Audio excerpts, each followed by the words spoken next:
tell the truth when the camera turns on.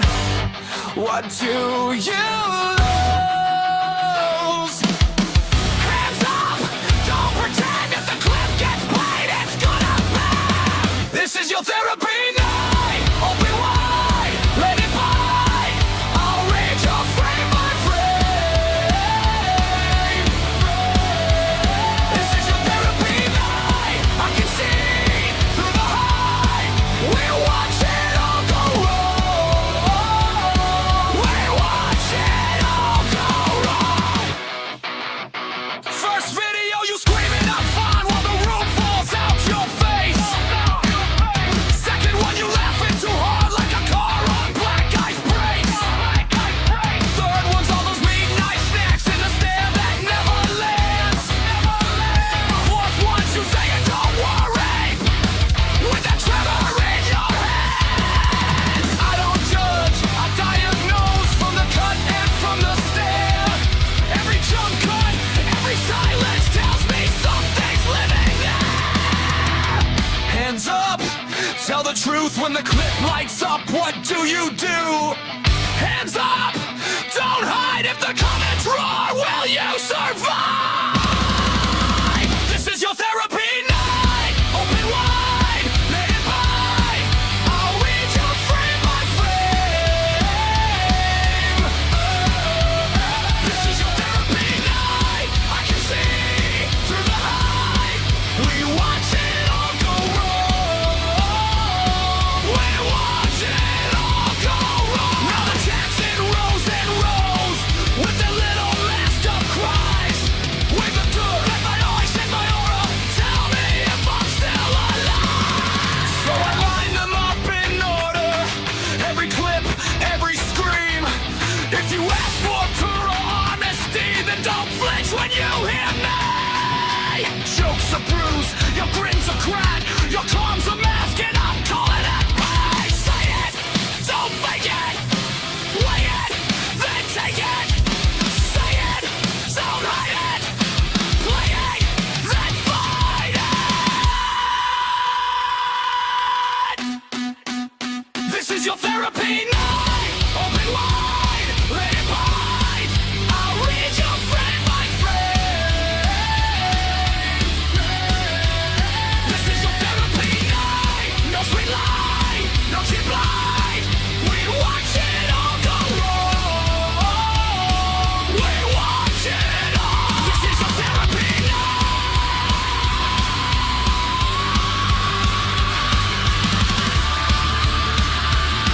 You came for the verdict right. We watch it all go wrong. We watch it all go wrong.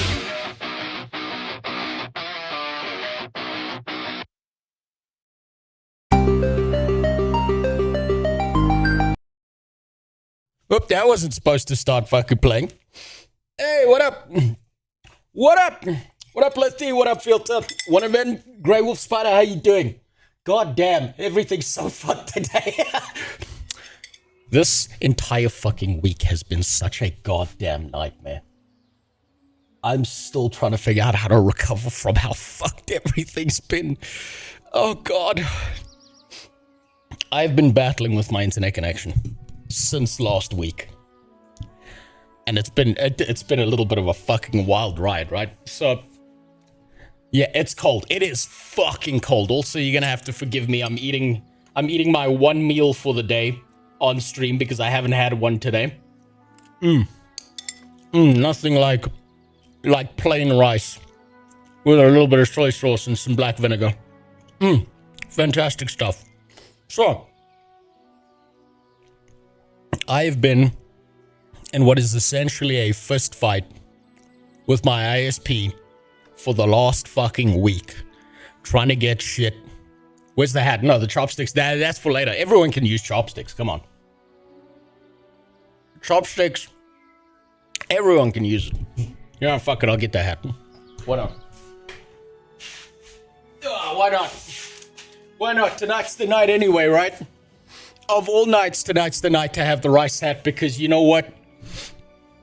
tonight is the night I'm going to use this stream to test my internet connection to make sure everything's working. And that makes for the perfect fucking opportunity.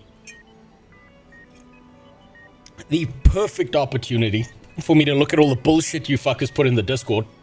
Go through every other videos. So tonight's the night. If you got any video requests, if you've got anything you want me to look at, today's the goddamn day. Once we're through that, we're going to take a look at FAREVER.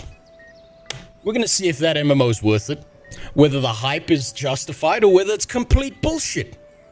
But first, before any of that, I got a little bit of a story for you of how I've been fucking battling to get my internet connection back up and working, because fuck me, I've been on the phone yelling at people non-stop, being like, why the fuck isn't this working? I know the cables have been replaced. I know the cables have been replaced, but they just forgot. They just did an oopsie doopsie fucky wucky and forgot to turn my internet back on. And get this. So today, I'm busy phoning my ISP. I'm like, why the fuck do I have internet for 30 minutes? They forgot to flip this way. Basically, but so I've been on the phone like all day, going back and forth, trying to figure out why the fuck do I have internet for like 30 minutes and then it just shuts down. What the fuck's going on? So I've been on the phone, but like, just reset my connection, please. Just reset my connection. I gotta say, Bongi, you're a fucking bastard. Because he reminded me of something. So the first guy I got through to was this dude called Bongi. You know what Bongi was doing while he was fucking fixing my internet connection? He was watching old videos from the 90s. Do you know how I know? Because in the background I heard a sound I haven't heard since my childhood. This man was watching Super Retarded Dog.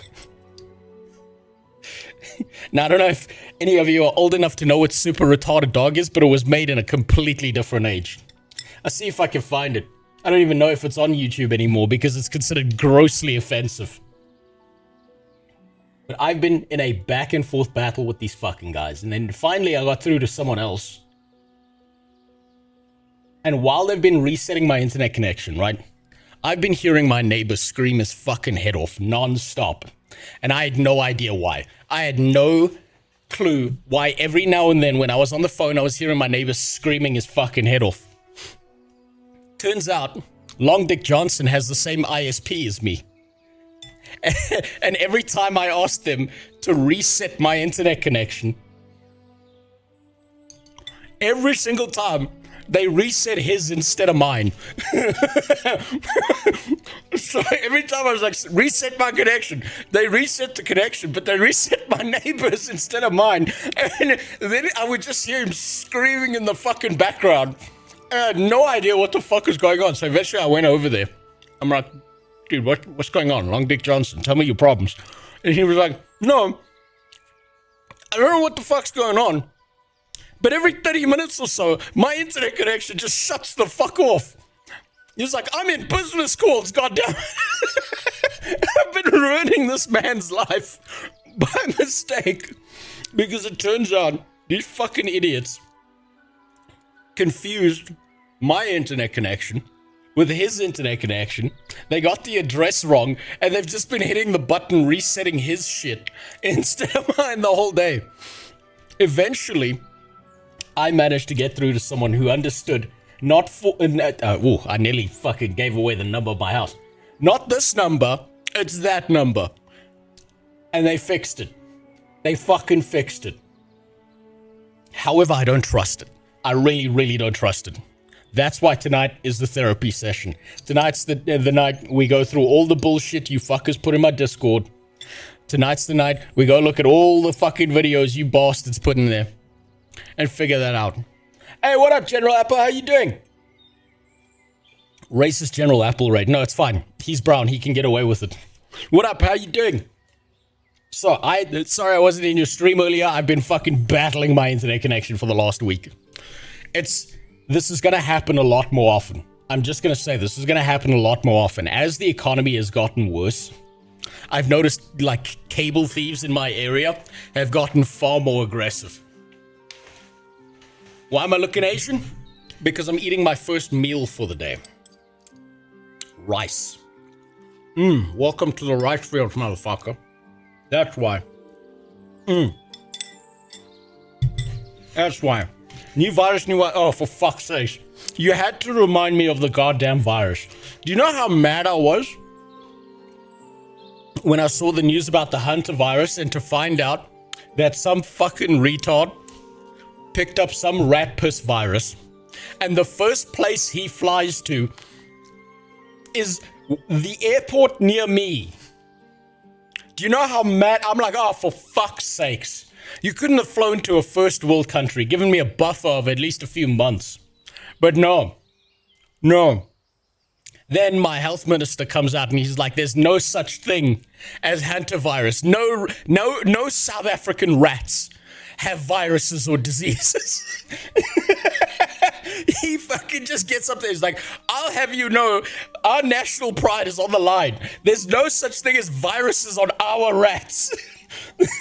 It's a bit fucking wacky. Global lockdown again. To be honest, I don't think there will be a global lockdown because it's hitting Africa. No one gives no fuck about Africa. Well, they're just like fucking, let those fuckers die. Who cares? But also, I don't think they can get away with it a second time. Hentai virus. Yeah, it's pretty much the hentai virus. And you get this. So the big deal about this virus is that it used to be a virus that you could only get from a rat. But then somehow this virus has hopped. Now it hopped from a rat to a French person, which is a very short distance to hop. And apparently this French person has been infecting other people. And that motherfucker had to fly to my country? What a bastard. What an absolute dickhead. He couldn't have flown to a first world nation. He couldn't have sent that shit back to China. No, he had to come here. Blame it on Assurance. I'll blame everything on Assurance. You look like how I imagine the laggy Dark Souls invader who kicked my ass in PvP looks like. Well, thank you. Yeah, that's my praise the sun hoodie. Oh, okay, we got a new flavor as well today. I've never had Viking berry, whatever the fuck that is. Let's see if it holds up against the mango monsters. Not bad. Not bad, not the same level, but close enough. Close enough. It's not bad. That's a solid second place to the mango monsters. Now then, today's the day. Today's therapy session day. Today's the day we figure out what disgusting shit you fuckers put in my Discord. Today's the day we find out what sick shit goes through your fucking people's heads. And we find out exactly. We're going to be looking at a lot of videos today.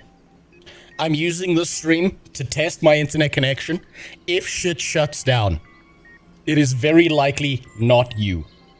It is very likely it's me because I've been battling this shit for a full week now. Tried reacting to your Where Winds Beat playthrough, but I had to stop after 2 minutes because I didn't want to get banned by China. Yeah, that one's not going to work out well. Also, honestly, I'm not going to play Where Winds Meet on stream. It doesn't do it for me. It's hard for me to play a game like that and stream at the same time. That's like the kind of game I'd prefer to like chill out and just play in the background. What up, Wire? How you doing? Also, yes, I will make as many jokes about as many races as I can. Yeah, that shit'll get you in trouble. Stay on the light side. I'm a bad man. You're gonna get fucked up if you look at my shit. You gotta be real careful looking at my stuff. Now, you fuckers have put a bunch of shit in the Discord that I have not had the chance to look at, that I've been ignoring while I've been dealing with my internet connection problems. We've got a long fucking way to go. A very long way to go.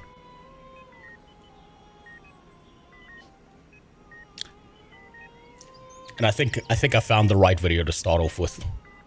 This one looks good. This one looks like, yeah. I think instant permaban time. You gotta watch some WoW fans coming to the Final Fantasy vid. Well, then link it in the Discord. I'm going through as much shit as I can. I'm going through all of it. I'm testing my internet connection out and hoping that it stays fucking functional for a while. And also, I've got a little bit of an update, right? So I've been working on these D&D models for a little while, and my biggest problem with these, right, has been finding the capital somewhere in order to start sending these out to people. That's been the biggest roadblock I've had so far, right? But in the meantime, I've managed to develop this a little bit further. I'm currently working on a giant map that matches this boss encounter because I know how lazy D&D DMs are. I know how lazy all you fuckers are. No DM wants to spend hours building a map and all of this shit. They just want to open the fucking book. And they just want to run a campaign. So I'm working on a map to match this boss encounter that I built. And then we'll go from there. And I'm gonna slowly build this out. Now, I plan to put up some YouTube videos about this on a new account that's just completely separate from everything else I'm doing. But then YouTube took it down almost immediately because they're cracking down on anything that uses AI. And I was generating a few AI videos to like work as like background stuff for those videos. And they were just like, nah, you can go fuck yourself with that. So I've got to find another plan around that. That one's been a little bit of a bitch. Now then, let's take a look at all the stupid fucking garbage you fuckers have put in this Discord. God damn, there's a lot of shit. There is so much shit that's happened. And I know none of it because I've been dealing with a fucked up internet connection. God damn. So I think, you know what, we'll start right here. This looks good. This one looks good, right here. I'm surprised it's YouTube and not ANET. Look, ANET has been a bitch. D&D Twitter will hate you for using evil AI. A lot of things. You know, the thing is, I've actually used a very low amount of AI. Like, some of the images I've generated using AI, but then it didn't work and it kept on fucking it up. So I had to go into Photoshop and just do it from scratch and work on it and get some help from some local people who actually have some artistic talent. And they were like, look, just give me one of the D&D models. I run D&D games as well, and I'll draw you some pictures. So that's where these come from. They were just like, I'll give you this for free if you give me one of the models. And I was like, okay. I gave him one of the models. So like this here, where's some of this? Fuck, where did I put it? So like some of these images, I tried my best. I tried my fucking best to AI generate them, and it didn't work. It just didn't fucking work. And so I had to like get involved with some artsy-fartsy fucking people who know how to draw. And they've been helping me out with that. But essentially, I'm one step away from being able to send these out. It's literally just about shipping costs. That's it. I gotta hire more thugs to steal another chunk of cable. Yeah, fuck you. I will fight my way through these issues non-stop. Now, where was I? I'm getting pulled off track already. We're going to be taking a look at a lot of this bullshit. We're going to be judging your personal mental illnesses based on all the garbage that's in here. We're going to be hopping through a few of these things. Some of these I will skip because some of them are just completely unfucking interesting. And some of it does hold some significant interest to me.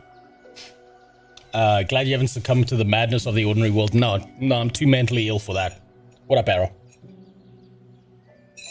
What if the postman is into D&D and steals your monies? Eucharist, you know what country I live in. That is not the main target group.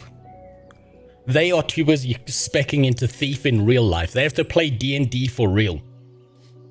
We have actual murder hobos. They don't need to play this. That's why I know that the D&D models are safe, because they'll open that box, they'll be like, this is just garbage. Put it back, send it off. No one gives a fuck. Also, I'm not gonna let the postman near it. I'm gonna try and like use a private shipping company for that kind of stuff, just so I know for a fact it doesn't get stolen.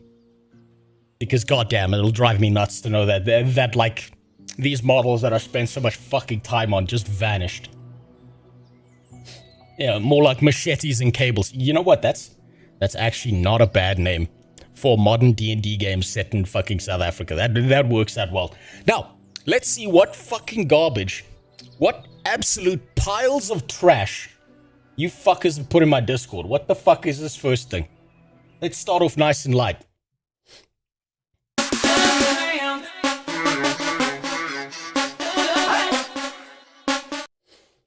One of you is jacking off to Twitter. One of you is jacking off to Twitter. She's AI generated. She's not gonna fuck you. She's AI generated. She's not gonna fuck you. I promise you she's not banging you. She's not banging anyone because she doesn't exist. Plus, that front load of weight should be falling all over the fucking place. That's just not gonna work. No, terrible. 0 out of 10. What the fuck is wrong with all of you? Right, let's continue. There we go. No, rapid fire that one. What the fuck is this? You fuckers have fucking put a bunch of garbage in my Discord. Jesus Christ. What? That's kind of smart.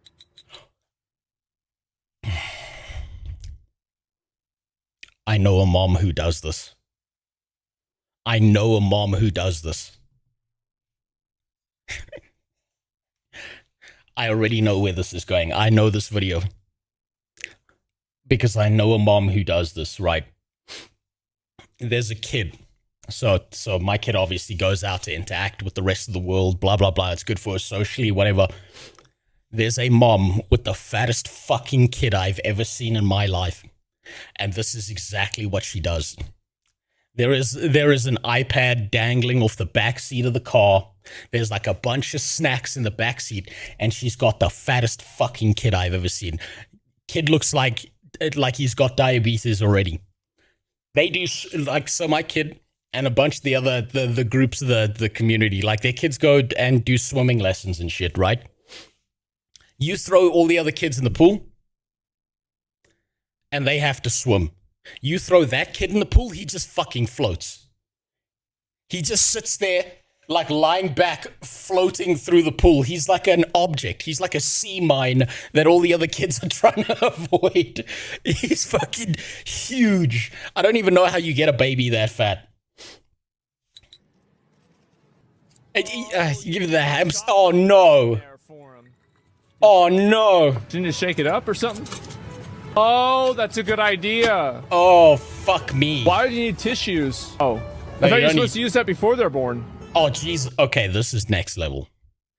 This is next level fuck your kid up. Oh, my God. Oh, it's for garbage. Oh, yeah. And then, oh, wow. This actually hurts. The fucking baby seat has cup holders. I'm not American enough yet to understand this. How the fuck does the baby seat have cup holders?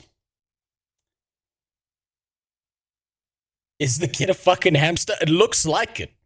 Jesus Christ. Oh my God. You know what? I take it back. I take it back. We should be promoting this.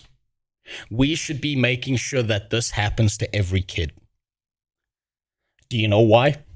Because the more these fat fucks who sit there in that goddamn seat being completely worthless exist out there, the less competition my kid has to deal with as they grow up. This is big brain. This is genius.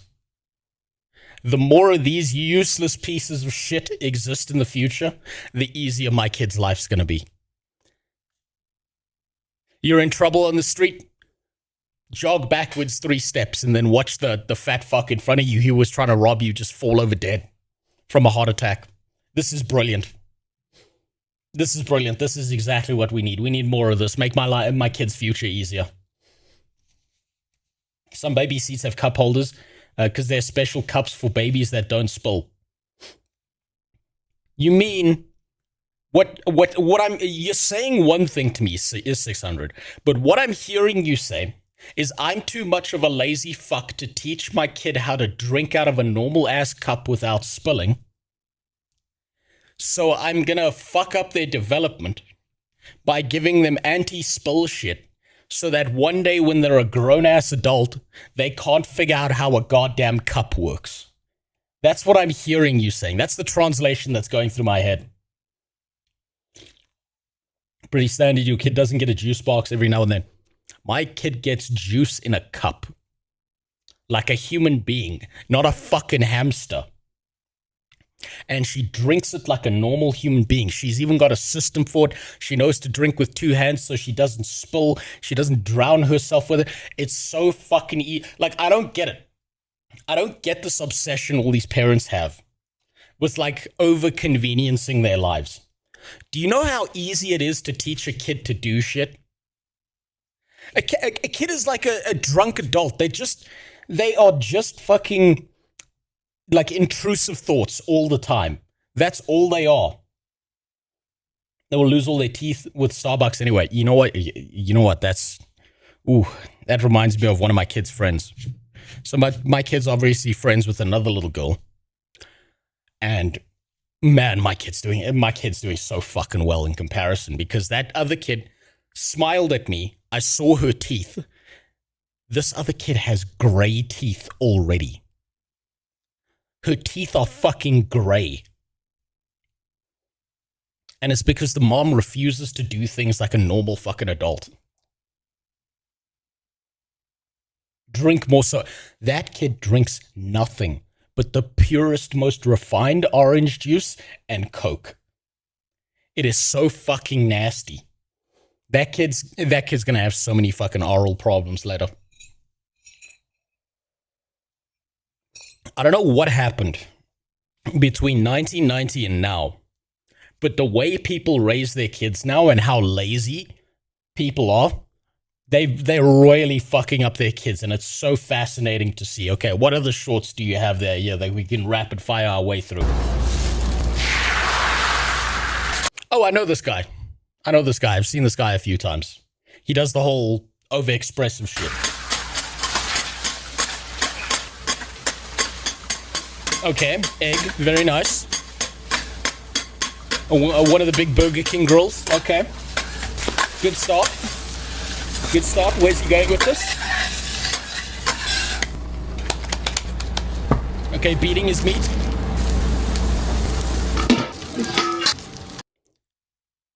Did he just put breadcrumbs on a fucking hamburger?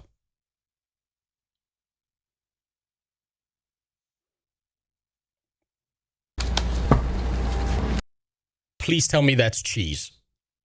Please tell me that's cheese and not fucking bread.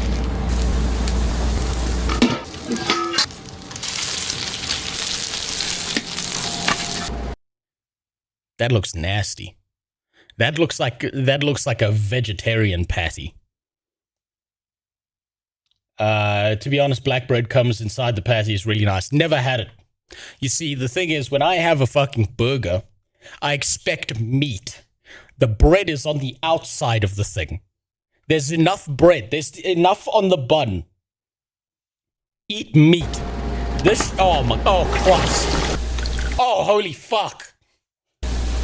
Oh, God. What? Oh, no. You know what? After double dipping it, dunking it in a bunch of shit and putting fucking breadcrumbs in it. No, what it really needed was gravy on top of it. Oh, no. Oh, that's nasty. Someone flagged this video for gore. Jesus Christ. Oh.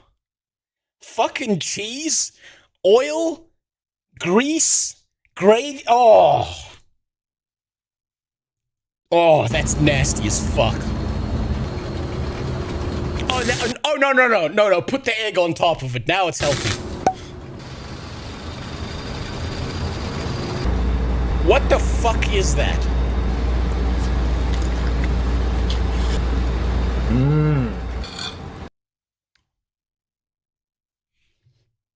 I am not American enough to understand that kind of meal. That's fucking gross. Jesus Christ, that's gross as shit. Oh, that's like I can feel the bile rising in the back of my throat. God damn. Meat only equals patty, bread plus meat equals... Yeah, no, he just made like a nasty fricadelle, basically. Oh, that's that. Oh, this meal is way too Americanese for me. Jesus Christ. You know, I feel like, honestly, I feel like food TikTok and food, like any food channel, I feel like the food community is like run out of normal ass meals to make. And because of that, they do all this weird freak shit because it's about getting attention and not actually making a good meal. And I bet half of this fucking garbage tastes like trash, if not more. You just know that dude doesn't eat it all. Oh no, you know that he took one bite for the camera. That's why this hard cut was here, right? That's why he got to this point. Look, he takes one bite, right? One bite. And the rest of that went in the trash. He took all of that shit and he threw it in the fucking trash. And then he's like scooping up the shit on the side of the plate so he can pretend he ate the rest. See that? See all the hard cuts there? Yeah. No, I don't believe it. I don't believe it. I feel like all these food channels and shit, they've really run out of ideas and they just like putting the nastiest shit on a plate that they fucking can. God, yeah, they got me. They got me with that. If that's rage bait content, they got me. Congratulations to them. Well done. You pissed me off. That shit is so nasty. Oh my God. What happened to just a regular fucking burger, a little bit of cheese, some onions, no pickles, maybe a slice of tomato on a bun. You eat that shit and you carry on with your day. What the fuck happened? Why are we gonna do all this weird shit now? Man, I'm fat enough that I'll get mad at nasty food like that. Oh, sickening. Ugh. You just described modern fine dining. Yes, it's a joke. All of it's a joke. It's fucking ridiculous. I went to a fine dining establishment once, and they tried to pass off a slice of cauliflower as a steak. I called the guy over, and I'm like, when's the real meal starting? Like, and he was like, no, this is the meal. I'm like, no, not the appetizer. When does the real fucking meal start? Where's the steak? And they're like, no, sir, this is a vegetarian restaurant. And I'm like, oh, for fuck's sakes. And it wasn't even a good piece of cauliflower. Oh, it was sickening. These people are disgusting. Right, what other bullshit shorts do we got going on here? Let's see. Someone just robbed a robot with Morse code. It's Europa Universalis. Here we go. More garbage. Please don't be another food one. Helps me cool down. I don't have an IC. I'm not that rich. So I need to bring this like that and like this. Listen to how much he's breathing. And that tells Okay, maybe he just went for a run. me a lot of what I need to know already. I mean, it's just not a good thing. He's fatigued from... What the fuck is that? What? Did the aliens abduct this fucker? What the fuck is this thing right here? Maybe I'm too much of a third worlder to know, but that looks like a disease. Extra nipple. For what? Hickeys. Hickeys from who? The fucking Lizzo? Jesus Christ. There's two of them. There's one there and there's one below that. Something's not right there. Something's not right there. Sucking cup. What the fuck is a sucking cup? sitting on the fucking bed. That's not a good thing. And you never want to be in a position like that as a human being. You should be aiming for cardiovascular fitness. And yeah, you could say, well, he's massing and he's got a lot of weight on him and all this shit. Cardiovascular fitness is okay. You should have some degree of cardiovascular fitness where everything you're doing doesn't make you out of breath, but you don't need to be like a fucking ultra marathon cyclist. Cardiovascular fitness is vastly overrated in a lot of senses because people think it extends your lifespan. And they did like a whole bunch of tests and shit on this. And it turns out that people who do like high cardiovascular stuff only extend their lifespan by like 2 years, as opposed to people who do like functional lifting and practical shit like that. And they extend their lifespan and their quality of life by like 7 years in comparison. It's disgusting. You should look it up. Look up suction cup therapy. What the fuck is this? I swear to God, if you're baiting me and this is like someone who's fucking, I don't know. If I'm about to see someone getting sucked off, I'm going to be real fucking mad. What the fuck is suction cup therapy? If you ever wondered why people use cupping therapy, it works by placing a heated or vacuum cup on the skin, creating suction. This pulls the skin up slightly, boosts blood flow, and helps relax muscles. This is the dumbest thing I've ever fucking heard of. Some believe it removes toxins, but No, it doesn't. science says otherwise. It mainly helps with pain, tightness, and recovery. Not magic, just pressure and circulation at work. That's the stupidest fucking thing I've ever heard in my goddamn life. That is the dumbest shit I've ever seen in my entire life. Those are Chinese techniques. Well, the Chinese could have come up with a better technique. This is the dumbest fucking thing I've ever seen. This does nothing for you. It just probably fucks up the skin and makes you feel like something happened. I know a bunch of MMA fighters use it. Look, I know a bunch of MMA fighters. Maybe it's because we're all third worlders. I've never seen a single one of them. Even the Asian guys use this bullshit. Not once. This is the most retarded thing I've ever seen in my fucking life. Because the problem is you're localizing it to a specific area. You're sucking up the skin in one particular area. You're not dealing with the rest of the muscles that are under the skin, not on top of the fucking skin. No, none of this. No, this is bullshit.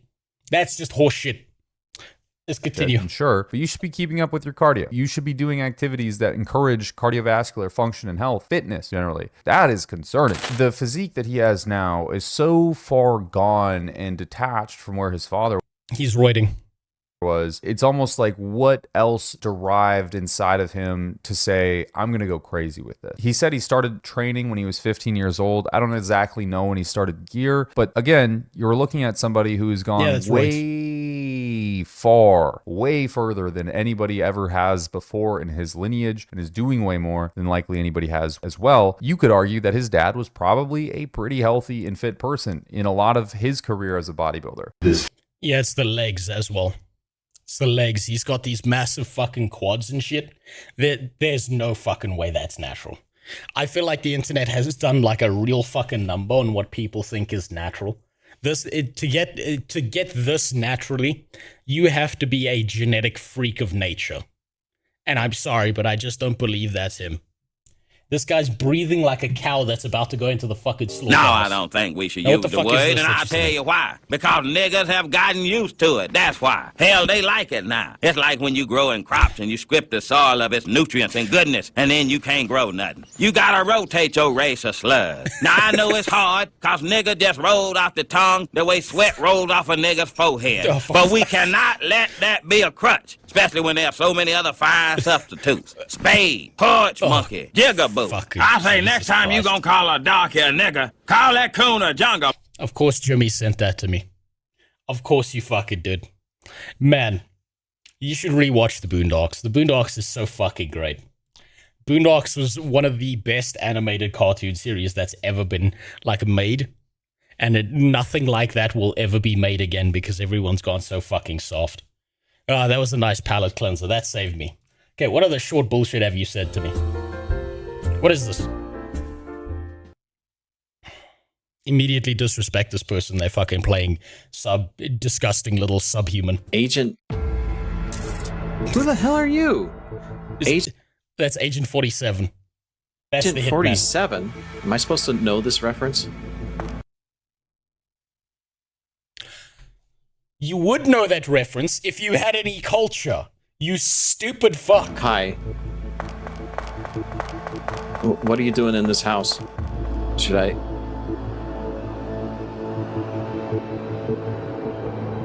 That's I'm not gonna lie. That's actually pretty accurate. That's actually very well done. Whoever put that together, that ensemble, very well done. What's going on? What's going on? Why is he staring at me?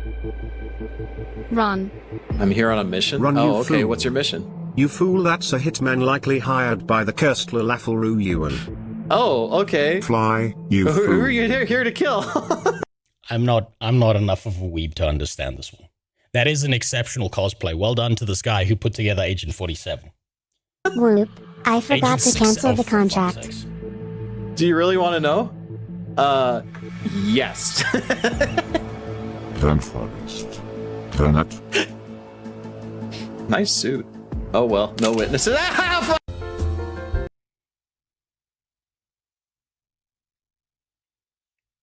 All this cringe weeb shit happening up here just kind of ruined all of it. I'll be honest, that just fucking ruined all of it. Well done to that guy by putting that cosplay together, but it was kind of ruined. Okay, we did. I was linked that one before. You did link me in that in the last stream, so we'll give that one a skip. What other short ones are we gonna go through? Nintendo strikes again, taking fire? down another YouTuber's full channel. This time, Poke National Geographic. Let's talk about. Okay. This is unsurprising. I know Poke National Geographic because I watched some of that shit, and the guy who put that together did a really good job of it.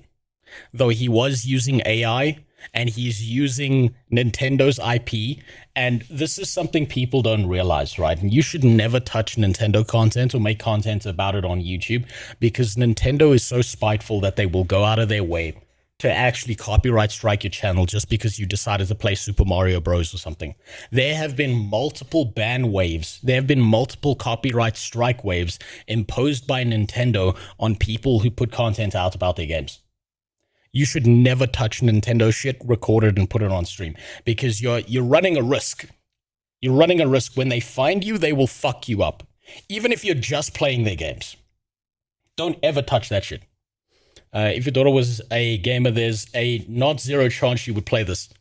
No, I won't let it happen. It's no secret that Nintendo has a strangle grip on any content that involves their IP, and they're known for sending out copyright claims and copyright strikes. And this time, they've been doing this for years. Nintendo had their target set on Poke National Geographic, which is a channel that creates short-form content that is around Pokemon as if it was a documentary. People discovered that the channel was suddenly missing, and Ilios, who is the creator of Poke National Geographic, posted on a different channel that he has, talking about how Nintendo had deleted his entire channel. Now, usually you use their IP, right? Nintendo is infamous for doing this, so this is not unsurprising. You were using David Attenborough's voice, probably without the rights to that as well.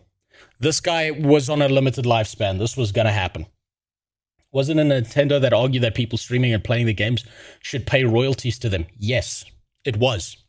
Nintendo said that if you want to play our games, if you want to stream them, if you want to post stuff on YouTube, you should be paying a commercial license to them in order to do so. Usually, Nintendo will send out a cease and desist letter, where they ask the person that they feel is infringing on their IP to take down whatever it is they feel that they're doing is wrong, and if the person listens, then Nintendo does nothing. Another avenue Nintendo takes is to do copyright claims, where they just take whatever revenue you make on the content that is based around them, which was a big thing when it came to live streaming a few years back. But that's not what happened with Ilios. Because in his video, he describes that he woke up to just find out that he had a bunch of copyright strikes, which are far more serious, because if you get 3 copyright strikes, your channel is deleted. And let me guess. Nintendo issued him 3 copyright strikes all at the same time and insta-banned his channel. And apparently he got copyright strikes on basically his entire channel. He says he reached out to Nintendo and to YouTube to say he would delete whatever it was that Nintendo felt was being infringed upon, but they haven't responded to him, and it looks like he's not going to be able to do anything about it. Yeah, you fucked, bud. You fucked. They will destroy you over this shit. You fucked. That's what happens playing the game with Nintendo. They go after random people who are just playing their game, not modifying anything, not altering anything, just playing their game. Did he really think that he was going to be safe? So he's just set to downloading all his videos. Ilios says that because of this channel, he was actually able to get himself internships and jobs because he used it to show off his animation skills, and that the only thing he used that was actually created by Nintendo, besides the IP, were the sound effects for the Pokemon. Now all these clips are under 3 seconds, so he believed that it was still under fair use. Doesn't work like that. I don't know where everyone got this idea from, that it's like dropping a fucking piece of bread on the ground with the 3-second rule. I don't know where we got that idea from, but that's not how IP works.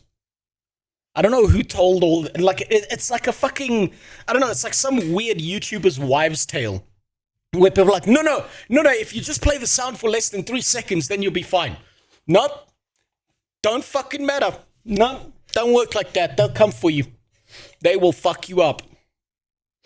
On one hand, I love how Nintendo actually does create their own IPs and make good games, and the only ones that ship consoles that aren't just castrated PCs. On the other hand, the reason Nintendo can get away with this one event is because they litigated on the court by making enough shit that people love that they can keep getting away with it. So every time they attack people or like take guys like this down, they just have to release another game and everyone forgives them instantly. It's going to keep happening. These people are legal fucking nightmares to deal with. There are retards that defend this can of action from Nintendo. Of course they do. Right? The reality is, Nintendo's a company that works by the letter of the law, not the spirit of the law. So they will use they're like making a D&D pact with a fucking demon. That contract, they're coming to collect at some point, and you're going to get royally fucked over in the process. All of this shit is so dangerous to go anywhere near, because Nintendo will take it down. Nintendo good games, it's the same games that worked at some point. Yes, but they're still good enough that people keep on playing them and eating up that Nintendo slop, and it's going to keep happening for the next 50 years. Use. But to be fair, he is basing his entire channel on Nintendo's IP, so obviously Nintendo kind of has the right to be able to take down whatever they want. He does say that he's going to continue posting animations on his other channels, but they won't revolve around Pokemon anymore, and it's... Don't touch a single Nintendo IP, buddy. Find something else, but do not touch a Nintendo IP. Going to be different creations. The real irony is Ilios is being punished after doing everything by hand because Nintendo doesn't want their IP stolen. Meanwhile, there are thousands of pages out there that just use AI to do the exact same thing, and that's definitely trained on stolen IP. Yes. And one day, the legal lawsuits with the stolen IP stuff around AI, it's going to happen. Give it like a year or two and it's going to happen. They're waiting until there's like a big enough burden of evidence that it's undeniable. Then they're just going to start suing the shit out of them. Not rich enough to buy a PC and every Bing Wahoo console. Yeah, no, I'll just stick to PC. I've got my Steam Deck that my wife uses, and I got my PCs, and that's good enough. That's all I need. He should do the same, but for Palworld. He actually, you know what? That's not a bad idea. If he did like a whole geographic series on Palworld, that would be fine, but it would be really weird to watch like human beings fucking the pals, because apparently that's in one of the updates that they're going to be pushing out into Palworld. So shit's going to get weird if he goes down that route. That one was a big ball and nothing. That's just unsurprising behavior from Nintendo because they're a bunch of fucking bastards. That's just what they do. Valve wins again. So on Monday, the Steam controller sold out immediately. And if you're like me and tried buying this thing on that launch, the store page, checkout, cart pages, it all just froze. The entire system aired out for like... Wasn't the Steam controller like immediately scalped the second that it was put out? It like lasted 30 minutes and all the scalpers got a hold of everything. 30 to 40 minutes, and to... I'm coming back for the longer videos, Khaldun. I'm coming back. We're going through the shorts first so I can rapid fire them out. Nobody's surprised at all. Many of the people who were able to buy those Steam controllers ended up being scalpers. Pieces of shit. Look at these pieces of shit. You know, I used to think that scalpers were just like the people who got into the store first. Right? But it turns out I did a little bit of an investigation into this for a certain company a while back when I was still employed. It turns out that these scalpers, whenever there's like an online order and stuff, they have an entire bot network around it so they can scalp as much as possible. They've got like a sophisticated process to steal shit from you and then resell it to you. If you go to eBay right now, you'll see this $100 controller selling for $350. I'm not surprised. Scalpers are the worst of the worst, and Valve is once again showing the world why we actually love them as a company. Starting tomorrow, May 8th at 10 a.m. Pacific, Steam controller reservations will go live. Once you reserve your controller, your place in line will be saved, and once stock is available for your region, order emails will be sent directly to your email that you... Based as fuck. How is it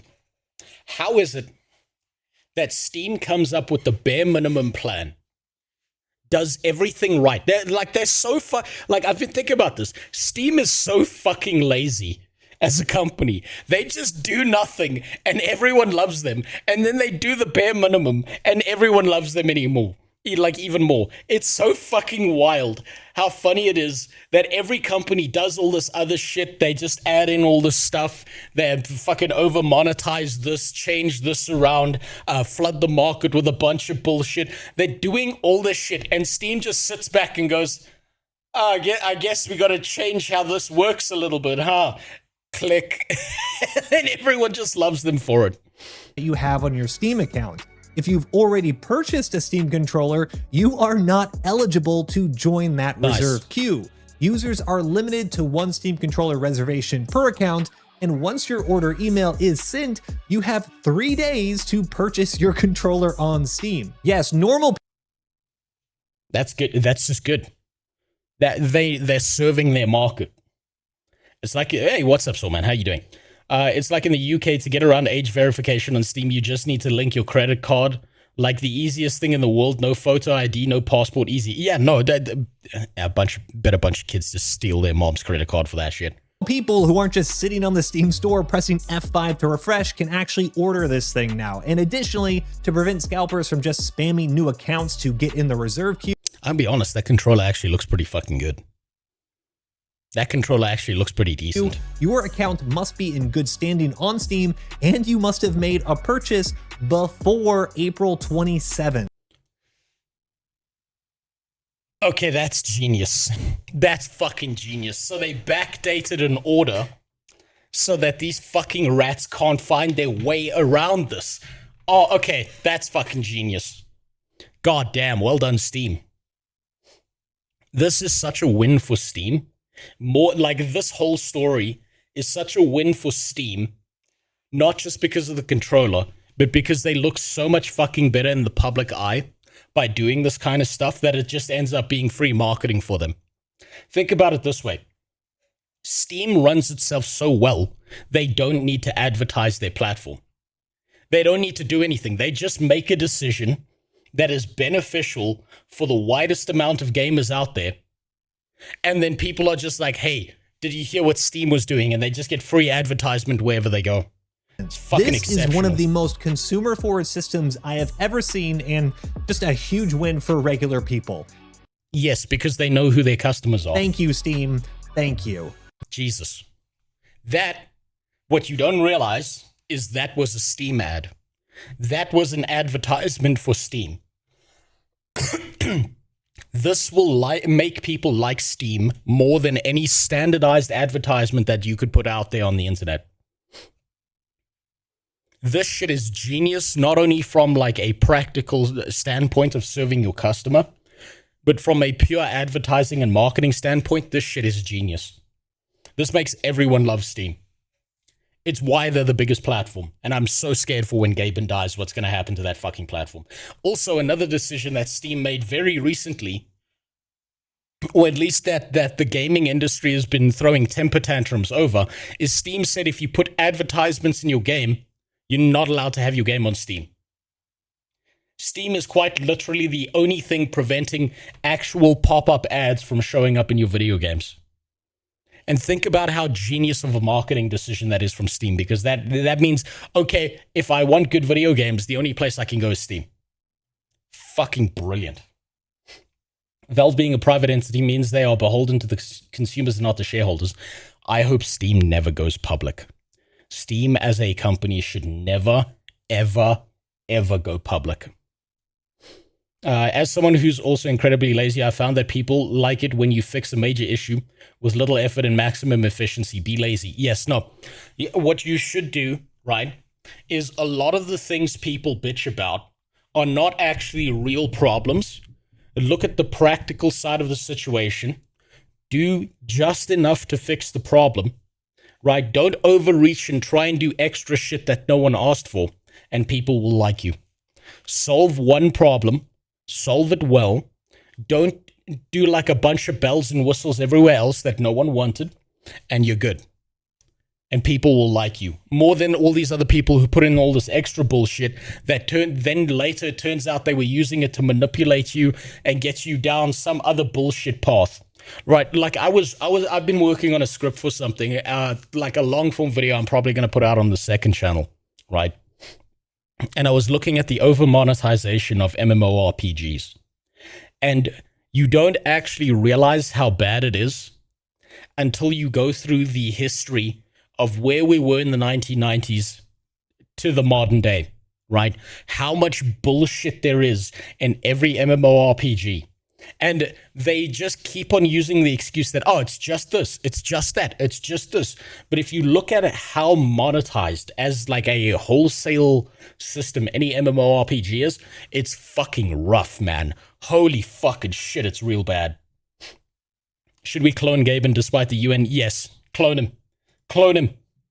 Make that man invincible. Make him last forever. That man should exist. Oh, what's this? Asmongold source other. He's going to call it a shithole. He's going to call it a shithole, and he's right. This I know is where in this South is going. Africa. This is how it's been doing over the years. I know this road. I used to travel down this road a lot. He's looking at Boyson Station. It does not look like this. 2009. Yeah, there we go. 2017. Okay. There it is. Now, update 2026. It looks worse. It looks worse than this. That shit is high quality in my country right now. That's what you call a top tier road. That's like mansion level living right there. I don't know why. Honestly, I don't know why they picked this road in particular. There are a lot worse places. This place doesn't even look that bad, to be honest. Okay. Wow. It's been decolonized. Yeah. That's great. This isn't. Yeah, that's not that bad. The shit I see on the drives I take around my neighborhood, that's not that bad. That's honestly not that bad. Editor should have played Shakira Africa. That would have been great. That would have been perfect. That would have been flawless. He's been banned too many times for calling people out in the third world. Has he been? I mean, I remember that one time he told some people that they were from like an inferior culture or something, and that got him banned. But I didn't know he'd been banned multiple times for pointing out that third world shitholes or third world shitholes. To be honest, a lot of places look like dog shit. And they keep getting worse. This is the thing that started happening, right? I'm not even joking about this. This is like an actual business model that has happened in my country. So there's a thing you can do when you come to South Africa. You can book a safari with certain groups where what they'll do is they will take you in an armored vehicle and they will drive you through central Johannesburg as if it was a safari. That's how fucked some parts of the city are. I drove down a road. Recently, I had to go into central Joburg because I was talking to a lawyer about the whole ANET thing and blah, blah, blah. I got down a road and there was a pile of trash in the middle of the fucking road so high, I had to detour around it. I'm not talking about there were like a few things scattered across the road. There was like a full 1-story mountain of trash just sitting in the middle of the fucking road. It's bad. And it keeps getting worse. It's fucking wild. A lot of people don't know the stories of what happened in like 1994. But there were like a bunch of groups of people who came from townships when the government switched over, and they invaded the cities, and they pushed out all the businesses and all the hotels and shit, invaded those areas, kicked out the people who owned those businesses, and they just lived inside the building. And because they couldn't figure out how to work a toilet, What they did was they pried the elevators open, and they used to use the elevators as a long drop for basically taking shits. So there were a bunch of people shitting and pissing down the elevators and just piling sewage up to like 3 stories high inside of them. Vodacom Tower is one of the examples. Yes, the Vodacom Tower is the most common example.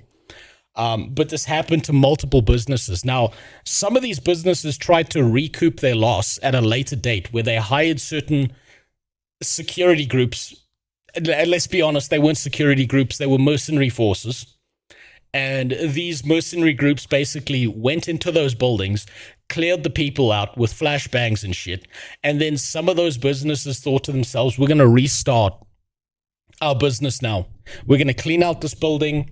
We're going to fix things up. It's going to be fine, and we'll restart. Other businesses made the right decision and never bothered. They just cut their losses and left. For India maxing, I mean, fairly close. Fallout Raiders. You know what? It was kind of like a Fallout scenario. So, what happened when they cleared out some of these buildings, right, is they got into some of them. They cleared out very few of those buildings. Then, the locals who'd invaded those buildings, they weren't just like random locals. A lot of them were like drug cartels and shit like that.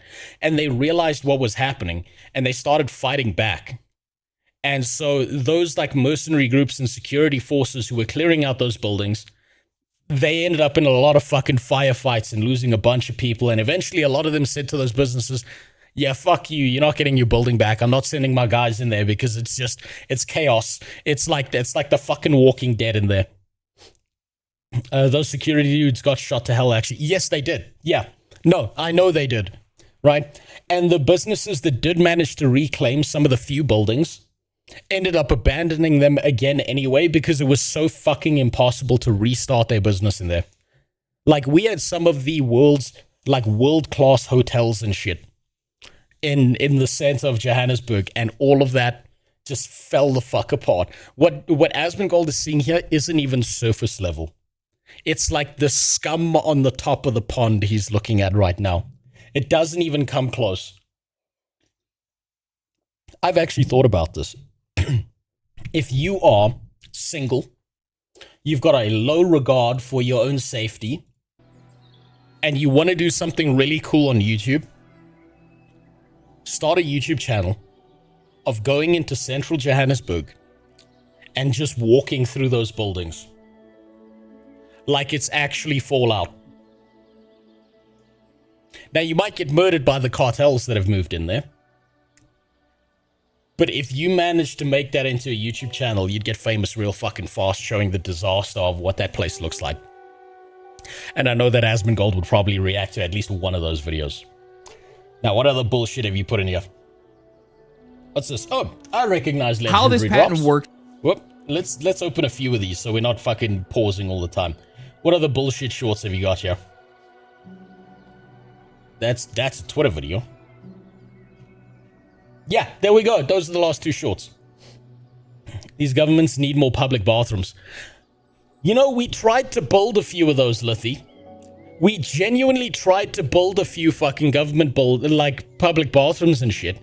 And they tore them the fuck down and destroyed them. You will last 10 minutes. Yeah, you gotta go in there with like an entire fucking military force if you want to have any chance of surviving. Those groups will kill you and eat your skin. And that's not exaggeration. Right, what's this? What is this about? How this patent works for Activision is that they match you with a player that's better than you, that's decked out in nothing but like crazy cosmetics, and like, you know, they got a fancy gun and a fancy skin, and eventually they can... Well, yeah, that's standard affair. You want to make the guy who spent a bunch of money in the cash shop feel good about himself, so you want to get him against lower tier players so that he feels like a god, so he spends more money in your game and sticks around. That's genius. Can condition the worst players that aren't spent... Sounds like you live in a Fallout map.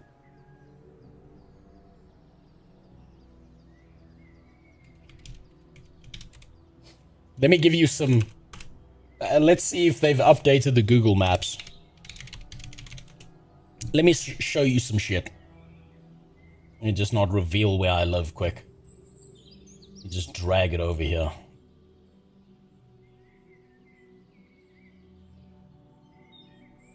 Let's go to Ponte Tower.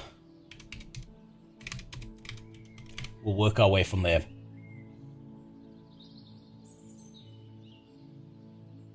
How do I get into Street View?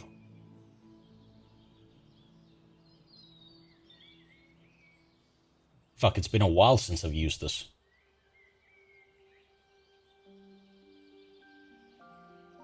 Street View. Let me show you some shit. This is Ponte Tower, right? One of the biggest drug cartels in my entire country is in this building, right? This building it's such a fucking disaster that it's regularly invaded and taken up by drug cartels. Now, every now and then they clear people out because someone wants to film something like District 9 and shit in here. And it's like become like a kind of tourist thing. But I promise you, it gets fucking dark. It gets real dark. Let me see if I can find another area for you. No, Greenstone's kind of a fancy area. No, I'm looking at Santon. What the fuck? Alberton, here we go. Let's see if I can find... You know what? Actually, let me go from Wits University. That'll make sense. Because I can work my way from there. Right, so we got Wits. We go down this road. We start heading into central Joburg. We want to go up this road over here. I'm trying to use my mind to remember all this bullshit because it's been a while since I've been to the university. What was the area? We want to go heading towards central Joburg. What am I doing? I can do this a lot easier. I can do this. There's so much of an easier way to do this. Street View. This is not Hillbrow, but it's close, right? These places make favelas look fancy. Now, the thing that's not being shown here is that buildings like this are all over Hillbrow, right? These used to be like high-class living areas that everyone used to fucking stay in and shit. If you go down one of these roads today, you would find people like burning fucking cars, stealing tires, breaking shit, cooking food on the side of the road. There's like mountains of trash in the middle of some of these fucking places. It gets rough. It gets fucking rough in these areas. It looks nice if you don't look too close. If you look at it from a distance, it looks okay.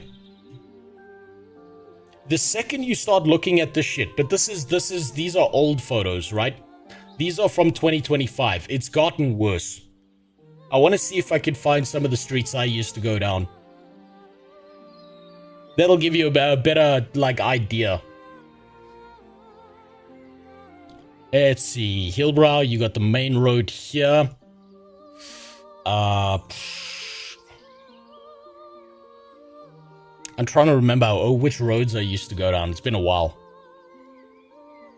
Let's see. If we go here.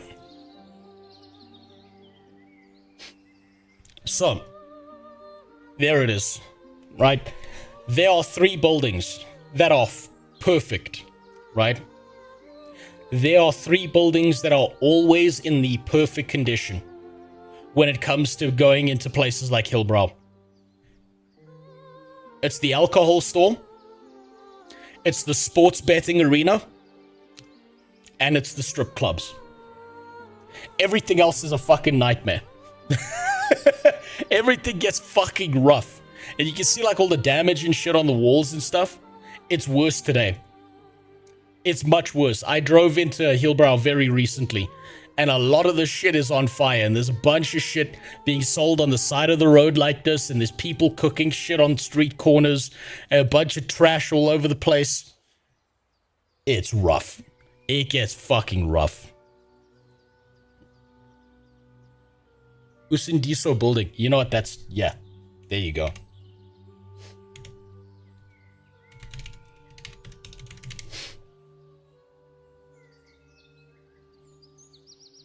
Here we go. There we go. Oh, this one's not too bad. This one's not actually too bad. This one's fine. The streets are cleaner here than I expected. You need to escape to America. Well, that's the fucking plan. There's a McDonald's. It's not that bad. You go into that McDonald's. You're not getting McDonald's. I'm just telling you that right now. Right. Oh, there we go. There we go. That's what I'm looking for. Now, these buildings here, right? Oh, fuck, I recognize the street. I recognize this place. Oh, no, I've been down here a few times. This is like, you think, okay, so you look at this and you think, oh, okay, there's some construction going on. That building's been like that for like 10 fucking years. Right? That building has been like that for the last 10 years. What these tops are, they are not like we are building something and we're covering it up so, you know, debris doesn't fall onto the street. Those are windows. Those are windows. Someone is living in there and they put that up there because they don't want to put up windows, so they just use fucking sheets against the windows. And it's been like that for 10 years. This is how a lot of places look. This one's actually not that bad, if I'm being honest. This road, I know this road. This one's not that bad. This shit is honestly not that bad. Oh, that's been there for a while, by the way. That's been there for the last 5 years. That's just, you know, they put fucking planks over it to hop to the other side. They like dig up a piece of the road. They say they're gonna fix it, and then they just don't. Looks like cultural enrichment. No, it's just all fallen apart. Yeah, there we go. Where's the... Hold on. I went into one of these buildings. I want to see if I can find it. I want to see if I can find the place I went into. I believe it was down this road. Here we go. Here we go. Now get this, right? So my car had a busted headlight.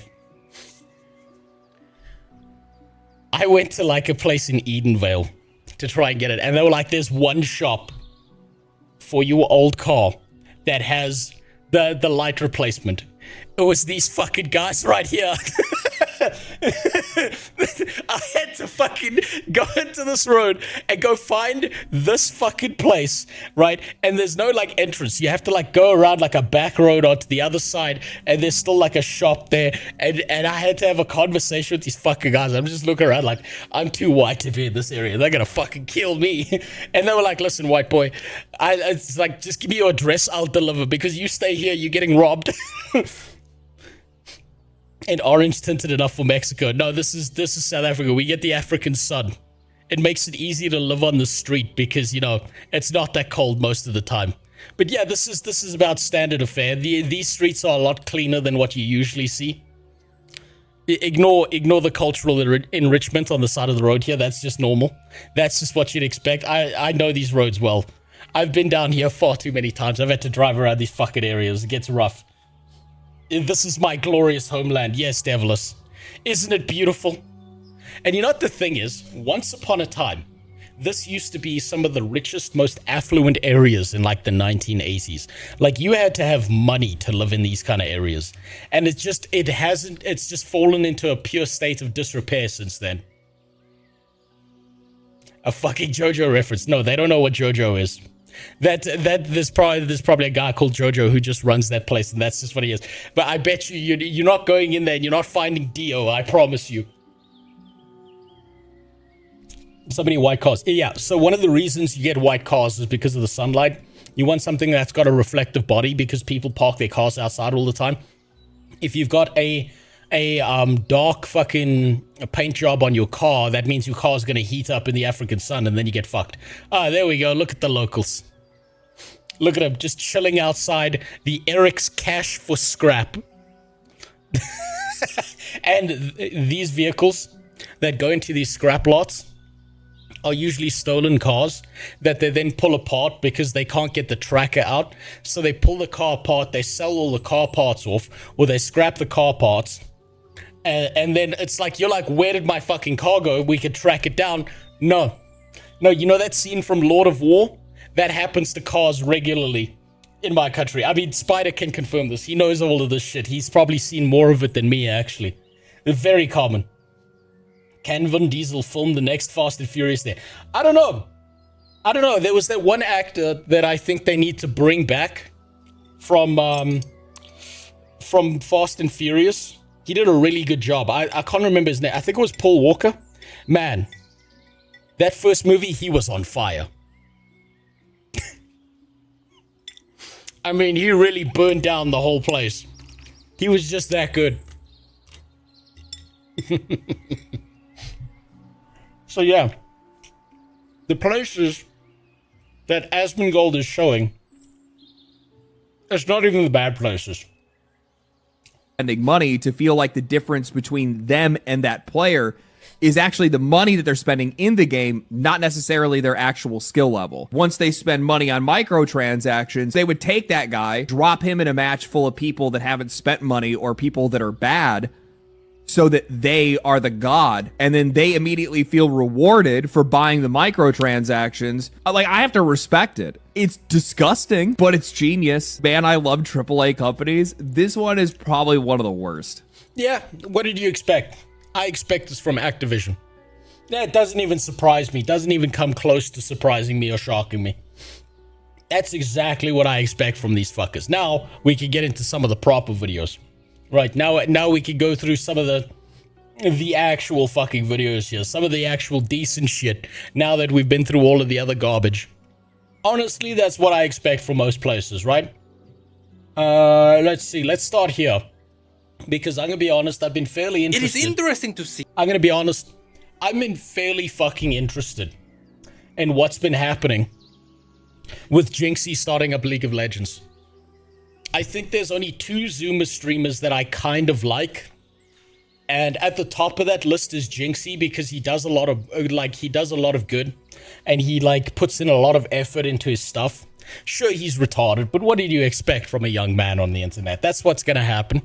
And the surprise shocker, the other younger streamer who I actually really like, who's been fairly impressive as of late, despite all the bullshit he's done in the background, has been Aiden Ross. I think he's turning it around a little bit, but maybe he's gonna fall off the cliff, who knows? Maybe Shorts should have a separate React section. Maybe it should, but I don't think that far ahead. I had to travel to NY City from Warsaw for a month due to work. I would not wish that concrete hell on my worst enemies. Yeah, I've been told that New York is not what you think it is in the movies. I've been told that New York's like a fucking nightmare state that no one wants to live in because it's just hell on earth. I have been warned about that. People keep on saying that like New Yorkers are a different breed of human being because they're kind of like the rats and they enjoy the filth, and anyone else who goes there from the outside is just disgusted. Aiden does look like he's beginning to understand responsibility, but still don't like a lot of the shit he does. Look, yes, he's not someone that I watch regularly, but from a streaming perspective, Aiden Ross and Jinxie, I think, are probably at the top of the stuff that they do. Speaking of rats, Hunter and SA, yes. We were talking about it earlier. But don't worry, Gresh, my health minister has come out and said that there's no Hunter virus on any of the rats in South Africa. That all the rats are completely diseaseless in my country. That it's all propaganda. The rats down here are clean, as certified by the health minister. It's a shame Russian segment is not translated properly. They got shit geysers in one town. Nice. Beautiful. Yeah, it's kind of the same kind of shit is happening here. We had, I remember this, a while back in central Joburg. We had a gas pipeline explode and like fuck up an entire road and kill a few people. And everyone was just like, I suppose, and carried on with their day. Quincio put out another video on pirate software. Link it. Link it in the Discord. See that anytime there is a big movement around League of Legends, it always comes from the outside. It is never really the dedicated players that force a change, unless it is Hextech chests. But yeah, it's because Riot doesn't give a fuck about the people already playing their game because they have no reason to care. They can just keep it pushing.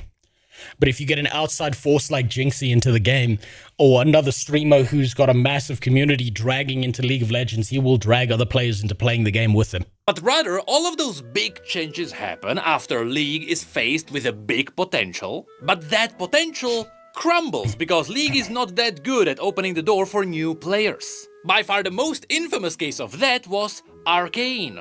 After Arcane...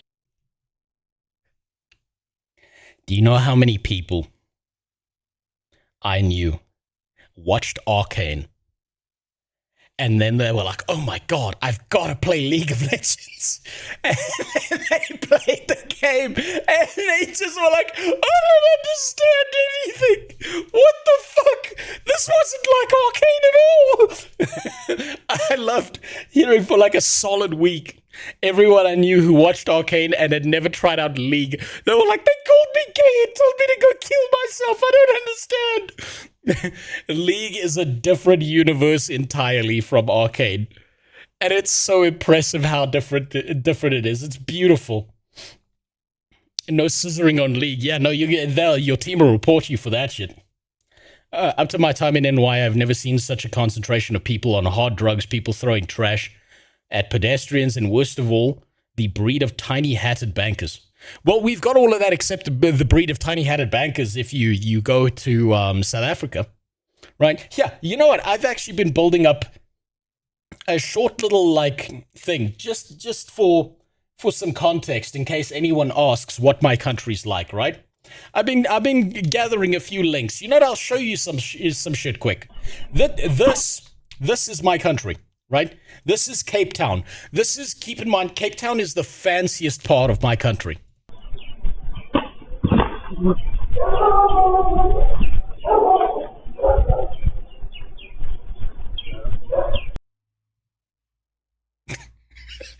Brazil ain't got shit on us.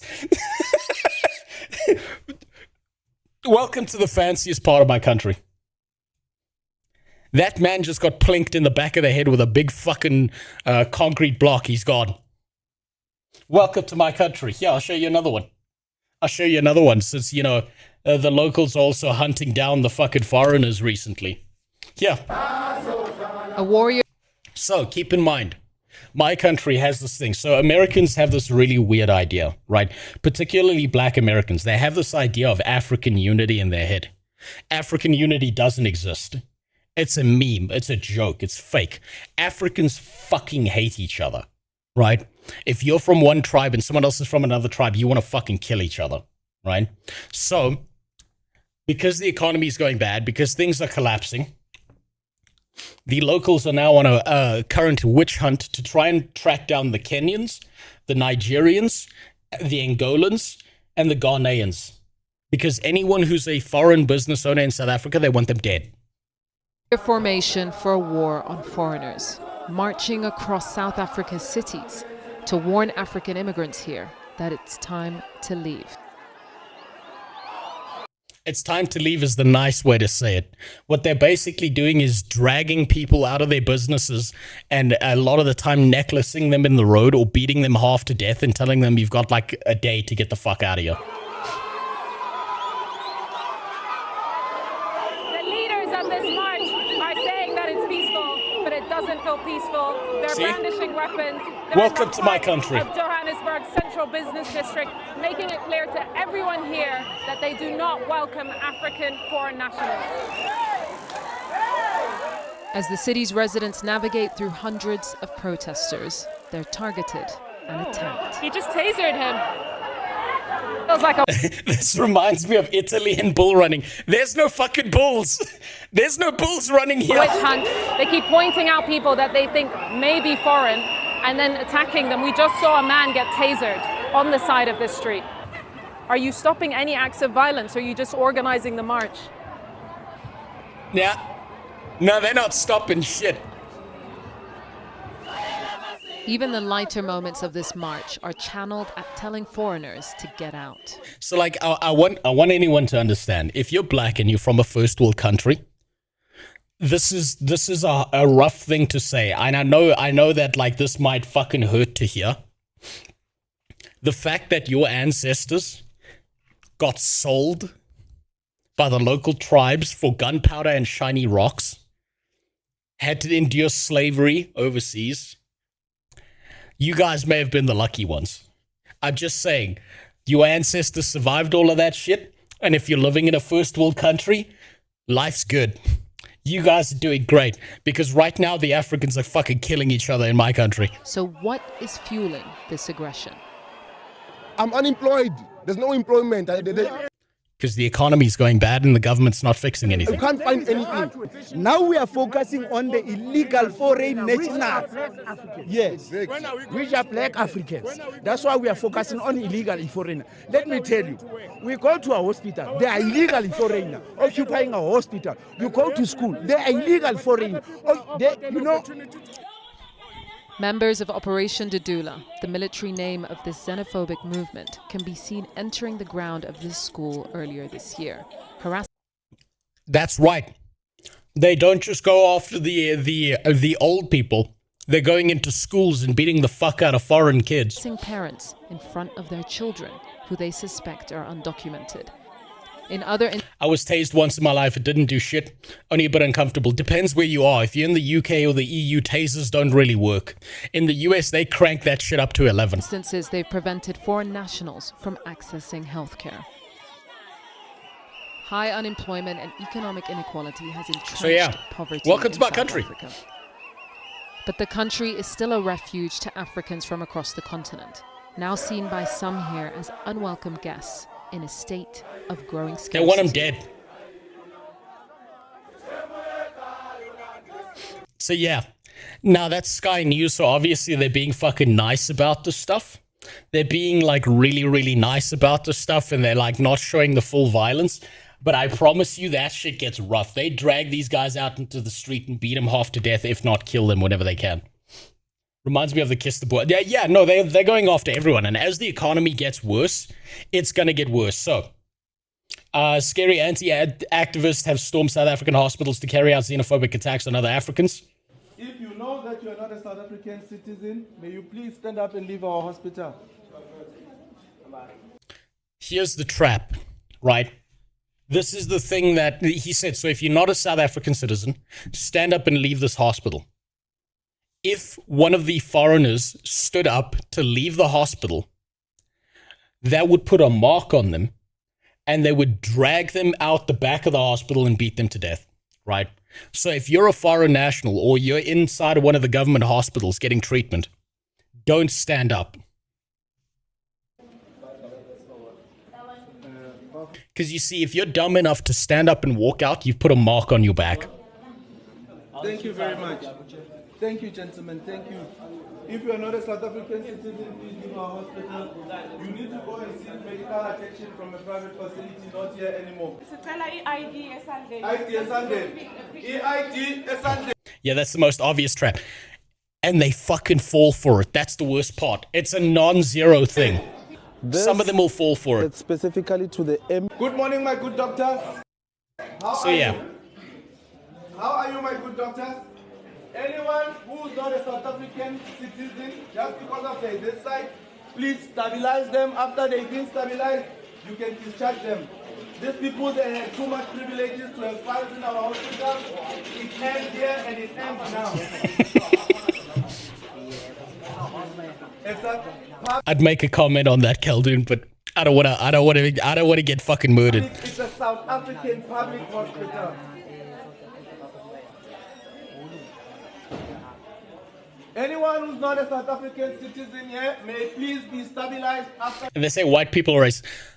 White people are like racism light, right?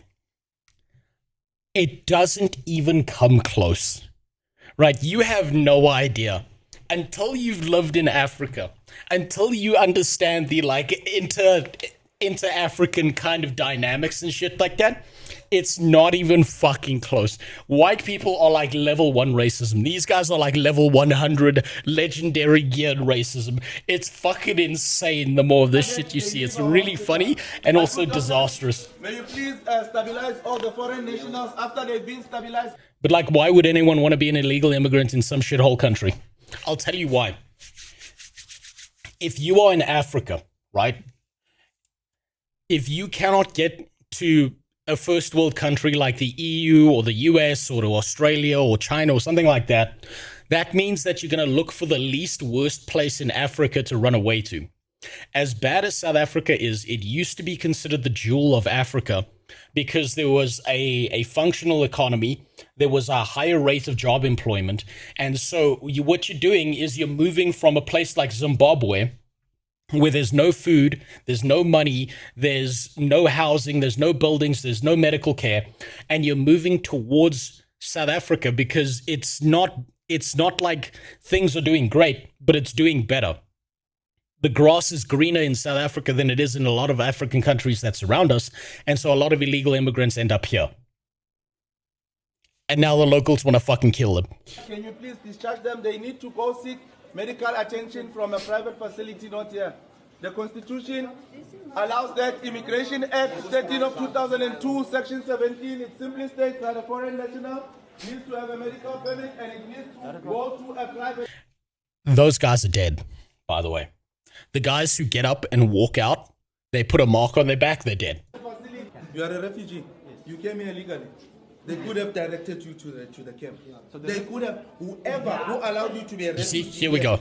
Not unless you bought your documents. Whoever who allowed you here. Problem is it? South Africa doesn't even have a single. Doesn't have. Welcome to my country. I'm not in the camp. Okay. Whose problem? That guy's gonna be dead. Okay. If I'm not. Let me answer you then. Who's the camp so I can go to? Okay. Which country do you come from? I'm from Congo. Congo. Oh shit. Oh fuck, he's dead. He's dead. Oh fuck, oh fuck. Basically, they asked him what country are you from, and he said he's from the Congo. He's from the DRC. He's dead. He's dead. He's gonna walk out that hospital. They're gonna beat him to fucking death. What is the nearest country to Congo? If you're seeking refuge in South Africa, because according to foreign policy, you're supposed to go to must Ghana. migrate to there. You're So supposed you to cannot go to come to Ghana. South Africa, seek refuge in a wrong country, South Africa's not and the ask nearest. us silly questions, Bob. No, the government. The government. Which government? The government. Which government? Which government you're talking about? Let me tell you something. I love that. Let me tell you something. You don't have time to reason with foreigners. Leave, my guy. Let's go, Bob. No. Let's go, Bob. Shush. Leave. Yeah, of course they're angry. Of course they're angry. They're going to kick these guys out and they're just going to kill them. That's how this works. Right, I got one more for you. I'm saving this up for when people say things like, actually, South Africa is a utopia and everything's perfect because a bunch of gay little bitches live in a fucking gated community in my country. I've been saving up these links. Here we go. Here they went after a white guy on the street.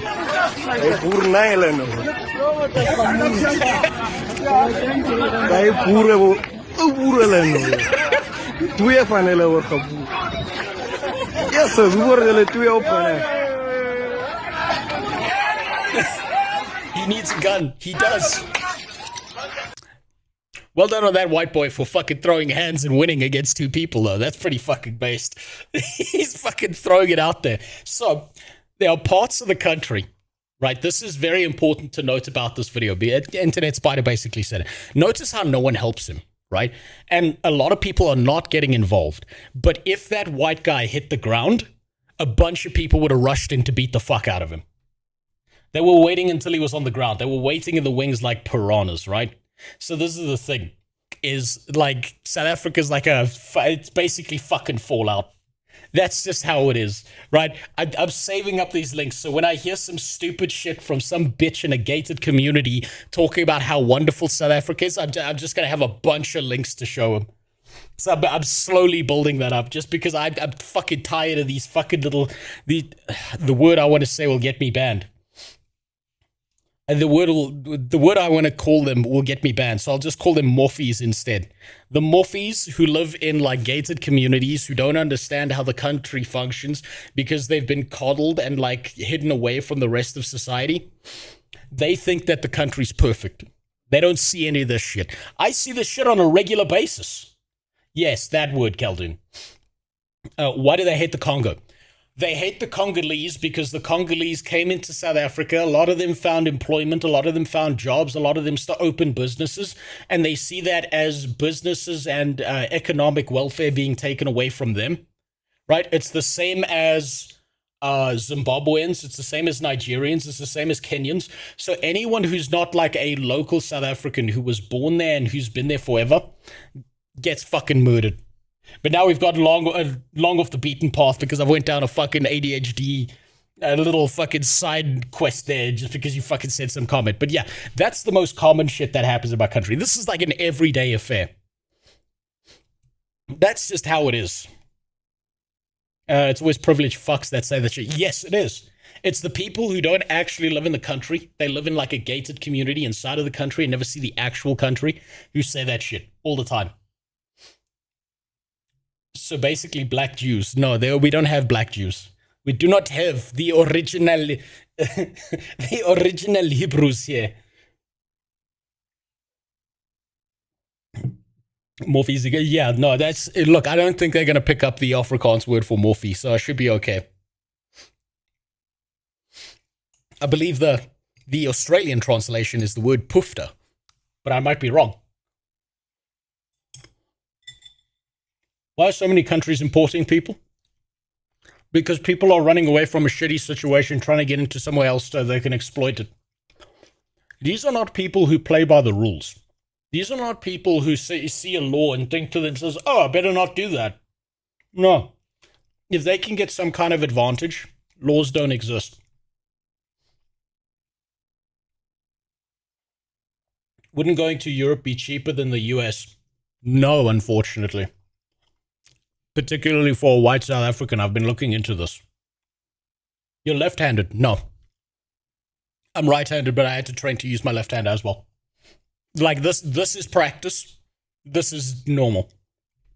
It is interesting to see. Let's focus on some fucking video games instead of people killing each other in my country right now. That anytime there is a big movement around League of Legends, it always comes from the outside. Why is it not cheaper to go to Europe? Regulations primarily. Regulations, documentation, the cost of living, the translation of what I have monetarily speaking to the way the EU functions and shit, the job opportunities, the capability of having a visa and not being fucked with, the child kind of healthcare scam where you get CPS called on you a lot for complete bullshit because you refuse to feed your kid the slop. Bunch of reasons. It is never really the dedicated players that force a change, unless it is Hextech chests. But rather, all of those big changes happen after League is faced with a big potential, but that potential crumbles because League is not... Do blackface and then apply for the UK. Are Arabs okay with the black people? I don't know if I want to move to an Arabic state. That good at opening the door for new players. By far the most infamous case of that was Arcane. After Arcane, a lot of people got hyped for the League of Legends universe, they started playing League of Legends, and after a couple of games, they quit. And so Arcane wasn't necessarily great for marketing League of Legends. But now, sometime later, we are faced with the exact same thing. But this time, there is a twist. Because Riot has been aware of this issue for many years now. I mean, it is likely that the lack of new players is one of the big reasons why Riot is working on the big overhaul for 2027. And this guy right here... Big overhaul for 2027. You can't fix shit in League. They talk about these big overhauls, but let's be honest, League has been the same game since it launched. They just updated the graphics and added new champions. Is the living proof that Riot is making the right decision. How did Dantes and Lulu get in here? Well, that's a long story. But the key point here is that Jinxie started playing League of Legends for the first time, which started a new big wave. And so he already got some... He brought the Zoomers into League. Big overhaul means remove a cigar, yeah. They took away Graves' cigar. Coaching from other creators. People loved watching him League of Legends. Is my favorite champion Zoe? Fuck no. My favorite champion is Braum. For the first time, and... Yes, I play support. and I'm fucking good at it. he already got permabanned. Of course but the creator team behind League of Legends then made a move that increased Riot's reputation by 300%. I told you there is a big story to be told. And the best part is, this story is still just starting. Just like how your story is starting with today's sponsor. We all play by the code, right? Of course, I'm talking about the code that we wrote ourselves, because this video is sponsored. Of course. Oh, fuck. He nearly got me. He nearly got me with that ad. He nearly got me. Dev for sponsoring this video, and now back into other developer news. So, as it happens to be, this is not the first time there is a big creator that started playing League of Legends for the first time, and it was a big success. Yes, the exact same thing actually happened with Ludwig. When he started playing with his goal of being above average, that was a big event. Was the Ludwig thing really that big of a deal?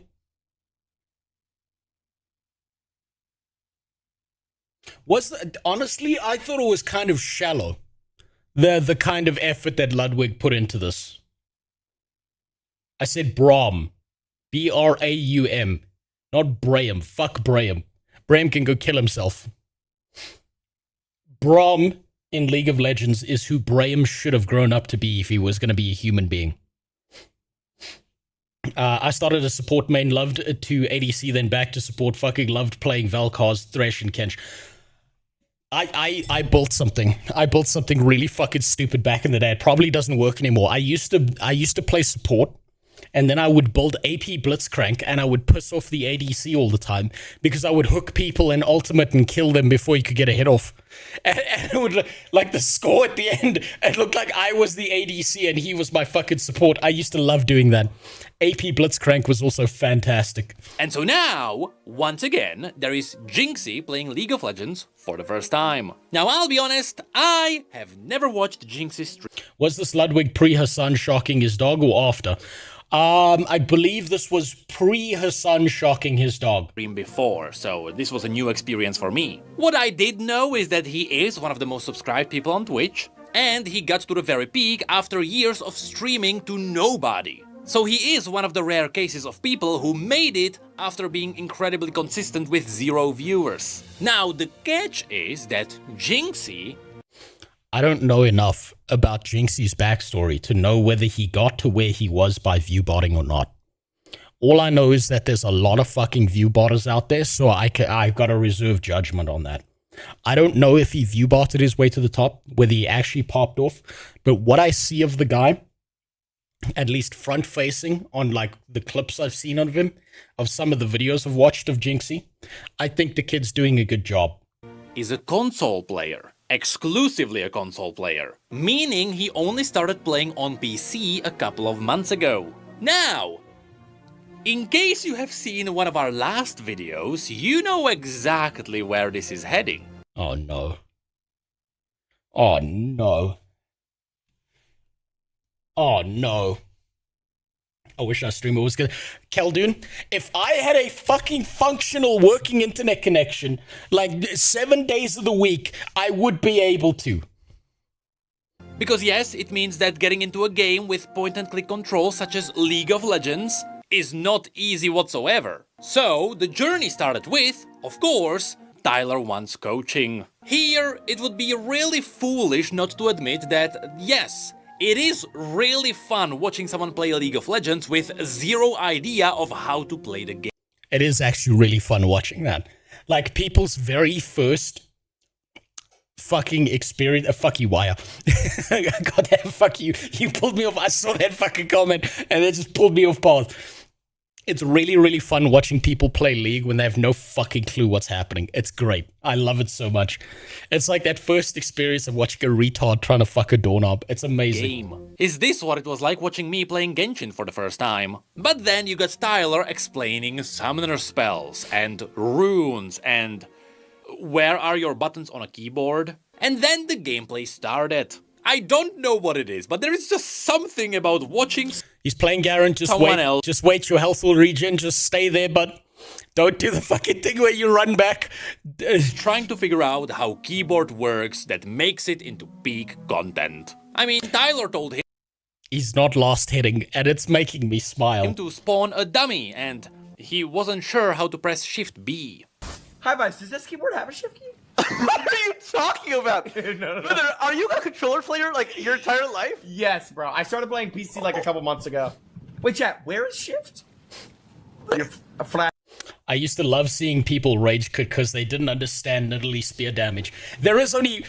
Okay, I got a hot take for you. Nidalee has one place. One fucking place to exist. And it's in ARAM. Okay? Full AP Nidalee ARAM, and you just throw that shit down the middle of the lane and you almost always hit someone. That's the only place Nidalee should exist. God, you play Nidalee in ARAM and it's so fucking good. It says shift on your computer. Yeah, but I don't see anything that says shift. I just see control. Is that? Oh no. Oh no. Now, zero shade to Jinxie. This is simply where technology is heading. Kids these days know touchscreens and controllers. And look, yes, they do. I have 2 kids. I know, a shocker, but I am well done, Tim. Witnessing this as a parent from the first row. This right here, this is awesome, and this is exactly what League needs. It needs new players. But this struggle is exactly what Riot's been dealing with for the past few years. You see, throughout League's history, Riot has been really bad at bringing new players into League of Legends. And throughout this history, they tried to open the door and they always failed. This is likely because... No, they try to open the door, and then the second someone steps through the door, they slam the door closed in that person's face. They do it all the time. Riot does this thing where they pretend that they care, and then they just never fucking follow through. That's been my entire experience looking at the way Riot runs their game. Because MOBAs are simply very hard to get into. We are talking about very complex games. But on top of this, if you really think about this, League of Legends, with its mouse point-and-click controls, is one of the last ones to ever use this control scheme for a competitive game. In fact, the very last time, ignoring League of Legends, this control scheme was used in a competitive game was with StarCraft 2. Fuck, I thought he was going to say Adventures of Monkey Island. That was the last RTS game that went big. And we are talking about a game that came out... God, StarCraft was so fucking good. Oh my god, you had to be like you had to be fucking Megamind to play this game properly. I used to love playing StarCraft. I fucking sucked at it. I was so fucking terrible at StarCraft. But I still loved playing it. It was so much fun. I still remember like doing group matches with some of my friends, and what I used to do was I would play Terran and I would just rush ghosts, and then I would just try and build a bunch of nukes where no one was looking on the map, and then it's like all of a sudden, every now and then, it's like, why did I just hear 5 nukes launch? It's just 5 nukes just coming out the sky in 5 different areas. Oh, it was so fucking good. I used to love it so much, despite how fucking terrible I am at it. Out in 2010. Yep. In other words... What he's basically saying here is that the entire control scheme of clicking around the map or in any kind of competitive game is basically fucking dead. Unfortunately, we are talking about 16 years ago. And that is more years than the average age of a person you would want in League of Legends. Yes. Which results in new players simply having no idea how to even tackle this game. Yep. Now, as I mentioned, Riot is absolutely aware of this. And they've been a little bit ahead of the game, and that is why at the beginning of 2026 they introduced the WASD controls. And yes, I wonder if they stole that from Path of Exile. That's actually a good change.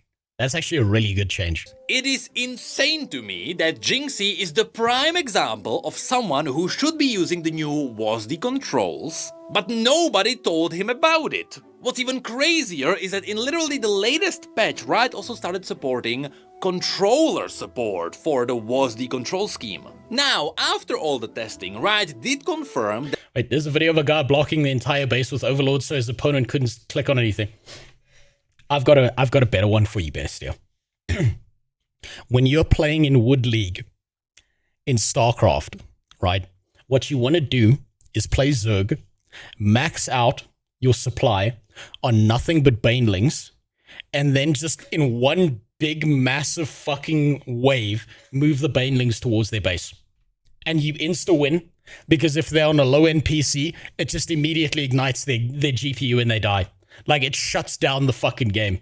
That the win rate delta between WASD and point and click is actually really small. And by the time all the new players pick up the new control scheme, it should equal out. Again, this is according to Riot's internal statistics. So if Jinxie used the WASD controls, it's illegal immigrant tactics and it works. Would be likely climbing a lot higher. But again, nobody even told him about it because everyone who coached him so far used point and click for the last decade. And Riot is now actively trying to fight against it. But that is not where our story ends. You see, I might actually start playing League again if I can use WASD to move around, because the clicking, I'm fucking useless with watching Jinxie play League of Legends for the first time, that's just one half of the story. The other half is what happened on his second stream playing League of Legends. Oh, here we go. You leveled this account, you didn't buy it.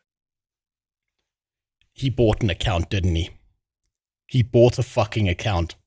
I remember you leveling it. He didn't want to go off stream and do the 30 minutes, like the fucking 30 matches that you have to do. He bought an account, that's why he's gotten banned.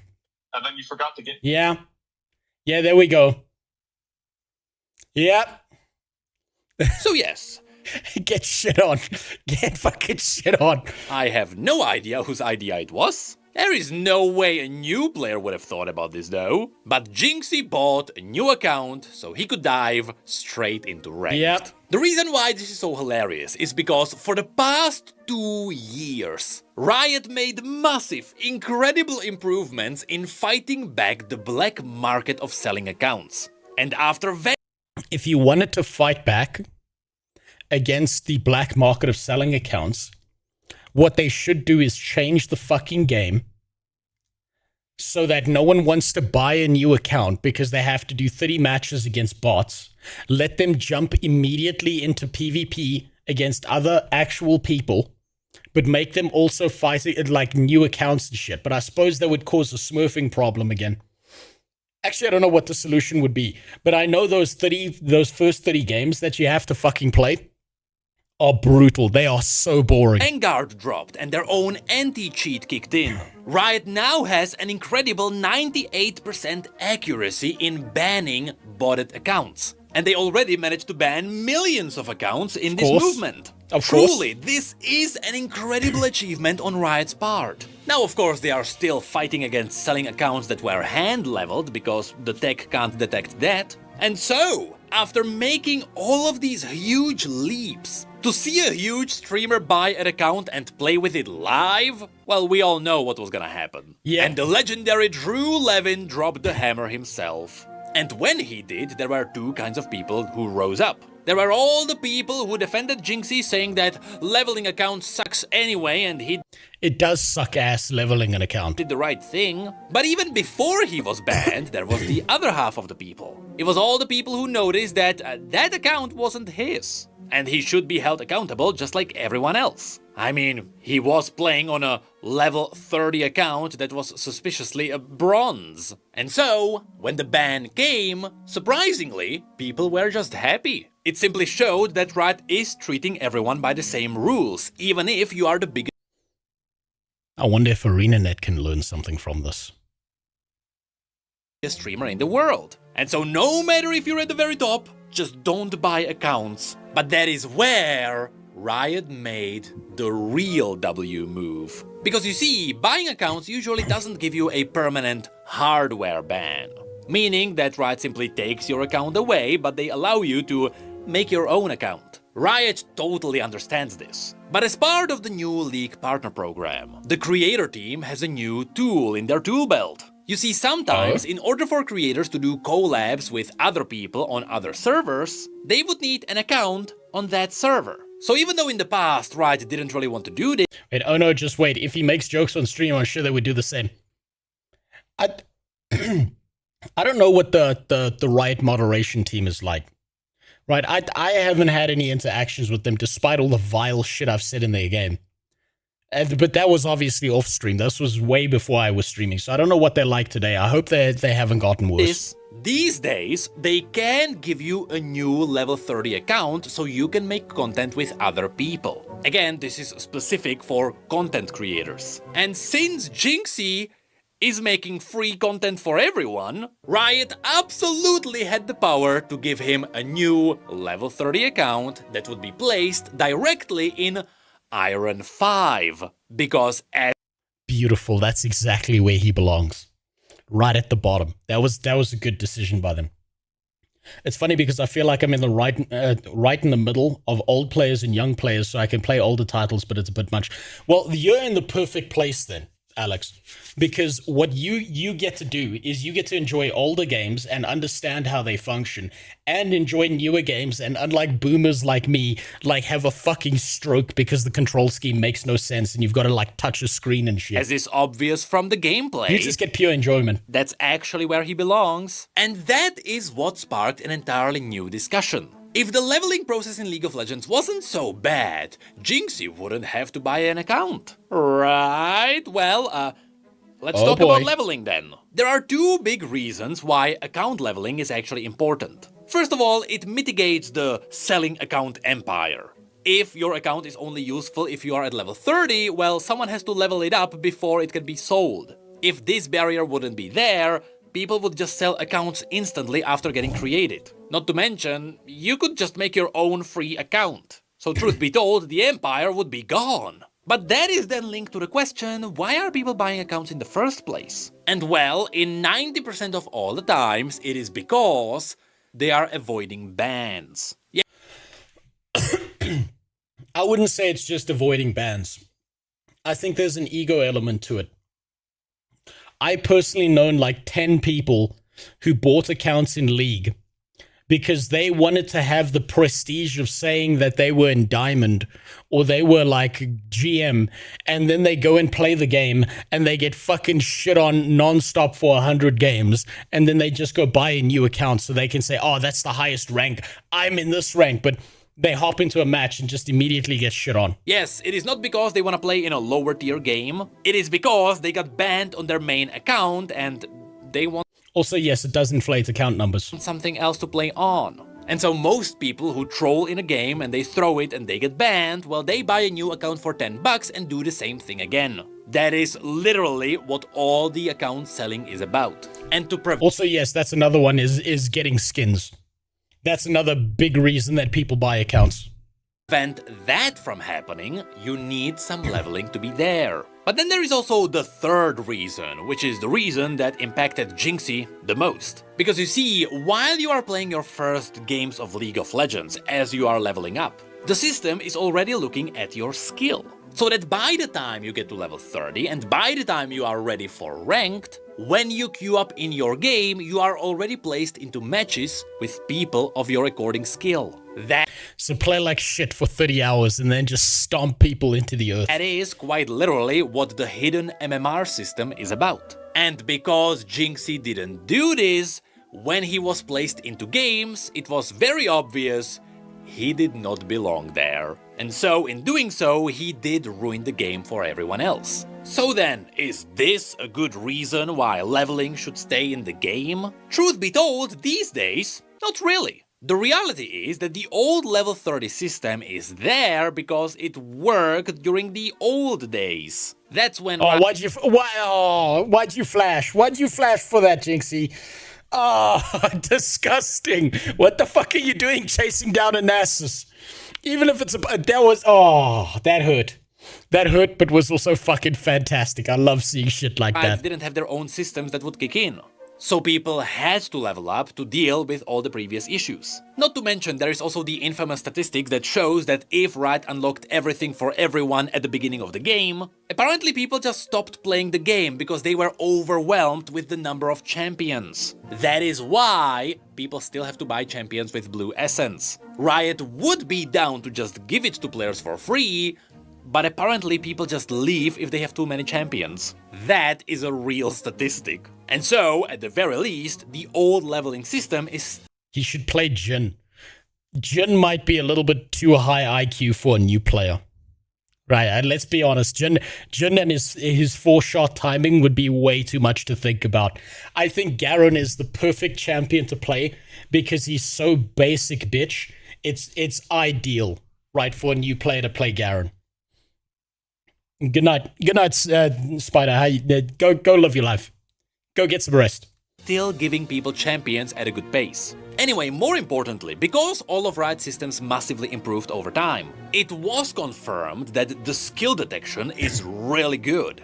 And it can estimate your exact skill based on only a couple of games. That is despite Riot confirming that the new True Skill 2 system is not as good as their own system. They can also now instantly detect bad behavior, that is both in the chat, which is where things got really scary, but also in the game. Riot is really good at detecting if you are griefing the game. Apparently now it only takes about 2 games for someone running it. Is there a brain dead mage champion? Huh. I'm working off of old information because, like, I don't know what the new champions that are released. Probably Vigar.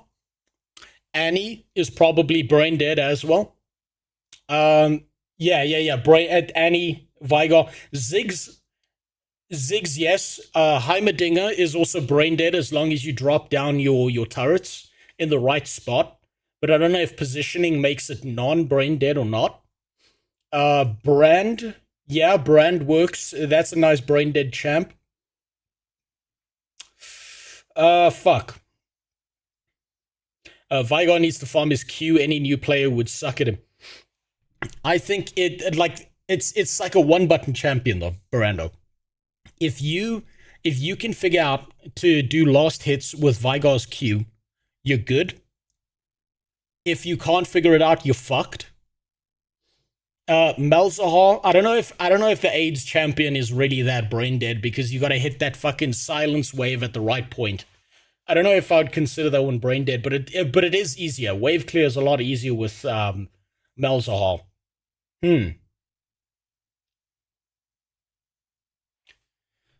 I know a brain dead champion.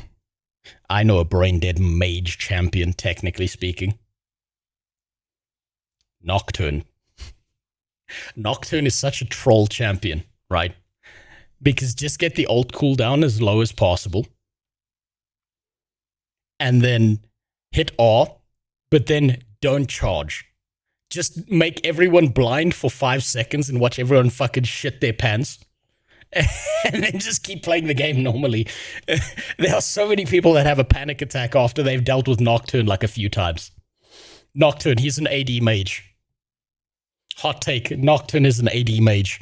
Down mid to get instantly banned. And so, overall, because the game gets your skill quickly, and because you get banned for trolling quickly anyway, there aren't really big reasons for the level 30 requirement to stay there anymore. So Oh, that's who's brain dead. Fuck, I nearly forgot about his entire existence because he's so fucking old.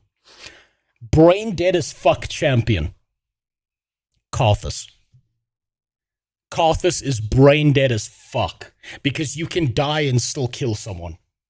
The only reason it is there now is really just for the rewards. So what if the leveling system could be improved? What if Riot could do something like you have to play 10 normal games and own a certain number of champions and then you can play ranked? Honestly, that would have worked just as well. And so, throughout all of this chaos, Jinxie accidentally started a whole new movement that showed that yes, it totally makes sense for Riot to look at that mentally ill level of joy that he's going through right now because he killed that Nasus. Man, there's nothing like the experience of being able to do that for the very first time, and it's just all downhill from there. Use the new WASD controls. Jinxie is the living example of this. And yes, perhaps it is time to improve the leveling. I mean, look, we had the big movement with the Hextech chests, and people did complain about blue essence pricing. We're making a full loop back to the beginning, aren't we? Yes, we are. We're going right back to the beginning. Yeah, he's right. Yeah, you know what? Honestly, I think Jinxie is going to bring... Jinxie is a big enough deal that he's going to bring League to the little zooms, and they're going to get dragged into this game and get the same addiction problems that we had back in the early T1 days. Creator team has an account for you. Wait! Iron account! W. Drew! Look at that. They're making the right decisions. They're really making the right decisions. Honestly, I am fascinated to see what happens with Jinxie's League tournament. Like, I think it's actually going to be peak. I think it's going to be fantastic for content. I've seen that he's been training with Dantes, and Dantes is fucking nuts. So that's going to make for some entertaining shit that's going down there. I think that's going to be fucking fantastic for League. Also, yes, all the Zoomers are going to want to play Yumi, because all of them are fucking furries and want to fuck cats. Now, I'm going to be right back. I just need to take a quick piss. Battle for the ownership. And then we're gonna take a look at SKG, because goddamn, Stop Killing Games has actually been getting somewhere. I'm so fucking impressed with how far SKG has been getting. Cassidy, oh fuck, I used to love Cassidy. My favorite mages were Cassidy, and Victor. But before the rework and they made him gay, that used to be so fucking good. Okay, give me 1 second. I'll be right back. I also got to check what the fuck that noise is outside. I got to make sure that I'm not getting robbed. Give me 1 second.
Right, just need to go outside quickly. Sorry about that. I was muted that whole time. I was just checking what the hell that screaming was outside.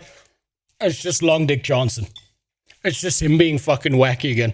I think his internet went down for last time, and this time it wasn't my fault. You should make your own version of SKG and make it about unbanning you from ANET. You know what? If there was a movement out there that was about moderators actually applying their rules fairly and evenly and not being fucking dictators about it and ruining video games, I would sign me the fuck up for that.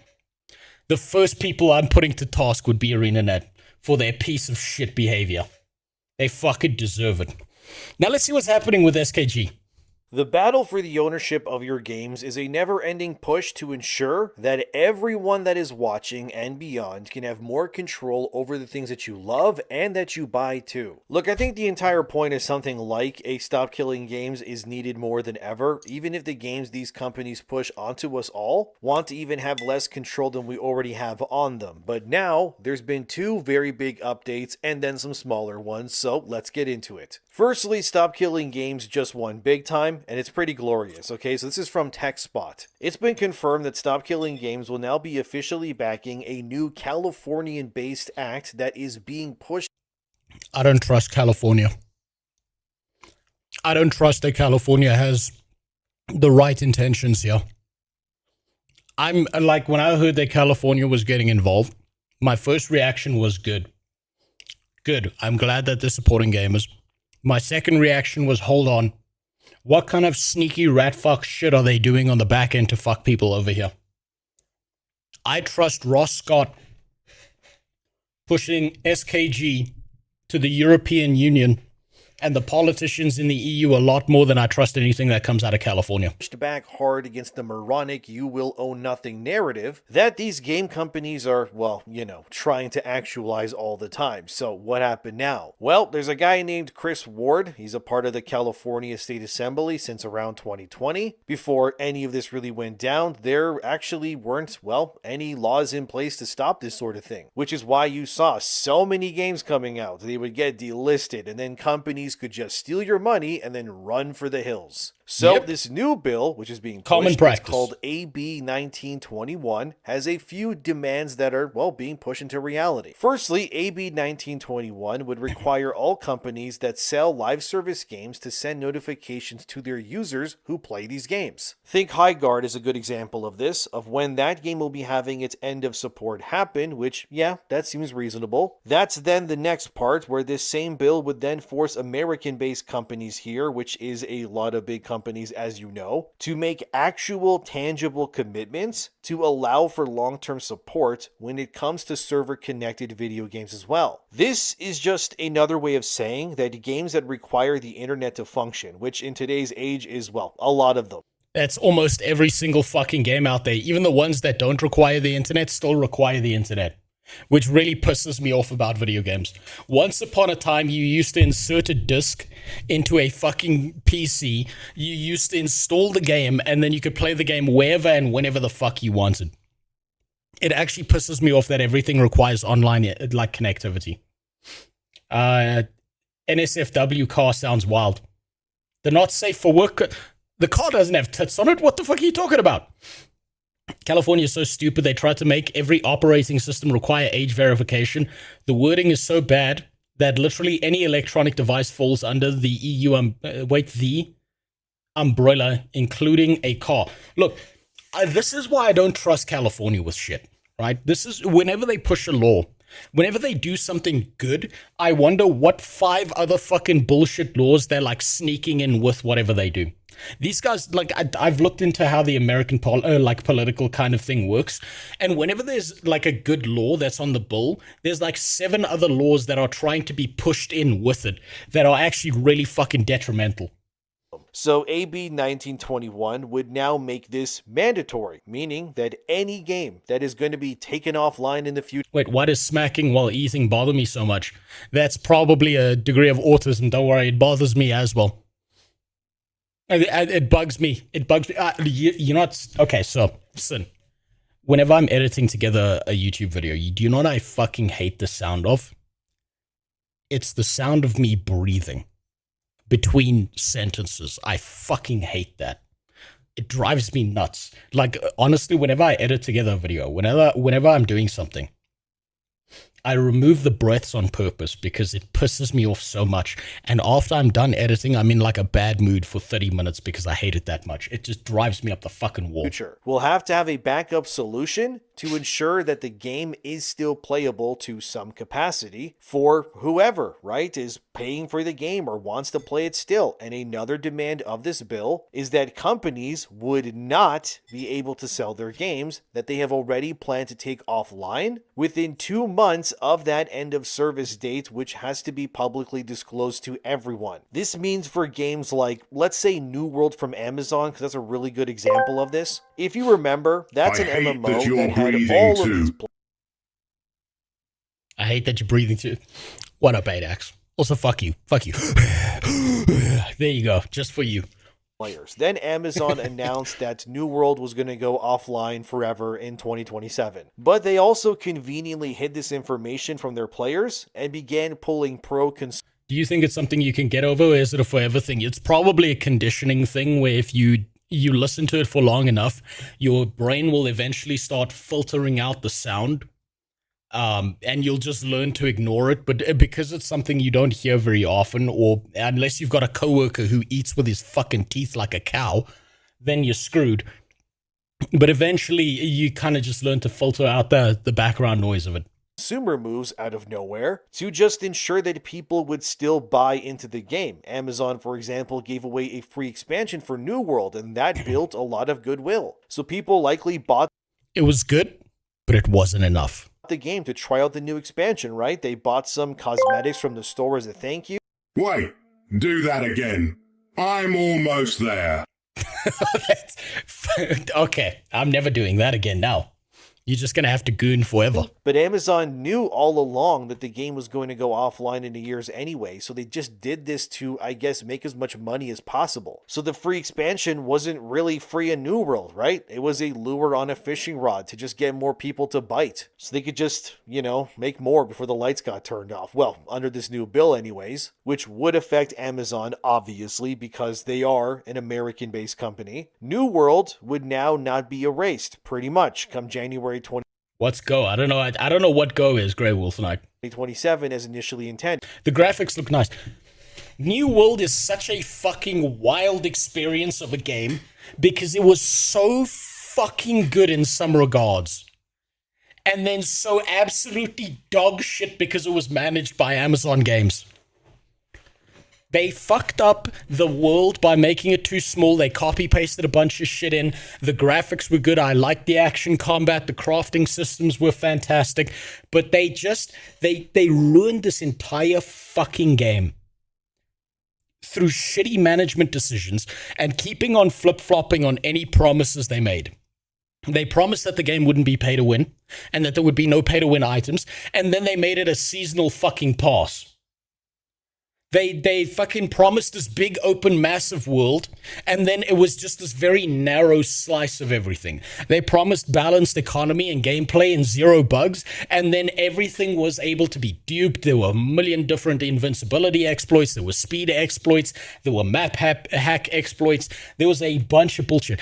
Honestly, if New World was built by a different company and was the same game with a different management system, this game would still be alive today and people would love it. I would still be fucking playing it. Well, hopefully anyways. Instead, it could go offline, sure, but the game would then need to legally allow the game to be played by users, even if it meant turning the game into like a... Oh, do you mean literally everything that happens to current AAA games? Yes. Actually, yes. Every AAA game has the exact same fucking problems that New World has, and it drives me up a goddamn wall. Single-player standalone game instead. And when is WildStar coming back? Well, there's a few private servers in the work that people are like trying to build out for WildStar. Honestly, I've thought about this, Grey Wolf. The guys who I want to rebuild WildStar... Mike Frazzini sank New World. They also managed to make even remotely appealing in the cosmetics store. Yeah, cosmetics store was a mess. And yes, the fucking book salesman did sink that game because he's such a retard that he changed direction of the game in like 1 year before final release. It was such a fucking mess. But WildStar, as to WildStar, do you know who I want to pick up WildStar and bring it back? Is the same people who made Turtle WoW. I think they should grab a hold of WildStar and get it functioning. I trust those guys to make a good game more than anyone else in the AAA gaming studio. Which personally, or industry. If Amazon actually wanted to make some good money off of New World, they should actually take that game. All of its content, its expansions, whatever. Also have plenty of those dead games, Max. Remove the live service elements entirely. Include all the cosmetics that were in that store as unlockables in the game for the players to use. And they could just release New World as a standalone single-player RPG game that people can play and explore whenever they want to. And it would also be, in theory, bursting with content like crazy. That's bullshit. I'm sorry, Endymion, but that's bullshit. This game would not work as a standalone RPG game. The entire point, the best components of New World were all the multiplayer elements. Given that, well, yeah, it was an MMO before, obviously. That would not only be a win for the consumers who bought New World, because, well, they get to keep playing the game that they love, which is great, but it would actually also... I accidentally left a word out. The cosmetics in New World were absolute dog shit and hideous. Yes, they were. Most of them were shitty as fuck. But that wasn't my primary focus in the game, was making my character look pretty. My primary focus was walking around like a German with a flamethrower, going through everyone and then using the voice chat with a German accent. Being, telling them to get in the oven. That little Uden escaped and I'm going to set him on fire. open New World to a, pun intended, new audience that Amazon can then explore possibly turning New World into a, single player franchise instead of being an MMO one. It would just be a big positive all around. Amazon gets their good PR, New World fans get what they want too, and you get to sell the game with all this content back to people as a standalone premium release. It wouldn't work. It wouldn't work as a solo player game. Sorry, that just wouldn't function, this game. If a private server spun up, it would be a much better experience. Which will just, make you more money. I actually hope that more failed MMOs or gacha games, free to play, whatever, do the same actually too, because these games usually have so much content, so why just go offline? Why not make it all into a premium game where the content is already made, because you guys, made it already? Is it not better to make money off of that than to just shut it all down, put all that content in some digital vault, throw the key away, and then start over on something new? Sounds kind of crazy to me, actually. Also, just a massive waste of talent and resources too. But due to the nature of this bill, currently, it would only be able to work on newly released games and not games that are in backlogs already, as seen here. It would mean that if this bill were to pass, that any game released January 2027 and beyond would be affected by this change. Does that mean if you bought games that are older after that date, would that then affect them, but people that bought the game before wouldn't? You see where this kind of gets muddy a little bit, but still. My hope is that they can further cast the net wider so that even older games are affected by this too. But you can't do this retroactively. It wouldn't work, because then you're trying to punish people for things where they didn't break the law because the law didn't exist back then. It wouldn't work. The other component of this bill is that if for whatever Have you seen the offline WoW projects popping up? Not at all. Reason a game company can't meet any of the requirements detailed in this bill, that they would have to, by law, be forced to fully refund the game and give the money spent by the user on that product back to them, no matter how many hours they spent in it or anything else, which that point for sure, that's going to anger a lot of game publishers, because they would then get nothing out of this in the end. They would have just wasted their money pretty much. Gee, it's almost as if you shouldn't be making the sort of games that can just, up and disappear one day, out of nowhere. Now, should you guys? Maybe. I don't know. You should make games that don't need 1 million people playing it constantly every single day, or it'll just shut down and explode. But that's kind of the entire point of this, isn't it? It's sort of like how you see people online obsessing about the Steam player charts of whatever game, and people go, why do people care about the player numbers so much? Because, well, they do matter. Unfortunately, they matter a whole lot more than you think, because before, if a game came out, not many would play it. But it would still be fine for you, because you could still play it and enjoy it whenever you wanted to. But now if some online game doesn't have a thriving community 24/7, well then nobody gets to play it. Yeah, that is one of the biggest downsides. You can't have like a niche community of a game where there's like 100 people who want to play it and play it consistently. It's always got to be the chart-topping biggest fucking game, or no one cares. People care too much about the player population counts a lot of the time. But the issue is this gets muddy when you start talking about MMORPGs in particular, because the entire design of all of these games works best when there are multiple people playing with you. Right? I'm not saying that they shouldn't be preserved. And if New World came out after this law was in place, remember they promised that they would keep New World alive for bare minimum of a decade. And then they went back on that promise. Sneaky fucks. And they would be in actual legal trouble if they didn't. It's kind of messed up, isn't it? Why do you think so many people are obsessed with Marathon Steam charts still? Is it partly to be annoying and make fun of Marathon and Bungie? I mean, absolutely. Sure, yes. But is it also because Marathon's longevity and your access to even being able to play that game is dependent on whether there is enough of a community? Whomever was in charge of the environments did such a fantastic job. Tempest Heart was such a spectacle of a dungeon. It was. That person should have been in charge of cosmetics. They should have been. They should have been. The environment, the sound design, it was fucking gorgeous in that game. There was so much good about New World, and it all came too late because Amazon doesn't know what the fuck they're doing. Remember, Amazon Games is a company that's built a bunch of different video games, and none of them have been successful. They keep just shutting them down because they didn't immediately like top the charts on a bunch of their shit. If you ever see that a game is being published by Amazon Game Studio or made by Amazon Game Studio, run. Save your money.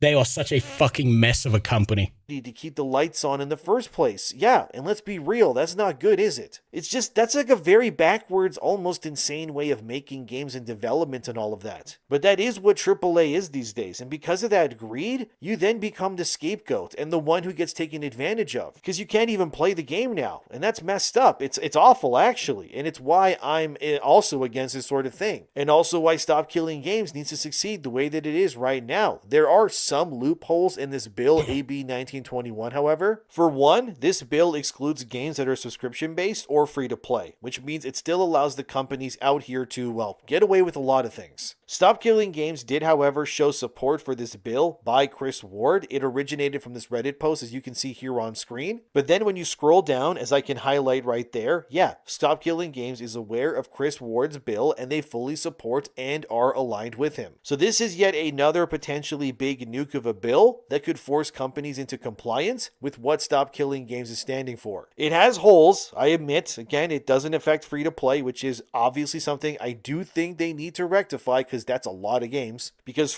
That's a fuck ton of games. There's a lot of free-to-play games, and what game companies are going to learn from this lesson is we need to make our game free-to-play and then over-monetize the shit out of a cash shop and put pay-to-win in it, or they need to go for a subscription model. That way they can skirt the laws and the rules around this. And they'll say, oh, we're doing a subscription model, guys, but it's only 1 cent a month. Wow, think how good that is, right? And they can pretend to be consumer friendly, but they will find a way around these rules. They will use every legal loophole they can to never have to comply with this bullshit. Free-to-play games, as you all know, they are big money makers too. And just because it costs nothing to play them, it doesn't mean that there aren't people out here spending hundreds, if not thousands of dollars on those sorts of games when they play. Perfect is the enemy of good. You're right.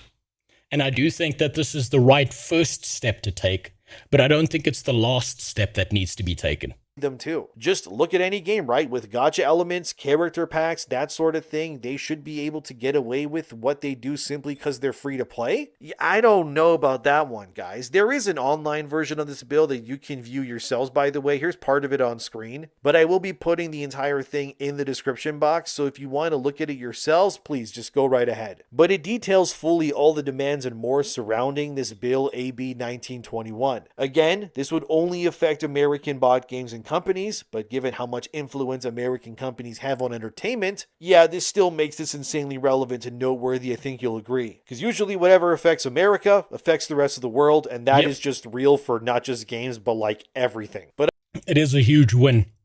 End of the day, this is a huge win for everyone, that these laws are being put in place for consumer protection. Okay, now let's move on to the second big story, which is honestly more of a victory. You might say it isn't the final solution. Listen, if I had things my way, there would be a lot of Ubisoft devs in showers. There would be a lot of EA executives stepping onto a train. Lap than anything else. So if you remember, or maybe you don't, this whole Stop Killing Games thing began because Ubisoft decided to, well, screw over people when it came to The Crew. The Crew, if you don't know, that's a racing game which is open world, and randomly one day Ubisoft just announced that The Crew would be taken offline and anybody who bought the game would not have access to it anymore. Despite what about the Sweet Baby Inc. employees? Well, we can already kind of get around that because I don't consider Sweet Baby Inc. employees to be human beings with human rights. They don't deserve those. By having, bought it themselves. This angered a lot of people because it meant that not only was a digital game going to be delisted, but that even if you had the physical disc, that was going to be useless too. It also meant that anyone who bought The Crew or saw it on a store shelf were technically being sold at that moment a paperweight disc that, well, has nothing on it because you can't play it. So naturally, that story blew up, and of course, Stop Killing Games was then brought into existence because of it, but okay, what happened now, you're probably asking? Well, Ubisoft has given in, officially, and well, it proves that we actually do have the power to change things if we just try. As seen here from Eurogamer, well, would you look at that? They added a new mode to The Crew too. Wow, I thought that was apparently impossible to do. This is such a huge fucking win. particularly from Ubisoft, who kept on making every excuse under the sun, saying how it's fucking impossible, no one can do it, it's completely unreasonable, blah blah blah. Turns out they can do it, huh? Turns out they can.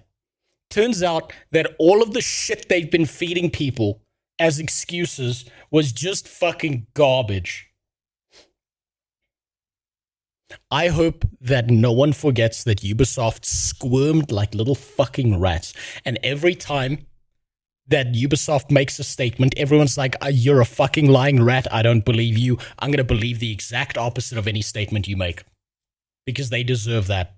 That's the kind of treatment they fucking deserve.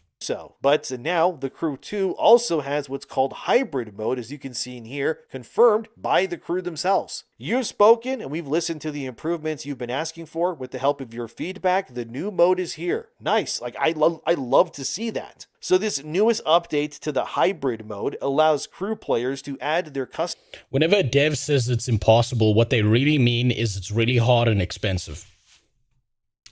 True, but that's when a dev says that. When a CEO or a PR management person says it, what they're saying is, fuck you. We're not going to do that because there's no benefit for us doing that. We will fuck you into the dirt at every single position and angle we can because we want to get away with whatever bullshit we can get away with. I don't think them saying that it's impossible was coming from a dev.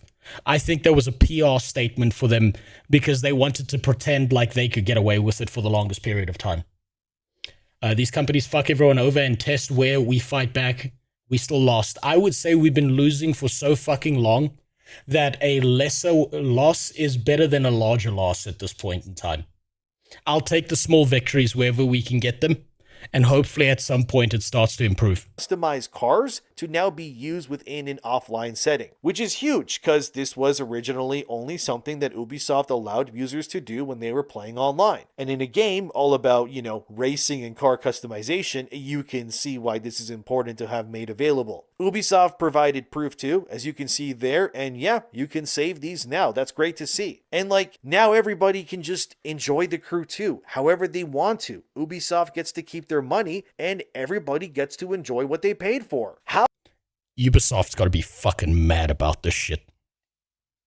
The people in charge at Ubisoft have got to be so goddamn angry. How is this not something that the games industry does not want more of? You see how it takes a little bit of effort, I know, sure, but the payoff is worth it. The people are happy. That's worth doing it. And I love seeing something positive like this coming alive. We need more of this. Obviously, as of this video... Pirate Software said even he couldn't even thought it was possible with his technology. Well, if the god of programming who made the best game to ever exist called Heartbound that isn't released yet because, he's still working on it because it's got to be flawless. If he said it's impossible, well, then I believe it without any further critical thought. Video being made anyways. This is not available yet for the Crew 1, which kind of started all of this. But Ubisoft should probably make that a priority, but people in the comments are still not convinced. As seen here in the comment section of that post, people are saying that Ubisoft is only doing this because of Stop Killing Games.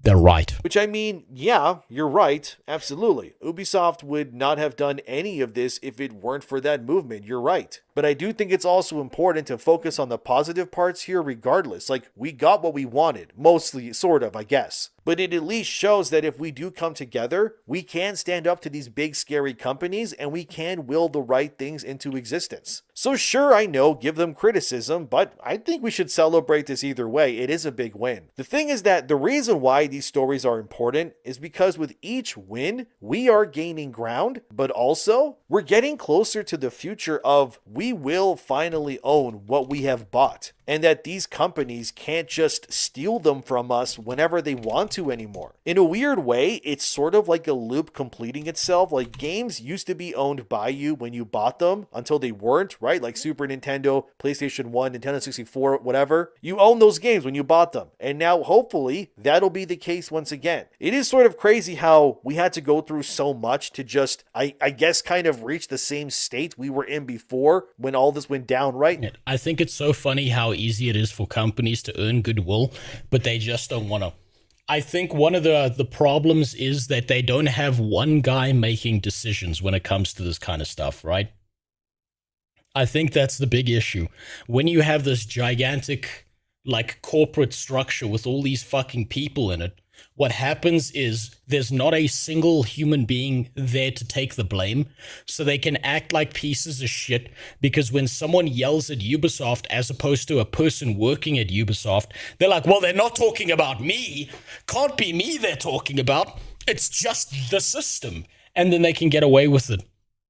Enacting goodwill through a large company like that is near fucking impossible, because you've got a bunch of middle management Karens who royally fuck up everything along the way. And that's why you never see any goodwill when it comes from these larger companies and stuff. There's always got to be someone at the head of those decisions that then takes the heat for shit and then will adjust in the correct directions. That's why Steam works so well, is because Gaben's in charge. If something's going wrong with Steam, everyone yells at Gaben, right?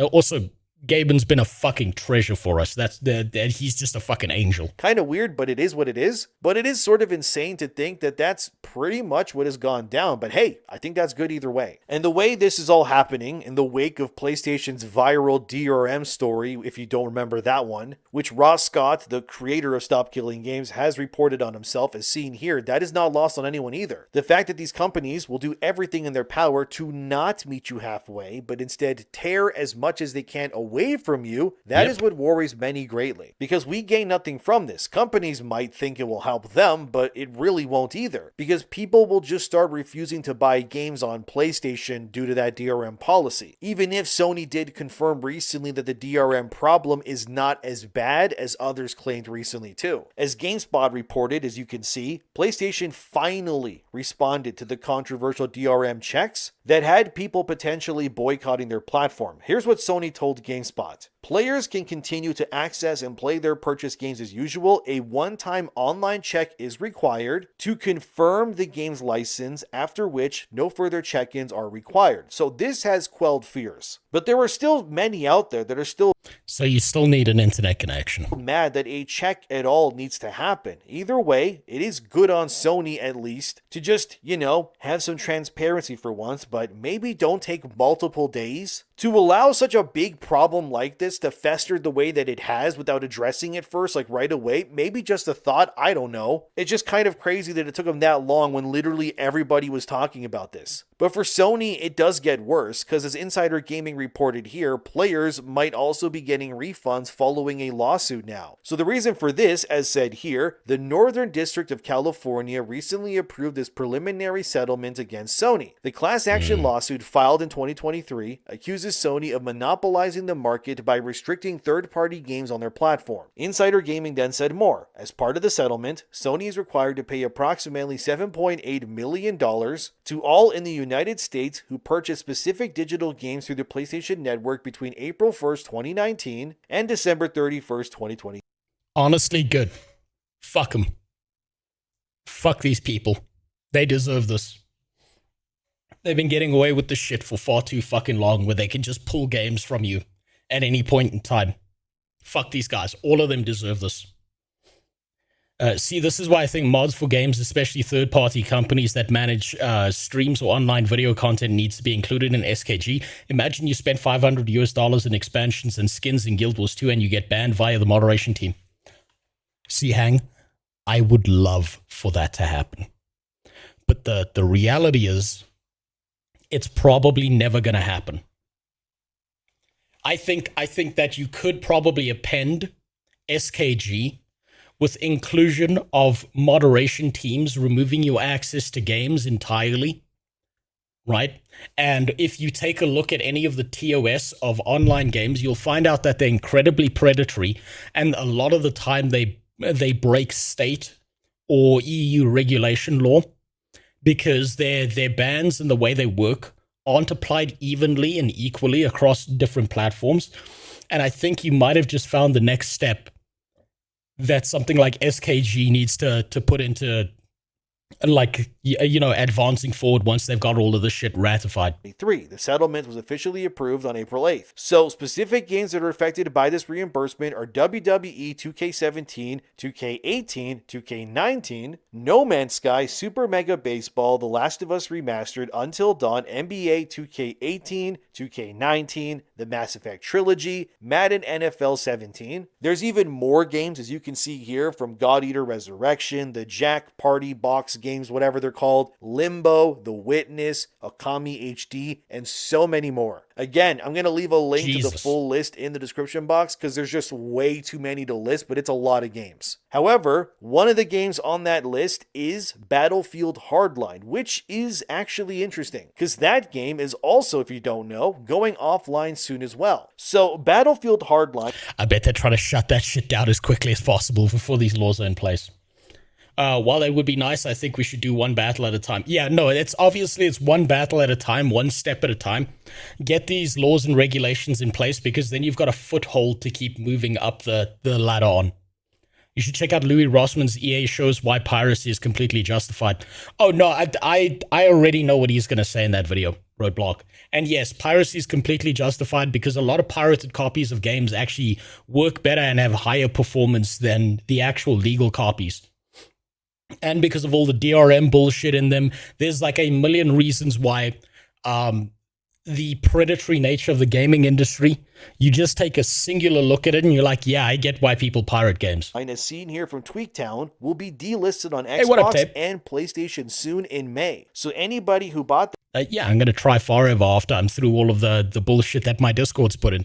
Like all the videos that I've got like fucking stacked up in my Discord that I'm catching up on. Game will never be able to play it unless they, I guess, keep it downloaded on their console. But when it comes to online functionality, that will also be taken away too. The game will remain indefinitely on PC at least. But again, this is why Stop Killing Games is important because there you go. Another example, another game you lost access to even if you paid money for it. As Tweaktown says there, Hardline will be sold at $40 USD now while having the option to unlock all multiplayer items in the game if you just pay EA, $50 USD as well, which is, yep, that is real. In case you're wondering, Hardline will continue to be able to be played on PC online for its multiplayer and all that, but yeah, the console versions, those are dead. And this is again another reason why Stop Killing Games and that Californian bill are being pushed the way that they are so hard, because now it's just another dead game added to the pile that you can never play on consoles at least. But that's the problem, isn't it? Like, why are you going to buy a game if it can just disappear one day out of nowhere like Hardline's going to be doing too? There's no preservation there. There's no backup. There's no offline mode. It's just gone now. But this just confirms why this is important because it means that the access that you're paying for is not ownership. And that's why you're seeing this.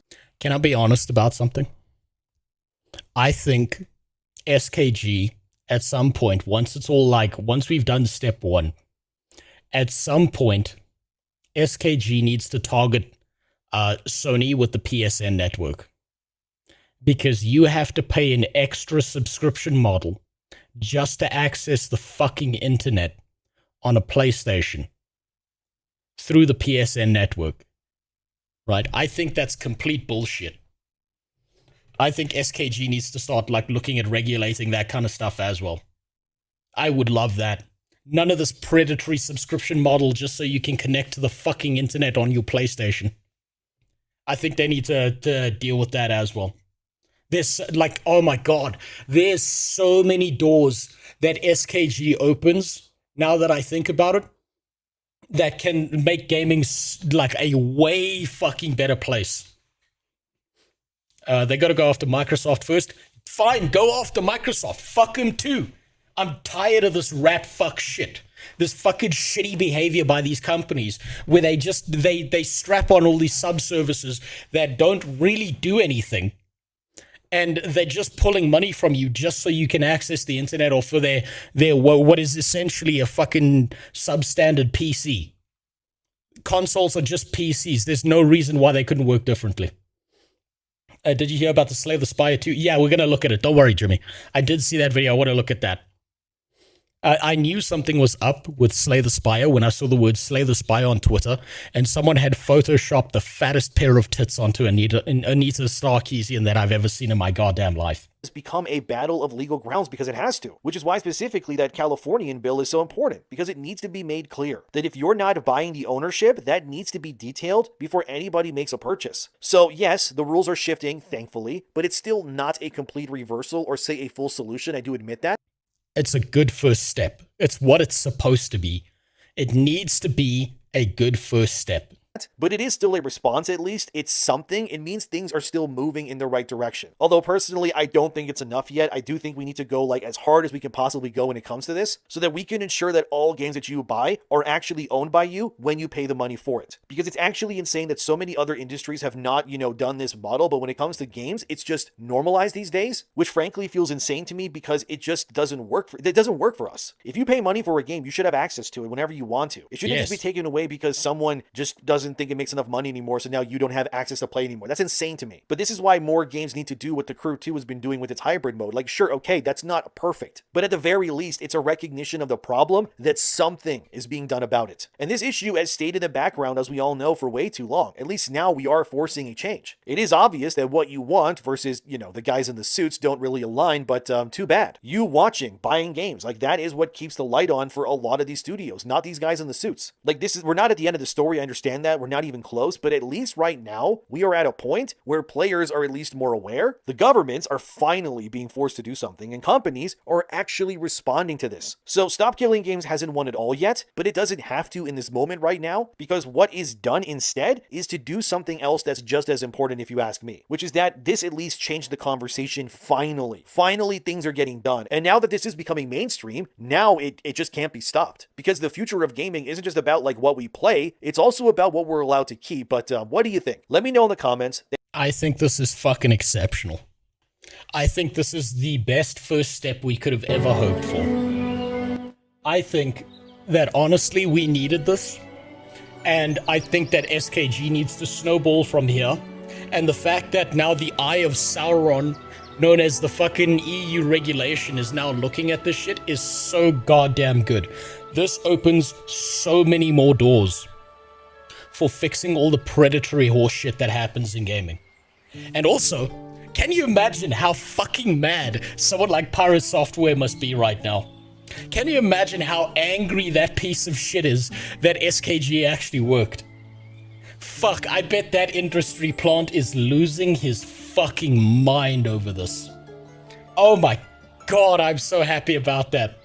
That man's gotta be losing his shit every day of the week learning that this works. And that he didn't get what he wanted. I hope you get everything you asked for, but nothing you wanted. What a fucking rat that piece of shit is. Oh god, I'm so glad to know that all of this is working and none of what he said mattered at all.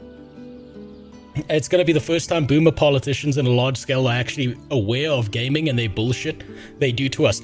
I still don't think they're aware, Brando. I think one of the reasons that this actually got through is because the boomers have no fucking clue what they're talking about. I think their ignorance actually worked to our advantage here.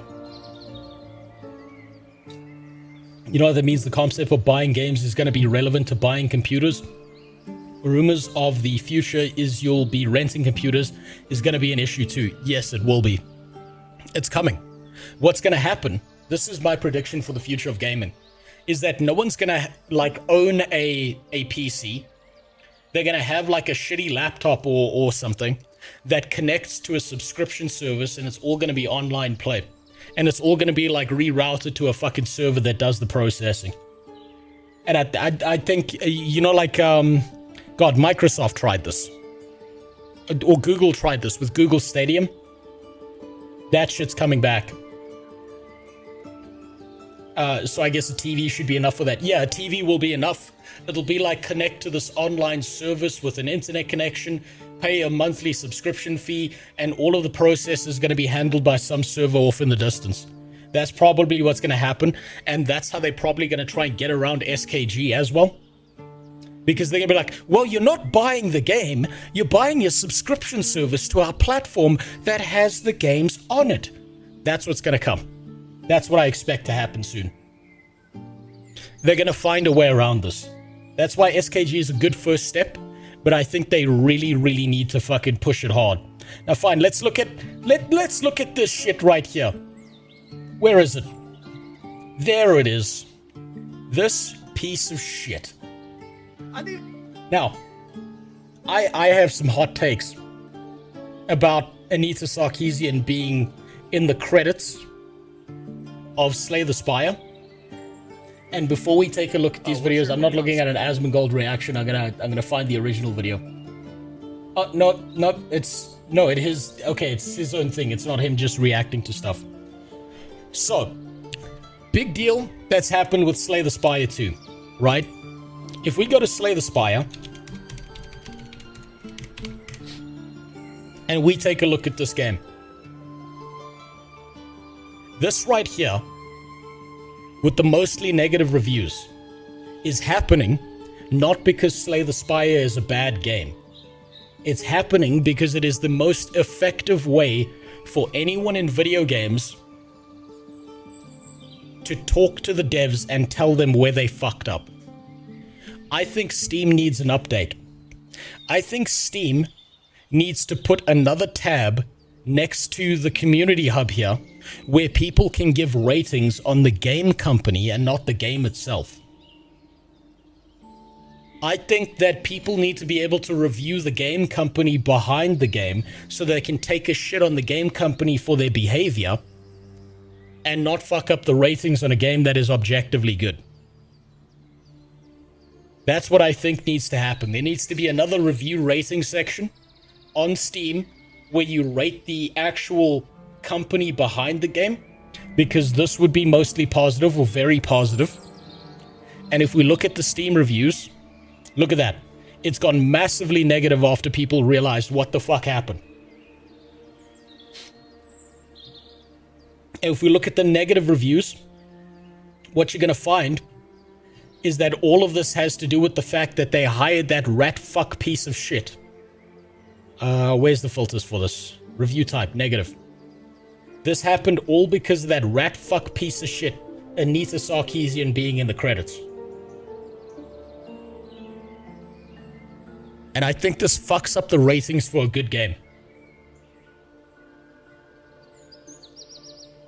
Let's see, gap in perception, why some players are frustrated. Reluctant negative review due to the game's current status as early access. New Dorman boss redesign. Oh, I'm surprised.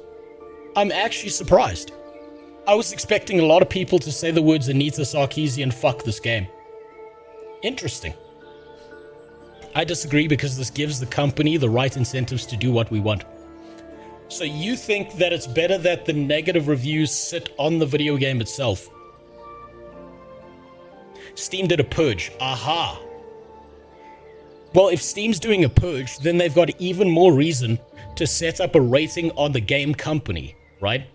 Because if a game company acts like a piece of shit, if they make a good game, but you disagree with their regular practices, then maybe you still want to avoid that game. First review, top right. What, this one?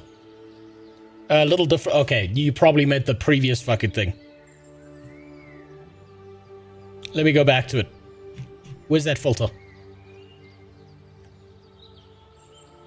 Negative. Overall, a good game like the first, except the concept of balancing some enemies. Anita Sarkeesian. Really? In 2026? Oh, it looks like Steam's purge didn't catch all of them, huh? What did she do? Anita Sarkeesian is one of the biggest elements behind the entire aspect of the Gamergate saga, because she's a piece of shit who doesn't play video games, who's got no industry involvement whatsoever, but she threw a fucking cunt wobble at the entire gaming industry and said that everything is racist, everything's sexist, no one's allowed to have sexy characters in video games. This bitch went and spoke to the UN about video games. She basically tried to put fucking propaganda into video games. And the worst part is she kind of fucking succeeded. She made video games worse. She ruined people's entertainment because she personally didn't like what was going on. She's a grifter, essentially. And she said it's all about sexism and racism and all of that shit, when it wasn't. It was about her pushing a grift in order to fuck up video games and ruin everything. The entire Gamergate saga was because of her and Zoe Quinn, Five Guys Burgers and Fries. And the entire corruption of the video game industry. She only took off because Todd's like you reacted to her. Wrong. Wrong, John Com. The reason she took off is because people started listening to her and giving her speaking engagements. What she did was she targeted people who know nothing about video games. Remember how boomers used to think that if you played GTA, you were going to become a school shooter? That all video games were fucking satanic back in the 60s? I mean, back in the 90s? She went out of her way to target people who had power but no understanding of the gaming industry. And if there was no pushback, if there was no fight back against it, she still would have taken the fuck off and she would have gotten away with it. Right? People reacting to her negatively is the only pushback she fucking got. And the reason everyone is so fucking mad at her piece of shit behavior today is because people pushed back initially. She would have gotten away with it if no one pushed back. If Anita didn't ruin the game, I don't see why she deserves hate, though. A good deed does not wash out the bad, nor the bad the good. It's because she's a rat, right? The simple answer is it's because she's a rat, and what she does is she will go and get on some video game board, and whereas a game would have been good, she imposes a bunch of restrictions on a game that makes it dog shit and fills the game with a bunch of propaganda. And tries to fuck up the entire video gaming ecosystem because she doesn't like the fact that someone put tits on a hot character in a game. She is one of the sole reasons we have games like Marathon. We have games like High Guard. We have games where there's all this bullshit propaganda on games that would have otherwise been good. Do you really think that if someone like her didn't, like, do you really think if she existed or she didn't exist, would The Last of Us been such a fucking mess or not? You seen Mixtape? I've seen some stuff about Mixtape. It doesn't look like a video game to me. It looks like it's cutscenes in corridors to me. Doesn't look like a video game. I've almost no interest in looking at Mixtape, if I'm being honest. It seems like it's narrative pushing bullshit. And what's really fucking weird to me, Filter, about what I've seen from Mixtape, it's a bunch of teenagers doing a bunch of sexual acts, and somehow that makes it a peak video game. But then people play Pragmata, and then they say that you're a pedophile because there was a father-daughter relationship in that game. Makes no fucking sense to me. Really makes no sense to me. It's crazy when you look up who's behind the game. Well, I'll look it up later. Right now, we're going to take a look at this shit. You know what? We'll start with the Roach King himself. He's talking about video games, but it's still within his realm of expertise because, you know, it's politics, and this guy's all about the politics now. A Mixtape is a movie. Yeah, it doesn't seem to play like a video game. It looks like cutscenes in corridors to me. Mixtape is a content farm built game for journos to content farm so that YouTube content creators can content farm it. Maybe. I honestly, I haven't played it. It looks suspicious to me. I'll be honest to you. Mixtape looks incredibly suspicious to me. It looks like the kind of game that a bunch of fucked up, mentally ill journalists are pushing. And yeah, I believe it's astroturfed. It looks astroturfed as fuck to me. It doesn't seem to be following the natural progression of people falling in love with the game the same way people did with Expedition 33 or Pragmata or fucking Dark Souls or Elden Ring or any of that. It doesn't seem to be the same thing. Let's see what Asmongold's got to say. Switching people with hiring Anita Sarkeesian. I don't know if they hired. I don't know how she was involved at all. My opinion on the Slay the Spire stuff. I know that, like, my opinion is that you should try to make it as known as possible that you don't want to have certain people involved in your products. I think that's the main thing. And review bombing and negatively reviewing a game is one of the only ways that a consumer can actually show and express that. Check the Steam review. He's right. He's right. The only way you can effectively communicate with the devs currently is through a negative review. It's the only way you can get these fucking guys to listen. I don't think it's even a lewd-esque woke game. It's baffling that they chose to x-ray the worst part of intimacy, and even Steam somehow has OP ratings going for it. Well, the thing is, I think they're trying to make like disgusting shit normal. That's why they're trying to put fat bitches in video games, because they're trying to change the standard of attractiveness of things. And it doesn't work like that. We're instinctual creatures. We find certain things attractive and other things not so attractive. That's just how we are. And it ends up being gross and weird and shit. I think there's a very specific type of person who probably enjoys that stuff, and they work in the games journalist industry, but not the normal human being who plays video games. The shit is crazy. Let me see here. Slay the Spire to Steam. I haven't seen this at all. It says it's a 4.6. Mostly negative. 35. Holy shit. Yep. What curate? Well, what about actual reviews? Like, there's more than 200 reviews. Yeah, I feel like most of these are positive. Like, I feel like a lot of these are most helpful. Well, how about I'll look at most recent, maybe. Yeah, there we go. If you want to have... I'm assuming he did this before the Steam Purge wave. Asked me a couple of days ago, Anita Sarkeesian, loves Slay the Spire 2, Anita Sarkeesian again. A fun game ruined by activists. People are downvoting it. So, if you want me to give my show that watch the graph, where's the graph? Can I see the graph? I've never seen this graph before. Where can I look at the graph and find it? Separate the art from the artist? I don't think that makes sense in this circumstance, because this is the artist doing the art.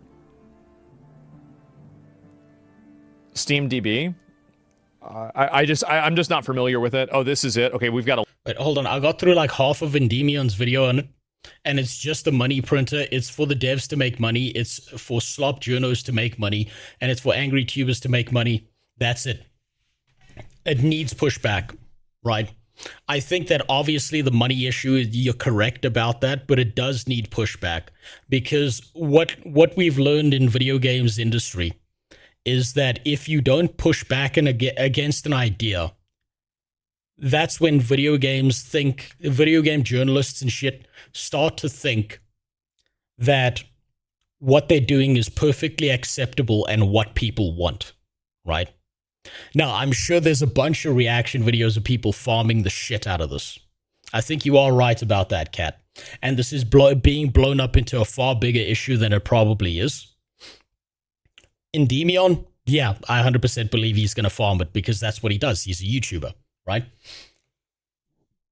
I think what's most important about this is not going to be the YouTubers. It's not going to be anyone who's reactionary to it. I think it's the average video game player who says, I've had enough of this fucking shit where you're using these garbage people to make garbage fucking decisions and putting propaganda in my video games. That's the biggest issue. I clicked off of Endemion's video because he said it himself, these journalists aren't relevant, so why are you giving them attention?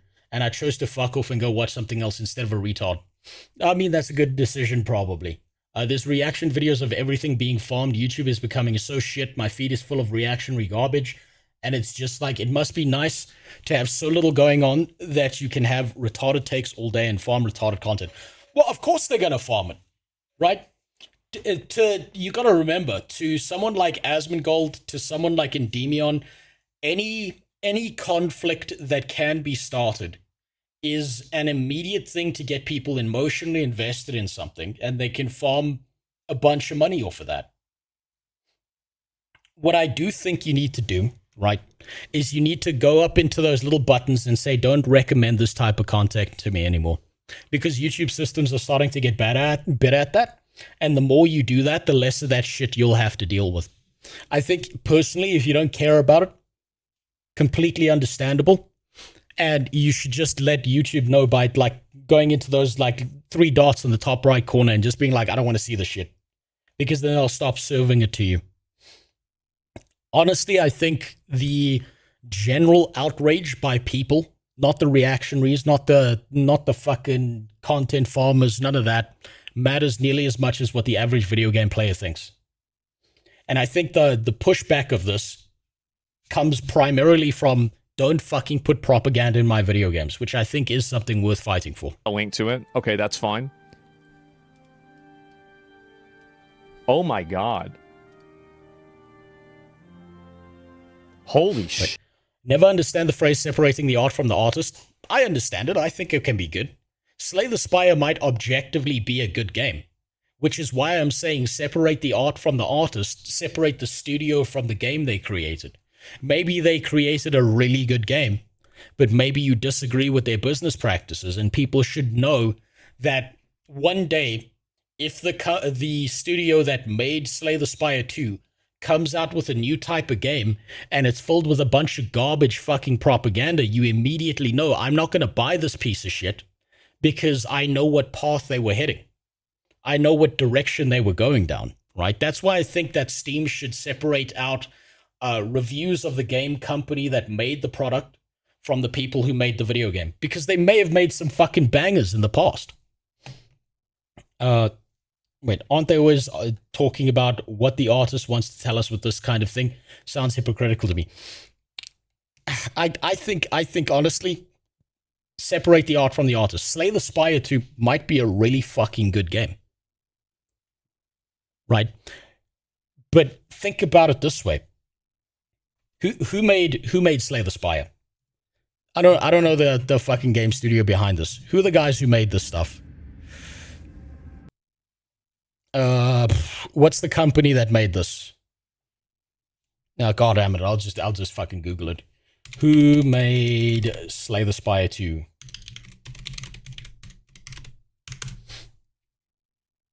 Megacrit, right? So, Megacrit made Slay the Spire 2.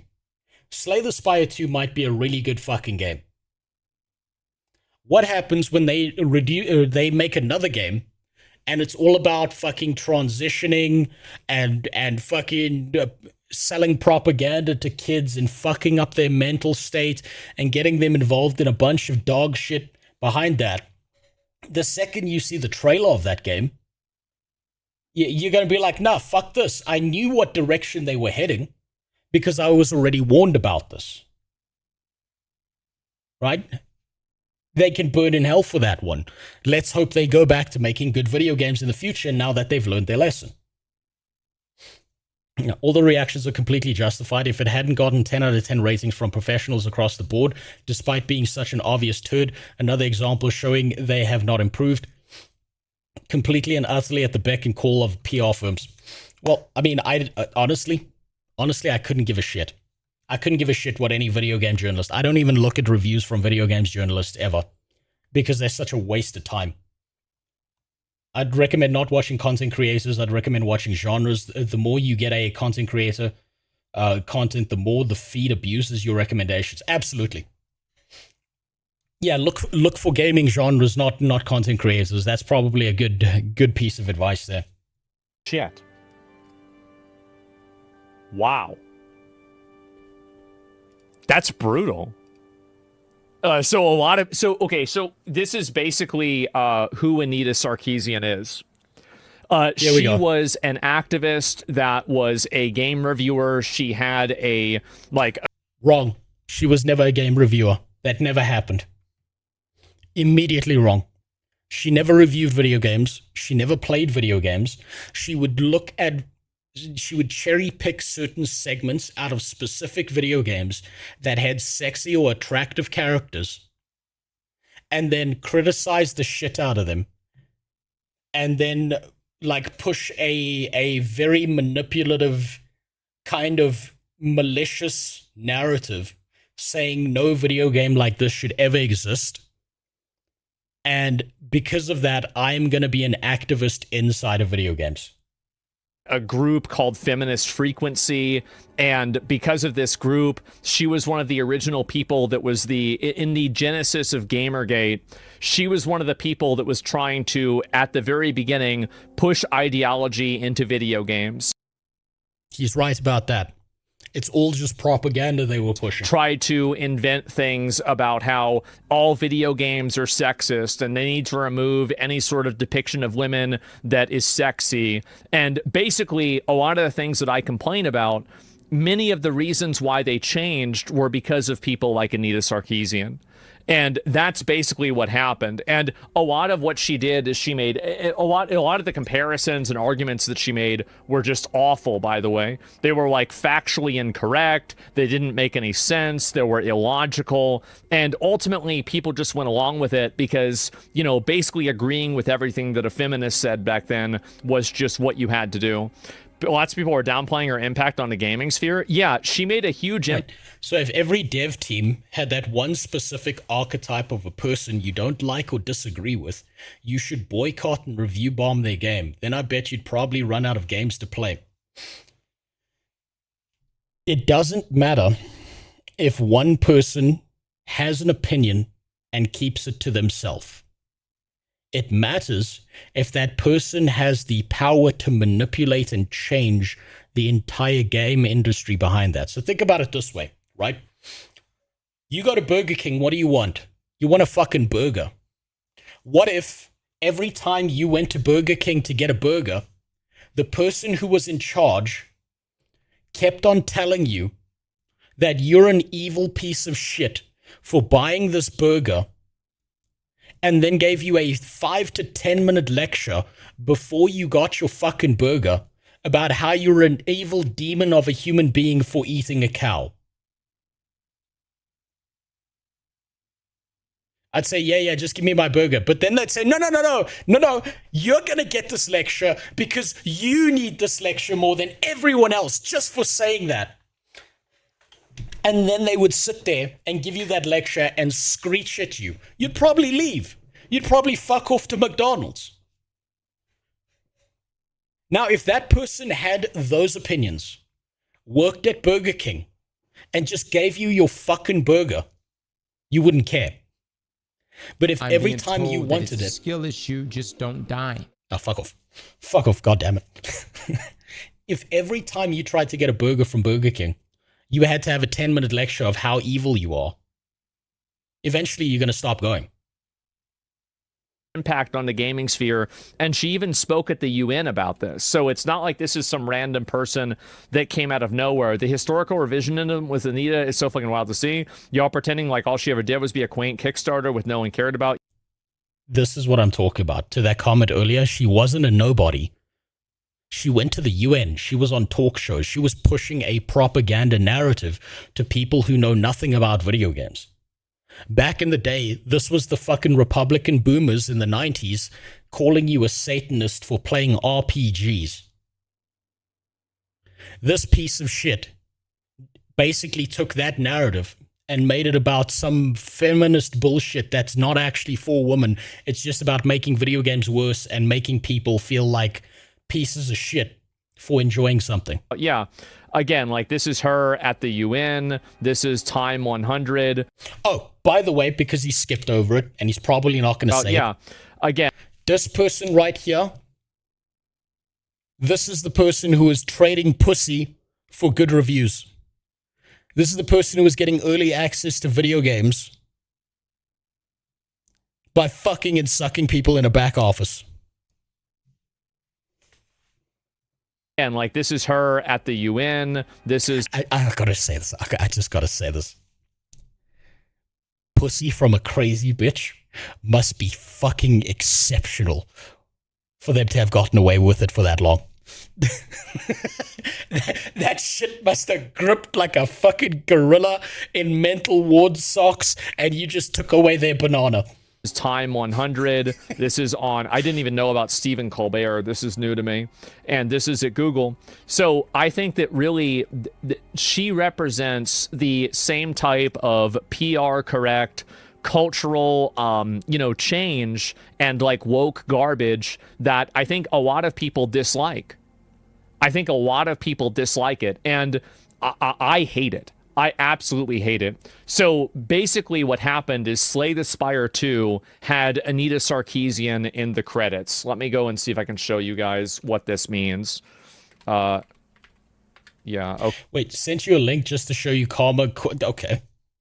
You sent me what? Discord? If this is another fucking meme, I swear to God.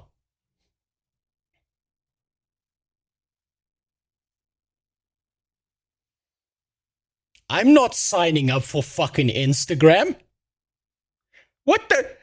You want me to fucking sign up for Instagram? Are you fucking high?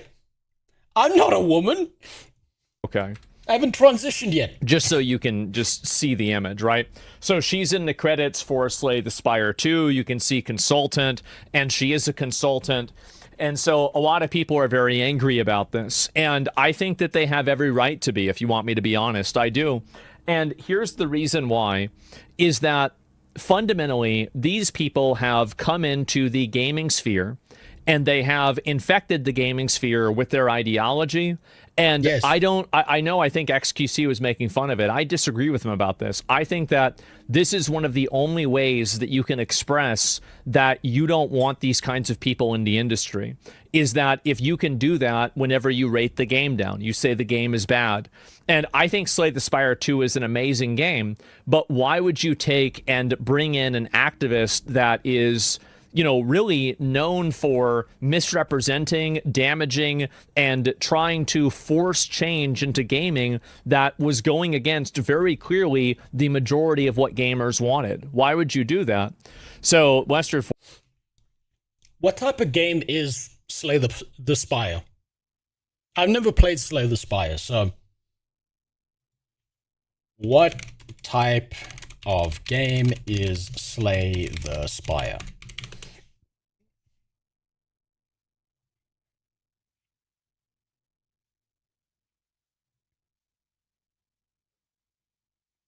Okay, so it's like a deck builder. Okay, yeah, like you said, it's a deck builder game.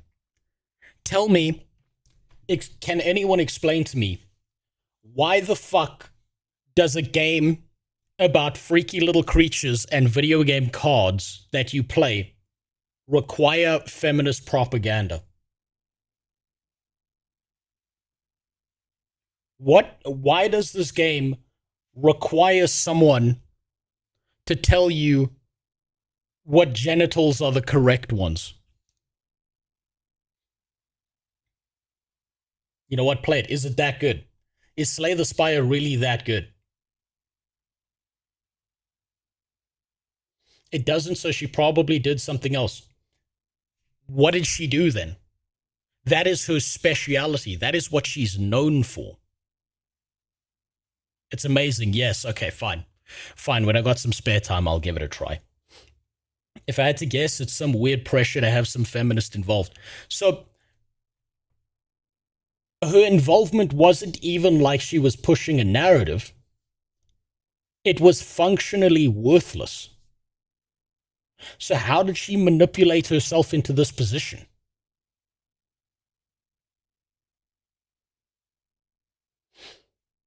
I doubt she was brought in as a feminist propaganda consultant. What role did Anita... I don't know how to spell her surname.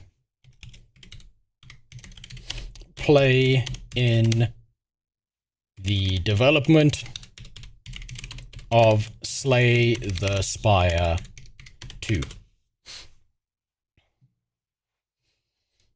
Listed in the credits for Slay the Spire as a consultant.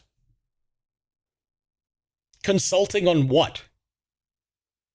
You might be wrong, Sax. She might have been brought on as the feminist propaganda consultant. What did she do? What role did she fucking play? Role: served as a consultant, which typically involves advising on areas such as sensitivity, diversity, character design, or narrative.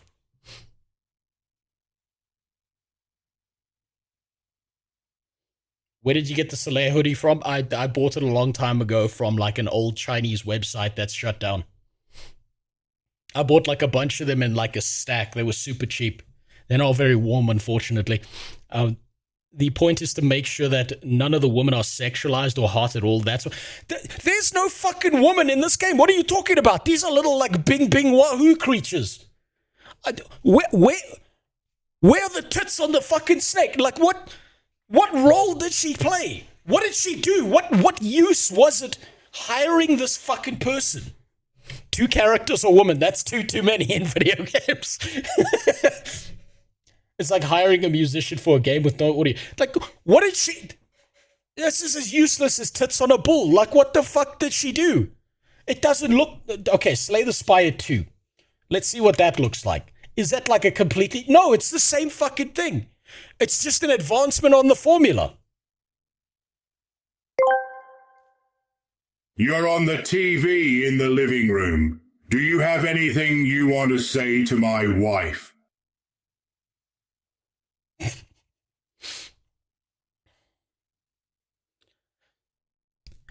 Remember that when you're giving out blowjobs, that Adex told me in confidence that he loves it when you use teeth.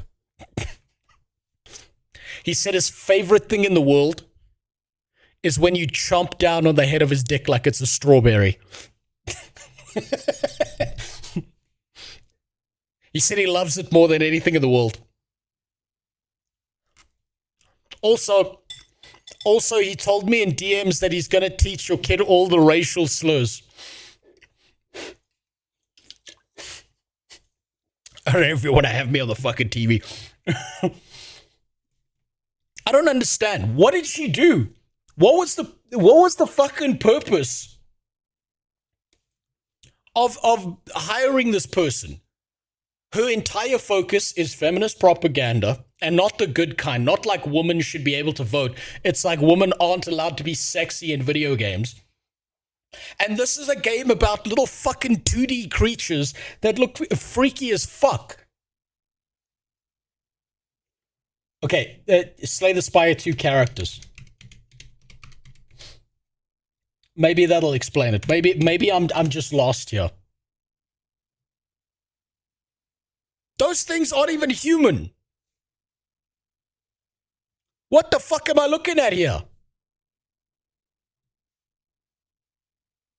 Like that. What was the point? They wasted money. They wasted money on this person. There was no point. There was zero fucking point.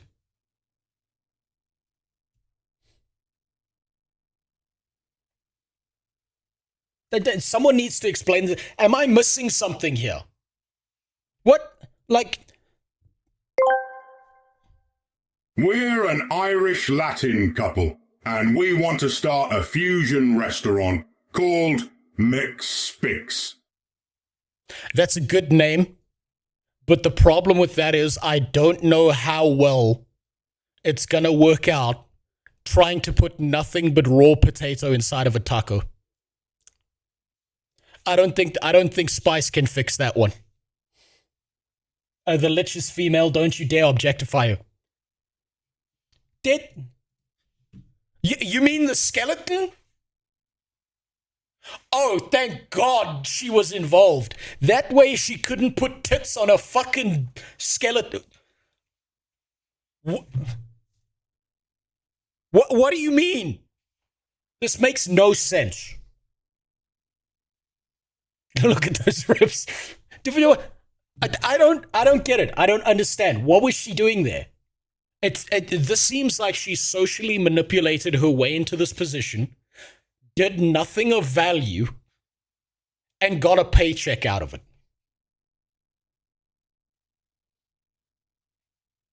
Those 2D creatures still look 10 times hotter than that creature called Anita. Well, yeah, that's fair. That's fine. I don't get it.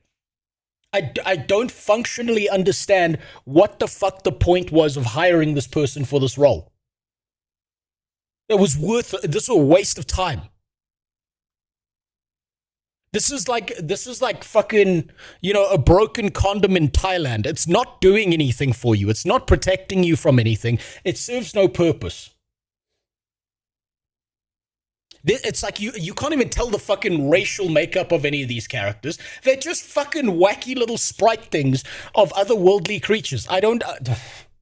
I'm confused. I'm so fucking confused in her involvement in this. Maybe her job was to tell the artist to remove the boobs and ass on anything that resembled a female.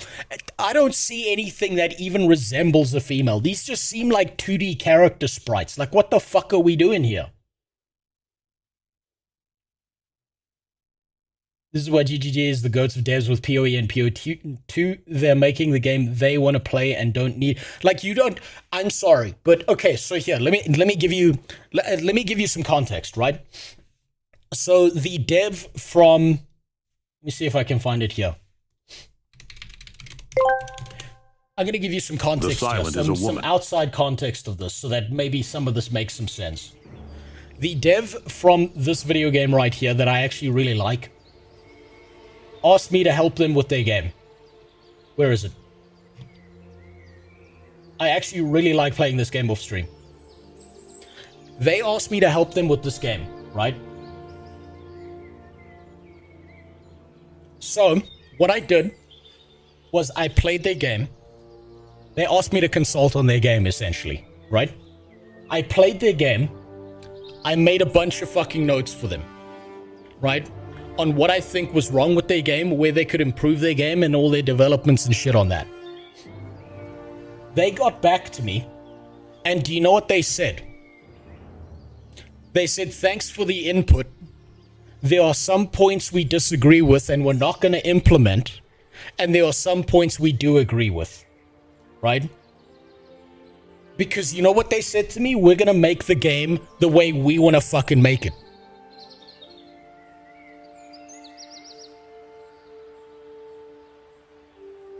That's the way a consultant works. If they say something that's valueless, you don't put that shit in the fucking game. So what did she consult on? Why ask for feedback? Because they were looking for people to help them out. They wanted to see where their game falls apart, because when they're too close to the problem, they can't tell. They weren't asking me, oh, change the direction of this, put this social message in here. They were like, what are the gameplay mechanics? How does this feel? How does that feel? How's the build looking? Like, that's the kind of shit that they asked. Technical questions. Have I tried FAREVER yet? No, I'm going to be trying it after I work my way through all the Discord videos. It's going to be a long stream because I kind of had a moment where I just closed my eyes and I woke up and it was 10 o'clock at night. That happened yesterday, so I've slept for like a full day, and then today I've just been yelling at internet people trying to get shit working. How many sexy female did you tell them to remove? I don't understand. I genuinely do not understand what reason there was for hiring a feminist propagandist into a game that's got nothing to do with even human beings. For little 2D fucking monsters. Voids are gaming? Yeah, exactly. Cancer of a cancer is still it's bad, no matter how small it is. Exactly. Okay, so this is the Instagram shit that you were talking about earlier. What is this? What? I did not get married, but I did have a wedding-themed birthday in Stockholm summer.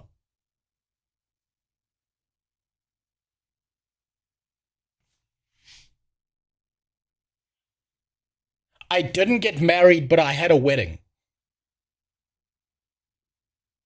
I don't have a vagina, but I had my first period. I don't have a dog, but I took it on a walk. What the fuck are we talking about here? It was a birthday party, not a wedding. Then why did she call it a wedding? It was a goofy and silly and fun. We had a bachelor party, rehearsal, dinner, ceremony, and reception all in one. People dressed up in the best costumes, from brides, divorce lawyers, drunk uncle, and a ringed bear. And a ring bearer. They had a ring bearer for not a wedding. Massive thanks to everyone who helped me pull it off. which was a lot of people, everyone who traveled from. What the fuck kind of mental illness is this? Oh, Jesus, I can smell that picture. Jesus Christ.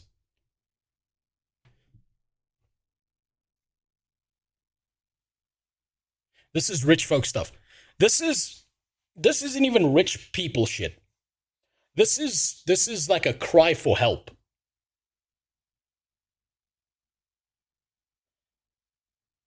This is like, I want a wedding, but I'm such a gigantic piece of shit, no one's ever gonna marry me. So I'm gonna have a pretend wedding instead.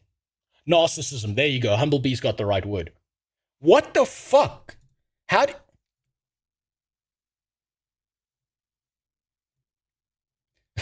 This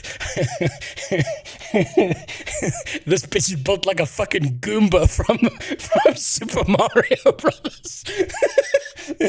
Maybe it's just a bad camera angle. That's like the fantasy creature you kill at level 1 in an MMO. Go collect 4 empty wine bottles from the goblins in the cave. Oh god, that's even more terrifying. Jesus Christ. You know, I look at pictures like this, right? And I look at pictures of first world whites sometimes, and I start to understand why black people are so grossed out by white people. Like, I'm like, no, I get it. No, I get it. This is white people behavior. I get it. I get why blacks dislike them. Jesus Christ. Fucking hell. Rich-tarded people. No, absolutely. Fuck me. I don't claim them. Neither do I. Can you imagine being like the one person who's got some fucking mental stability being in this place? Never mind, there's no one black. What are you talking about? What you talking about? What do you mean there's no one black? A genius idea for shorts. Ask gamers, would they rather marry a porn star or marry Anita Sarkeesian? Oh, that's an easy one. They'd all just say marry a porn star. Because at least you get a good fuck or two out of that before they take half of your stuff. That's not black. It's not. What is it then? What is this thing?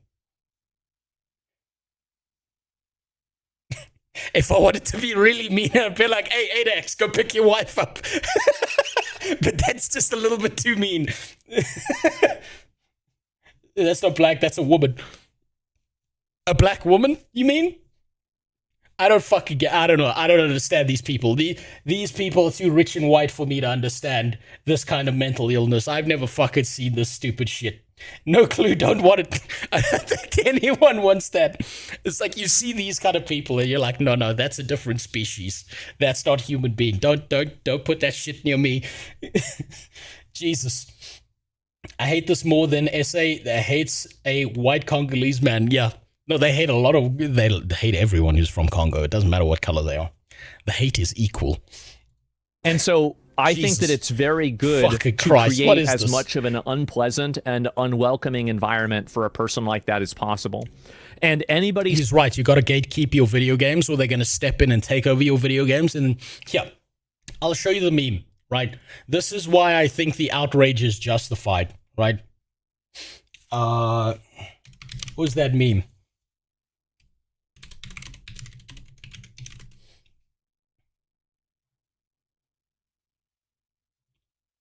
Oh, fuck, I'm not going to be able to find it, but there's that meme out there of a bunch of people sitting in a box saying, this is our space, and then someone from the outside comes in and says, why aren't you including me in your space? And then you let that person in, and then they push you out of your space, and then they say, you're getting thrown out of this community because you're a bigot or you're whatever the fuck else, go make your own space. You have to gatekeep these experiences from these pieces of shit. That's California black, which isn't real black. Oh, no, yeah, you know what meme I'm talking about. Look, I'm starting to think Californians are just a completely different species. Saying that it doesn't matter, it's not a big deal. I want you to keep in mind that those people probably agree with her. All right, good night, Miranda. Go live your life. So they're not telling you that because they think that. Many of the people that are telling you that are telling you that so they can make you stop doing it so they can keep doing what they want. Yes. That's all it comes down to.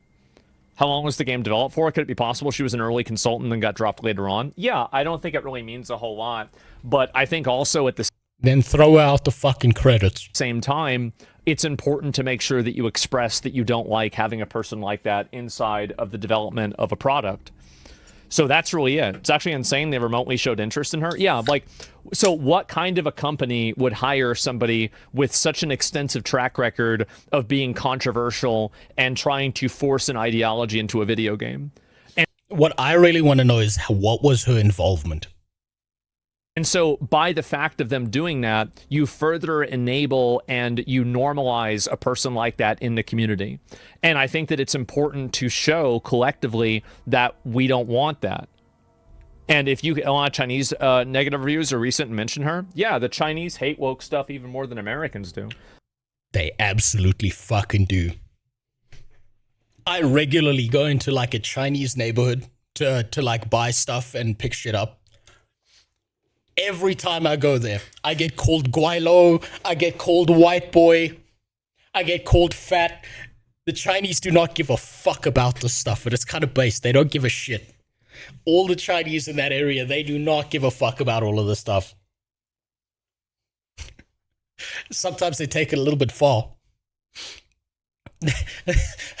I remember once I went to like the Chinatown area and I was like sitting in a restaurant because I really wanted to try out the Peking duck there, right? And what happened was I was sitting down at the restaurant and like a black guy came to the door and the receptionist she did this little skitter towards the door and she was like, hold on. I'm not sure I allow you into a restaurant. Answer questions first. And the dude was like, are you doing this because I'm black? And she was just like, yes. I find out now, are you good brack or bad brack? Fan you for Mark Luck's videos. Yeah, well, thank you. I appreciate it. I hope you got some enjoyment out of that. Basically, she made this black dude at the door of the Peking duck restaurant answer like 5 questions. You'll break my stuff? No, I'm not going to break your stuff. You come here for food, not cash register. Yeah. Yeah, I came here to get a meal, lady. She like went through these questions. It's like, okay, you good brack. Come in. I sat there like eating this Peking duck and I'm like, what the fuck did I just witness? They're like the Chinese people do not give a fuck about the whole racism angle and stuff. They despise that shit. They make Westerners look soft by comparison. Chinese hate woke stuff, but the one thing the Chinese like to throw back at non-Chinese is all the racist stuff. Oh, they fucking love doing that. Oh, what makes diversity and slavery excessively... Oh, you're talking to Filter. They really hate woke stuff. They do. They despise it. They make me look woke. That's it. They do. And so have you seen a journalist that's brutally attacked by leftists? No, I haven't seen that at all. I'll give you another story. So again, Chinatown. I went to Chinatown. I buy a lot of stuff from Chinatown because it's cheap. It's easy. The Kung Fu uniform and the rice hat I have back there. When I went and got the Kung Fu uniform from the Chinese guy, right? One of the first questions he asked me was, "You not do gay stuff in Kung Fu uniform, yes? You're not gay, white boy." I'm like, no. This is for like a set and stuff. This is for like a thing I'm doing and recording stuff. It's like, you're not recording gay porn. I know so, if gay porn. And then when I told him what it was for, then he was like really excited to like share his culture and stuff. But he was like, no gay stuff, no gay. He really didn't like that. That old Chinese guy was super excited the second he learned that there was no gay stuff that was going to happen to the Kung Fu uniform. Also, Dill Pickle, thanks for the follow. I saw that one. Or the sub, I suppose. Do you know how long the game's been in development? Maybe it was from a long time ago. The thing is that that's not the point. It's not the point. The point is that she was involved. Yes. No reasonable person should have ever thought that that was a good idea. Never. At all. And I think that really, like, how do we take back, like, our hobby? How do we take back our community? What Chinese guy doing in your country? There's an entire Chinese community in my country. With their own street, with their own, like, location. It's basically, there's a plot of land.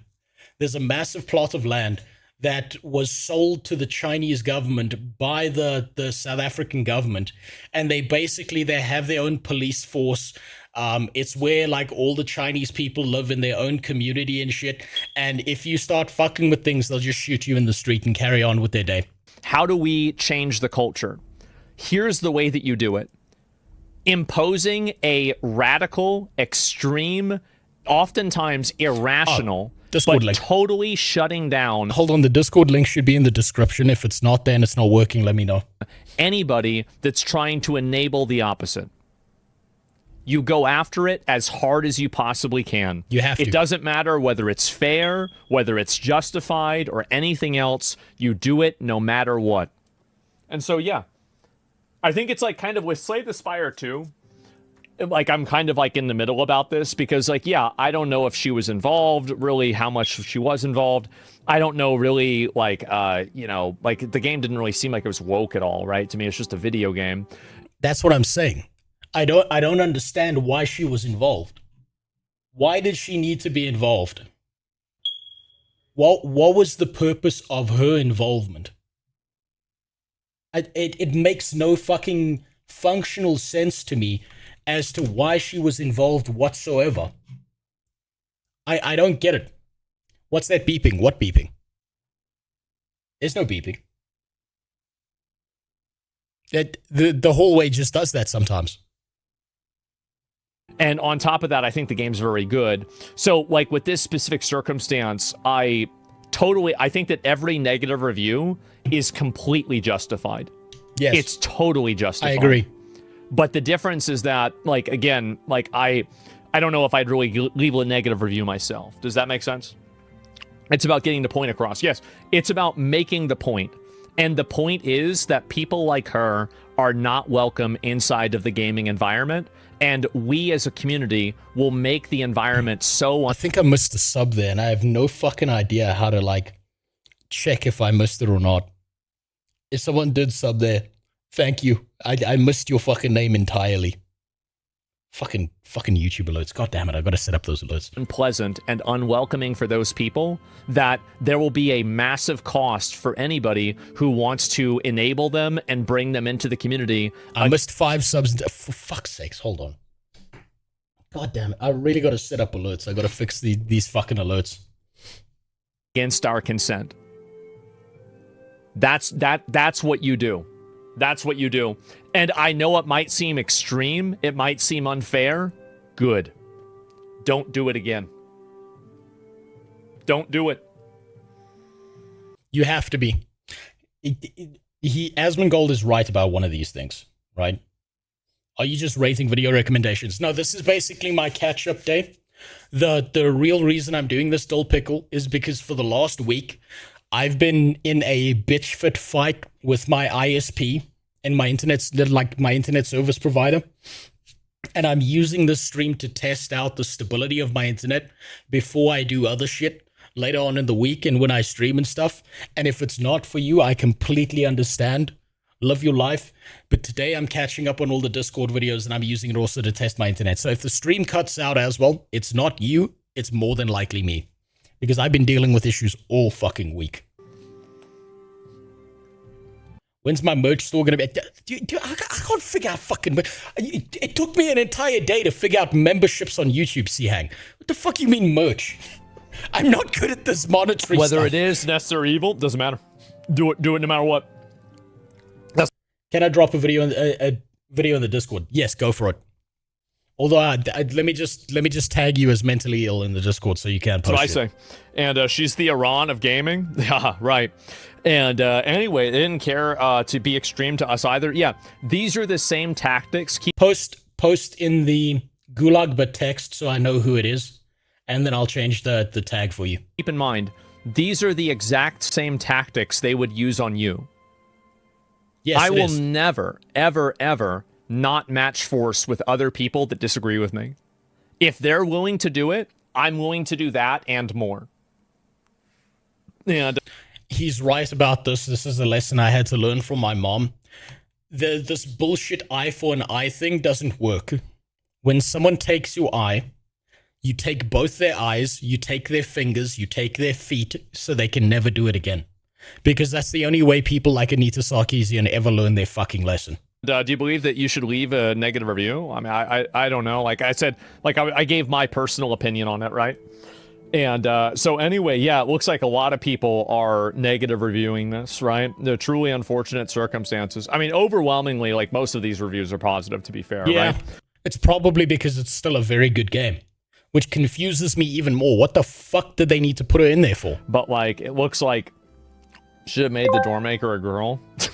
Remember to like and subscribe. Oh God, fuck If you off with really that. like the content, consider becoming a channel member. Oh, Help fuck off. Rose emigrate to the U.S. I do need to get to the US, to be honest. I need to get the fuck out of this nightmare before they start killing the white people in the cities. Okay, anyway, it is funny, POCQ, the consultants for the game feel why. Yeah, I'll see what the most helpful reviews in the last week are. Most helpful, maybe this week. Yeah, I need to start, yeah, a lot of people are, oh man. Wow. Wow. Okay, I don't see your name in the Discord. Post in the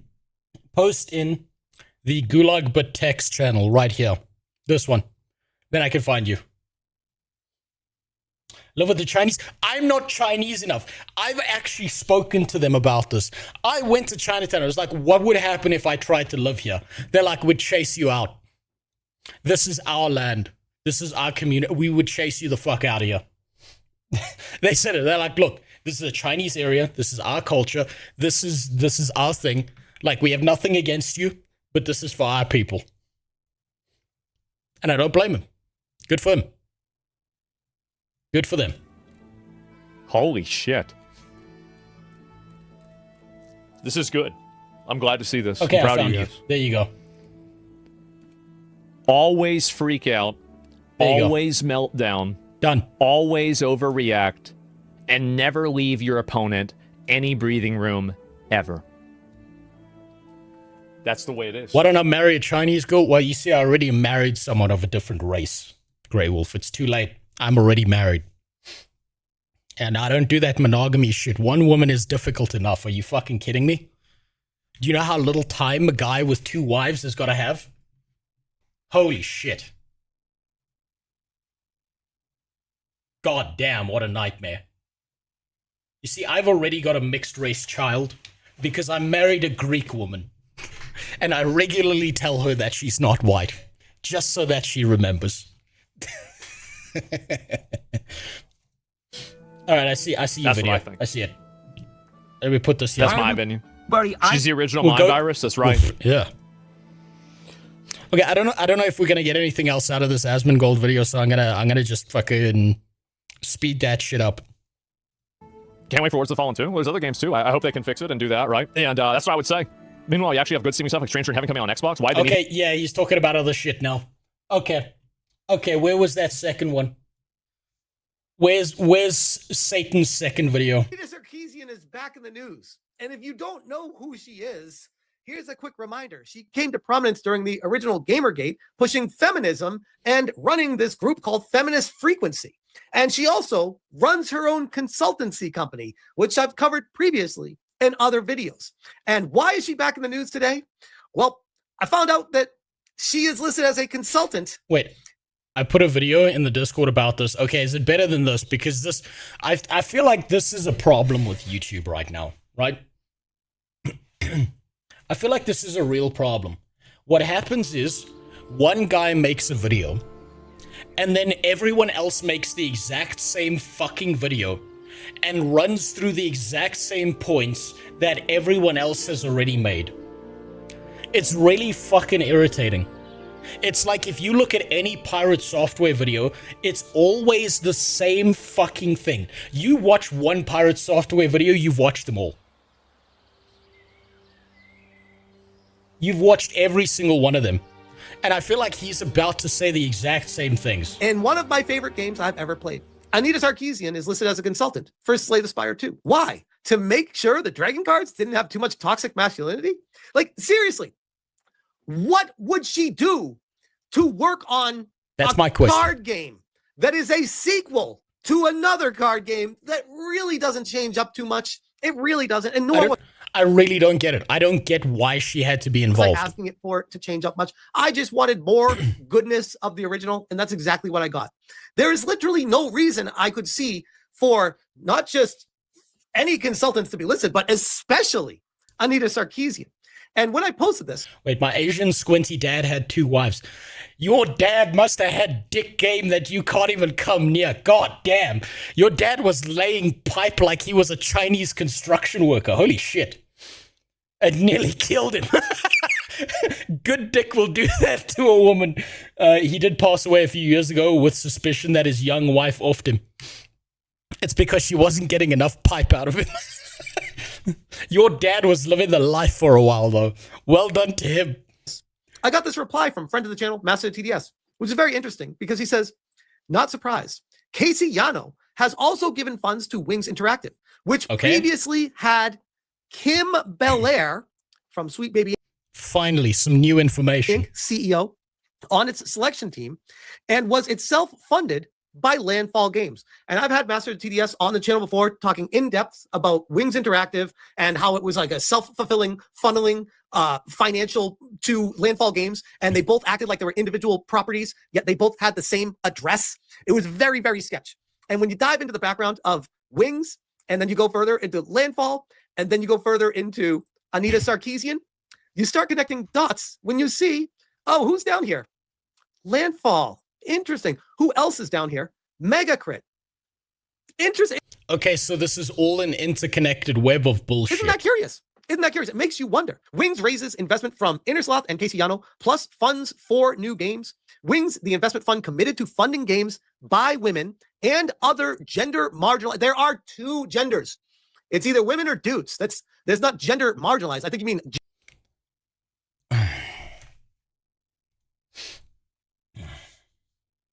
You know, I wouldn't regularly say this, but I'm kind of actually burned out on this whole fucking battle with the whole gender shit. I'm so tired of it. I'm so tired of one side just being like, there's 2 genders, and the other side saying there's 1,000,001 fucking genders. I couldn't give a fuck anymore.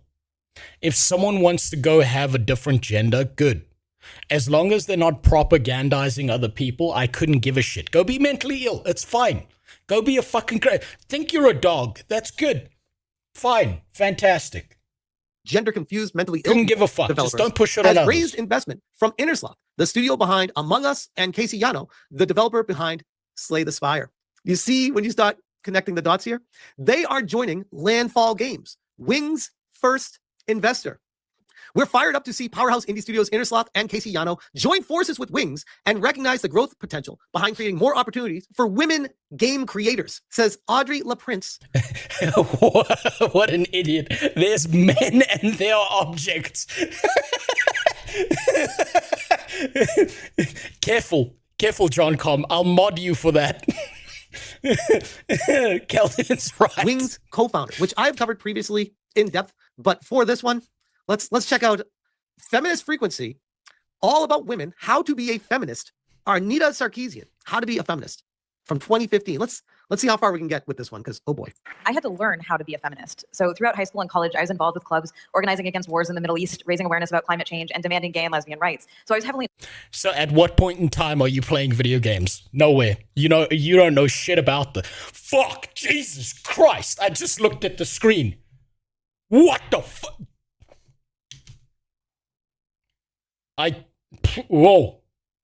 Now, I don't know what kind of fucking single pillar chair these things are made out of, but we need to start using that on spaceships. Fuck me. God damn. We need to start using that material on spaceships now. What the hell does any of this have to do with video games? Why does no one ask that obvious question? They just insert it like it's an expected, oh yeah, feminism goes with video games. Why? Oh, because there's not enough women in the gaming space. Oh, okay, and that's whose problem is that? What? Maybe that's they just don't want to play the video games. Did you ever think about that? Involved in social justice causes, but I still didn't call myself a feminist. At the time, I may have even uttered the dreaded phrase, I believe in equality, but I'm not a feminist.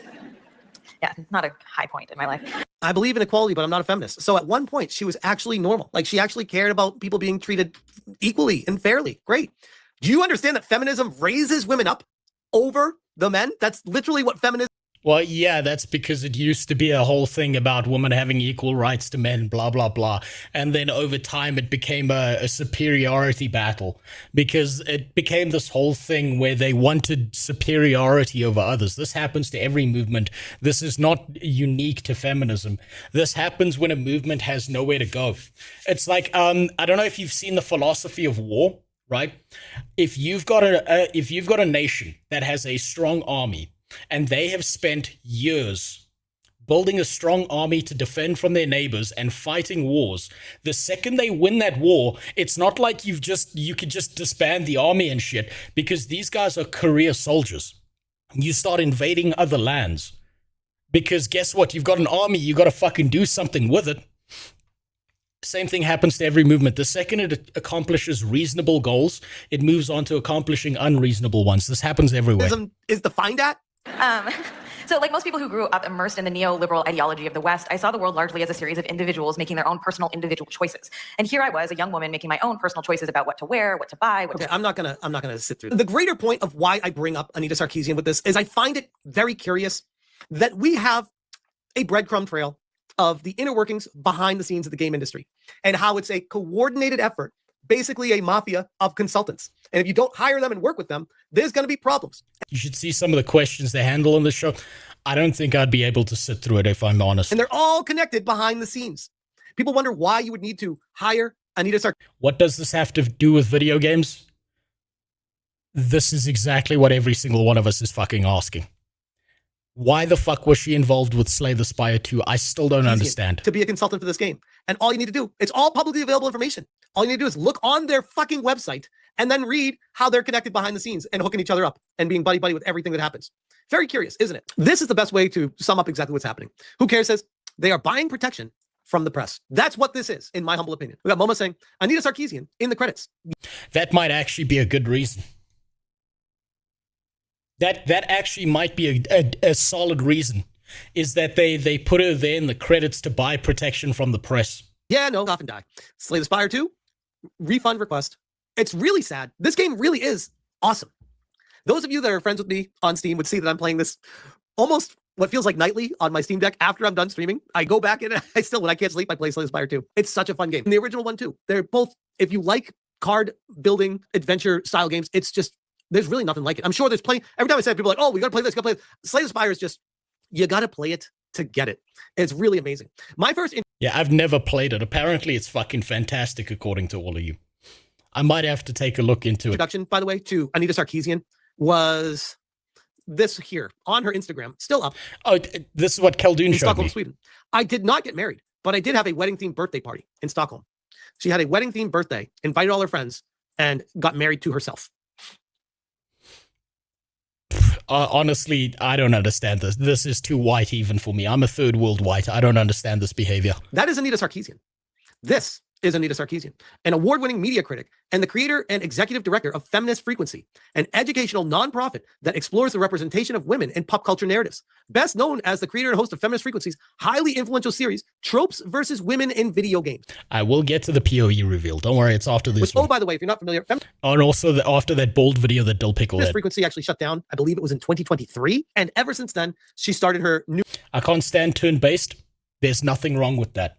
If turn-based just isn't for you, there's literally nothing wrong with that. But here's the important part, right? What you say by saying, I don't like turn-based, is infinitely more valuable than someone saying whether there should be dicks and vaginas in a fucking video game or what narrative to push, right? You saying this type of game isn't for me is a value proposition. It holds weight within an opinion, as opposed to let's put propaganda in the fucking video game. It's a completely different universe. New grift of, hey, why bother working when I can just become a consultant and get paid by being a part of shit? That is Anita Sarkeesian, a media critic and the creator of Feminist Frequency, a video web series that explores the representation of women in pop culture narratives. If you're interested, go to Soapbox and inquire for her to speak. The typical charges when you search for it could be anywhere from $7,000 to $15,000 per engagement for her to speak at your event. Oh, you also have to pay for her flight and hotel and food too. So if you want her to come speak for you, you got that. This is on feministfrequency.com. This is, again, all publicly available information. Charity and fundraising. Don't go it alone. Hotline birthday and level up for feminist. By the way, setting it up as a charity is genius because you can make a whole bunch of income non-taxable, which is brilliant. Frequency. Through the grassroots support of our community and corporate partners, we raised over $110,000 this year via 3 successful crowdfunding campaigns. Thank you to the 367 donors, as well as Landfall Games. Weird how they keep showing up with everything connected to her. Isn't that interesting? And then you get the behind-the-scenes connection, which, like I said, I've spoken about before with Master TDS. Sweet Baby connected wings. Wait, why didn't you marry yourself? Yeah, because I already married a woman. You see, I did this thing where I entrapped one. I like threw a net over her because, you know, women can't figure out nets. And then I slowly, emotionally ground her down piece by piece. I convinced her she's schizophrenic, that she's hearing voices. And now every time we have an argument, I just gaslight her. Made life real easy. Interactive funding controversies exposed as company wipes its online presence. As soon as Master TDS true traditional relationship with Gothic Therapy, they started wiping all the information off their websites. Everything that was publicly available and showing, gone for months. Almost like they didn't want people to see what they were doing. Very curious how that got exposed. And taking a look at Slay the Spire 2 currently, right now, at 9:20 p.m. Pacific time, the game. God damn, they're doing great. They're doing fantastic. It still has well over 100,000 concurrent players in the game. She's taller than you. What do you mean you broke it down? Do you not understand the joy of conquering a mountain, Gresh? Do you not understand the concept of climbing the hill? Okay? There is nothing more masculine than being a midget and climbing up a mild hill like it's goddamn Mount Everest. Okay? There are no joys. It's like playing Shadow of the Colossus, except half of the time you got your dick out. And it's a fantastic experience, but it crushes me. And it's not just me. When I see her listed as a consultant, because all this tells me is the game studio and the developers are either in bed, figuratively, I hope, or they are bending the knee to the message, the movement. I don't think, honestly, I don't think that Anita Sarkeesian is fucking anyone, because maybe if she got some dick, she'd act a little bit more normal. The agenda. Dash Dax says, just about to start another run. Worst possible revelation. Yeah, I don't necessarily love bringing this information to people. And trust me, this cut me deep when I covered this morning. I was just like, God, George Torch. Hey guys, is it true you hired Anita Sarkeesian's services? Do yourselves a favor and take care of this ASAP. You don't deserve the backlash that could come. You're still on time. And yes, address it. I'm saying this out of respect for your game. They would never. I think if they were innocently like, oh, we were just trying to do right by the gaming community, we hired this consultant, we didn't know about her history with everything, then yes, I think there's a likelihood that they could come forward and do that. Based off of the connections behind the scenes, these people all know each other very well. And this is no accident that she shows up as a consultant here. Midby says, and she continues to have influence and perverting the game. Squirter says, well, won't be buying that now. Too bad. Well, guess I'm not touching that game at all. We've been tricked. And then Master TS, which I covered before. Okay. Serdi, who'd have thunk? The STS2. Yeah, you've got to do this. Otherwise, this piece of shit's just going to embed herself in video games again. She's like a parasite. She's like fucking having intestinal worms. You let one in and you're fucked. Are British cigarettes. What? No. Kill the gate. Well. How the hell is that? See you next Tuesday. Still part of the industry. And like I said, when I covered this previously, this was like 2 years ago when I made the video talking about her consultancy firm that she announced. It kind of came and went, and nobody really talked about it or saw any connections with her on anything until now. And this is... Wait, here's the question. Who's going to give her the dick? She will. She married herself. She just identifies a man between each, bean blasts. It's exposing the rot beneath the gaming industry for all to see what's actually happening. Because there is no way, there's nothing you can stand on to tell me that this girl, this feminist, can do anything for Slay the Spire 2, a roguelite card-based RPG in dungeons battling monsters. Yeah, I have I still don't understand why she needs to be involved. What fucking representation could you even put into that? I'm not going to stop playing Slay the Spire 2. I don't give a fuck about it. Good. I really hope it's a good game, and I hope you're enjoying it. That's what matters most, right? I understand the outrage. I think that her involvement is fucking insane and makes zero sense. But if it's a good video game, I see no problem with people enjoying it. That game. You got to really bend over backwards to figure out a way to inject any sort of representation into that. And these are the type of people that start to find those style games and do just that. It's really sad. We've seen how many franchises destroyed from it. But here's a snippet of what they discuss. Your company added a black lead character in a game, but their portrayal is one-dimensional and riddled with cliches. You know what's really weird about you saying it like that, Roadblock? Every single time I've taken a look at a game that does the political messaging things, all the non-white characters tend to be the most cliche, stereotypical characters I've ever fucking seen in my life. I'm trying to think of one that involved these kinds of people that weren't just a bundle of stereotypes about like black people or about women and shit like that. Like I can't think of one that hasn't been like that. Like there have been fucking exceptional portrayals of non-white characters throughout like video games for fucking ever. That didn't rely on cliches, that didn't rely on stereotypes, and all of that happened without these people's involvement. So it's so confusing to me that you would need to consult with these people at all. Like, it makes no sense. Like, I mean, good example is probably an analogy is the movie industry, right? With all the diversity bullshit that they pushed. Back in the day, before all of that horse shit, one of the best movies I ever saw was Blade. That shit was fucking awesome. Spawn was an amazing movie, even though that's just me because I like this. I love Spawn as a character.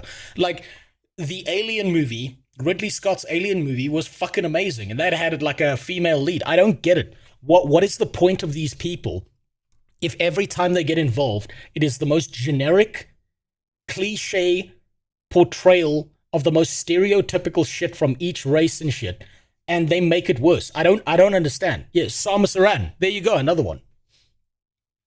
Tomb Raider. Old school Tomb Raider was fucking awesome. I don't get it. Up to this point. And it seems like, as much as we thought we were making progress, we still have a long way to go. Somehow, Anita returned. You know the craziest part about it is, she's even admitted that she doesn't like video games. Like, she really is. People call YouTubers grifters because they have opinions that you don't agree with and stuff like that.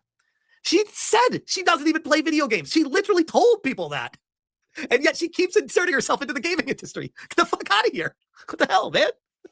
Slay the Spire is just another game that gets passed by. I'll put it this way, and this is what kills me about it. If I wasn't so addicted to it, I would be a lot easier to be like, yeah, I just won't play it. But guys, it's a really good game. I love it. Maybe they don't believe in what they preach. They weaponize it where the stereotype is meant to trigger people so they can point at the mad for being wrong. If that's the case, that means that their entire point in existence is antithesis to what they're actually doing, so they don't need to exist. Blood Rain, there's another one. Bayonetta as well. There's so many good portrayals of this shit. Why the fuck do these people need to be involved when they make the most one-dimensional, shitty, bland fucking characters that are just there to push a propaganda message instead of just being a fucking person? Yeah, I've done this before. I'll show you a quick clip of one of my favorite fucking characters, one of my favorite side characters ever.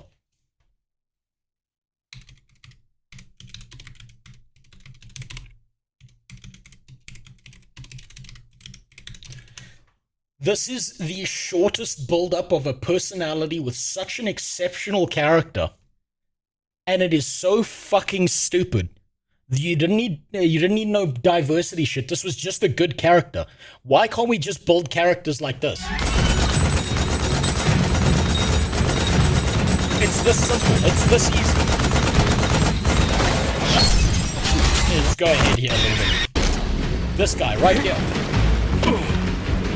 I fucking loved this guy. He was awesome. And he was the guy we were fighting against. Belay that order. Stand your ground.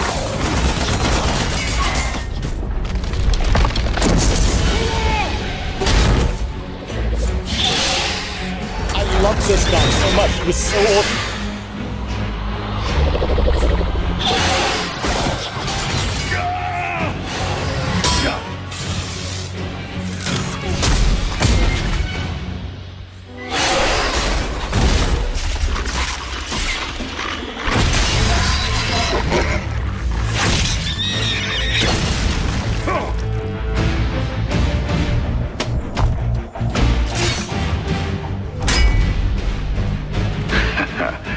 Heard you boys needed some help. We came as fast as we could. This character, General Warfield, was one of my favorite fucking side characters in all of StarCraft. He was so good. Here's another one. For example, right? Same series, same thing. He leans into a bunch of traditional shit that you would see from black cultures, but he doesn't feel like a stereotype at all.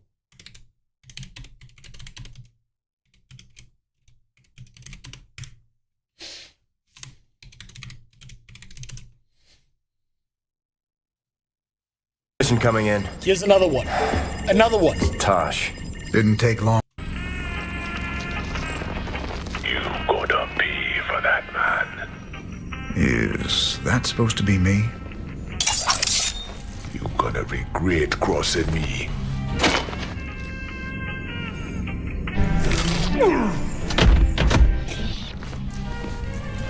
He leans into the style, the tradition, the whole hoodoo shit, the dreads. He looks fucking awesome. He was a cool fucking character with his own personality. I don't fucking understand why these people exist when we didn't need them to make cool fucking characters that were non-white. Like, it doesn't make sense to me. They serve zero purpose in the games industry. Really, none of them do. Great nation for the 5-banger.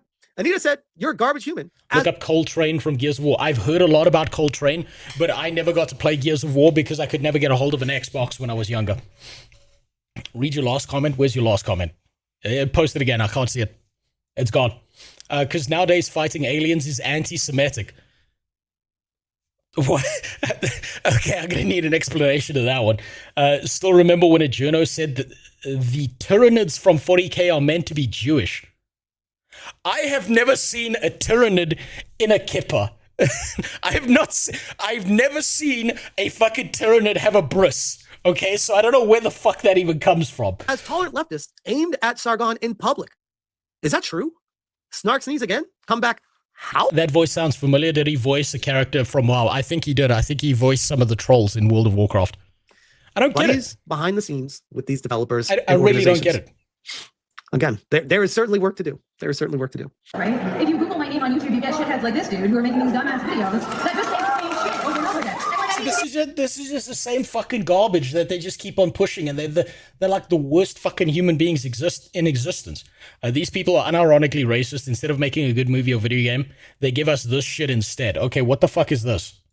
Then we'll watch Bold video. What is this? Oh, I remember this. Oh, yeah. Yeah, of course. We're here for one reason. To get back what was taken. How are you going to do that? Sometimes heroes have to be outlawed. No alarm on the glass. I'm in. Make sure you've planned your escape route before you pick this artifact up. There's a turret up ahead. I need Forger here. He's on it. You are not alone. Black people stealing. What do they mean? This is exactly what I mean, right? It's like this whole fucking weird narrative, right? Like, I'm sorry, but all the evil white people who did all the fucking bad shit to black people, they're dead. They're dead a long fucking time ago.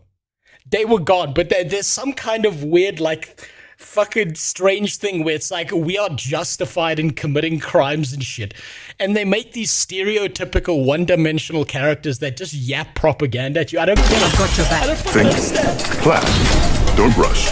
Stop, intruder! I'm a visitor. Oh, really? Please, enjoy the museum. Got it. It's time to get out of there. No problem.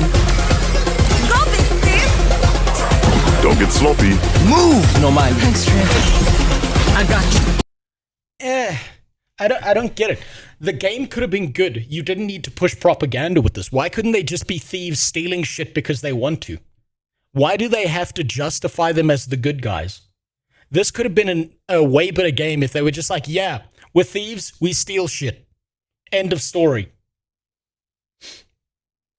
Wow, that line with the robot was yeah, it's a Marvelization again.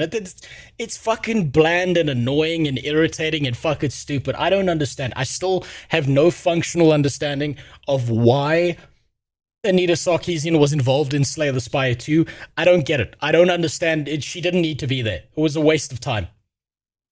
Remember when StarCraft 2 made the precursors giant space testicles and Kerrigan became a space god and then Nova got her own spin-off DLC? Man, the whole Nova thing was so fucking bland. I hated that shit so much. I really felt like Nova was just discount Sarah Kerrigan before the Zerg infestation. I hit my nephew with my car purposely. Okay, hold on. I need some fucking context here. Give me a second. I'm gonna go take another piss. I'm gonna be real fast on this one, but then we're gonna watch the Balding Man video here by Dill Pickle. Give me 1 second, I'll be right back. I also do kind of have to check if I'm getting robbed.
Alrighty, there we go.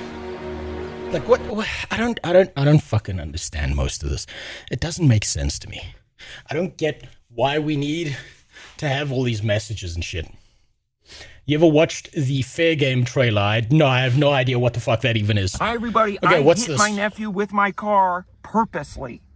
And not only was it not wrong at all, I should get an award for doing it. Okay, let's find out where he's going with this. A little bit too close to the camera, but okay. It was the morally right thing to do in that situation. And Jesus Christ himself would have done it if he had been there. And by the end of this video, I guarantee you that you will agree with me so strongly that you would be willing to get it tattooed on your body permanently. What? What did his nephew do? So I have a lot of guns in my house. And this morning I woke up and went into my gun room and I saw a gun. Fucking Americans, goddamn. You gotta be living the life if you've got a gun room in your house. Goddamn. Fucking, this is the most American man I've seen in a while. Holy shit. Shaped outline where one of my guns used to be. So, I tried to retrace my steps and think about where the last place I saw it was. Okay. That particular gun, which was a AR-15, I had last... Sorry, I borrowed it. That might have been, he might be going after his nephew. That might have been me. I was on my way to the ArenaNet headquarters. My bad. Seen the night before because my nephew had asked me if he could shoot it in the backyard. And I said, of course you can. You know, my nephew is paralyzed, and so he doesn't really get to enjoy a lot of things.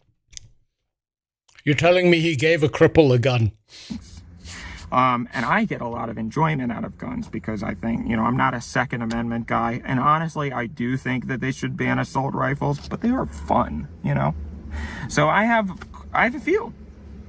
So I said, of course, Augustus Gloop. Why not? That's what I call my nephew, affectionately, because he reminds me of Augustus Gloop and Willy Wonka. So he's got a fat, crippled nephew who he gave a AR-15 to. I can see this is already going to go wrong. He might just shoot up the local McDonald's to get free burgers. My dad was in the army and he doesn't even have a fucking gun room. Well, he better pick up the fucking pace. He better get a full gun room. God damn. Well, he reminded me, I guess. It's so weird. I keep doing that. It feels like he's... Okay, anyway. I said, sure, yeah. So we went in the backyard and he was asking me all how to use it. And I really didn't think anything of it at the time. You know, I just figured he was kind of... Well, I'm not a doctor. I don't want to make any diagnoses. But I, said, okay, that was cool. Let's go in and have dinner and whatever. And I forgot about it. But I thought I had remembered putting it back after that. So I said, well, maybe, Augustus, I don't know, after I put it back, he got it back out again and wanted to play with it some more. So I went into his room. Have you heard about the quadriplegic who went on a shooting spree in America and got arrested for murder?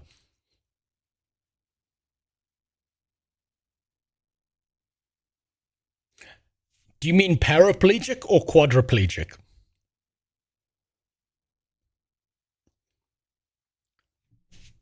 Because how are you shooting up someone if you got no arms?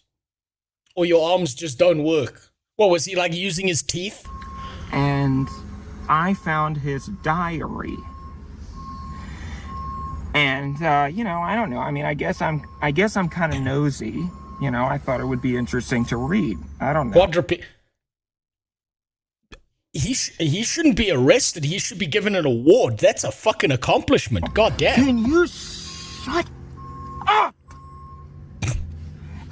Oh, thank you. Wow. Thank you. I can't remember what I was talking about. He was also a cornhole champion.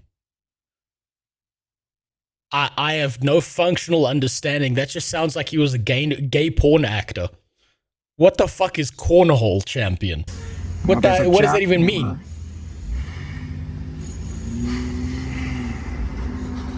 I thought it would be interesting to read his diary because I'm nosy.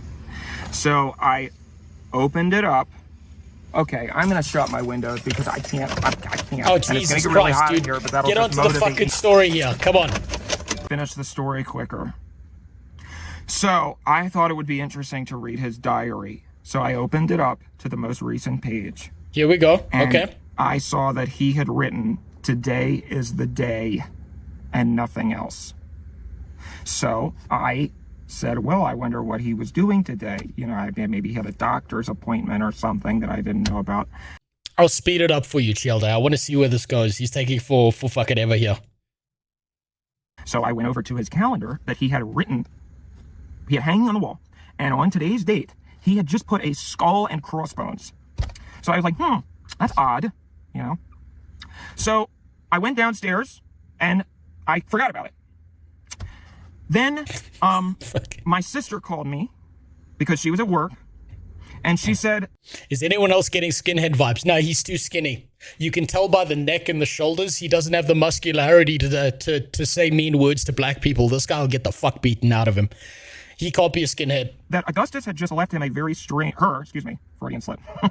Augustus had just left her a very, very concerning voicemail that was 30 minutes long. I don't know if they let you. That's what she said. She has the tendency to embellish things, so I highly doubt it was actually 30 minutes. Okay, stop with the fucking meandering. Jesus, he's as bad as me. Oh, okay, so what? Who cares? Why are you calling me about this? And she said, well, I was wondering if you... Wait, the guy with no feet and no hands for murder. Well, put it in the Discord. I'll take a look at it. I'd gotten anything from him because I was very concerned about what he said in the voicemail. And I was like, just come out and say it. What are you worried about? And she was very, very flustered. She was anxious. So it was very difficult to cool. Just fucking carry on. And so then I was like, well, I don't know. I haven't checked my phone, but let me see. So I opened my phone, and I saw that I had an email from Augustus Kloop, his real name, obviously. So I opened it up. And he had sent me nothing in the subject line, just a PDF document that was called Why I Had to Do What Had to Be Done. And so I said, well, I mean, I guess, you know, he sometimes he would ask me to give him notes on screenplays and things, so I just assumed that it was, you know, one of his little writing projects. And so I said, well, he sent me some stupid script or something. So, and then she said, no, you should read that because you just read it and then tell me what you think. And I said, listen, everybody is always asking me to give them notes on their script. Everybody thinks because I have a bunch of followers that I'm going to be able to get them in the entertainment industry, and I am not that powerful. I can't even get myself in the entertainment industry. So I really appreciate the fact that Augustus wants to become a writer, but he needs to be confident enough in himself to say, when people tell him and give him notes on his writing, he needs to be able to say, what the hell do you know? I am confident in my work enough to say that it stands on its own merits, and I don't care about what you think. And she said, that's not what I'm talking about. Read the document. So I opened it up, and it was very badly written. Let's just get that out of the way right now. So he was okay, so this is giving school shooter vibes, okay? Definitely. I said, I've got quite a few notes for him right off the bat. And I started to get annoyed, and I said, I don't understand what you're trying to get at here. Can you just tell me what your point is? And she said, I think that he is going to do something. And I said, well, finally, right? He's been sitting on his ass for the past 3 months, however long it's been since the accident. Finally, he's getting up off his lazy rump, and he's actually going to be proactive and do something. And she said, no, he is going to, can I say it on here? I don't, shoot up the school. And then I was like, okay. Because I put it all together. Standard American pastime, perfectly acceptable. It's pretty normal over there, I heard. Together, the gun, the diary, the calendar. And I said, oh my God. So I got in my car and I raced over to his high school. And I was speeding through red lights, speeding through stop signs, because all the pieces came together. You know, there were so many times that, you know, he had asked me questions about the gun. He had asked me questions about existentialism and, you know, why is death wrong and all of these things. And I had seen his laptop a few times, and he had been visiting the darknet and posting on 4chan. And at first I just thought he was a loser, which I guess he was. And that was true. Thanks. But now I'll take a look at it. And I was like, oh my God. So I was racing over there. And the next part happened very, very quickly, because I saw that he was wheeling down I came to the school, and I saw that he was wheeling up towards the door. And I immediately know what I had to do. I floored it, and I plowed straight into him, going 45 miles an hour. And then I skirt out of the way. I was pretty good. I played a lot of Grand Theft Auto, and I have the steering wheel attachment, so I had always been hoping that one day I would be able to, well, not hoping that I would hit my nephew with my car, but I just always, you know, I don't know. I'm a good driver, I think, because I also... So he police checked a fat kid in a wheelchair with an AR-15. I like to take my Subaru out into the mountain road sometimes, and so I got really good at going, but my point is, I skirted right out of the way. And of course everybody heard the commotion, so they came outside and they were like, what the hell just happened? And people were screaming, you know, because Augustus and all of his wheelchair parts had been scattered all across the parking lot. And so everybody was like, oh my gosh, what's going on? And I said, you people need to get on your knees and thank me and kiss my feet, because I think I just saved all of your lives. And I called the police and I said, hello, I just did your jobs for you. You're welcome. Come down to... His nephew must have been practicing with the switch to optics. Come down to this school. And I don't know if they're that good. So police took at least 30 minutes to get there. And by that point, I had gotten bored, so I just went home. And my sister was there frantic, you know, running around pulling her hair out. And she was like, what happened? What's going on?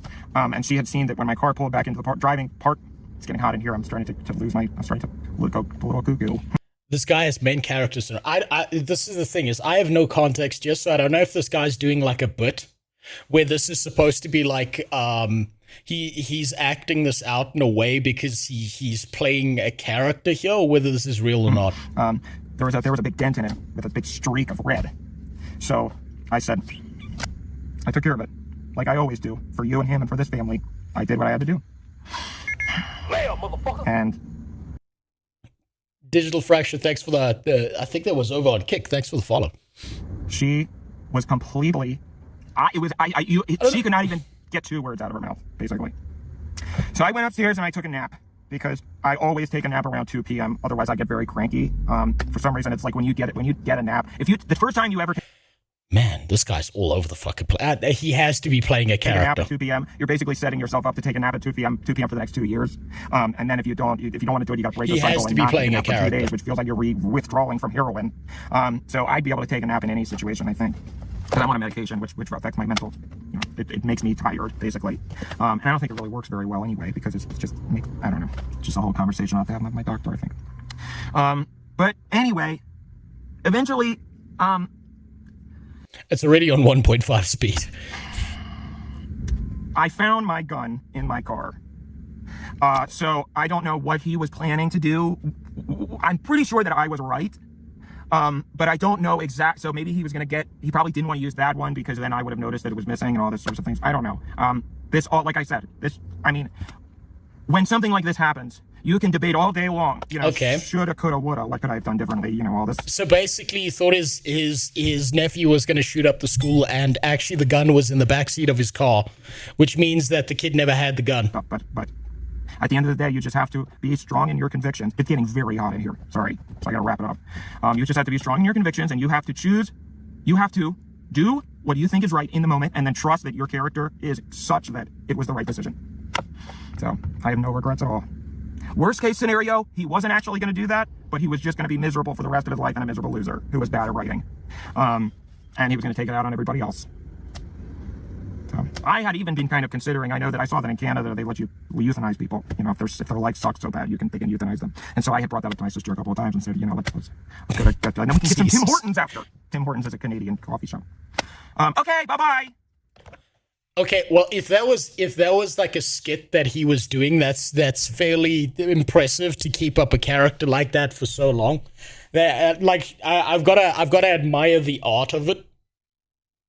I doubt this is real. This makes me think like this guy's doing it on purpose, and this is like a thing, and it's very impressive that he could keep up a character like that for so long. But yeah, that's some strange shit. That was some strange shit, Dill Pickle. Wait, no 3. What is that? What the hell does that mean? This was a cry for help. No, I'm fascinated. Honestly, I'm fascinated. I don't know what the fuck I'm looking at here, but this is fascinating. No, he's playing a character. Okay, he's definitely playing a character. There's 3 parts after this? Jesus fucking Christ. I gotta have to save this for another day. This is a rabbit hole, Dill Pickle. This is a fucking rabbit hole. Yeah, no, this is a rabbit hole. This deserves its own fucking thing. This is not something you can watch on like once off. This is definitely, look up Daniel Nephew series.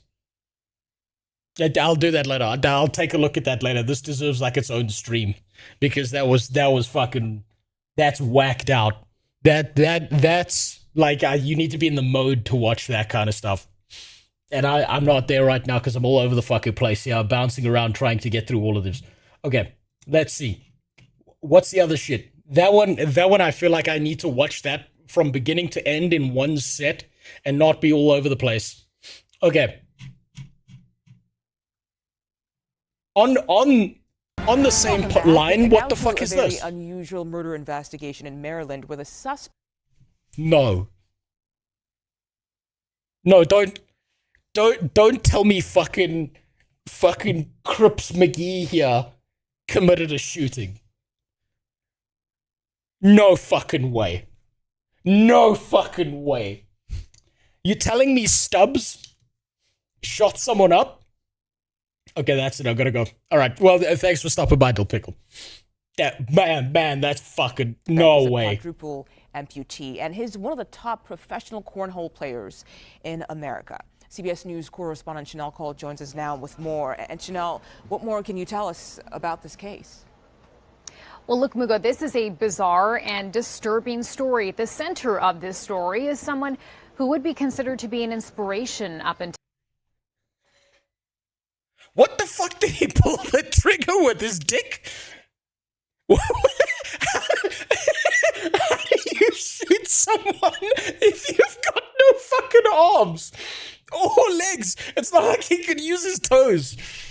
Until now, 27-year-old Dayton Weber. This is No someone who is fucking way. a quadruple amputee and also a star cornhole player.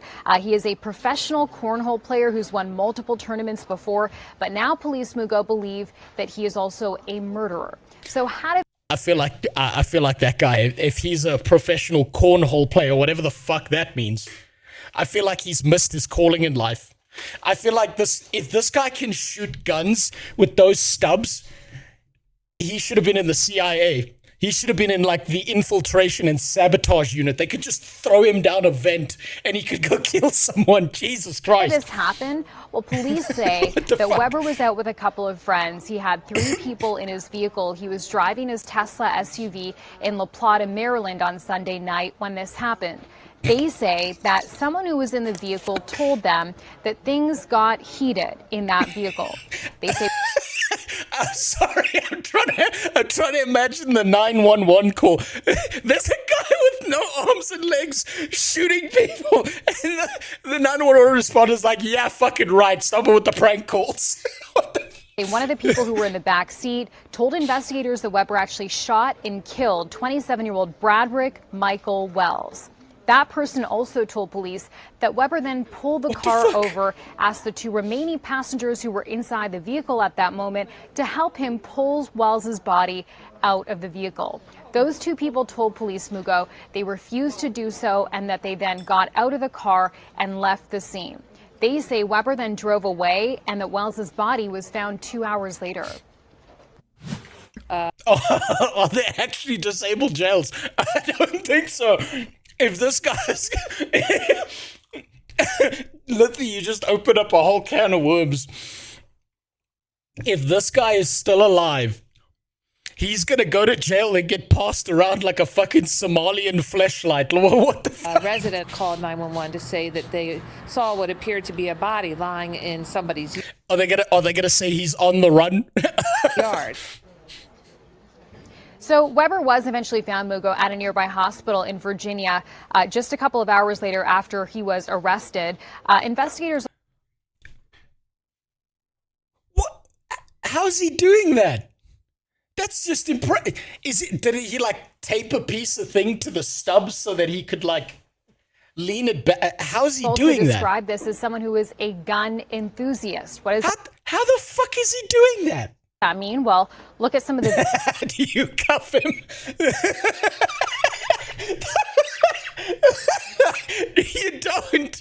You just tie a rope around one of the stubs and just keep him in the air. Videos on your screen right now. These are videos that he posted. Isn't guns on stream a problem? If it was a problem, then you wouldn't have gun tubers and stuff. It's as long as you're not like firing off like firearms and shit. To his personal YouTube channel, which obviously show him loading and firing. How the fuck is he doing that? Shots from a handgun, as you see there. Weber was charged with 1st and 2nd degree murder. As for next steps in this case, he is waiting to be extradited back to Maryland.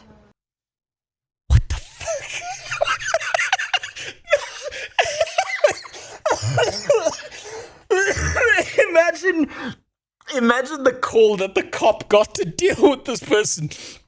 Help, there's a guy with no arms and legs shooting people here. The cop's like, no fucking way, I gotta get down there right now. You know, he must be a nightmare to deal with in a shootout situation because fuck me, he can hide behind any piece of cover and you'll never see him coming. Fucking Magnet. What the fuck? What the fuck? How? There's gotta be more to this.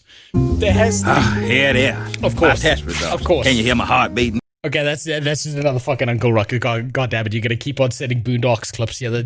You know, I want you to know that keeps getting the stream copyright struck. I want you to know that, Jimmy. All those fucking clips keep getting the stream copyright struck. Fucking hell. That man better join up with the skinheads if he went to prison.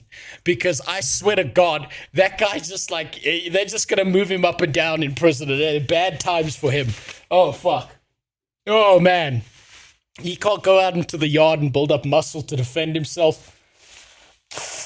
He had enough of the crippled jokes. Hey, buddy. Nice gun. Must have cost you an arm and a leg. Yeah, he's and like I said, he's just going to be passed around in prison like a fucking Somalian fleshlight. That guy's fucked if he goes to jail. I don't know if he can turn the gun around on himself, but if he can, that's a better option.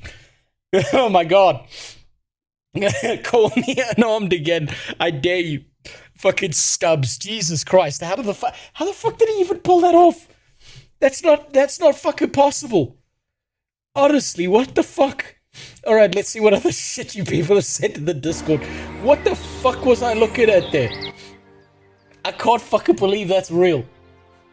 I honestly, if you showed that to me and gave me no context, I'd immediately think that that's AI. What other shit have you got?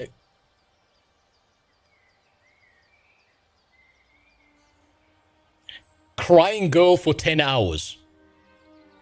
I know a man who's really into watching bitches cry. I'll have to send him that link. He's gonna love that. He's gonna be gooning for days over that shit. Really? Fucking 10 hours of crying? Okay, what the hell is this?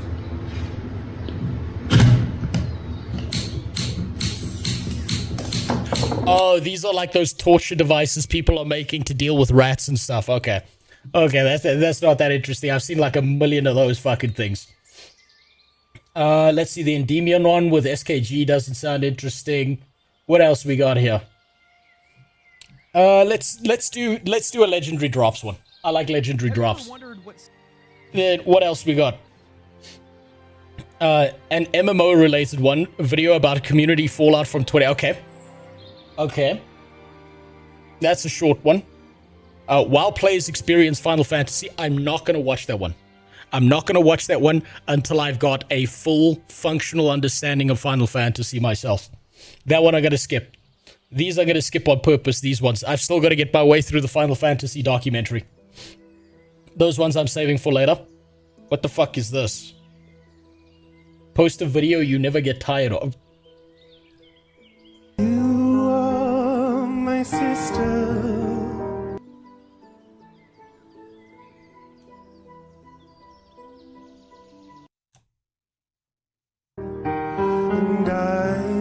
You have 6 months of videos, you haven't watched it. Yeah, well, I'm not going to be able to make my way through all of them. I'm doing my fucking best here. I found out where we need to send Crips McGee. He can do us all a favor.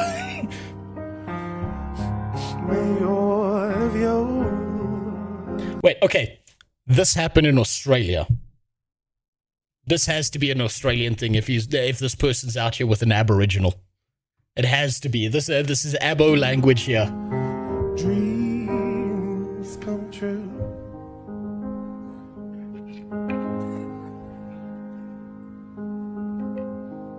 What? Okay.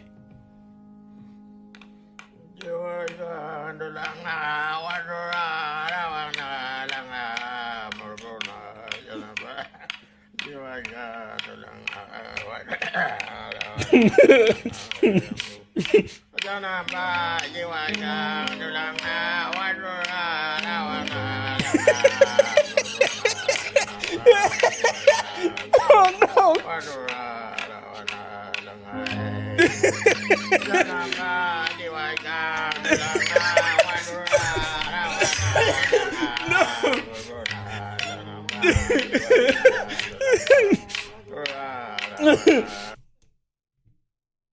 Most coherent British mumble rapper. Look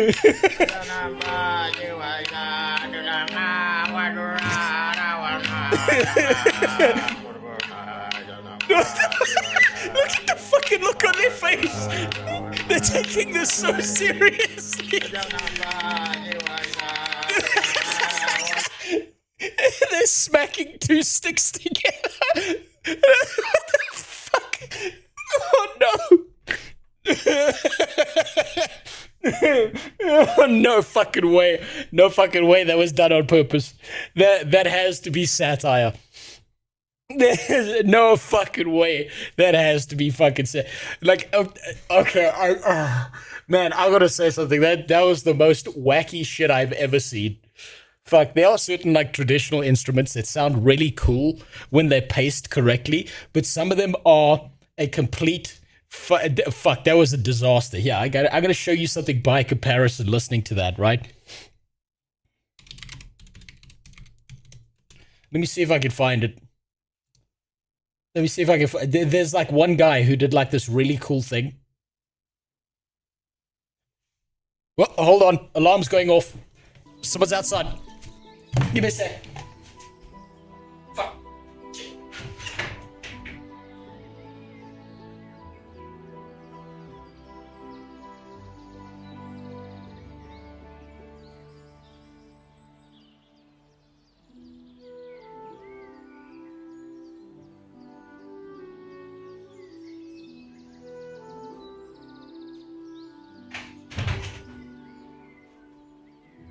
Okay, no, I got lucky. It's just a cat. It's just a cat. Yeah, that's a relief. God, there's one specific video I'm looking for to show you that sometimes, like, certain instruments can sound really cool.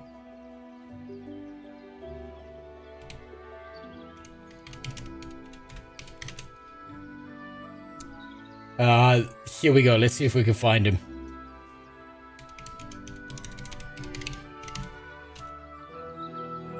Yeah. Like, okay, just keep that video in mind, right?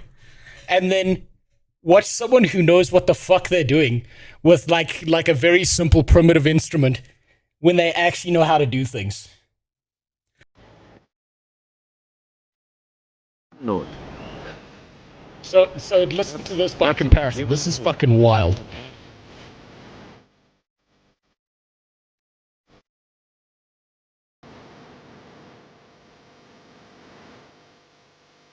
This is actually a banger.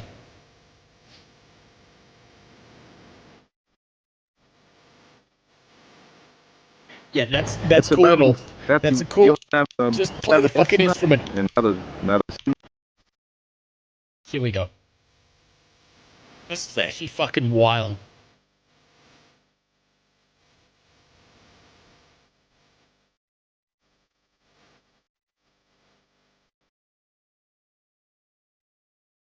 This shit is awesome. Now watch him start. What it.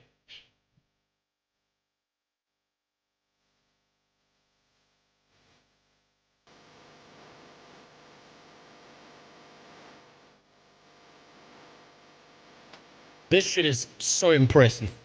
What he does now.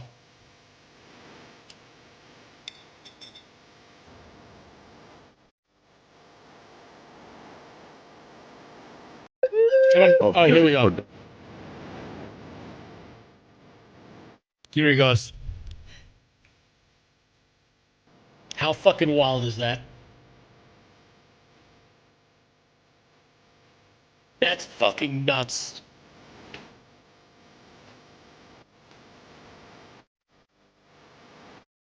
Did you play Hellgate? Yes. A very long time ago.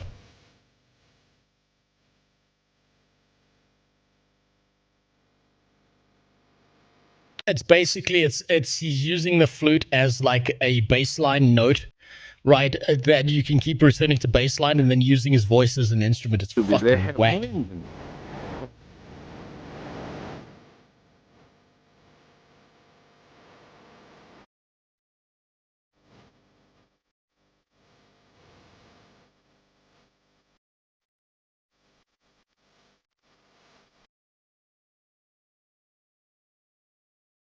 That shit's nuts. That's like actual skill. Versus two fucking appos on stage next to a piano going. What the fuck? It's like a completely different universe. It's so fucking wacky. Okay, what other bullshit have you put in here? Okay, that's Slay the Spire. Okay, we've been through those. Let's see. What the smoke on the water at a sauna. Smoke on the water. Oh, Jesus Christ. Where's the report this feature? I didn't give you permission to look at me in the shower like this. Oh, no! No! Oh, no, no, no, no, no, no, no, no, no, no, no, no. That guy's worse than the Abos. At least the Abos had fucking clothes on. Jesus Christ. What the fuck? Oh, that's the meme I was looking for when it came to this Anita Sarkeesian bullshit. This is exactly it. Jesus fucking Christ. Holy fuck. Okay, that's more the Anita Sarkeesian stuff. Yeah, I think there's nothing we're gonna extract out of the fucking Slay the Spire bullshit more than what we already know. You know, the problem with YouTube is really that you've got the system where one guy makes a video and then everyone else makes the exact same fucking video, and you could have just skipped watching 20 videos and got the exact same level of information. I fucking hate the YouTube meta and how it works currently. Okay, stay away from this game, dev. Alrighty. I've been cranking out videos lately and need a bit of a breather. I have heaps of stuff in the works, including the Dead Money video that people have requested. But in the meantime, I figured it'd be a good opportunity to finally talk about something I've been meaning to. Oh yes, that's right. You know what? I did promise you, Keldun. I did promise you the PoE video. I did promise you that, so we'll go through that one first. Where the fuck was it? Jesus Christ, it's gone so far up this list. Finally, some good fucking content. In darkness. The reveal is in 1 hour. Really? I won't fucking see that. Once lay dormant. Now return. Oh, the reveal is 1 hour long. No, I'm gonna need to save that there for another day. God damn. We who came before. You know, this Australian company Grinding Gear Games, I think they would really benefit from hiring some abos. I think get some abos in there with the sticks and hire Anita Sarkeesian. It's really missing from this game right now. Rise again. Behold, the first edict. Can you endgame? Fuck, I really gotta get back into playing PoE. Jesus Christ.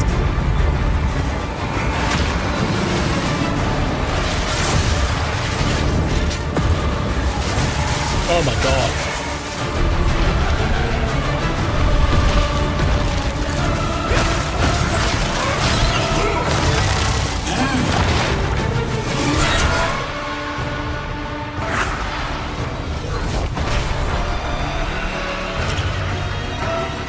Jesus, look at that fucking map. You touched... yes, I know, I've barely played PoE. I might just go on an entire PoE arc just because of how fucking good it is. At some point.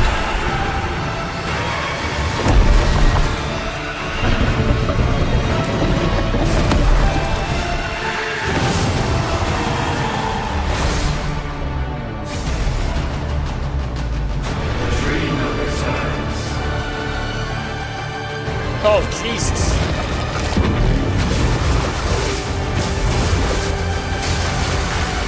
Wait, PoE launches at the end of the month? I thought it was already out, or is it in early access? Yeah, I'll play it for launch then. I'll play it for launch. We become one!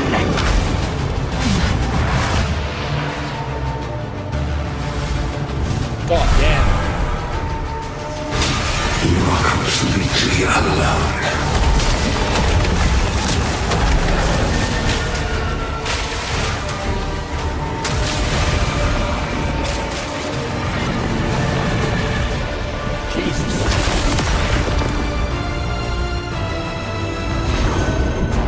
Wait, PoE 2 release 1.0 is in December. They've already got like a fully functioning fucking game that look... Oh my god. Jesus.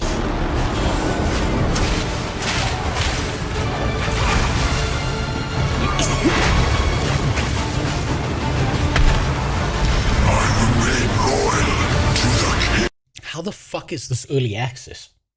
How the fuck is this game early access? That doesn't make sense. Look at... Jesus Christ. How is it...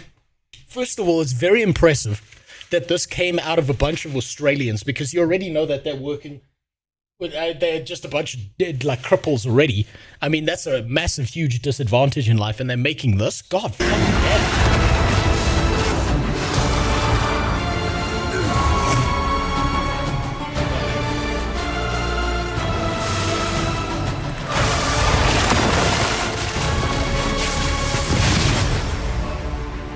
Hunt like it's your last. Continue the search. See what you can find. Okay. Question.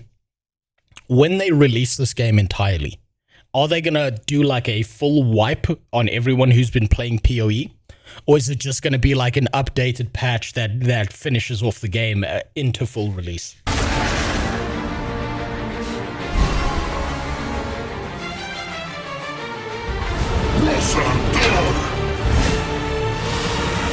Now see how your story ends.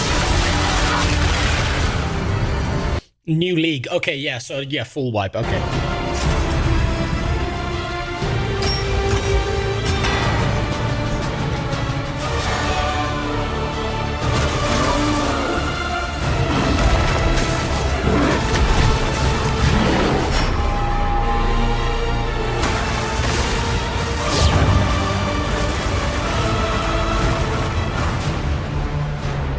Jesus Christ.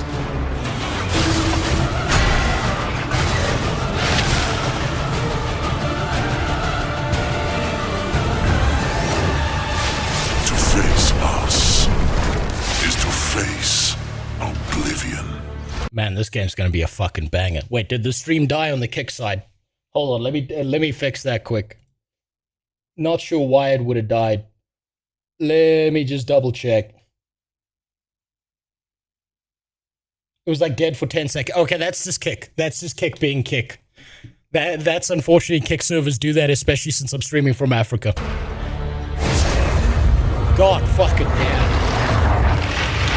Honestly, Path of Exile might be like that long game that you play for fucking years because it's got such cool shit in it all the time. This is huge.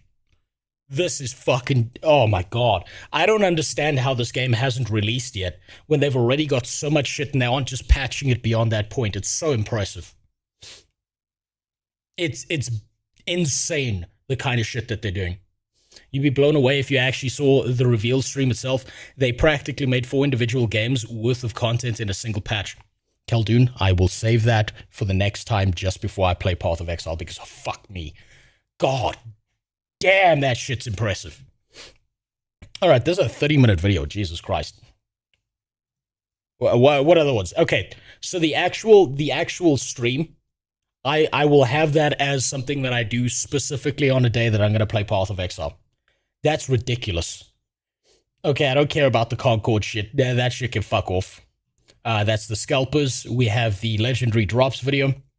This is that. I already know what this video is, Chelda. I already know what this is. It's why piracy is completely justified, and he's been saying it forever, so I already know that one. Okay. What else we got here? We're going to be skipping some of these. This game is an MMORPG. There, I said it. Elite Dangerous. I've heard of that. Yeah, that one's a maybe. That one's a maybe. That one's a maybe. Maybe. Depending on if it's good enough. Then there was this one. Rune Sexual. I got that one open. The Final Fantasy stuff I want to skip. I want to save that for when I'm doing Final Fantasy. And I'll pick one more. I'll pick one more.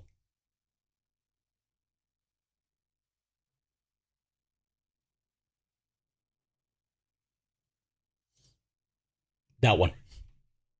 There we go. You can call me a shitmaker. My job is to make things shitty. The official... I've seen this video.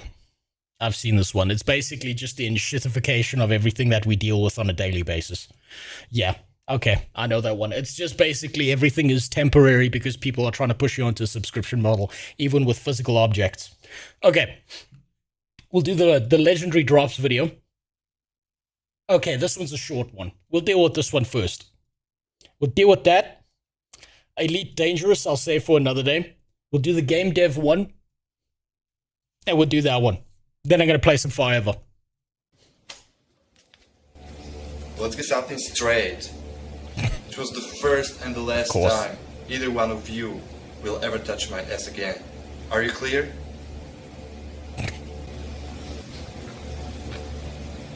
Fucking bitch. Welcome to the games industry. They turn so quickly, don't they? You got that right. Nice piece of ass, though. I'll say. Who doesn't love a good old-fashioned trash fire? I'm talking a... Is this Mr. Medica? I thought this guy was dead. I've not fucking heard from... Oh, it's because this video is 7 years old. Jeez, okay, fuck. Real God damn, fucking this is an dumpster ancient one. This one's from the fucking archives. fire. It usually is a result of a company misreading its consumer base, or making decisions that users, or purchasers, seem to be opposed to. But because they know better, that person in authority ends up creating a shitstorm with their misinformation and misguided attempts to direct a community. And that's exactly what's happening right now at R2007scape, a subreddit dedicated to the video game RuneScape. You remember it, right? That's the game that came out before fucking Minesweeper. These people are dedicated in their autism to this fucking game and They are, and it's just gotten worse. Looking back at how RuneScape has evolved, these people have gotten worse and more powerful over time. continuing it on. Well past its due-by date, they will be 80 years old in a future dominated by flying cars and made robots. And they will still be playing this fucking game. They love it that much. So imagine their surprise when somebody decided they were going to create an event without the community's input. No poll. No questions asked. Yeah. You wanted to know about how long this Anita Sarkeesian Gamergate shit has been going on? There you go, 7 years and longer. To the user base, there's going to be a Pride event. What do you imagine the response to that was? If you said shitstorm, you've guessed correctly. Yeah. The community was none too pleased with that turn of events. Looking through the numerous topics related to this, you can see the blowback and pushback is immediate, with a majority of people being upset about two key components to this. One, that the community wasn't asked about the content that was being added to the game. And two, they felt it was the insertion of something political into a fantasy game that didn't belong there in the first place. When you read through the comments, it's fucking amazing because the person responding, the person that posted the information about this Pride event in the first place, seems completely oblivious or willfully ignorant to the blowback they're receiving over the issue, stating that they have a So standard affair for any of these kinds of people. majority of the user base on their side, that the player base is really supportive of them, and that the vocal outliers on this subreddit and elsewhere are simply the minority. But you have to ask yourself, in a video game where the word gay is banned, how supportive of a Pride event that user base actually would be. Nevertheless, they decided to... They banned the word gay in RuneScape because everyone kept on calling everyone else gay, and then someone got offended, so they blocked it. push on with it. Just push on with it. Fuck the community. We've got the majority support. We don't even need to hold a poll to know that we are in the right. The funny thing is, the Redditors decided to hold their own fucking poll to see exactly how people felt about it. And surprise, surprise, they were opposed to it. How Reddit has changed. Hell, that's an old number. The more updated one looks like this. A clear, concise answer from the player base simply stating, stop inserting this shit into our fantasy video games. Why are you able... Do you see how long this shit has been going on? That's pretty gay of RuneScape. Yeah, I'm surprised. Do you see how long, like, people who play video games have had to put up with this fucking shit? This is an archive, and it's not changed. These fucking rats are still trying their luck with video games. Alienating people that are playing something this fucking old. You can't really afford to piss us off. When you think about it, it makes perfect sense. Nonetheless, they were ignored and the event proceeded onwards. So in protest, they put on some desert robes, which kind of look like this. And Okay, maybe RuneScape is worth playing. decided to counter-protest the Pride event in the video game, resulting in massive bans being issued out to anybody that was... Wait, a 7-year-old video, though, to be honest, Modern North recently shut the development for this event down. Well, they had to, right? Because the tides turned. Opposed to this, even if you didn't show up dressed in desert robes, if you were just simply mocking the event or saying something they didn't like, your account was fucking shit-canned. They've had an account for over Sounds like ArenaNet moderation is 7 years behind RuneScape, huh? a decade. They've played this game that long, and they were banned because they were a little too uppity. They were a little too vocal about how they felt about how this was going down. But what are the game... I can't believe I missed out on all of this. I know nothing about this. They've had Hold an on. account for over a decade. They've played this game that long, and they were banned because they were a little too uppity. I gotta read. Big dick coming through. I'm an all clan members meet here. I'm gay. God hate. Being gay is a disease. Who cares if someone takes it up the ass? This is the magic of video games. You see, this is what happens when you leave your player base alone, and it's exactly why you should, because they do the funniest shit all on their own. Bush did 9/11, just snuck in there with all that other stuff. They were a little too vocal about how they felt about how this was going down. But what do the gamers know, right? They're just the players that have been faithful to this title for year after year after year after year. Clearly they removed the Pride event this year.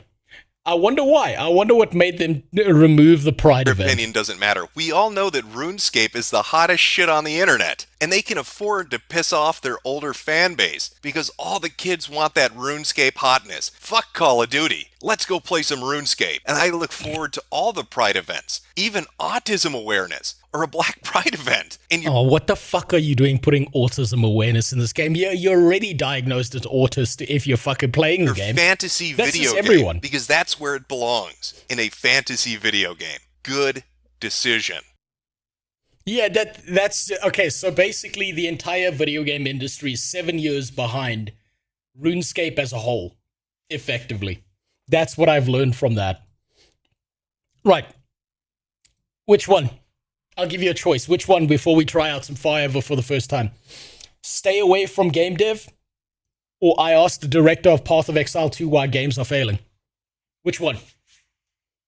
Oh, you know my answer. What? Is it stay away from the gays? All right, fuck it. You know what? I like legendary drops. I like his videos. We'll save this one for last because he's going to be a good palate cleanser.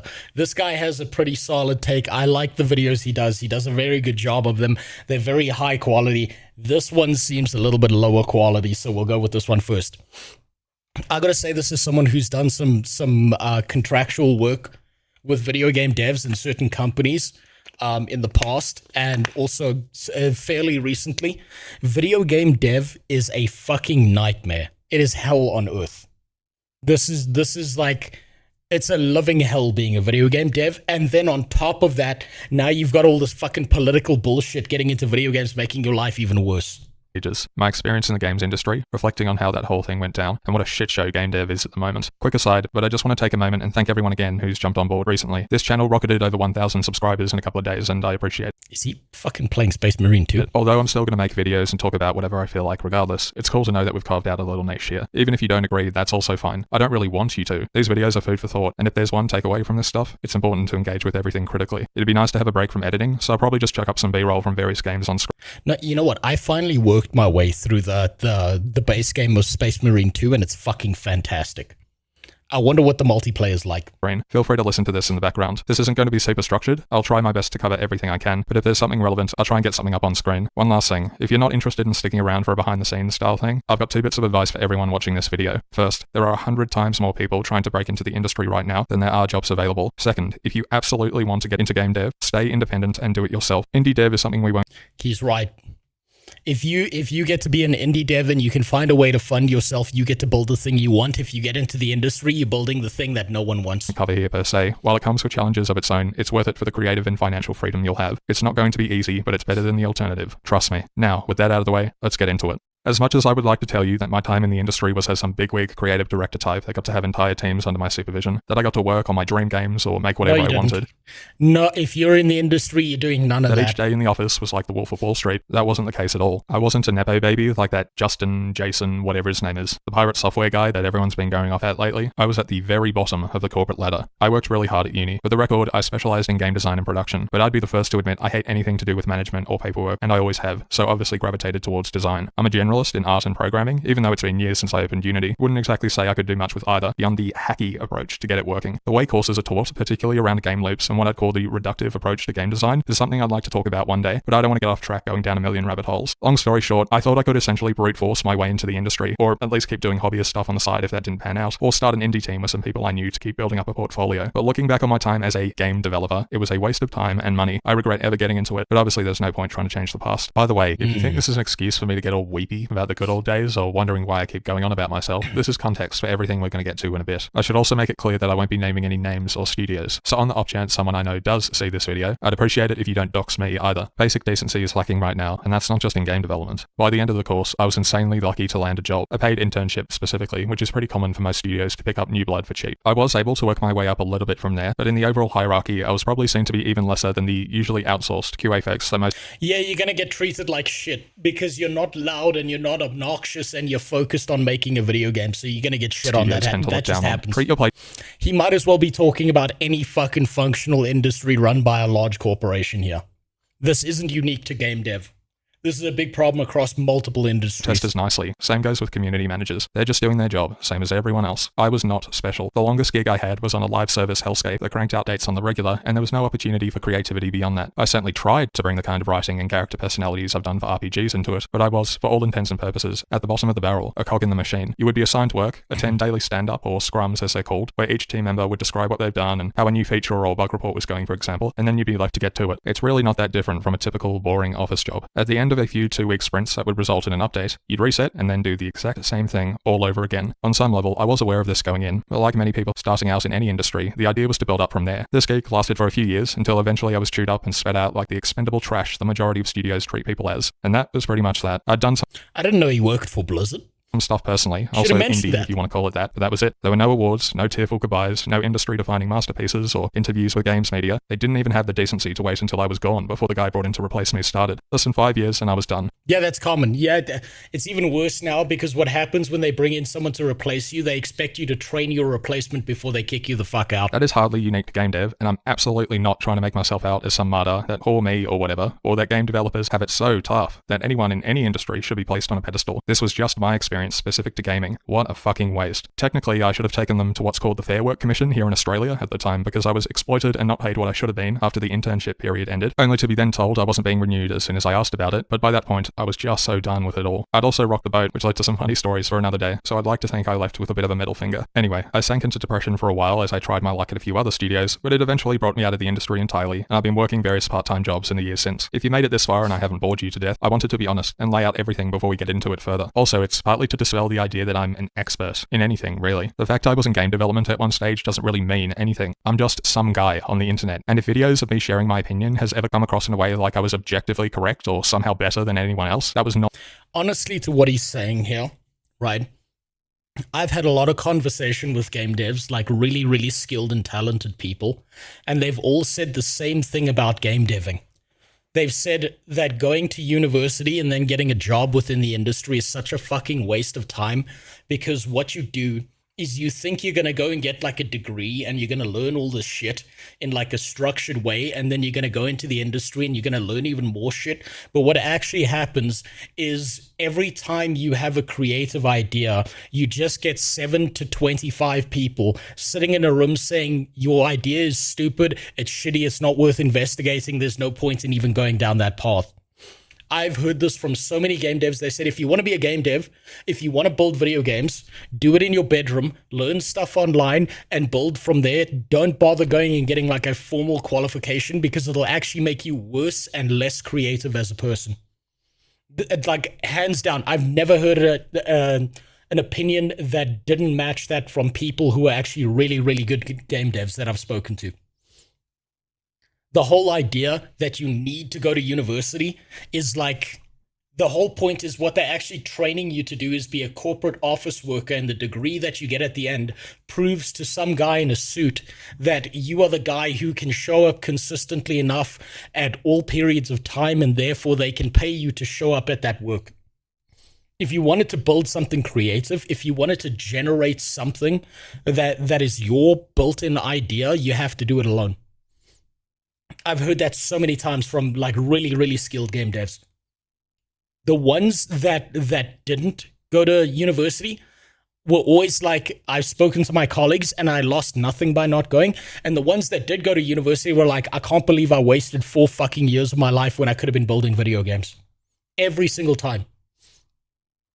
Game development certification has always been a stupid idea. Random C++ video from 2 decades ago have better information. They do, and it gets even worse than that.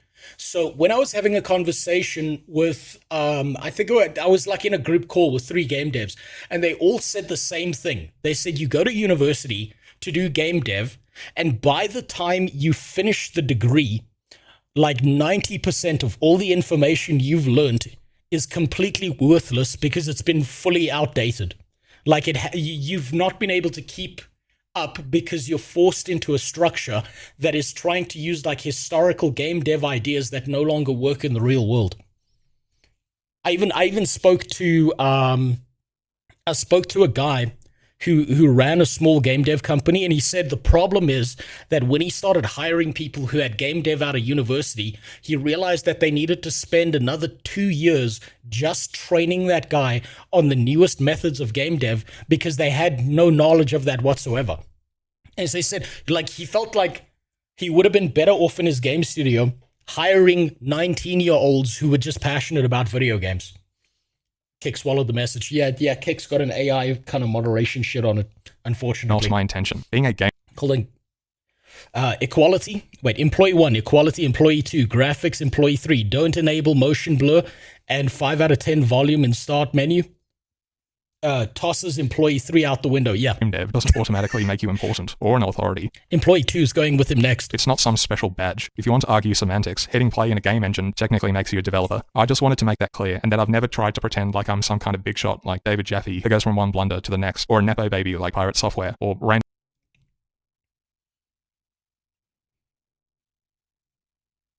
Pitchford with untold eldritch horrors on his USB. Again, I was at the very, very bottom of the corporate ladder and completely unimportant. There is no big secret, no source of wisdom across the ages. I was disposable trash. Now it's time to tell. The next gen techniques are last gen, but yes, it is. It's actually Moore's Law on crack.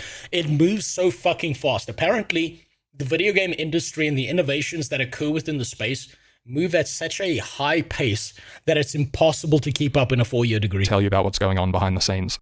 First of all, I should hammer home that what I'm about to go over was obviously coloured by my experience. There are plenty of devs, I imagine, that have a wonderful time. They've worked with lovely people, the old hats that have been there for decades and worked on some amazing projects, just as there will be people who have been put through far worse, endured horrific conditions. Again, that's not... But you're going to need a soundboard in the future.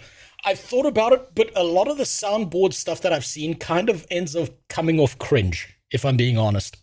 Like, if I was to use the soundboard, I'd have to be very careful with it. Unique to game dev. Not everyone is perfect. Not everyone is evil incarnate, left-wing, right-wing, woke, conservative, or whatever words you want to use. This is my 2 cents, and you can take it or leave it for whatever it's worth. Anyway, I'll stop banging on about it now. I just want this to be crystal bloody clear, because I just know the kind of comments this video will get. Let's keep going. In one of the videos from last year, I talked about a phenomenon I called The Club. Now that I finally have a chance to elaborate on it further, let's talk about how the pipeline works. From pretty much the beginning of a course, students are explicitly taught that networking and connections is basically essential if you want to get anywhere. You are basically suck dicks until you get to the top of the ladder.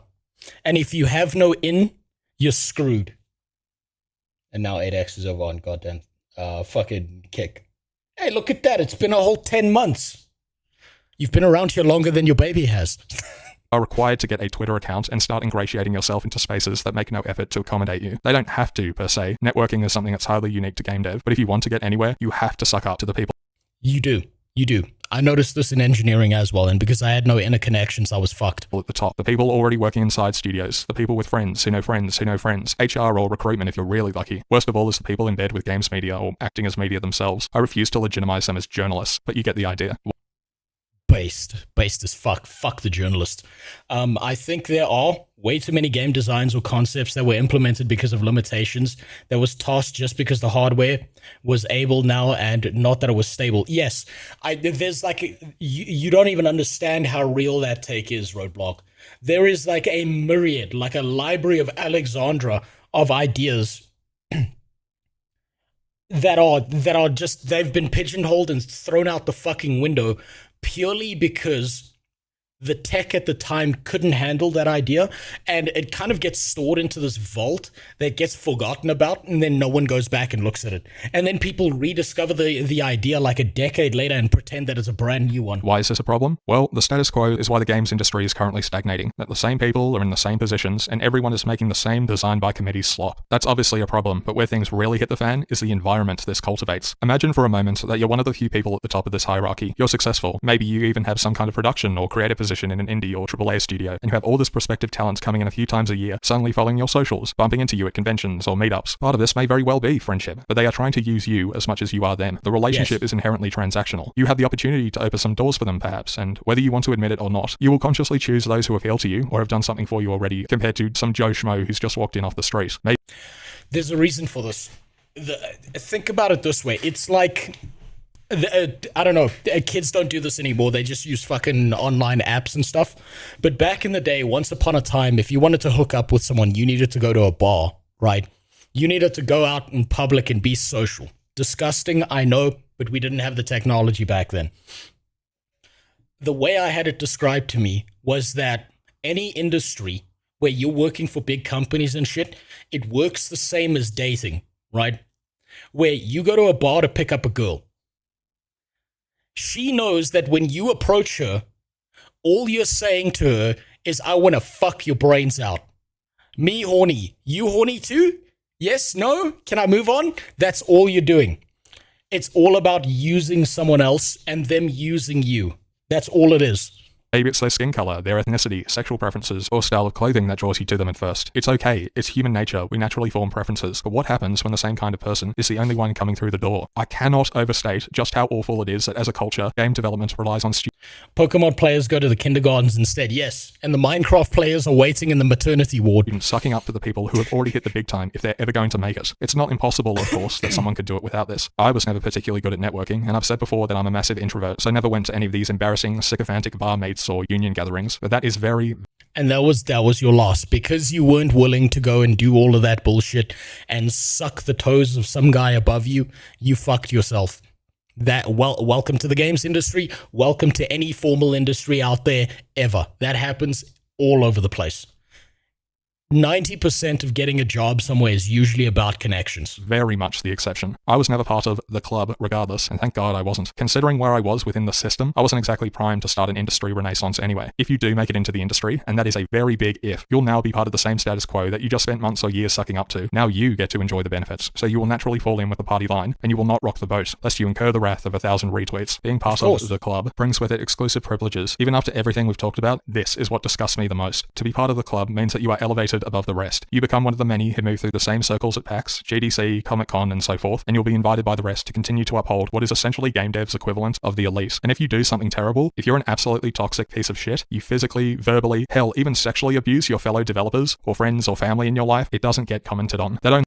Of course it doesn't, because you're the one with the power. It really happens if it's something very, very extreme. Similar to what we observed with Me Too, high-profile cases or throwing the masses a bone every now and then might go public, but the people staying silent, closing ranks, and refusing to actually live up to the values they espouse are those within the club. Fittingly, they're the ones being appointed as panelists at conventions, speakers at GDC or GCAT, hosts on awards nights. Do you really think it's a coincidence that so many people think, talk, act the same way? Indie devs, and I'm not talking about two guys in a shed somewhere or a couple trying to cobble something together, but actual studios are the worst of this. I don't want to get into the political side of things per se. The fact these people generally fall in the same camp of appearance, behavior, and whatnot is not so much the point as their sheer hypocrisy. I'd be saying the same damn thing regardless of their political or religious beliefs. The occasions I personally witness people I knew getting up on Twitter or whatever for some moral grandstanding, only to strangely go quiet the moment someone they were close to was called out, that kind of silence.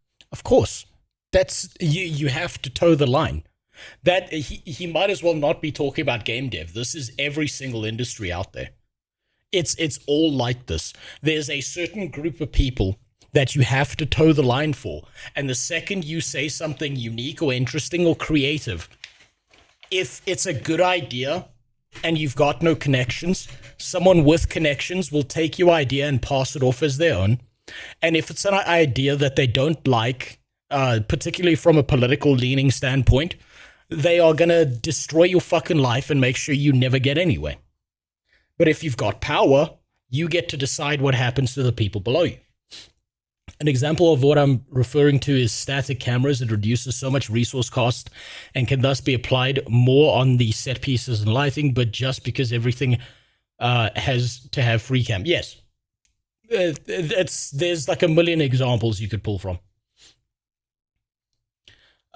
Now you have to implement so many techniques to save resources because of rendering huge space. Yeah.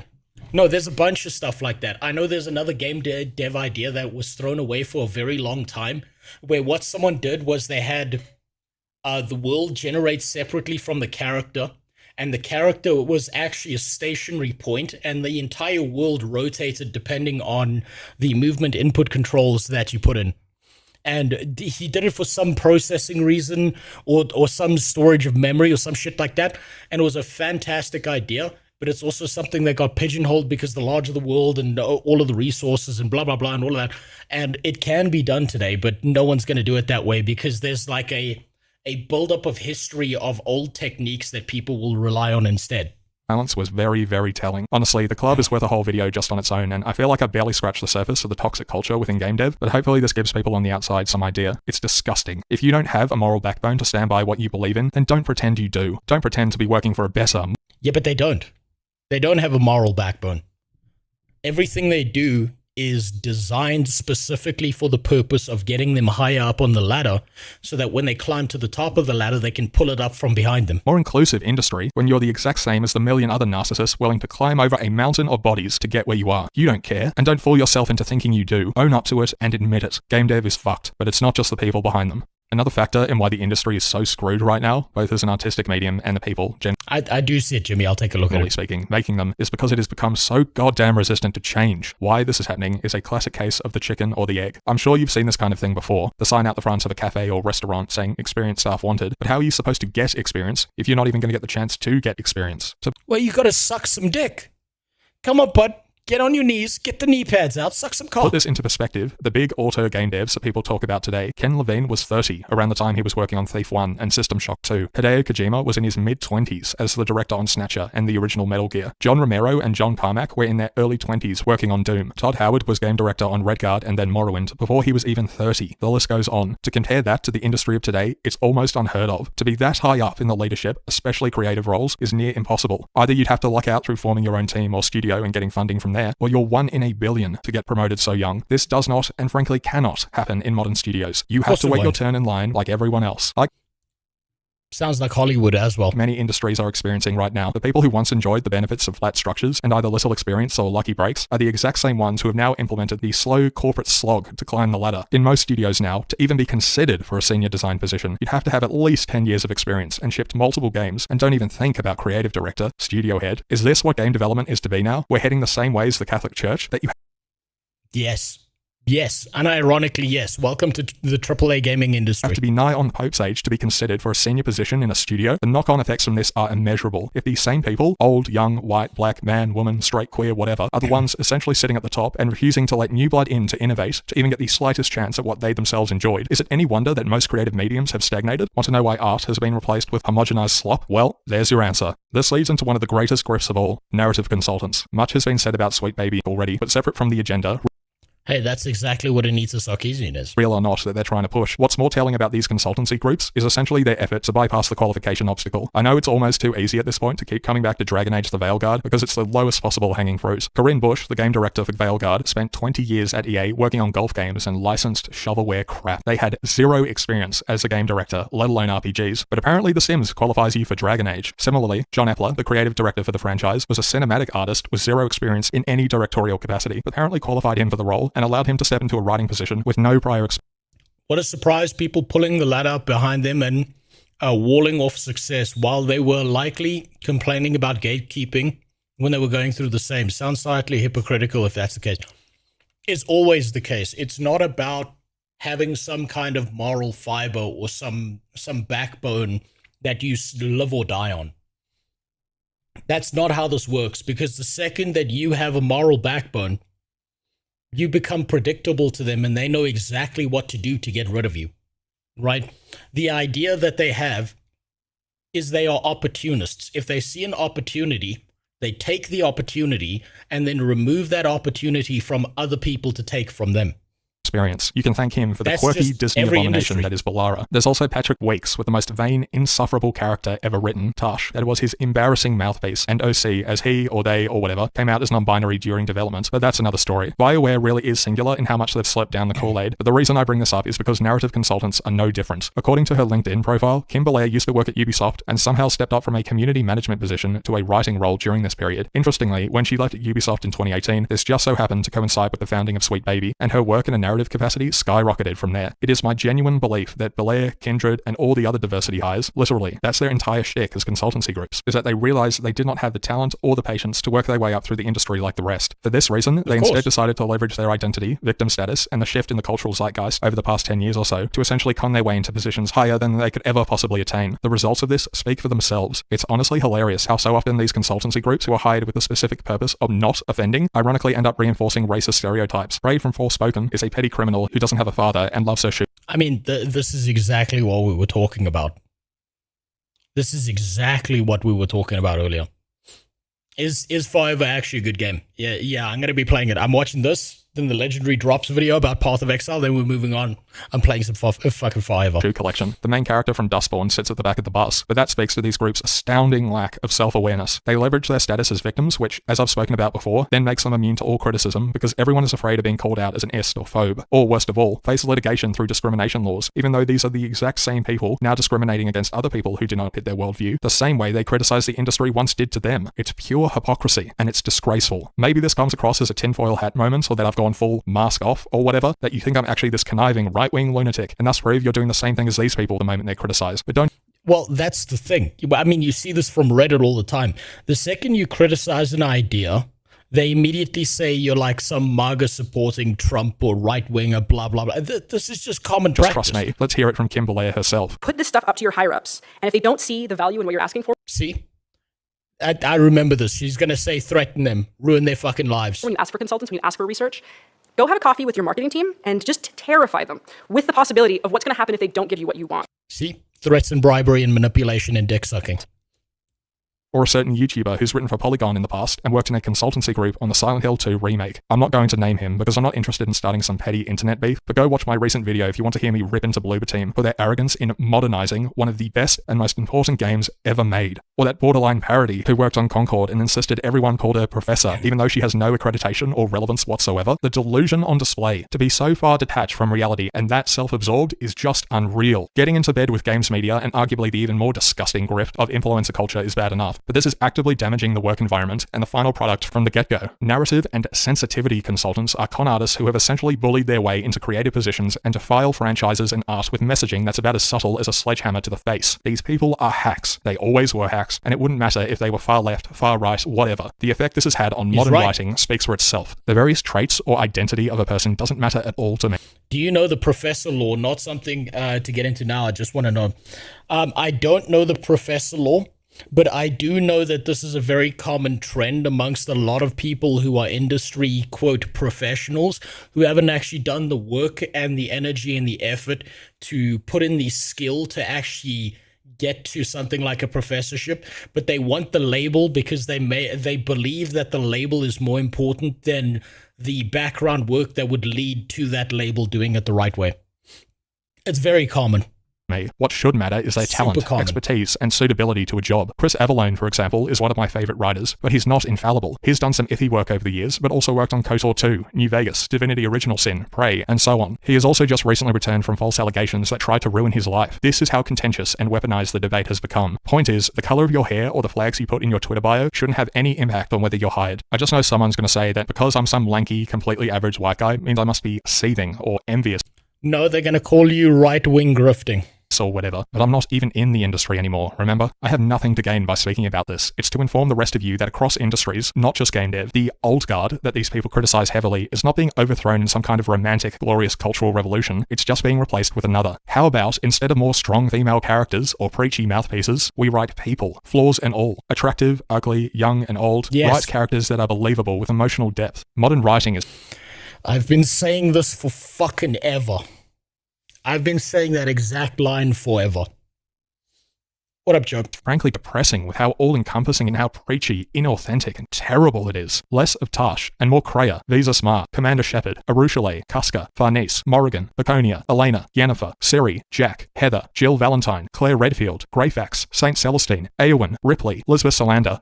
Oh, but those are problematic, buddy. Sarah Connor, the Major, characters to look up to and inspire. Let's stop focusing so much on who is writing, because what's more important is that it's good writing. That's essentially the broad strokes of what I wanted to cover. If you made it this far, hopefully this video is worth something to people who are actively studying game dev or have had bad experiences of their own. Like I said, make of it what you... I think he's making one mistake when it comes to... He's saying, let's focus on the writing and not who is writing.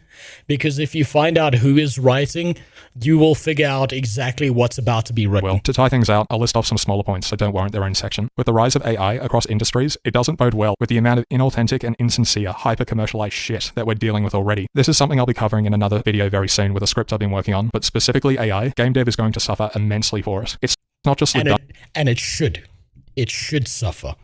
I think that AI is going to be fucking fantastic for game dev long term and disastrous short term, because a bunch of evil rat fuck pieces of shit are going to be using it as a replacement instead of as a tool to amplify the capabilities of people who are skilled and have the capability to use the AI in the right way. I think that we need to see all these people getting fired by AI. They need to fuck up video games. Video games need to collapse, and then people who are using the tool alongside their skill set are going to make fantastic fucking games. Did you see the Google DeepMind collab with EVE Online? Not at all, no. Another reason why people hate Anita Sarkeesian, she was tied to the hip with Zoe Quinn, the false allegations made. Well, I'm not surprised by that. It's eliminating competition using like rape threats and whatever.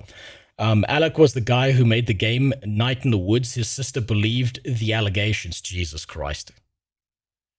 So basically, they ruined his fucking life because he did something unique and creative that they could never even comprehend.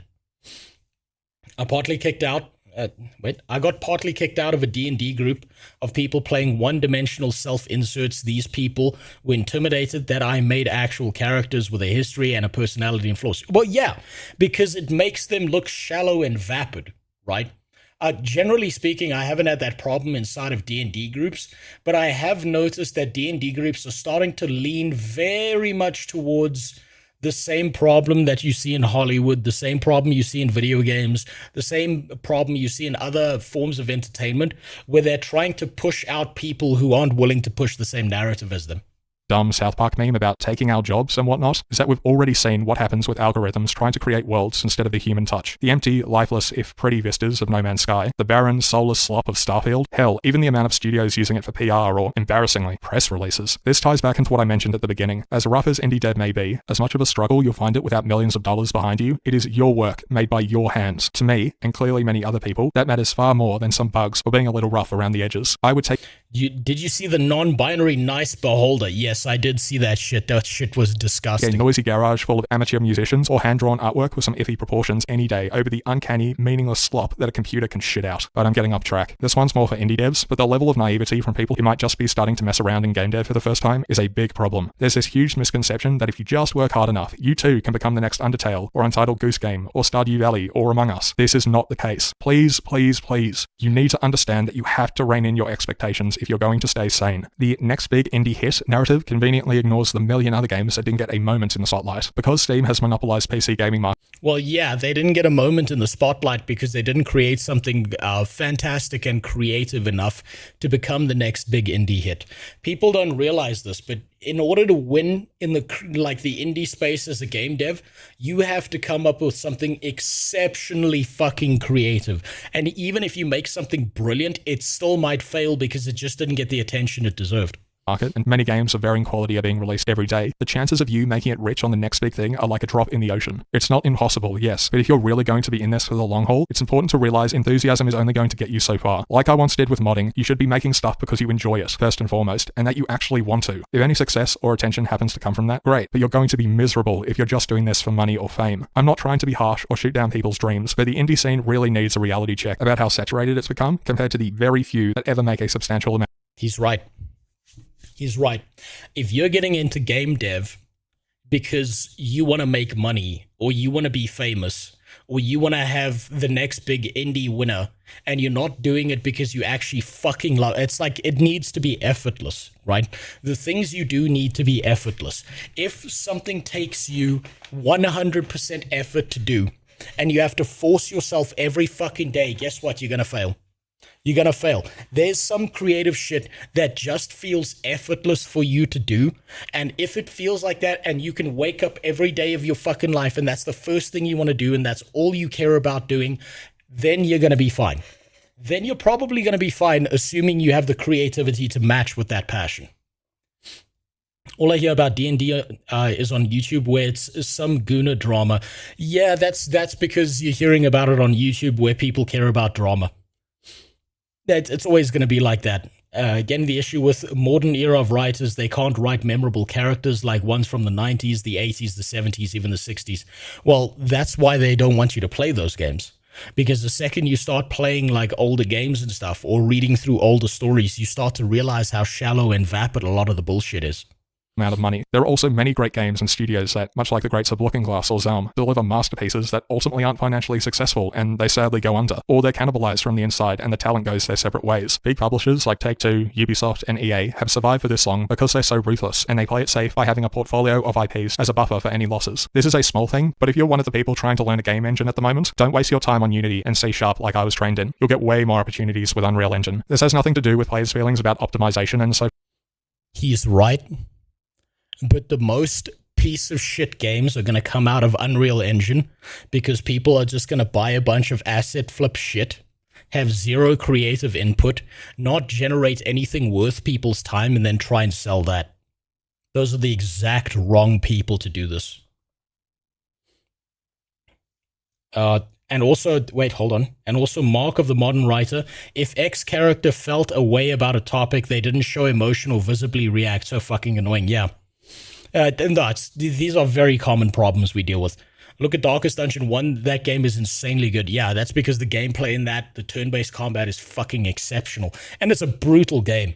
It's a really fucking brutal game if you play it right, and you play it on the hardest difficulty. So forth, but very, very few studios were interested in hiring Unity developers, even at the time I was trying to get into the industry, and Unreal has become exponentially more popular since then. Knowing the ins and outs of Unreal will open many doors for you than the alternatives, especially with that Blueprint visual scripting, or whatever it's called. If you're indie or a hobbyist, then by all means, keep using Godot or GameMaker or whatever, but despite all those fancy-looking renders they put out, Unity is geared towards 2D. That's why the majority of their most popular games made on the engine are Metroidvanias. Like I said, small thing, but it's worth mentioning. Use whatever you're comfortable with. Finally, let's touch on analytics quickly. That might seem like a bit of a curveball, but it'll make sense in a minute. If you've ever had a pop-up when playing a game that asks if it's okay to send metrics or bug reports back to the developer, these aren't anything to worry about, and you should, if you are okay with it. I'm not saying that there aren't developers who try to do some dodgy shit with this stuff, especially around EULAs, but the industry is very, very metrics-driven. Heat maps, choke points, all that stuff is poured over incessantly by everyone from designers to executives. The reason why this is relevant is because it feeds back into the culture of overly optimizing design, and the idea that, collectively, the industry has basically fallen into a trap of missing the forest for the trees. At the studio I worked at, there were literally TVs on the walls, listing off everything from DAU for daily active users, daily concurrent users, average spend per user, maximum daily spend, metrics around whales, and all the other acronyms that I can't remember. Both as a business and a platform, gaming has become so obsessed with KPIs that it's why risk assessments are prioritized over actual creativity. The studio I worked at wasn't even particularly unique in this. It's very common to have an entire team dedicated to just analytics.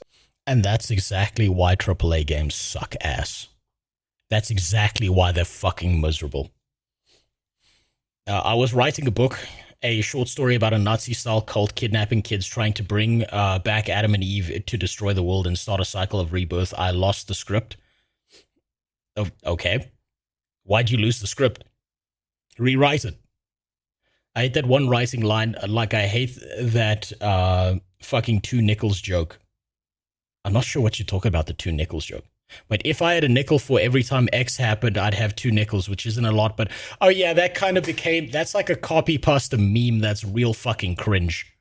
And overlap with QA, or at the very least, hire a few people to focus on it if you're a small team. This also feeds back into what I've talked about before, that developers and publishers don't really care about reviews. What they care about is pure hard stats. They're getting fed by the machine. There are strengths and weaknesses to this. Just look at that infamous example of how Sony Santa Monica cited Darkside Phil being an idiot for how they designed content for God of War Ragnarok. But for as much as this may disempower the artists as much as the consumer's voice, it's also why I keep banging on about voting with your wallet. The most important metric in the industry, more than any stat, more than any one developer, is the profit margin that executives ultimately have to get up and justify to shareholders as they sweat over whether they're getting their $10 million bonus this financial year. If you want the industry to change, then stop buying crap. If you don't want things to just keep going on as they are, then stop flushing your money down the drain. If you complain after the... He's right. The second that these game companies realize that they're operating at a loss, then things will change. fact, when the company has already got your money, then it's... That's why, if you'll notice, right, a lot of video game trailers that are modern, they never really show you how the game functions, and they try their best to hide the gameplay as much as possible, or mislead you, or psychologically manipulate you into believing that you've got to buy the right thing.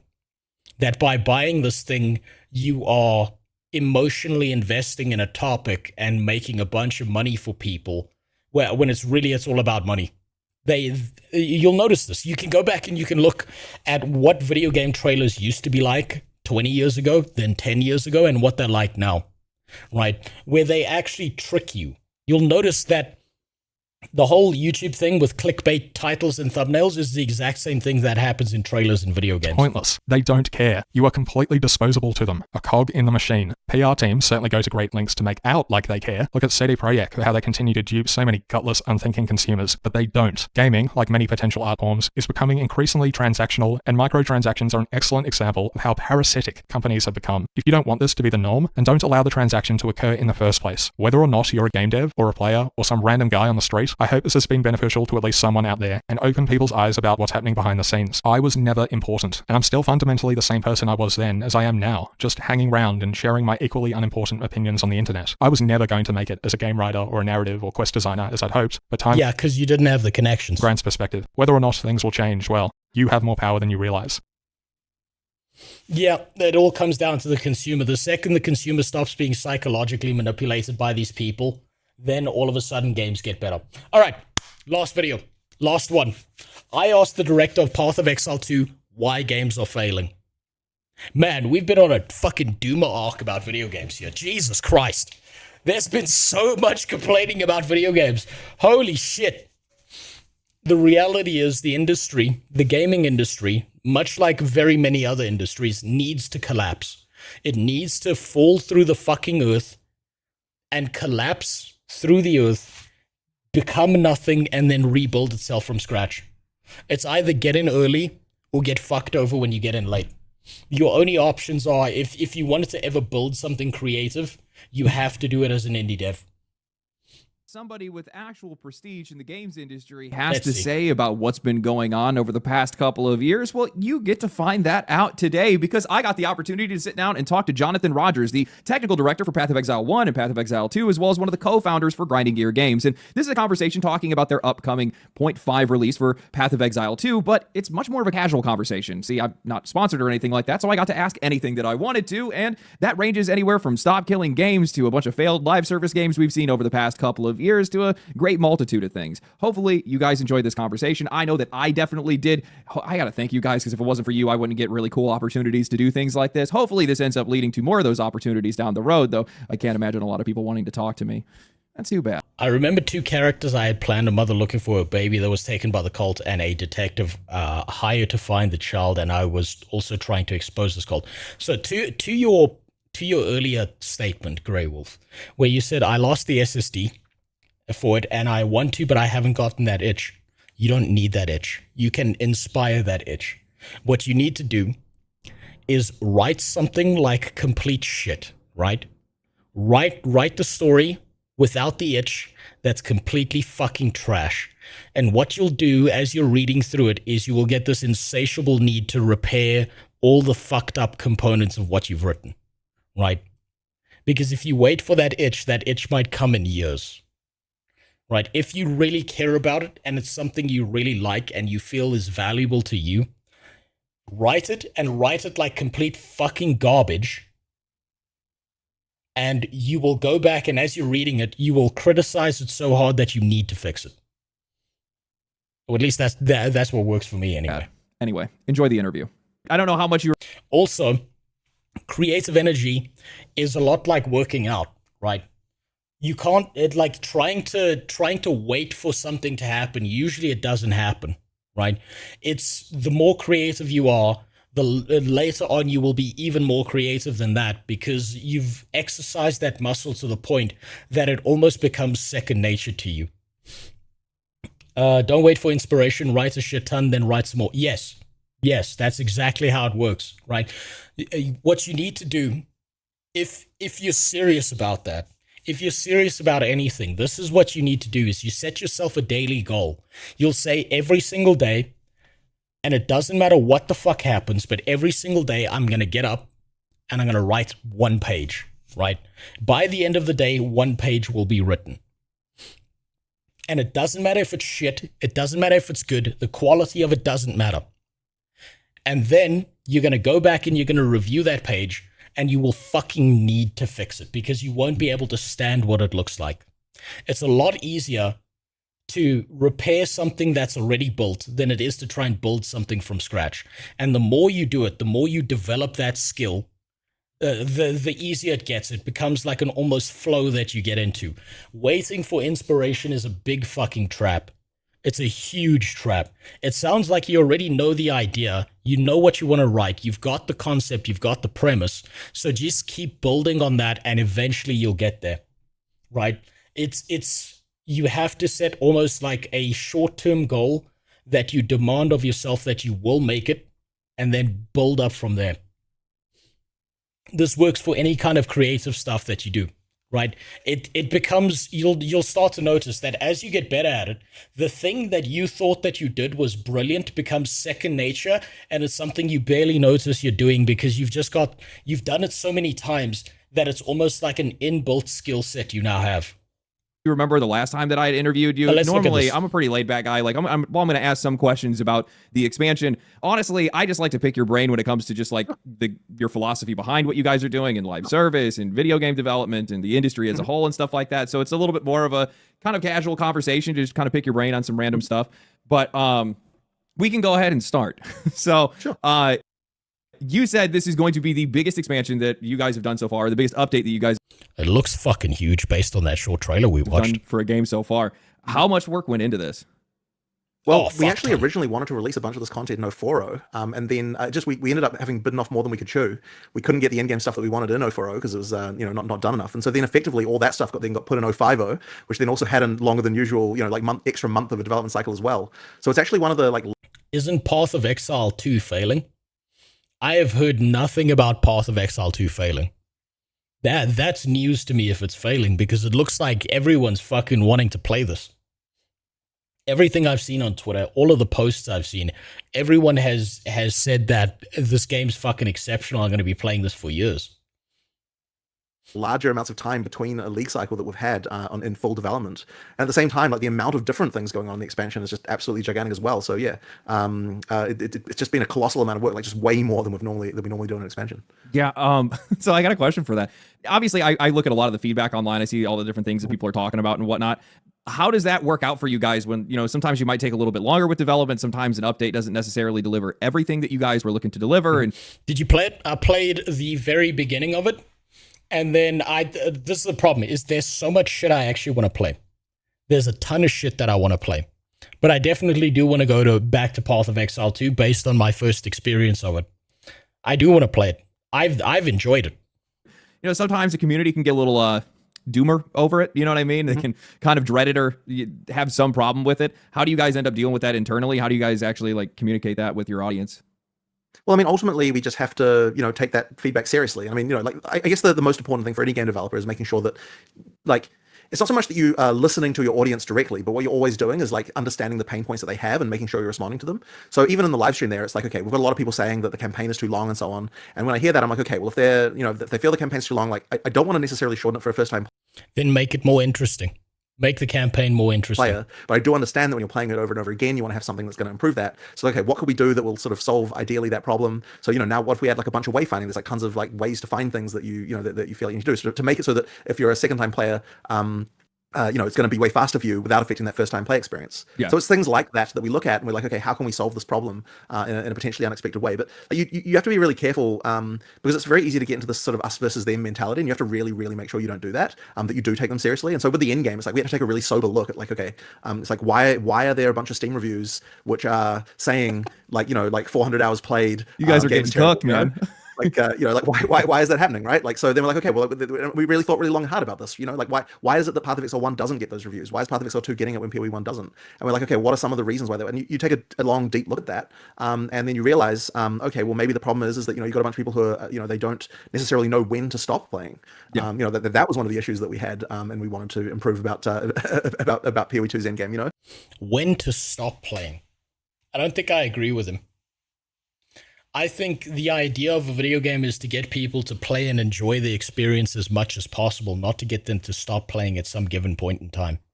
Like people like a getting off point and that kind of stuff, and just make sure there's enough content there and that kind of thing. So it's just stuff like that you just have to take a long, hard look at, right? Like you can't mistrust your audience and say, oh, their problems aren't real and that kind of stuff. If you do that, you're kind of doomed.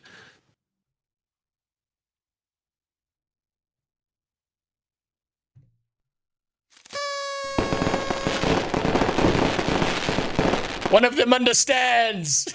We've got a game dev that understands. Woo! It does seem, though, with this time around, especially just general feedback that I've seen taken in by you guys, like it looks like, at least from the outside, I have to get my hands on it first, but it looks like a lot of, if not all of the endgame problems have been tidied up to a pretty solid degree at this point. How do I want to say this? What's your favorite part about what you guys have done so far? Wait, problem is if people play a game for too much, they run out of things to do, and the only fix is to make it infinitely grindy. That's not the only solution. There's a long lost art in video games called the replayability factor, right? And this is like a limited resource because you can only really replay something so many times before you don't want to do this. So like Baldur's Gate 3 has a high replayability factor depending on the kind of character you play, because you can play through that game like 4 or 5 times and you haven't seen everything, right? So they need a replayability factor. Defaulting to grind is kind of a cope, right? Because if a player is describing what they're doing as grind, that means you've already lost the battle because you've made something boring and dull. Right, you can have a game that's ultra grindy, but if it's incredibly entertaining doing the grind, then you don't really give a fuck that you're doing the grind. You've changed a lot. Do you mean in all of the changes we've ever made? Or just for this specific change, what's your favorite thing? All right. So my thing is definitely the fact that the Atlas now feels like an actual world, as it were. Like when you go there, there's like actual like landmarks around it. It isn't just an infinite span. I mean, there is an infinite span if you go further out, but like when you first go there, it's like any direction you go, there's some interesting point, interesting thing there that you can find. Like some quest that marker that you run into something and you're like, oh shit, what's this? Like and even just like small little things. There's like little camps of like people around and that kind of thing. There's just like stuff like that to find, and that's something that it really was lacking. Like previously, you'd go into the end game and you were just like, okay, what do I do now? We definitely wanted to avoid that, right? You're immediately given goals and objectives, and even if you choose to ignore those and you go somewhere else, you're still going to find other things to do. So that's kind of the main thing I think that we really, really needed, and the thing that I'm probably like the most. It's weird to say I'm excited about that because it's like like once you know it's there, it's not as exciting. But like the first time you play that and it's like you go in any direction, you're like, what the heck is there? Like it's just such a fun experience. I think that a lot of people are going to have their minds blown by the sheer amount of content that you guys are going to push out with this update. I got a question. After PoE 2, let's say 5 years from now, if Path of Exile came out, the Grinding Gear Games guys came out and said that they were building a full-blown Path of Exile MMO, would you play it? Do you trust them enough to make an MMO? Hell yes. Yes and no. If they somehow manage to take Path of Exile, what it is, and turn it into a full-blown MMORPG, right, with an expansive world, none of the instanced little blocks of everything. It was like a fully built out world that was seamless. I'd give it a try. PoE is an MMO. It's an MMO light. Come on, it's an ARPG. Don't muddy these fucking terms. I am constantly blown away by how much you guys will add to the game in a lot of cases. And you know, for a lot of other live service games, you'll see in some, like, a new season comes out and it's just like, oh, here's a new mechanic for this season. For you guys, it seems like by that metric, Guild Wars 1 isn't an MMO to you. It's not. It's not an MMO. With all that instance shit, it's not an MMO. I said the same thing about Blue Protocol. It's not an MMO. It's just trying to pretend to be one. when you guys go to add a mechanic, well, that mechanic is going to have a ton of different systems of its own, a bunch of other content that's going to connect to it. Then later on, it's going to somehow, you know, fuse with the rest of the game and other systems in a lot of different ways and whatnot. You have different, you know, reward progressions and bosses. And in this case, which I think is probably the coolest change you guys have made, where there's all these different campaigns and storylines that are actually, you know, giving the player some direction, which is going to be sick for a newer player. For somebody like me that just came into PoE just before PoE 2 came out, there's not a lot of direction in these games, and this is going to happen. I'm not convinced even WoW is an MMO at this point. WoW is an MMO. Did you not get the leveling quest thing where you have to have sex with the gay frogs? Come on. That's the most MMO thing you can do, is be gay. Is WoW an MMO now with all the instances? Yes, it is. However, once you get to the end game, it becomes less of an MMORPG than it was previously, because there's less to do with the open world endgame exploration. There's less to do as a group outside in the world. It's moving away from being an MMORPG. Have a lot of direction, and it's going to help a lot of people. You know, with the scale of design that you guys reach in some cases. I mean, again, it is absolutely absurd, but, you know, how do you guys not lose your minds when you are trying to come up with a lot of this stuff? How are you not losing the plot, I guess is probably a better way to say it, when you guys are, you know, kind of stretching out some of these mechanics in some way, or these new seasons or whatever it might be? Well, I think the main thing is you just have to take each thing one at a time. One of the things I think is a mistake that we've made partly when we're just as a sort of development thing during this expansion, was we actually were doing too many things at the same time. And I think it's actually really important, like just as a tip for developers generally, is like focus on one thing at a time in terms of in your development as well. Because if you start concentrating on too many things, like the time between when you can like make something and then do feedback on it gets longer and longer. And that's really the most critical thing when you're working on something, is like have that feedback loop as small as possible. Like you really want to have the distance between someone made something and then like the game director is playing it to be as short as possible, in order to to really get that going. And now this one was honestly one of the hardest to organize, just because there were so many different concurrent streams going on with like so many different game systems. And like honestly, I'd do review sessions sometimes, and we would honestly just forget about like certain things that we thought that no one looked at for a while. It'd be like, oh, there's this whole zone that I haven't even seen for like a month. Like that's kind of terrible. That like it's like this is not a good situation. You know what I mean? And so that kind of stuff I honestly think slows a lot of big game companies down, right? Like when those time horizons from creation to review get long. What he's talking about is he's talking about a fluid dynamics problem. People don't understand this. This is a fluid dynamics problem. It happens all the time, right? You're in a factory that's working with a bunch of fluid moving through pipes, and you're trying to figure out why the fluid isn't coming out the end of the pipe. So you can do one of two things. You can either troubleshoot by changing one thing at a time and then testing it to see what gets the fluid through the pipe, or you can change 6 things at once and then fluid comes out the pipe and you have no fucking idea why it works, but it does now. So you have no idea what the issue was to begin with. What he's doing is he's doing method 1 by going piece by piece by piece, and that's probably why Path of Exile 2 is pretty fucking solid with its feedback. It makes game development slow. And I actually worried a little bit with this one that we were starting to get that sort of feeling of like big company slowness, and like that's something I really, really want to battle, because it's like one of the really important keys to our success is the ability to deliver things really, really quickly, and you get that by like shortening those iteration times. Yeah, it's really interesting that you say that, because it's how many people do you guys have working for you right now? About 260. 260. I mean, you guys are Jesus Christ, they've got a fucking huge team. But still, relatively small in the grand scheme of things. But no, that's fucking huge for their company. For that size, fucking Jesus, that's a lot of people. People underestimate scale of these things. 260 is a lot of people to be working in that company and to be building that shit out. And I mean, it kind of shows with how, like, the detail that you see in Path of Exile and Path of Exile 2. Like, with how many different moving parts that you... 10K devs worked on Diablo 4. No, I'm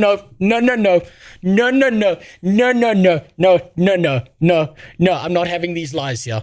No, Keldon, that's not how it worked, you see? This is how it worked. This is Diablo. This is 9,900 devs down here. Right. And this is about 100 people up here. This is the cash shop and monetary system, and this is the actual game. That's how that works. It was 9,900 people working on how to psychologically manipulate people out of as much money as possible and how to port it to mobile. You guys have, especially with the game not being completed at this point, and like seeing that, correct me if I'm wrong, it looks like you guys touched every single end game mechanic, every single league mechanic, everything like that, stretched them out even further, added way more depth to them in some cases, some insane depth when it comes to things like expeditions, which is just like a whole thing in and of itself. But like, how do you guys not feel? Why is the cash shop at the bottom? Because it's the foundation of everything Blizzard builds now. Don't you have a phone? Like the scope creep or like losing. The only thing on the top at Blizzard is the CEO jamming his ass into the drugged up employees stuck in the Cosby room. Direction when it comes to that kind of stuff. Is it just that iteration stuff, or is it something else? Is it like trying to put the right people in charge of specific things so you guys just don't lose track of it all? So I mean, it can be all of the above, but one of the things I think that does surprise people is like it actually can be convenient sometimes to not set the scope too early.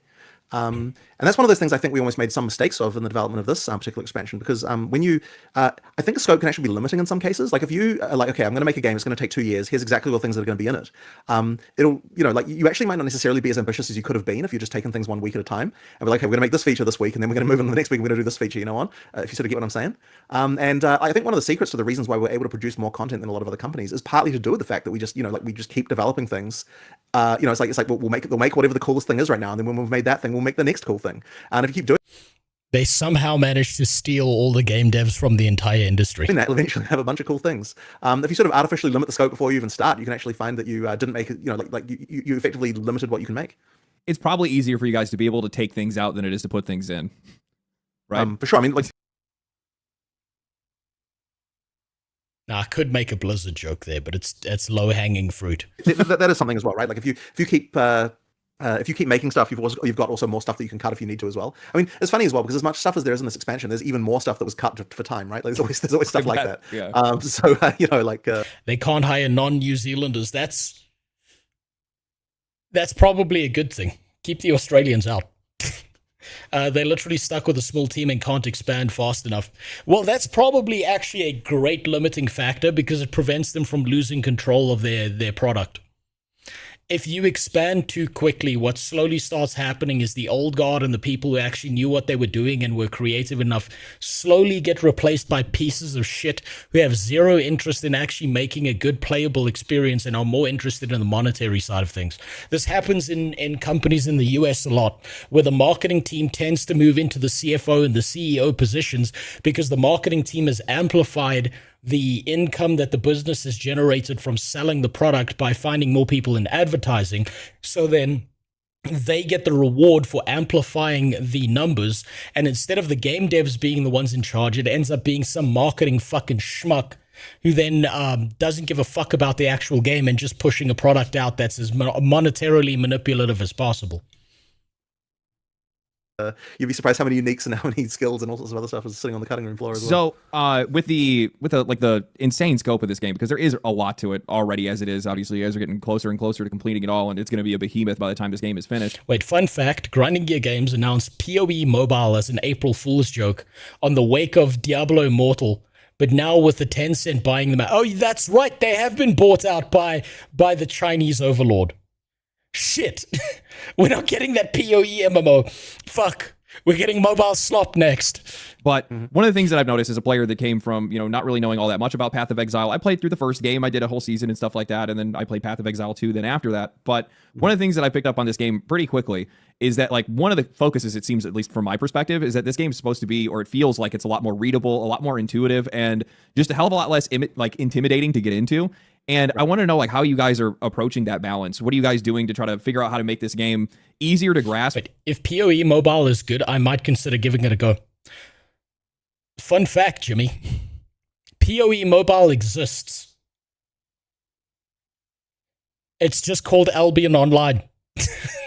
without stripping away a lot of the complexity and depth that players fall in love with this game for? Like, I think, you know, it's a funny one. So, like, this is one of those questions that I get quite a lot, because people do wonder, like, you know, they sort of assume that if you're making a sequel, you know, you've got a bigger audience for that necessarily means that, you know, you have to make it to simplify the game. But I don't think that. No, you don't. Thank God he didn't. Case. Like, in a lot of ways, just the fact that Path of Exile 1 is, you know, a game that's more than a decade old, that's had so many expansions and all this kind of stuff, just means that there's a lot of people who aren't going to try it because they feel like the ship has sailed, if you know what I mean. It's like, you know, I can't really get into this now because you know, there's so many mechanics and so many things going on. And I think Path of Exile 2 ultimately, you know, just gets to be a sort of a bit of a fresh start there, where people can feel like they're getting it on the ground floor. And so we're not necessarily like dumbing the game down, but like, it is our intention to kind of like. Wait, I'm surprised they never asked, with all this talk about MMOs, what about Wakfu?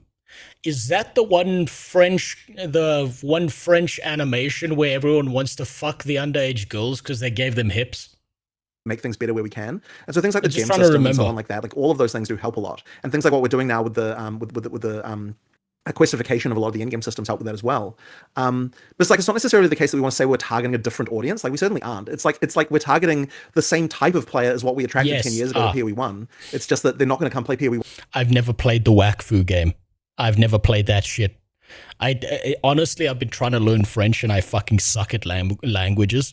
And so I tried to watch the Wakfu stuff with my wife in French. I picked up nothing.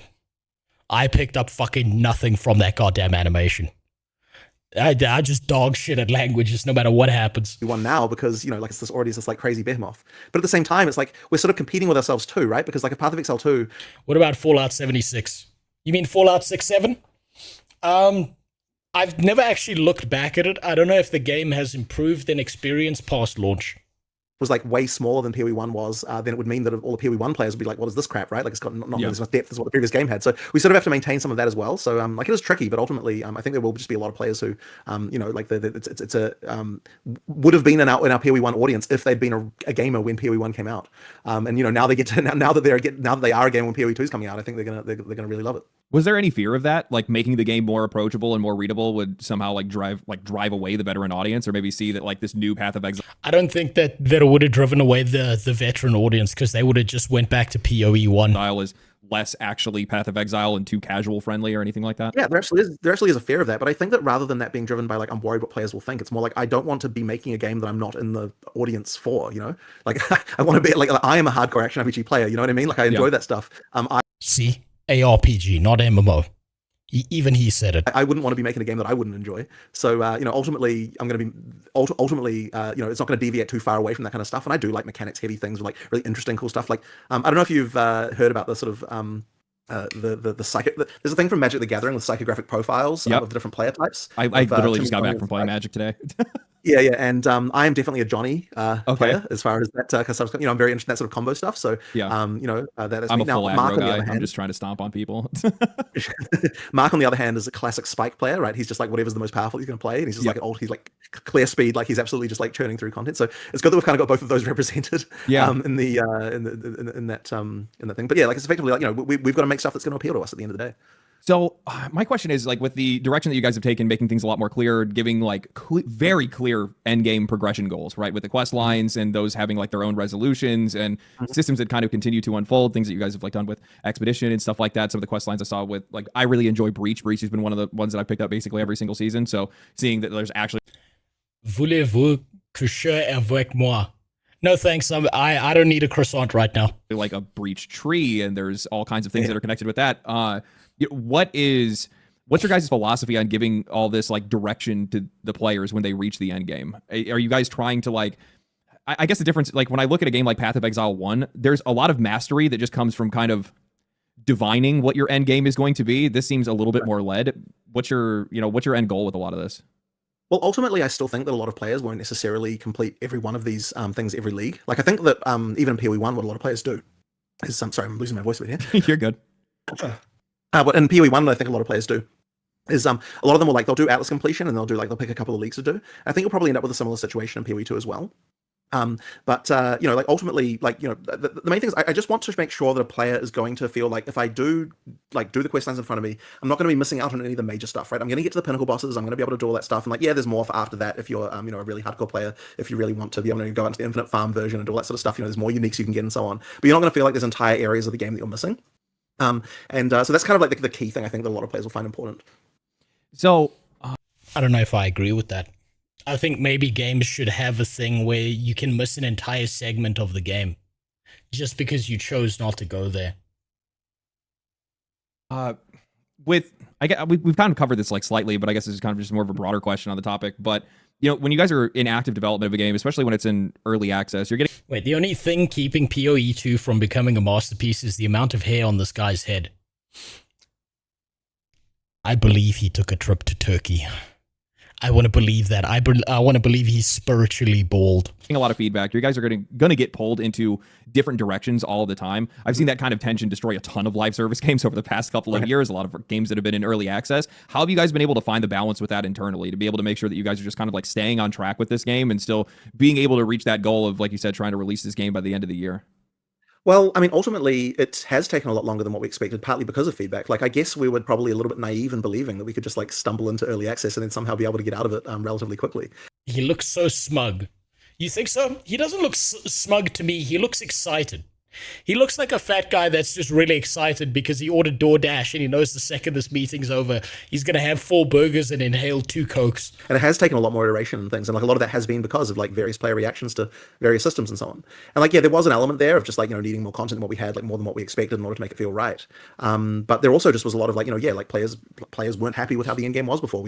That's what he said, though. He expects that people won't be doing all of the content every league. But if they do decide, well, yeah, I missed that then. I missed that one. To make sure we're doing something about that. So, like it's meant that, we really believed, oh yeah, we'll get out of early access in 6 months. Was our initial. You feel something's off about the guy. I can't really tell. I don't look. I've been wrong about this a lot. Okay, so my judgment. I know my judgment on these things is completely fucking off. Once upon a time, I was like, yeah, Dr. Disrespect, great. But Pirate Software, fantastic. So you can't trust your judgment more than mine. Completely naive thing. I remember that now. Yeah, I forgot all about that. Yeah, back when we started. It'll be 2 years by the time we well, hopefully, assuming that everyone is happy with the end game in 050. Then yeah, it'll be 2 years. So but that I guess yeah, you just have to accept that, learn from it, and improve things. I'm just not realizing. Did you guys do early access with the first game? It wasn't called early access back then, but we did have a closed beta, as it was called at the time. Yeah. Of where the game was paid access, and then we came out. I don't even know if I can remember how long it was in closed beta for. It was probably something like a year. Honestly, I can't even remember at this point. Not as bad as Warframe. That game still hasn't come out yet. Yeah, I guess so. They still have. Technically, they never actually announced going out of beta, which is really funny. Right. So with so I kind of wanted to ask you some questions on just like live service stuff, because there's been the last few years, especially since you guys have come out with your game, the games industry has been moving at an insane pace. There's been a lot of things that have been changing, whether that's increase in prices, whether that's been AI disrupting things, whether it's been. Just hearing Pirate Software speak should have set off alarm bells. It should have, but. To be honest, I thought like the whole deep voice thing that he was doing with the voice change and stuff, and the way he was speaking, I thought he was doing this as like a performance. I didn't think he was actually that person, right? So like a lot of streamers do this where they put on a character and they've got like a specific fucking personality and they hide who they really are, blah, blah. I thought that's what he was doing. I was fucking wrong. A lot of different stuff, and live service has kind of turned into a hellscape over the past couple of years for a lot of these guys. I wanted to ask, from your perspective, what are most companies getting wrong about live service, at least from your perspective? Is it like the business model? Is it the expectations, the product demand? Is it the fact that these games just aren't really built enough, or sorry, aren't built around a strong enough core? Or what do you? Over monetization, shitty implementation of ideas into a game. Propaganda pushed inside of the game. No high focus on the core gameplay experience of any game that's manufactured. That's what I see it as. You think it is? I have a very strong opinion about this one, which is that I don't think that live service game companies are committing to the idea that your players need to quit each season. Okay. And it's actually one of those things where like you cannot sustain someone playing a game forever. Ooh.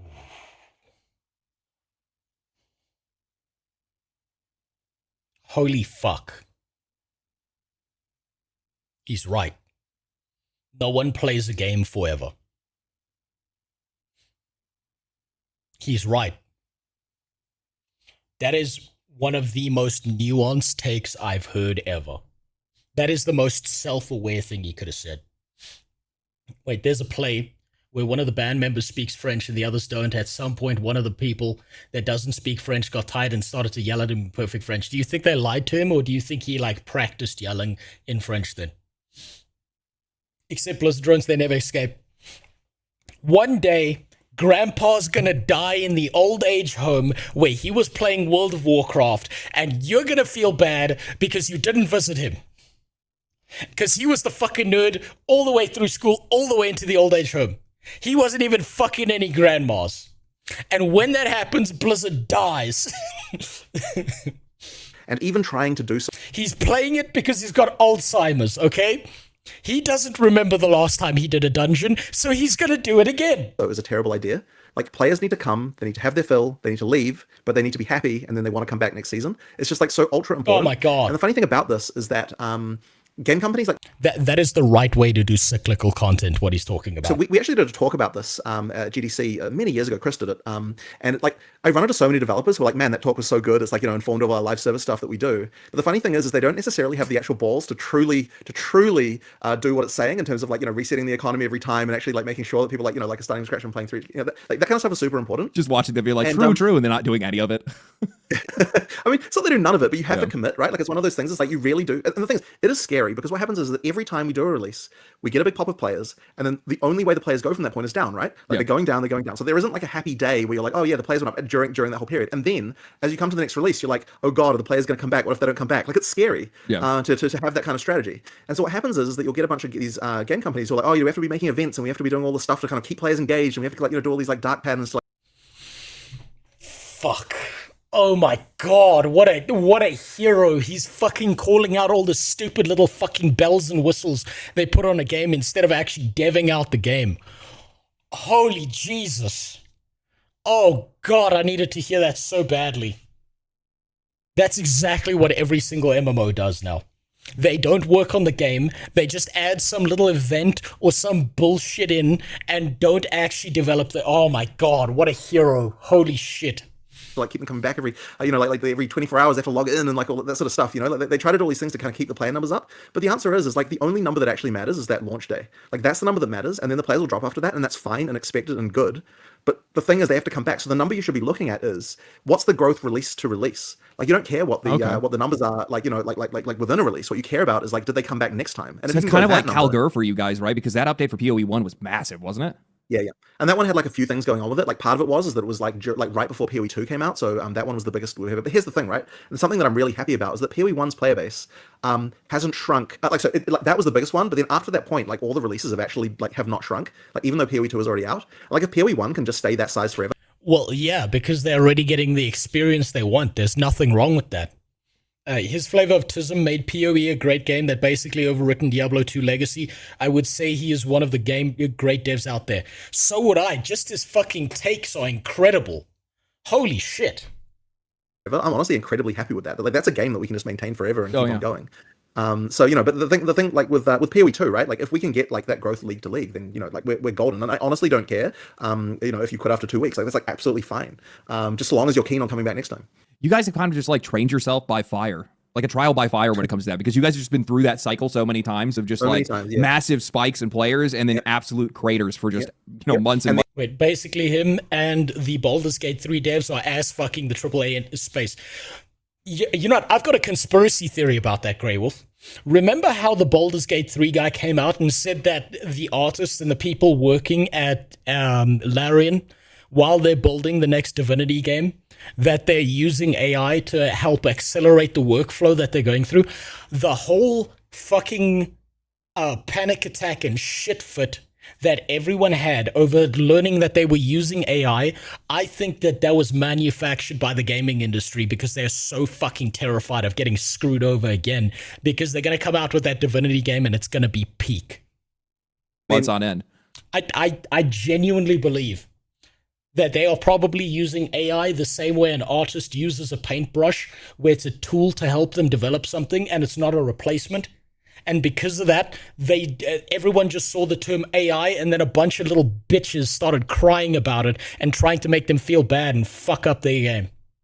And then every single time, I'm like critically scared that the players won't come back. Like it's no way to live. Like I'll tell you, like it is like one of the most depressing, things. But, the funny thing about it as well is right. So every day when you're, like obviously I don't really look at the stuff anymore. Like, I'm not looking at the day-to-day like daily user stats or anything like that because as I said, it doesn't really matter. But every time it's still scary. Like going to that next release, will the players come back? Will they enjoy it? Because the thing is as well with a situation like that is you're incredibly reliant on how people react to the content that you're showing, and I think that's partly like it does inform our development, right? Because when we're developing features, we have to make things that players are going to love when they hear about them, like in the live stream. Like the live stream is critically important to get right so that people see that and they actually feel impressed, and it drives us to make the releases big and sound cool and like feel like they've got tons of content in it, because like if we can't impress someone when they see that live stream, then they're not going to come back and play that next season. Holy shit. He understands. Somehow he understands. It's all about the content. It's all about the game. Don't worry about everything else. Get the people to give them something they enjoy, whether it's for a week or a month, and then just give them something else to enjoy later. Oh my God, this guy gets it. So I think that's like partly why we have such like a content heavy like thing going on compared to a lot of game companies. So we're thinking so much about that. This is just a completely random question that's going to be like kind of just interjected into this conversation because I still want to continue to talk about. Wait, I know for a fact if PoE2 has ever introduced Duelo and Greatsword, it'll be over for me. I'm not deep enough into PoE2 yet to know, but this thing might absorb my fucking soul. This live service stuff, but I just lightning bolt struck me in the moment. But you're talking about like how Path of Exile 1 is a game that you guys could just continue to support forever if you guys wanted to, right? There's been a big movement that's been going on in the past couple of years with video games. Have you guys heard of Stop Killing Games? I have. Yeah. What are your thoughts on all of that? Especially like, you're in live service, so I'm not going to say that you're necessarily like immune to it in some cases, but like, how do you guys feel about, or how do you personally feel about like video game permanence, and especially in a here's the shit day and age where like everything is digital, everything feels temporary, everything feels like it's just a subscription anymore, nothing is really based around ownership. How do you feel about that whole movement that's going on right now? I mean, I'm personally absolutely fine with the idea of people being able to like reverse engineer games, create like private servers and that kind of stuff if they want to do that once the game's no longer in support. Like that kind of thing's fine by me. Yeah. So anything that's going to make sure that isn't outlawed, that people are allowed to make like their own servers for something that is that it's not being maintained anymore is seems completely reasonable. It's one of those things that like when I was younger, I was kind of interested in. Did you hear that? Did you catch that? Did you catch what he actually said? Were you able to read between the lines? I want you to tell me what he actually said. I caught that. I'll play it for you one more time. I'll play it at 1x speed just so that you understand what he said here. Right. I want to see if you caught what he said there. Anything that's going to make sure that isn't outlawed. Hold on. Feel about that whole movement that's going on right now? I mean, I'm personally absolutely fine with the idea of people being able to like reverse engineer games, create like private servers and that kind of stuff if they want to do that once the game's no longer in support. Like that kind of thing's fine by me. Yeah. So anything that's going to make sure that isn't outlawed, that people are allowed to make like their own servers for something that is that it's not being maintained anymore is seems completely reasonable. What did he say? What did he actually say there? Total WoW should be legal. That's not what he said. What did he say there? I want to see if you caught what he said there. This is so fucking important. Oh my God. Do you know what he said? Do you know what he really said there? He just said, I don't give a fuck. I'm too busy making an awesome game. That's what he said there. That's the real answer he just gave. It's not my fucking problem whether people go and play a private server or want to preserve their games. I'm too busy building this shit right now. That's what he just said. Fucking incredible. It's one of those things that like when I was younger, I was kind of interested into like reverse engineering game protocols and things like that. That was something I was pretty interested in. So I've had my fair share of doing that kind of stuff. Yeah, I've definitely played a lot of. I played a lot of Diablo 2 that necessarily wasn't a Diablo 2 that I had. A lot of like private servers and stuff like that, right? Right. So yeah, a lot of those early days of PC gaming, at least depending on what area you were playing in. But that's good. That's exactly that's what I thought you were probably going to end up saying. It's usually the take that I think most people should probably have on it. So going back to the live service stuff, do you guys think, and this kind of goes along with that conversation, do you think that there's like with live service games, do you think there is a different moral obligation between the player and a traditional boxed game? Like, wait, I thought the part of SKG movement was having an end of service plan for the game. Wouldn't that contingency be part of the current development process? It doesn't have to be. And do you know why? because PoE hasn't built itself to have all these fucking shitty manipulative DRM pieces of trash in their fucking game because they're too busy building the goddamn game, right? If the game was ever going to go offline and stuff, they'd probably be like, oh, we'll just add it to the task so that, you know, if it ever shuts down, people can pull it back up. Because they haven't put in a bunch of systems that prevents people at a later point in time from being able to pull up a private server.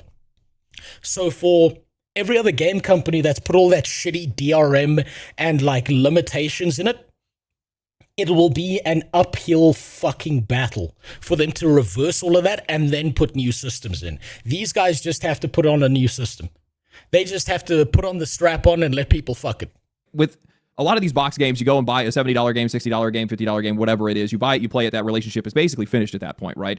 But with a live game, the players are giving you a hell of a lot more time, a lot more attention, routine, and things like that. Does that change the way... Denuvo counts as DRM, yes. Well, no, not really. So, what he's talking about when he's saying that he's not for... he's for a product that people can play, right? It's unsurprising from a game dev perspective that he's saying that private servers and stuff, if the official servers are down, I think he's leaning more towards the idea of you should always be able to play your video game, right? Rather than saying what we need to do right now is make sure that in the future, when our game does shut down, we can prevent people from ever bringing it back up, despite the fact that we don't offer that service anymore, so they'll have to pay our new slop instead. That's the angle, it appears to me at least, that he's looking at this from. Right, when it comes to IP protection and shit, I don't know the legal side of this. I don't know what Grinding Gear Games does in the background, but if they're owned by Tencent, I would be unsurprised to find out that if anyone tried to spin up a PoE private server, they're going to get shut down real fucking fast, especially if they're owned by Tencent. And generally speaking, yes, I do agree that Denuvo is DRM, but they're trying to, I think they're using Denuvo in the sense that they're trying to prevent cheating. That you guys think about your responsibility to the players. Well, okay, so one critically important thing is that I would never want something that someone bought to be no longer available, right? Like, that's really important. Like, just as a starting point, if you're going to be a live service game, you just have to make sure that that stuff's available, right? Because you guys do just have like microtransactions, so it's not like people yeah, aren't exactly. buying anything. That's the commitment that you've made. But I mean, I guess for the individual releases in terms of content, I still, like, because I'm such in a kind of like seasonal mindset of like, you know, this is like, you know, it's almost like every season is its own game we're releasing. And, you know, like, that's kind of like the way we would look at it. So it's really about like making sure that we're delivering on the next one of those and the next one of those. And all of the rest of the content in the game is obviously super important, you know, like to make sure we're maintaining and doing that sort of stuff. But ultimately, it's like the backdrop for then what the new season is and like what's the interesting stuff that we're pushing next. Because part of the game being built now, you think would be thinking about when the game goes offline, but I will admit that would take from the current development while they're trying to get it ready for okay, so this is the thing, right? I think this guy's so lost in the process of let's develop a good video game that he's not thinking our game's gonna shut down. You see, like the way most AAA gaming studios work is we're going to keep this game alive for 5 years and then we're going to kill it. And we're going to make sure that no one else can touch this game afterwards. And we're going to make sure that we fuck over the players afterwards. He doesn't seem to be involved in that. He seems to be like, I'm busy making a fucking game. But I couldn't give a fuck about the future. I'm stuck in the now. I've got so much to do right now. That's all that fucking matters. Right? PoE 2 isn't going to have an offline mode. It's a live service. Well, then they need to build that out later in the future should the regulations come around. And I believe that in the future, if these guys ever thought that PoE was going to shut down, I truly believe that Grinding Gear Games, unless some fuckery happens with Tencent, I truly believe that they would be like, yeah, fuck it, here you go. We're not profiting off of it anymore. We're not running it. People should still be able to play the game. I would be unsurprised to notice that they do that in the future. As I said, like, since I expect all the players to quit and come back, it really is almost more like, you know, releasing a new game every time, right? Like, that's almost what you're doing every time you that you go into each new season. And I think viewing it that way is actually positive in some ways because it gives you that kind of like that cycle. Like, we're effectively, you could argue like that we're a game developer who's released 2 games, or you could argue we're a game developer that's released 50 games if you count each league as one of them. Yeah. And I kind of like, you know, like when we're developing, that's sort of how we look at it in terms of going through the whole phase of everything. And, yeah, as I said, I think it's a more positive way to look at it. So would you actually say that, like, would you say that trust is actually the like currency for live service games more than anything else then? Well, 100%, because I mean, ultimately, and this is another thing, by the way, that we've noticed is that one of the big determinants of how popular a release is what the previous release was. Like, you can actually have a situation where you can have an amazing release, but it didn't do that well by itself. But then what that causes the next release to have much higher numbers because they built the trust from the previous one. So, it's sort of interesting how that is. Wait, Denuvo makes it so you can only install it on. So you can't install it on multiple PCs over 5 in an hour. So yeah, they're preventing cheating, they're preventing botting, they're preventing all of that shit. On that note, is Total WoW still a thing? I haven't. No, it's being shut down. It's being shut down by Blizzard in preparation of Blizzard pushing out Classic Plus. And effectively, you earn that by by doing good stuff that the players enjoy. Yeah, I mean, this is just talking from personal experience for me, right? Like, I try to separate myself as, like, somebody that's, like, I guess a part of the games industry, at least from, like, a mouthpiece standpoint in a lot of cases, but, like, also just being a player. Like, I genuinely and pretty much across the board have a lot of trust for you guys, mostly just because of, like, how consistent you guys have been. It's usually not only just from, like, release to release, you guys will have a season that comes out, something goes wrong with it, you guys, even in the future, like, say, one of the things that I've noticed with a lot of live service games is if they have a bad season, they just move on from it. They don't go back and try to fix that mechanic. They don't try to do anything with it. They just throw it away and just say that it's done. In some cases, you guys will just straight up recognize saying that you guys can tell the difference between whether it's something that was bad or something that you guys just didn't execute on the right way. And then you'll bring it back and you'll fix it or whatever it is. You don't really like just let things go and just move on from it. But, part of that is also for me, and on a second side of it is like how consistent you guys have been with like monetization, right? Like, usually a lot of publishers would see it as a massive opportunity to be able to come out with a second game and just like completely wash their audience for a second time, make them buy the same stuff over again, all this kind of stuff. Also maybe even create new revenue, streams of revenue in the game by selling things that you don't sell in the other game or whatever it might be, increasing your prices, who knows. But if you wanna see the worst version of exactly what Legendary Drops is talking about there, go look at The Sims. Look at woman games. Because they release the same game over and over again, and then they just make you rebuy the same shit you had in the previous version. It's woman games that do this all the time. Like, The Sims, NBA, FIFA, all the games that women play. But you guys effectively did none of that. You guys took all the currency or took all the different things that players have bought from the other game, transferred it to the other one. I know you guys are still working on some of that stuff. Yeah, but still got some stuff that's still. Is that consistency in philosophy when it comes to like monetization and stuff like that, kind of like a part of what you guys are trying to, how do I want to say this? How are you guys communicating that with the next audience? Because like, I think a lot of us older players can see it, but not everybody can. I mean, ultimately, I think that's one of those things that if you're trying to crow about how good it is, I don't think that's actually the right way. Like, ultimately, you just have to communicate that by being consistent about it. People pick up on it, and like you just build a trust in the audience, and then that trust passes from player to player as they sort of say, hey, these guys, they do microtransactions right, that kind of stuff. Like, if people are saying women play sports games, of course they do. They just identify as men sometimes with dicks. It's 2026. Come on, catch up, Gresh. Saying that, and that's what's going to build that trust. So we just have to make sure we're doing the right decision. And like, we've had a few missteps in the past, right? I remember there was one time when we released this this like salvage box thing, and everyone reacted really negatively. And we put it up for sale, and then we took it down off sale like an hour later. Yeah. There's like a couple of things like that we've done in the past. That was a long time ago, but the main thing is you just got to make sure that you if you do a misstep like that, you just make sure that you don't let it slide, right? We screwed that up. We're going to change it. We're going to make sure we're going to do it right. And as long as people see that you do that, and you take the mea culpa, you make sure that you do things right. People see that if people feel like you're honest about it and that you're actually doing right by them, then they'll trust you. He's right. But instead of doing that, most AAA game studios they're like, no, we didn't do it wrong. You guys just don't understand. So, kind of a follow-up question with this. So, like, just talking about like I guess the business model when it comes to live service games. Like, it's kind of a hard thing for me not to just come out and say, but like, we've had a lot of live service games that have come out and just failed immediately. Or like the last couple of years have just been an absolute bloodbath. It has been insane. We've seen, I think in the last 2 years or 3 years, we've seen live service games that had actually failed within a week of their launch or within 2 weeks of their launch, which, like, not beating around the bush. We had he's talking about Marathon, isn't he? Like High Guard, and we had Concord before that. Mm-hmm. Do you think Marathon, High Guard, Concord, it's all of them. Because it's the same low-resolution slop where the quality just keeps on getting worse over and over again. It's like, does anyone know Fabius Bile from Warhammer 40k and his lore, right? Where he's like a guy who's like kind of in the fucking chaos stuff, but he doesn't believe. And what he does is to keep himself alive, he's got like a bunch of clones in a tank, and every time he dies, he just downloads himself into a new clone. But his problem is that every time he downloads himself into a new clone, the clone just gets fucking worse and worse and worse every single time and has a shorter lifespan and is of shittier quality. That's exactly what's happening to these games. They're releasing the same game, it's just shittier each and every single time. I think a lot of these publishers are do you think a lot of these publishers are misunderstanding because they're looking at the business model first instead of the game?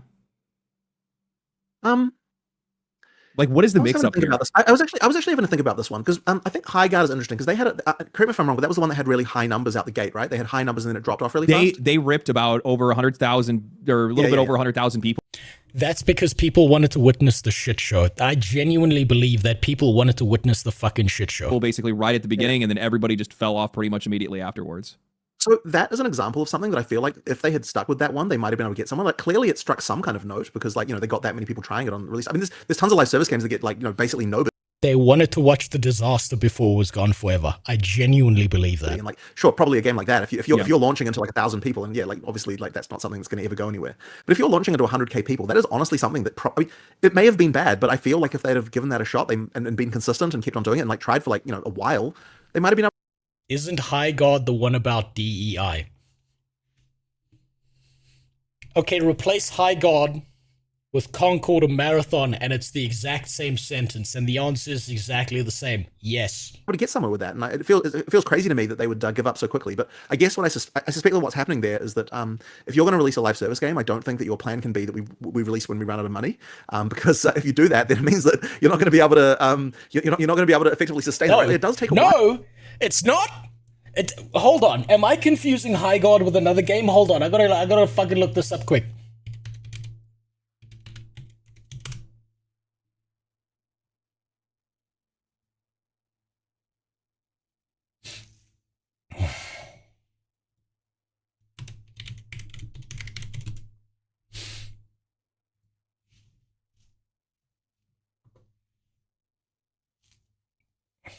No?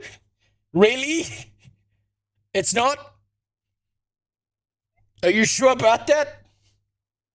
Have we seen the gay to straight ratios in the background lore of High Guard?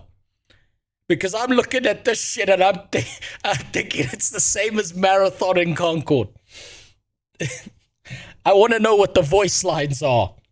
But I can't play the game because it's gone. Oh, fuck.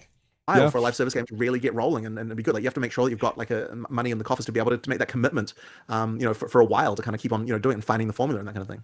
That actually makes a lot of sense now that you say that, because League of Karens, this is not me necessarily passing judgment on the people that made these games, but a lot of these people are coming from AAA.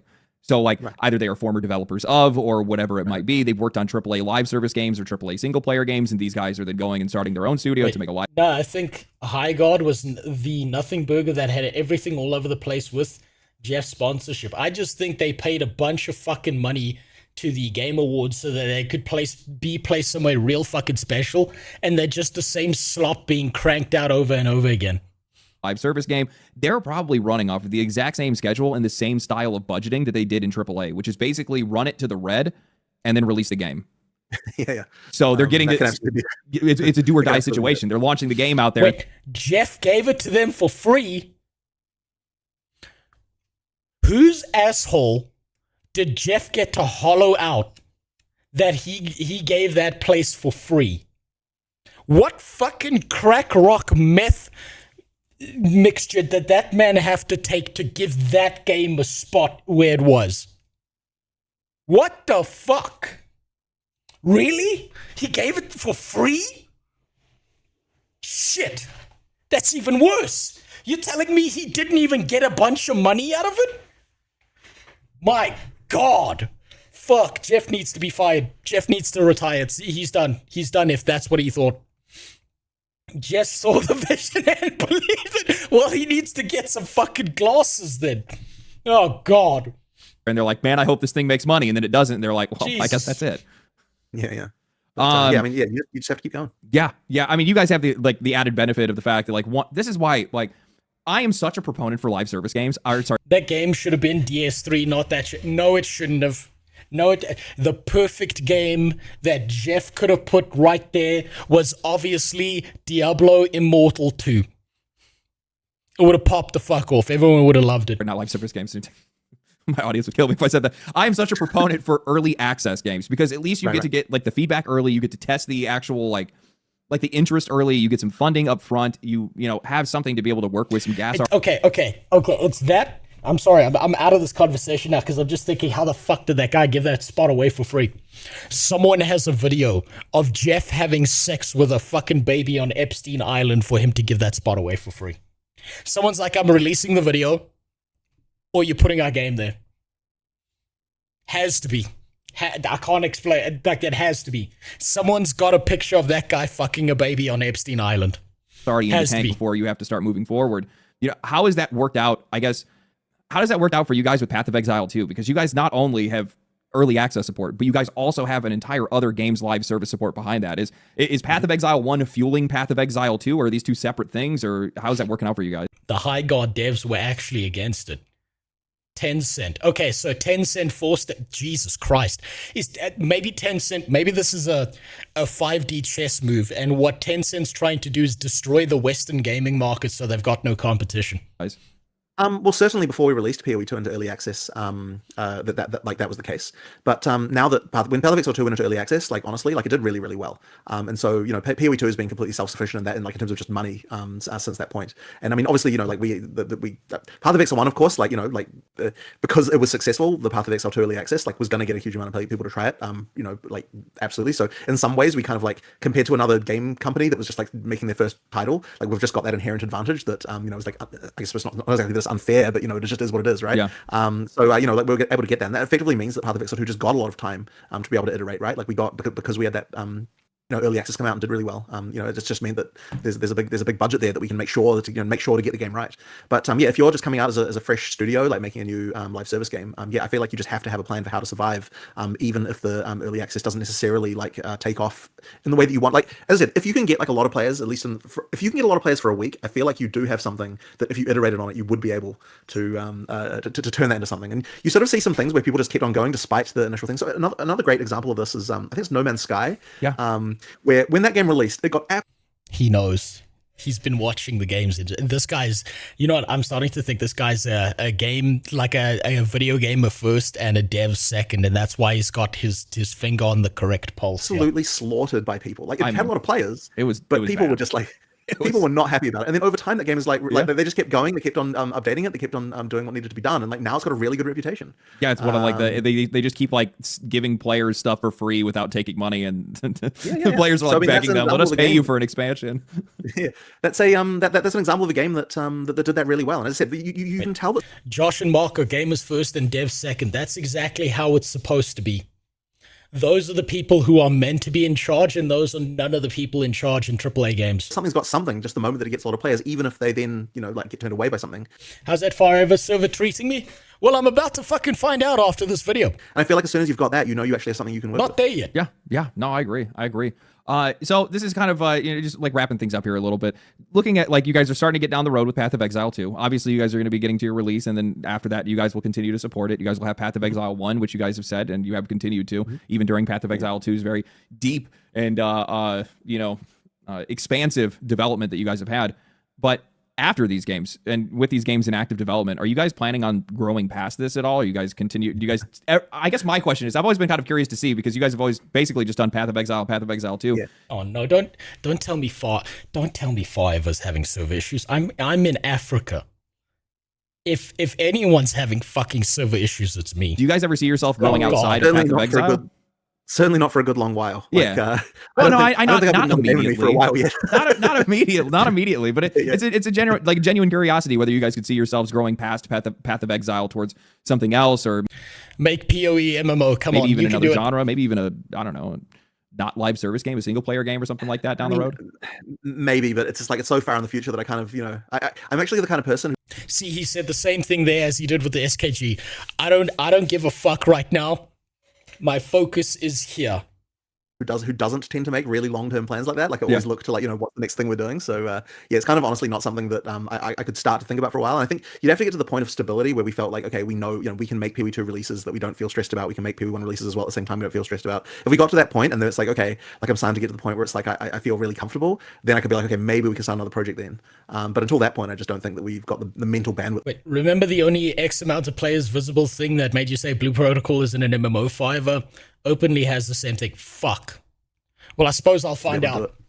Yeah, okay. All right. Yeah. No, I'll give that to you. All right. Yeah. Obviously, you guys have a lot that's going on right now. It's just always with a lot of these guys, with a lot of you guys that just run a live service game, I've always been curious. There's been some people that have kind of bucked the trend, and I think a really good example of this that I've seen, and I think it's been really cool, is that a lot of these Eastern companies that have been historically making gacha games for ever, all of a sudden are just like, here's our AAA single player game for $70, and you're like. And then, these games actually came out to be relatively solid or pretty damn good games in some cases. I saw Shift Up made Stellar Blade, and then you had the other company that made Grand Blue Fantasy Relink. There's been another one that is doing something similar. It's just been a really interesting trend to see some of these companies that have kind of taken a gamble on doing something entirely different out of nowhere. I just figured I'd bring it up.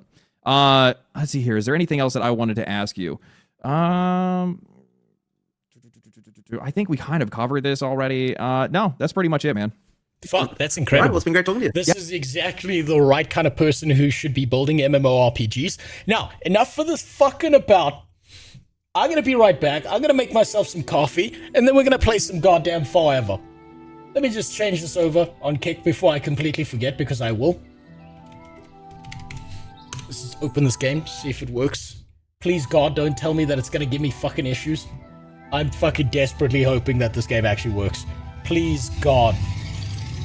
Where's this fucking game? FAREVER. Please work. Please just work.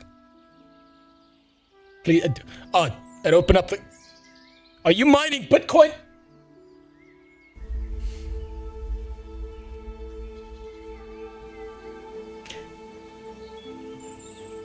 No.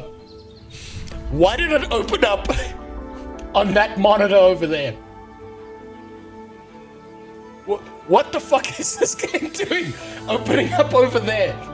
God damn it. What the... Okay. Well, it was Windows Alt and then change it, right? How do I change... What's the shortcut for changing this onto the right monitor? Windows Shift.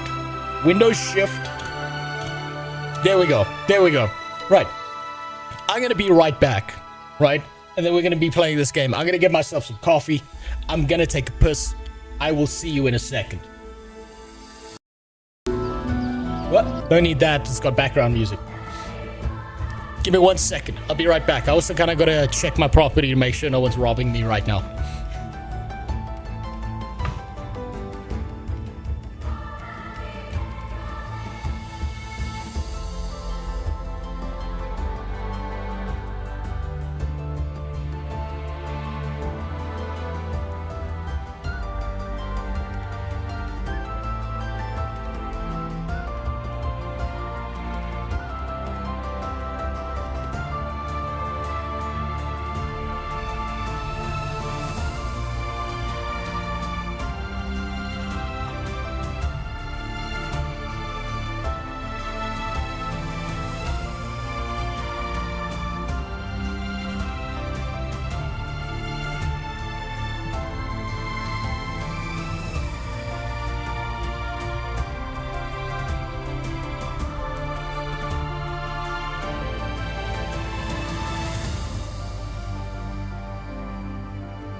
Gentlemen, it's finally happened. Something astounding has happened. Something I never expected to see. My one neighbor, Long Dick Johnson, who usually walks around. God, hold on, I gotta close this window.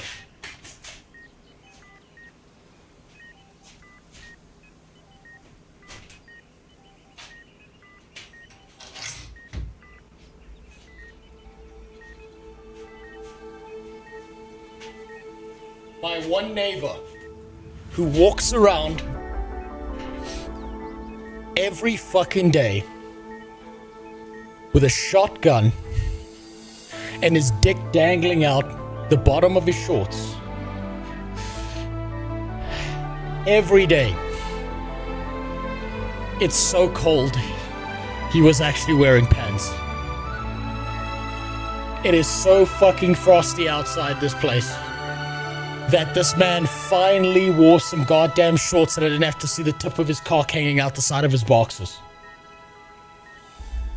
Oh. It is way too goddamn cold right now. Rose's neighbor's now with I mean, that other neighbor that he keeps on banging might be fucking pregnant by now. Holy shit, otherwise that guy's had a vasectomy because they've been plowing each other non-stop. Gotta stay warm in the winter, I suppose. Now then, this game is made by a company that I have a mild amount of trust in when it comes to making video games.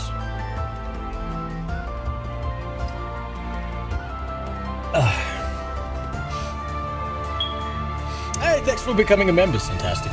You didn't have to do that. I have a mild amount of trust when it comes to Shiro Games. Shiro Games has made some fucking bangers. I'm gonna be honest with you. Shiro Games made this game right here. Dune Spice Wars. You probably can't see that here. Let me change the thing. Okay, so if you look over here, to your right, Shiro Games has made Dune Spice Wars.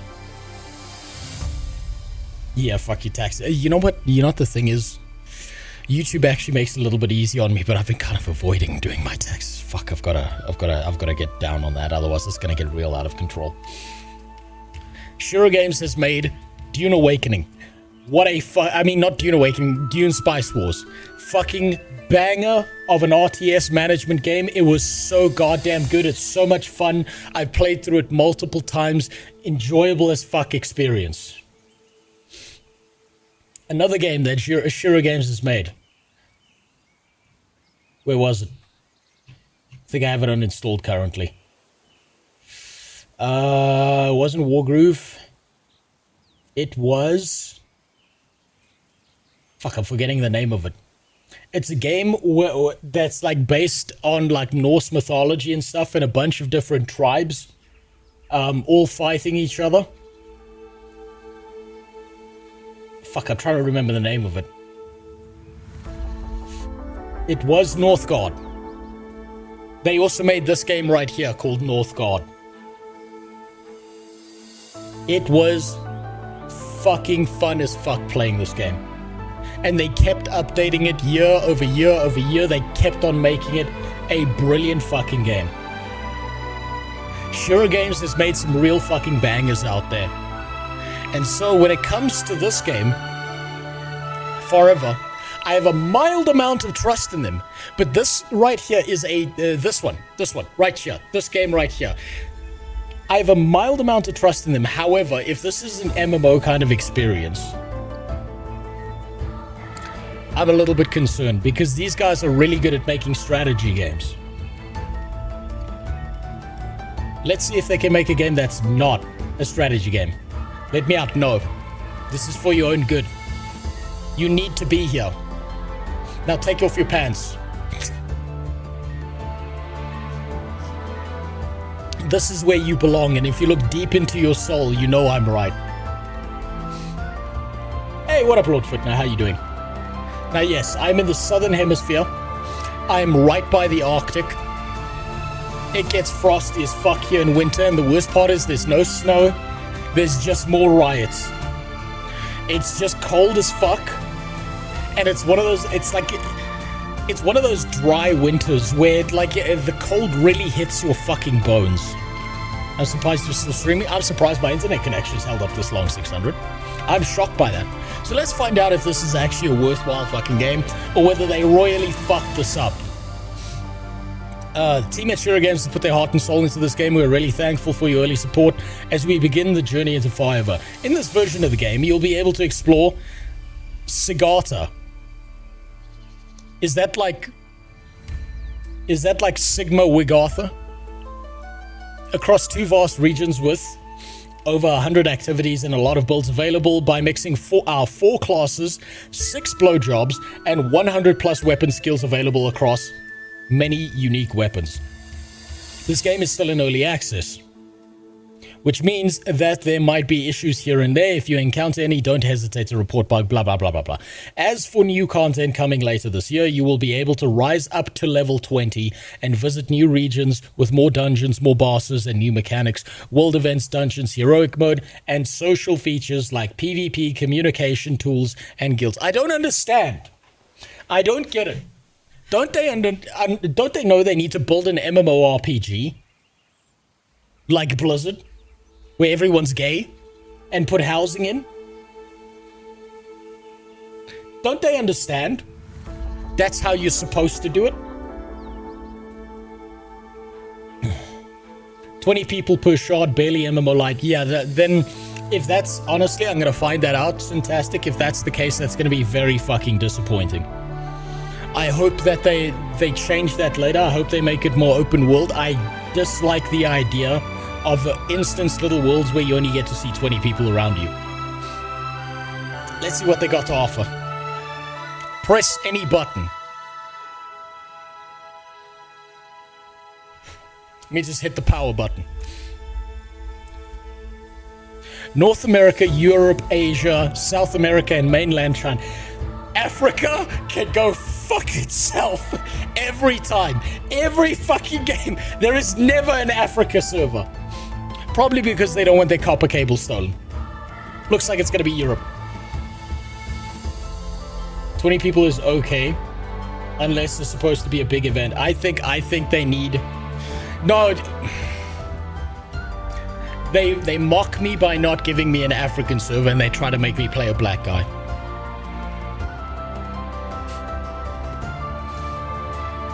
I see what you're doing. I see what you fuckers are doing. Little bastards. I saw that little hit.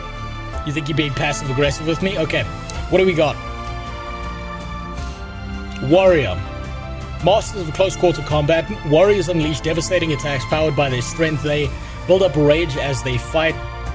I mean, most of the protesters do. Which can be spent to activate powerful class abilities or fuel self-enhancing buffs. Brutal and relentless, they thrive in the heat of battle. Rogue. So, okay, your thief class, basically. Mage. Mage is a powerful spellcaster, manipulate spark, blah, blah, blah. Priest. The bitch class. Okay, so I think because I've recently started going on a tank arc, because I've started to decide that I'm gonna try out tanking in different MMOs for this experience, it's only right that I keep with this. We're gonna go warrior. Now I just need to culturally de-enrich this character a little bit. I need to colonize him a little bit. Can I change it, or am I just stuck like this? With the Karen haircut. Oh, there we go.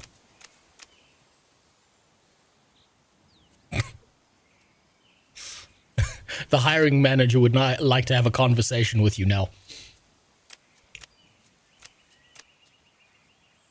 Okay, that's kind of based. That's kind of based. This is a little bit based. You get to be 2 different types of dude, and there's only one type of acceptable body type for women. I see you. Okay, let's put the game on easy mode, because it's a first try.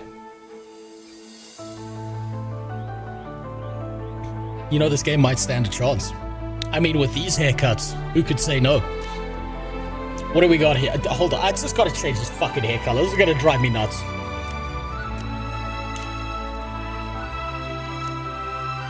That's better. Nope. No. Nope. There we go. That's the one. There we go. That's the good shit. That's the good shit right there.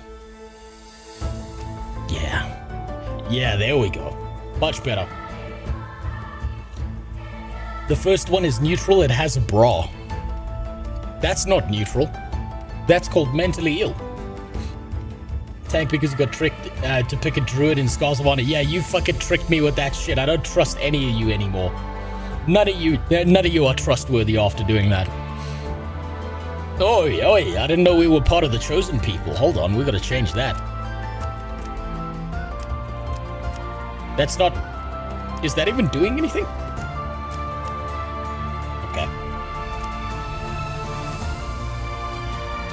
Okay, we got eye shape.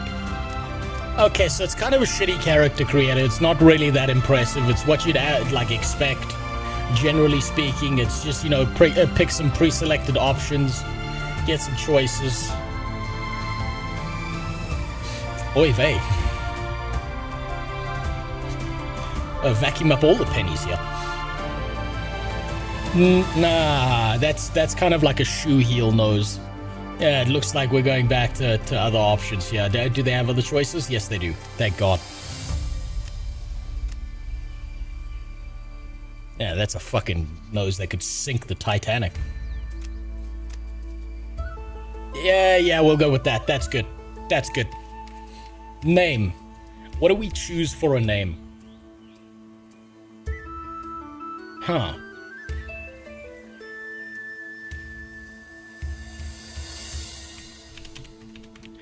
Okay, we could do 2 words.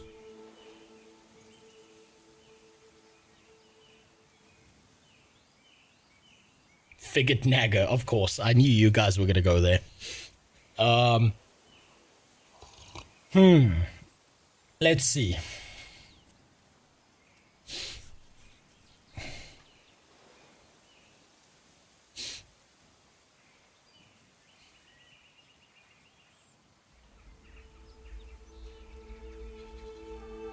Gotta think of a good one here.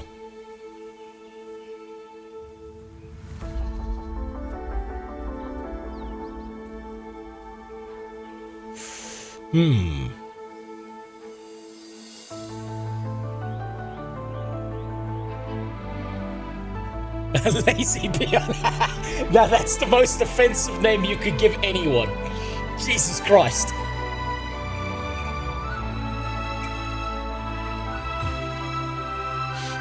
That's worse than anything anyone else has said.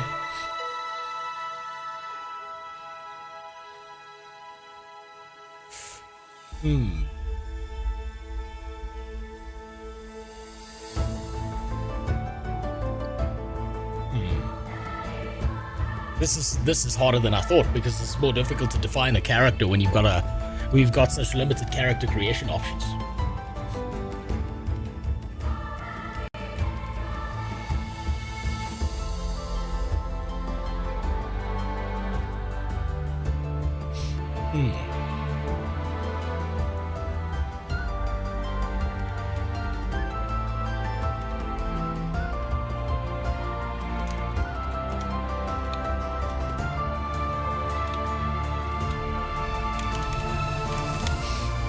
Ah, damn it. Damn it, it's just not long enough.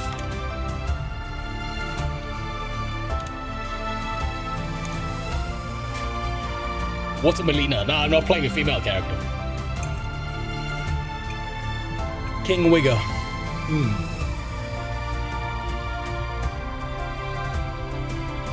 I'm playing a warrior. I can't say not her son. I'm not electrocuting people here.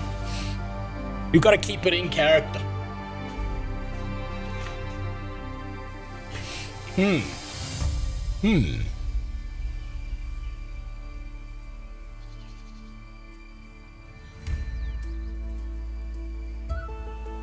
The High God.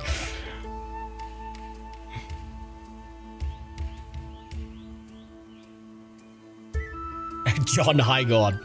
Jesus Christ, you people.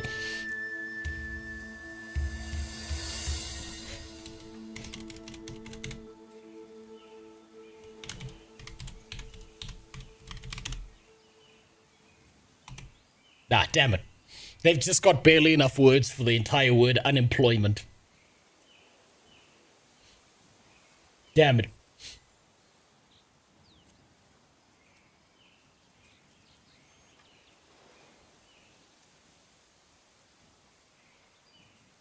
Fuck, that's very limited character space. You're right, you're right. You know what? Can we go for a more gender-neutral title? You're right, Khaldun. There we go. That's better.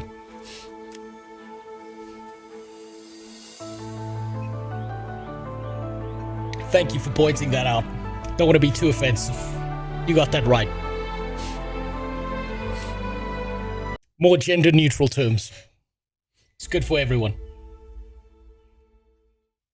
Oh, the wig isn't supposed to be on his head. Generally speaking, they shave their hair to try and, you know, be more part of the culture. Okay, let's see. For millennia, an eternity rivalry opposed Nightlings and Sunlings. The perfect balance of this duel was broken when a Sunling monarch unleashed the radiant power of the spark and vowed to unify the 9 worlds. Okay, this is all just shit that doesn't make any fucking sense to me. This is like being dropped into the middle of a story. Are you gonna play WoW Classic Plus? I might give it a try. When it releases 25 years from now in a shittier version of Turtle WoW, yeah. Defeated by an unprecedented alliance of all known worlds, the Sunlings were forced into exile and sealed themselves inside the forlorn faraway half-realm of Antilimbo. Thus began the Chrysalis Age. It was only after 5 centuries of only 5 centuries of isolation that the sealed gates of Antilimbo mysteriously reopened, ushering in an age of rediscovery. The Sunlings were now free to rejoin their native world of Wigartha. But Wigartha had changed, and time had changed them too. This old forgotten world that stretched out before their eyes was about to become the theater of a new undiscovered history. As one of the new generation of Sunlings, you rise at the dawn of the new era. Oi! Jesus, okay. It's giving mobile game vibes. A Goth, of course. Albion 2 Electric Boogaloo. Okay, let's see what we're dealing with here. Okay, there's a shop in early access. That's a little bit concerning. Welcome to the shop. You can find new things, collect, shine among your peers, blah, blah, blah. Shop is currently being worked on, but as a thank you for supporting FAREVER during early access, you can already find some items available for free. Okay, but where's the non-LGBTQ section?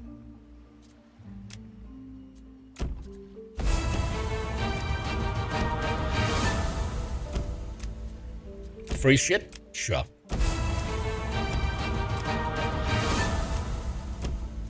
You want to give me free shit? Okay, fine. Free shit it is. Okay, what are we working with here? Okay, controls feel... we've stolen gliding. We've stolen gliding from Guild Wars 2. Good decision. Good decision. Good decision. Well played. Very good decision. Okay, well, what do our character stats look like, okay? Not bad. Raging Smash. That's when you have angry sex. Okay, not bad. Okay, not bad. Options. You better not have put fucking motion blur in this game. 10 out of 10, there's no motion blur. There's no motion blur. I can't believe it, they figured it out. After a century, the game devs have finally figured out you don't need fucking motion blur in your game.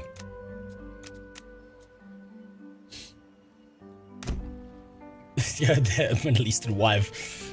Okay, fuck. Okay.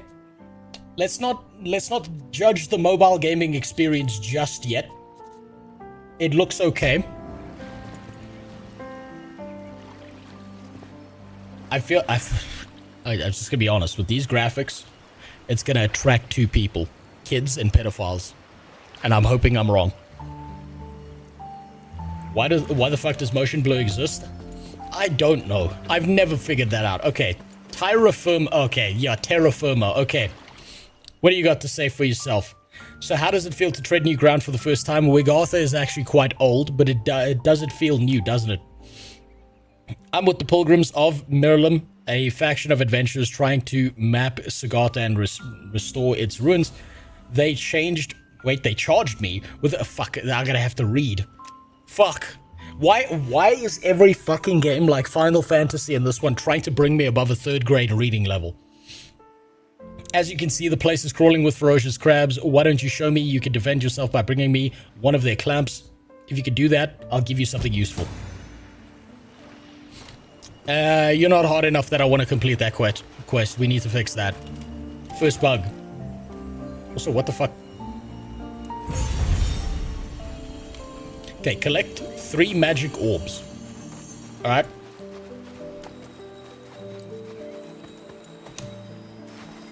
F.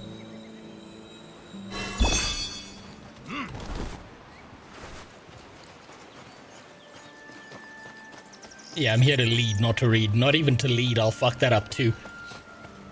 Gay running animation. Yeah, it's about what I'd expect from Shiro games. If you look at the mobs inside of Dune Spice Wars, they run just about the same.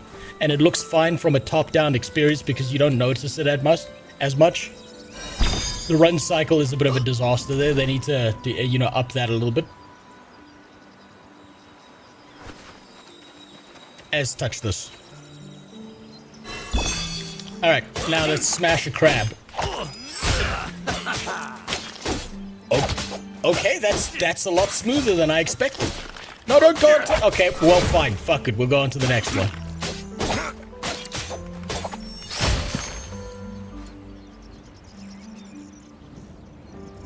That was a lot smoother than I was expecting it to be. This looks so... I don't know what so is. They really need to reduce the Z-axis transformation. I mean, these are mild complaints. Look, after trying out fucking... God, what was it? After trying out Scars of Honor, this is already functioning better than Scars of Honor is. By a decent margin. That's a lot less clunky, a lot less all over the place. Actions feel more responsive. Abilities actually fire off. Oh look, we can block! What happens if we block you? Okay, that actually reduces damage. Okay, so block works.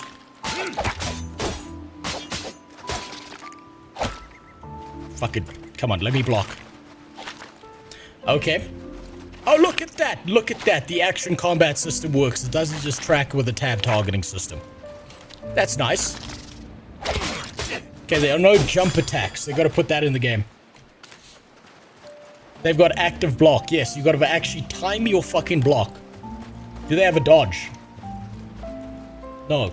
Do they have a sprint? Oh, wait, there it is. There's the dash. Alright. Alright. Okay. Okay. Graphics are a little bit homosexual. A little bit of Vaseline here. Rub one out. But the responsiveness is nice. At least they aren't pirates talking. For now. We might get there. Does Shield have a stamina bar in the center? Yes. Okay. Okay. Okay. Okay, Shiro Games. Not bad. Okay, show me you can do this. Okay. Bring one of the clamps. Alright. I'd say you got decent chances of survival. Now, here's how you can further increase them. Whenever you're feeling lost, just look over to the nearest obelisk. If there's one thing you should know when setting foot in Wigartha, it's look for the obelisks and to avoid the Crimson Rams. That's two things actually, but you've got to know both of them. Okay.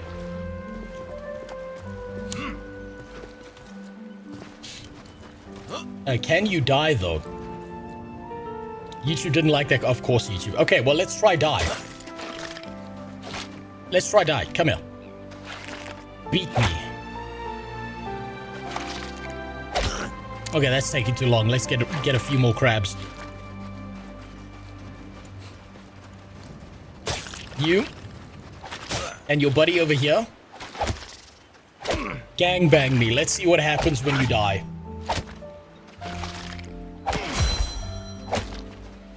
Press jump to respawn. Okay. Okay, so it just respawns you. Nothing big. Now to tell if this game outperforms New World.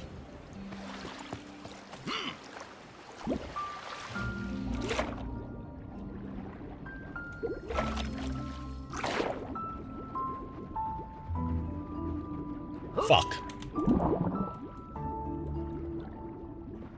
No. No, they fucked up. They fucked up. I don't understand. My character's white. This should be the easy part. Hold on, I want to see if I can glide underwater.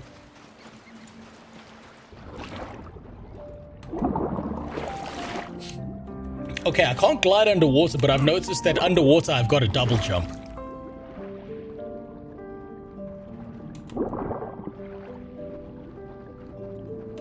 What do you mean they have an entire underwater movement and combat system? Really? Do they? Suppose I'll have to find that out. It looks like Albion Online if it was any good.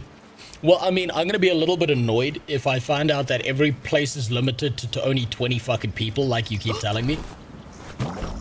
Wait, what the fuck? I didn't know this was a platformer. Alright then. Strange, no dead body animation. I would assume that's because it's alpha. Or early access, at least. What else is out here? In your very low poly world that looks like it belongs on an iPad.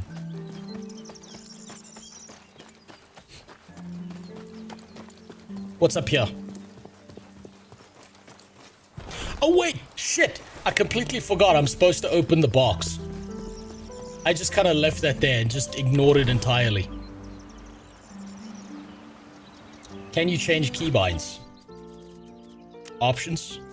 Graphics, audio's, hotkeys? Yes. Yes, you fucking can. Fantastic.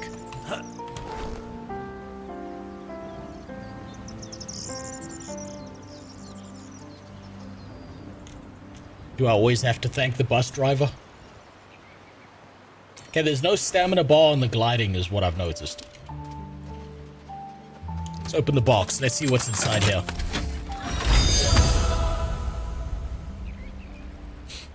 It's just like real life. If you finally manage to open a box, you get a level up.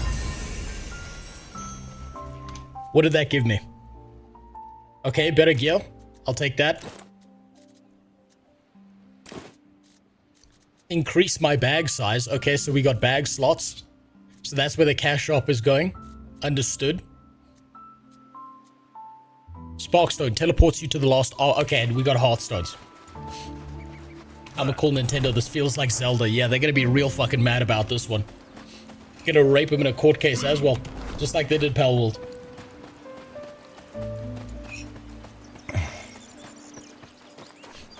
Can we climb walls? No. They didn't steal that Legend of Zelda feature. Faith stat is healing. I haven't actually looked at the stats. What stats do we have? Vitality, strength, dexterity, faith, and you know what those stats look like to me? They remind me of the stats you get on a hero inside of Warcraft 3. Where it's very simple and very blunt. I wonder how complicated they're gonna make that. Okay, interact.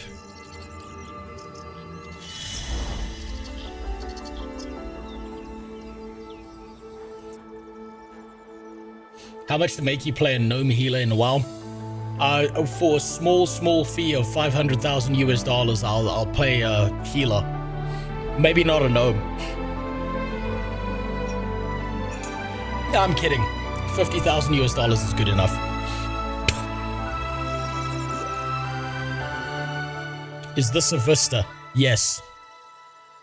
And on that note... Okay, so that's the map.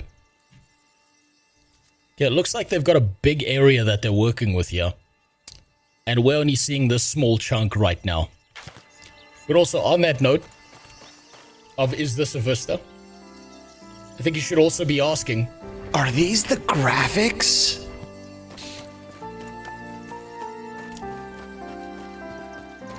Right, Miss Ott, what do you got for me? Don't you think documenting animal species is too easy? I have more ambition than that. I'm looking for specimens that have been radiated by the spark. I named them sparking creatures. Smart, isn't it? Several sparking creatures were spotted in the area, but 2 of them have caught my attention. A slime and a bee. Find them and add them to your codex. Okay. And what do you want? Traveler, have you started filling up your codex already? Look at this marvel. It keeps track of every creature you've met to advance the gradual recovery of human knowledge.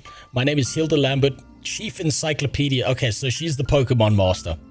Show me a codex with at least 5 monsters in it. I'll share my pay with you. Okay, so now when she says codex, does that mean I've got to go out and murder shit? We gotta fill the fucking Pokedex here. Man, the fucking controls are really responsive with this. I'm shocked at how responsive it is. Okay, so that's a stun.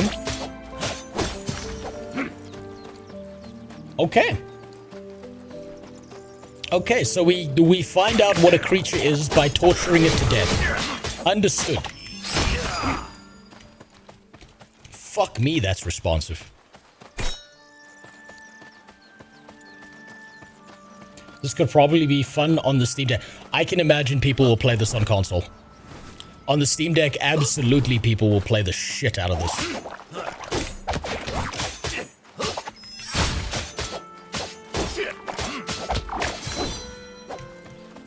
It's weird, it's like freakishly responsive.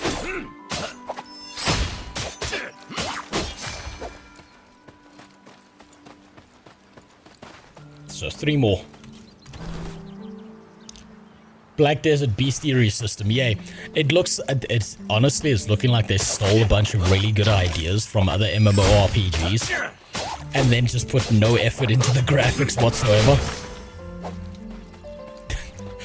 That's the kind of vibe I'm getting from this, is they just stole like every system that they thought was good from everywhere else, which is not a bad idea.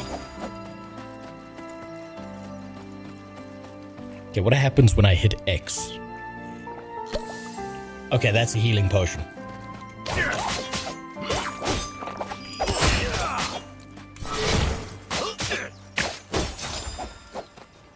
Oh, look at that. Okay, so after murdering all of those creatures, we got a bunch of slime. Does the map tell me where the quests are? Claw in the cave. These are the quests I have. There's something over there that I'm just suggested to do. Graphics are secondary, gameplay is king. Yes, 100%, I agree.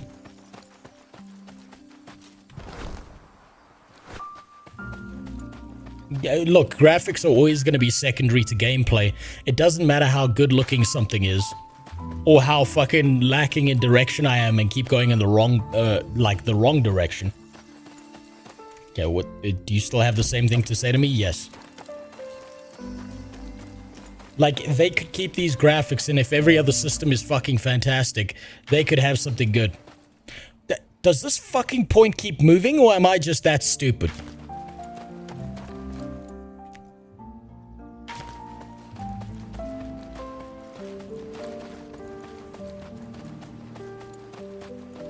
Is there something down here? Oh, there's the bees I'm supposed to murder.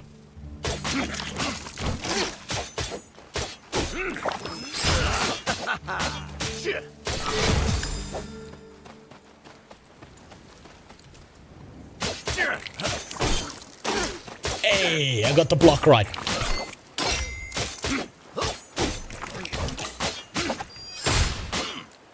That's shockingly responsive. Music sounds like something straight out of a JRPG. It does give like it does give like mild, old school, fucking Dragon Quest vibes. Where now that you've said that, can't wait until PoE sucks your soul.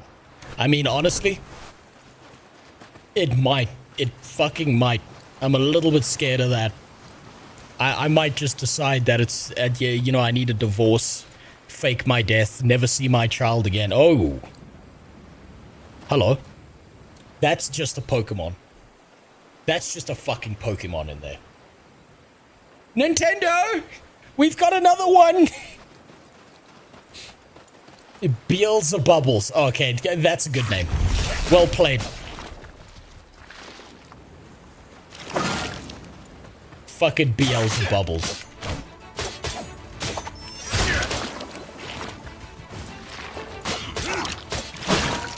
The control dodge is a little bit odd. I can spam that ability and fuck it up. I found a bug. I found a bug.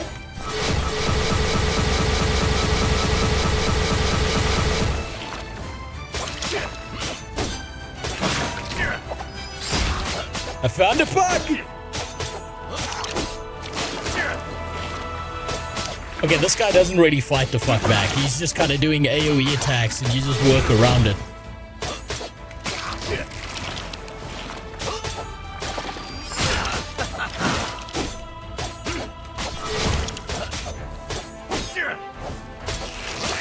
Okay, I can see how this is probably like a training boss mob kind of thing.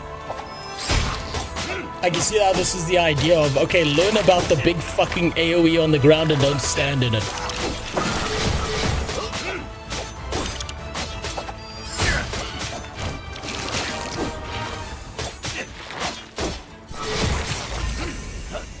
Alright, that was fairly easy. If a retard like me can do that, that's fairly easy. That's definitely a tutorial boss to teach you how to play the fucking game. Doesn't do anything. Is it really a bug? Just animation spam? I don't know if it's... Well, let's see. That T ability in the middle there that I'm pressing is related to how much rage I have internally, right? Now, it might be because I'm playing a white character, so the internalized rage isn't as high. But I'm fairly certain that I shouldn't be able to spam that ability. It should expend the cost of it. And then fire off the ability once. So that does seem like a bug. Because that's a resource expenditure.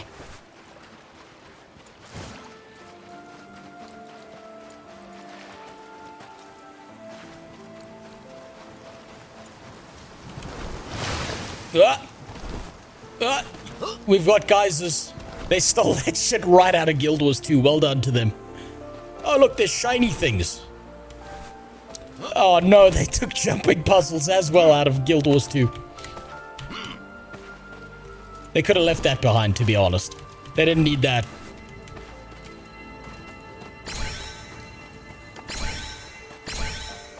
Okay, what did that do for me? Nothing. They wasted my time. How dare they?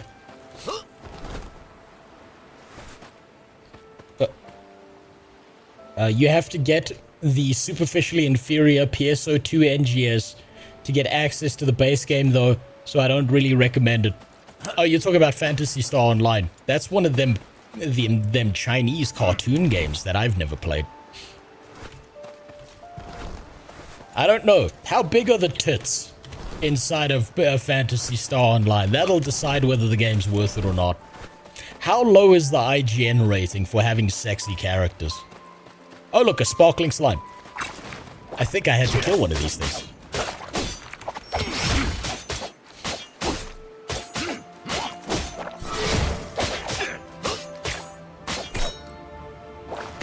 Oh, mistimed that. Man, this is so fucking responsive. Like, I can't fucking believe I'm saying this. I've not seen a fucking game like that's anything close to an MMORPG that's this fucking responsive. is ridiculous. It looks, honestly, it looks like baby's first MMORPG with its graphical style, but it's actually fucking really, really responsive. MMO plays alone. That's every MMO out there, okay? And they are purporting themselves to be an MMO. I'm hoping that they either change that labeling or they update how many people you can see in the fucking world, because 20 is not acceptable. It should be 5,000 bare minimum. I've seen you pick your nose every now and then. What the fuck are you talking? Wait, which boogers are your favorite? No, what I've got is I've got a lot of hair inside my nostrils, right? And whenever I speak, it vibrates the hair, and so I end up doing this a lot. I've actually shaved the inside of my nose for the first time in my life today, just to prevent that from happening.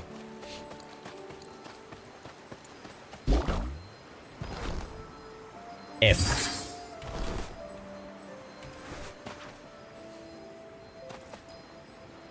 Okay.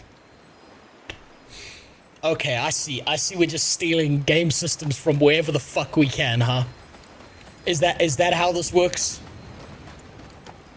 I'm not mad at it. Base models are supposed to be fine, provided the models from the base game are still accessible. I'm assuming you talk about Phantasy Star Online. The responsiveness could be a red flag too if they don't have anti-cheat. I suppose they'll have to integrate it, though generally speaking, I don't know. Phantasy Star, I mean, not Fantasy, why am I fucking talking about that? Shiro Games has been fairly decent with their anti-cheat stuff. As far as I'm aware, I haven't seen any consternations or issues with that. So maybe it's okay. Okay, that's not breakable. No destructible environment, 0 out of 10.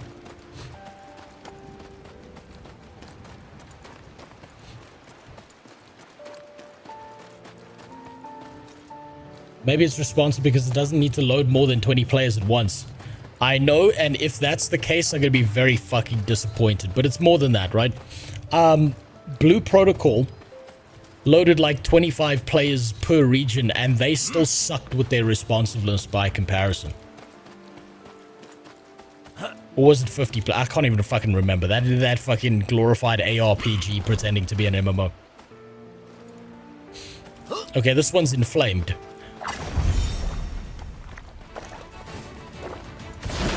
Did they really have to call him Blob Dylan? Kids are not gonna understand that reference at all. Oh shit, this thing does damage.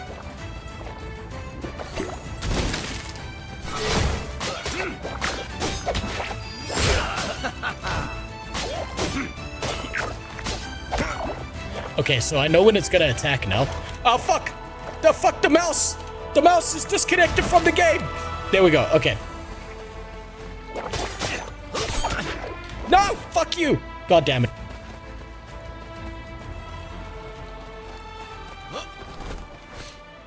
Does the ping seem like 0? I don't know, actually.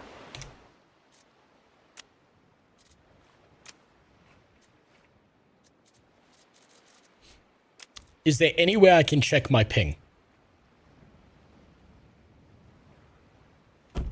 Dead tutorial. So you think it's a dead tutorial? You think it's like this is separated from the rest of the world, and so because of that, yeah, there's a 0 ping system. You think this is like an isolated event? I've got to get back up there. I've got to kick that thing's ass. Oh, you making fucking fun of me for nearly dying to Blob Dylan. Man, that's an old reference. Holy shit. Most people don't even know who Bob Dylan is. How do I get back up there? Well, take me back up there. I was trying to mock you. Yeah, but I'm too fucking stupid to register it, so your insults bounce off of me. Like fucking knowledge bounces off of a retard in school. Just doesn't work.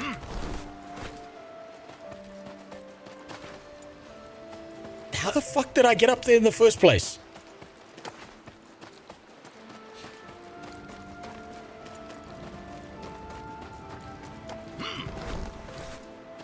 Okay, let's see. Let's try that again. With Blob Dylan, now that I understand his attack pattern.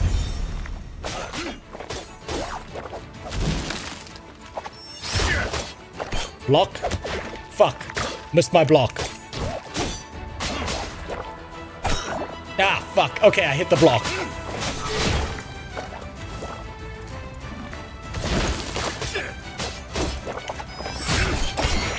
There we go. There we go. Yeah, get fucked. Oh, it's got a perfect block system in it as well. That's interesting. So if you time your block correctly, you get rewarded better.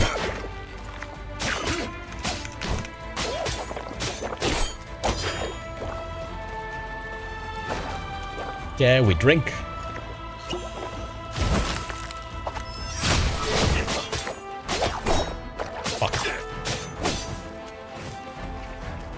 I want to see if I can try and avoid his attacks instead.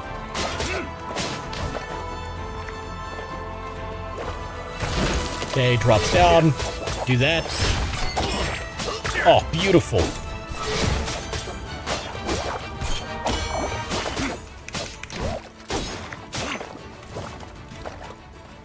There we go. There we go. That feels good. Ah, mistimed that block.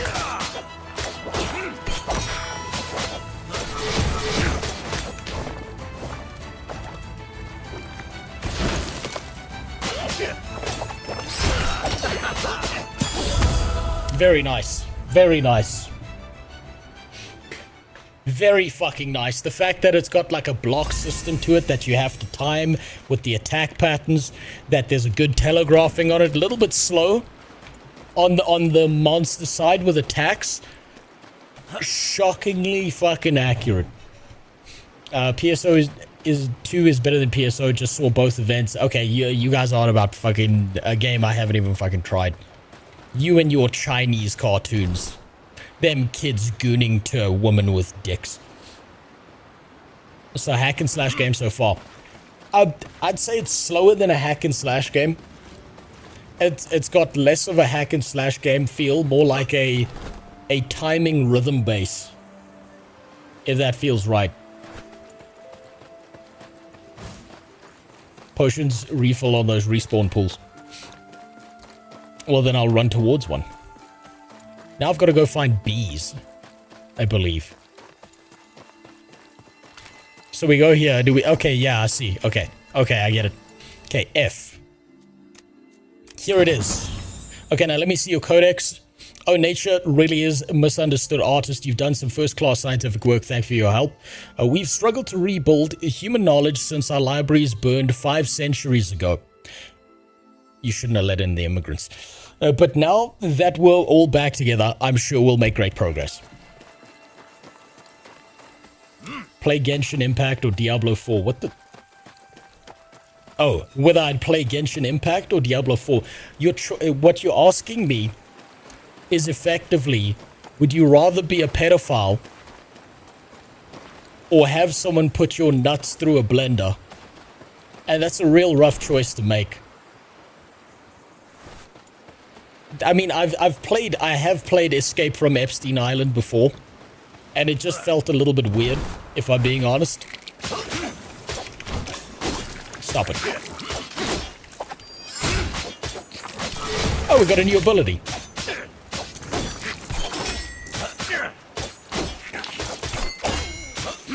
Oh, I understand the blocks now. I'm beginning to understand. I get it now. And we got some more gear. We got some shit I should put on. Fresh blood, that's crafting material. Yo, what do you mean, yo? There's nothing wrong with deciding whether you'd rather put your nuts in a blender or be a pedophile. That's a standard option. That's a standard question to have across any gaming experience. Fucking fantastic that it's got time blocks in this. Already impressed me. A surprising amount.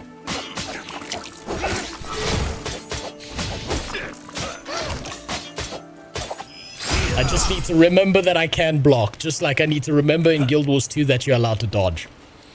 I keep forgetting those important factors. Genshin Impact is art. Art for pedophiles. No, I can't really say that because, you know, Genshin Impact is a single-player game, and it's all about gambling away your life savings, trying to pull out a little girl from a box. Like, oh, wait, that's just video game Epstein Island. Never mind, it's the same thing. Okay, charge, stun, hit that move, hit that. Okay, we're getting the rotation down. It's starting to make sense.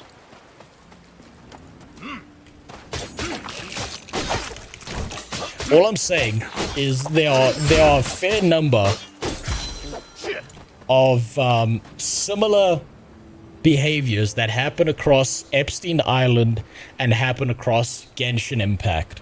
You know, everyone's trying to get the hot little girl out the box that they really wanted to bang. And every now and then they open the box and it's a dude and they're really fucking disappointed. Okay? I'm saying that game mechanic came from somewhere.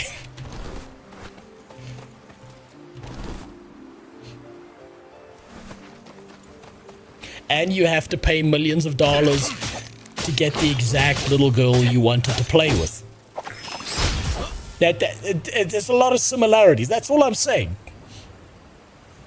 I had a female coworker who lived with her parents, spent all of her paycheck money on some Genshin, still don't know what that game is like. It's basically, think about an MMORPG if it was a single player experience, but you get to like swap out the different kind of characters you can play. Right, and now obviously by signing up to it, you get your name put on an FBI watch list, but outside of that, it's really, generally speaking, from a gameplay perspective, it's really not that bad of an experience to have.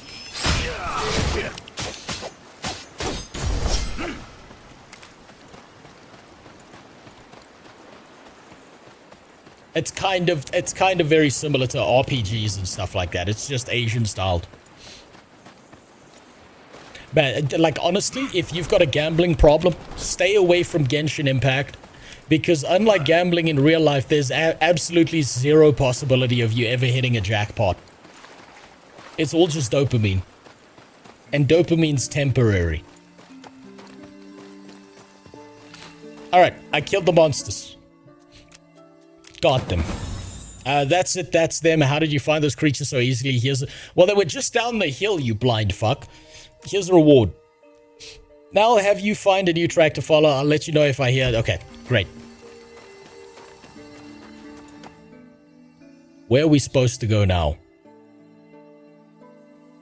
Suggested activity, southern loot. This game needs a mini-map. This game needs a mini... Okay, we didn't talk to this person as well. The guild merchant. Shalom.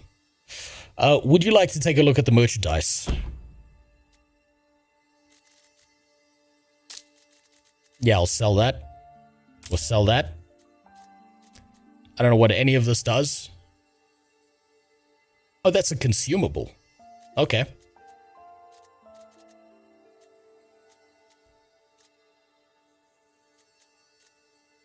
Okay.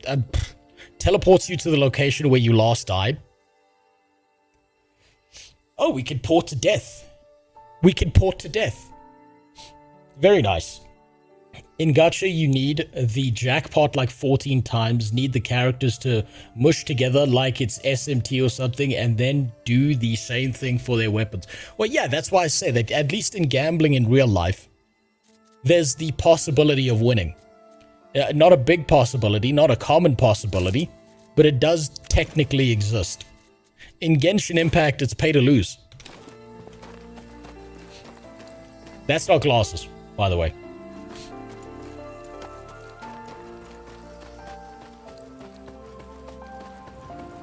I think that small virus on the bottom right is the mini-map. Small virus? I don't see no hunter virus on my stream. What do you mean?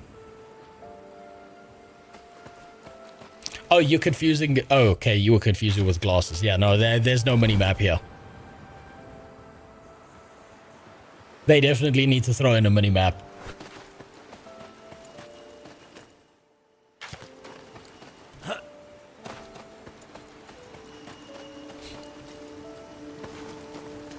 Okay, now it's gonna make me search for 3 balls. Yeah, okay. Okay, I see where you're going with this. There's one up there. Or it's down here somewhere or something. I don't fucking know. I don't really care. Oh, this was the quest. The fucking balls is the quest. I've been had. I've been had by this fucking experience. These rat fucks. Okay, let's go get the balls here on the beach.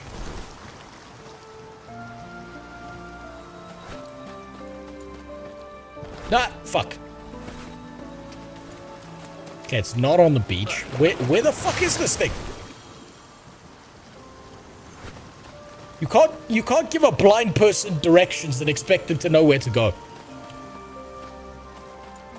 What?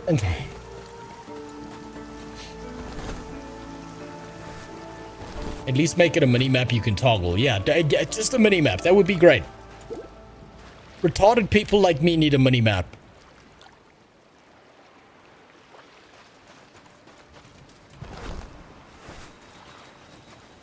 Can you zoom in on the world map?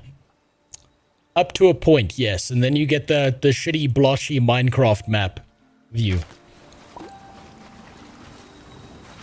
Oh, there it is. Hiding in a cave. Just like Epstein's last victim. Just use your sense of smell. You know, I actually asked a blind person that once. Right, like, are your other senses, like, enhanced and shit? Because you lost your eyesight? You know what their answer to me was? They were like, who the fuck do you think I am, Daredevil? They were like, no, retard, I'm just blind.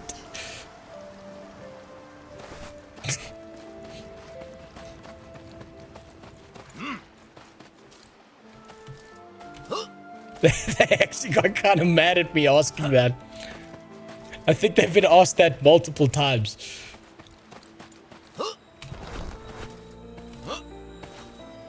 There's the last one.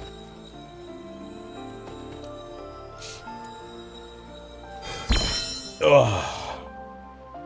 Not bad. Okay, not bad. And a quick return, a little fucking bouncing thing.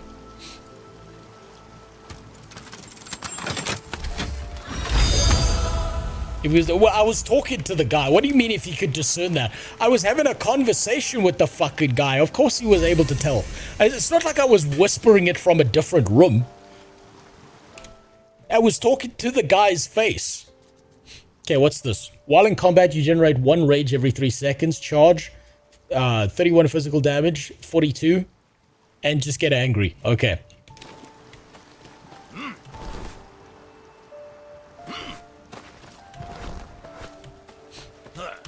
Maybe you thought you were yelling. I mean, that's just my regular volume, okay? You don't get on the whole track. All Africans are loud. It's just what we do, okay? We're just trying our best to tell you we're not talking behind your back by screaming it across the room.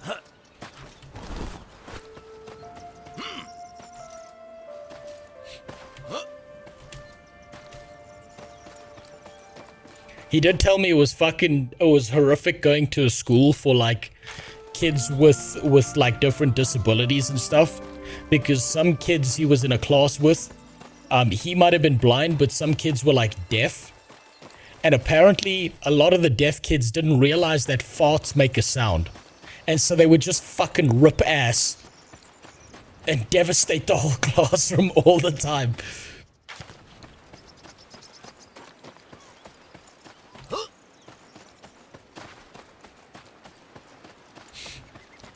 Okay, where am I off to here? Okay, there's something down here.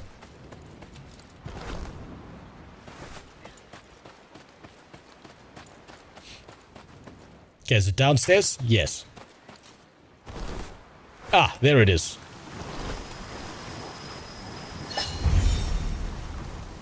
The Promontory Race. I've never heard that before in my life. Oh, fuck, it's a race. It's an actual... Oh, fuck. How was I supposed to fucking know that?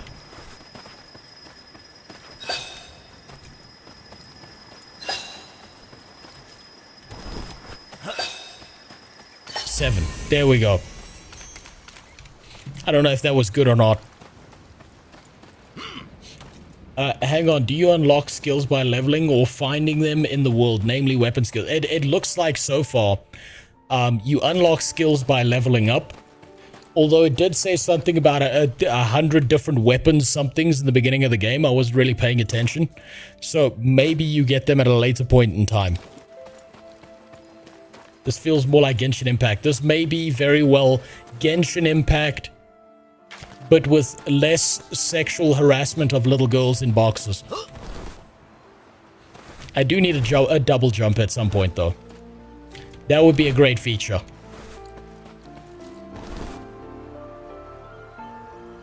I'm curious about the mount system. Careful. Careful saying mount system while I'm talking about Genshin Impact that close together. That's how things go wrong. It does need ledge grab as well. I agree with that. Give me a ledge grab. There's no reason why my character shouldn't be able to hold on to the side of a ledge. Fuck. Where am I going? Okay, I missed this thing. It's down here. Press Y and equip the horse. Oh, there we go.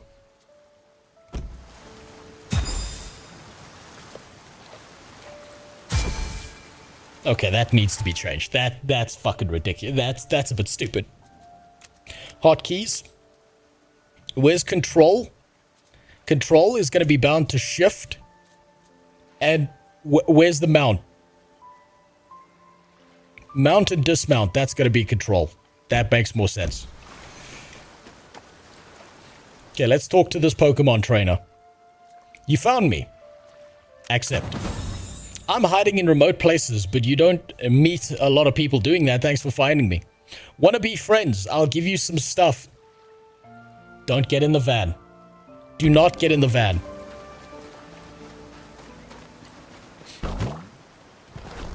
Oh, fuck. Okay, you need to time that one right. Damn it! My midget ass is just not tall enough to hit that ledge. Oh, there we go.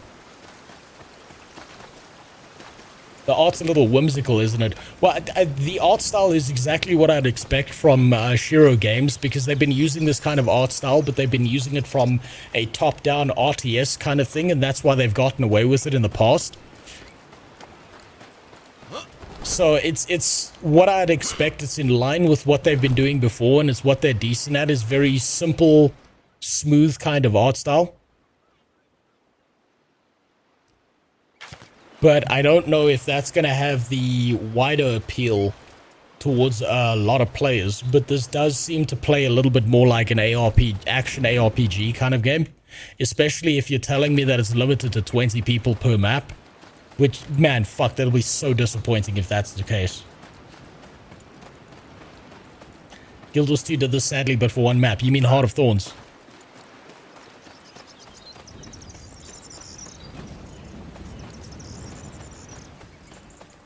Can I hit that? Is that a thing? No, it's not a thing. Shit. Just play BDO. I have plans for BDO. Okay. I have plans and things I have to set up, and it's going to be a whole thing. And I'm going to be streaming BDO every single day for like a month or more. Probably more. Probably 3 or 4 months. But setting it up is going to take some time.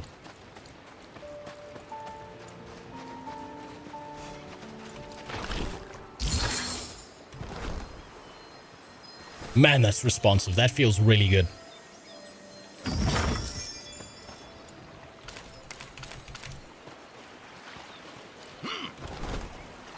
Oh shit! They put Hillary Clinton in the game.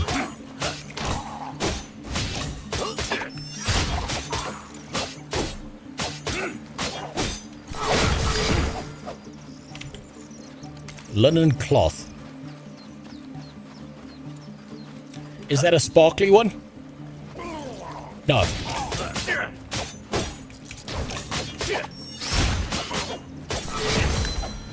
Man, these things go down easy. I do wish that the mobs fought back a little bit harder. And that the combat wasn't so, like, the responsive combat from mobs wasn't so slow and clunky. That would be nice. Okay, there's something over here. For Murloc and a Naga, be careful with that word. We've already been through the ban waves once before. Also, Tamer main. Yeah, you know what? Actually, I agree with you. They need to put a fucking Pokemon Tamer class in this game immediately.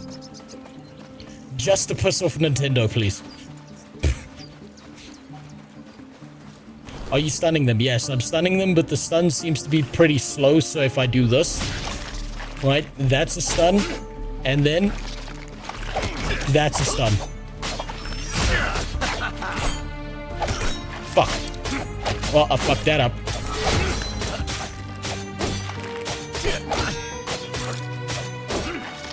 But you can see, like, the attacks that they're giving off are incredibly telegraphed.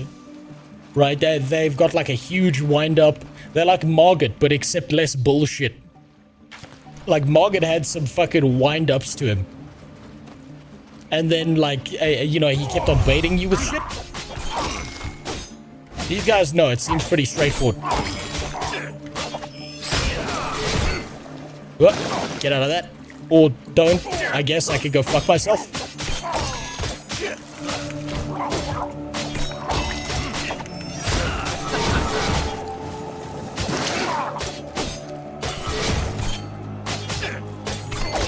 There we go.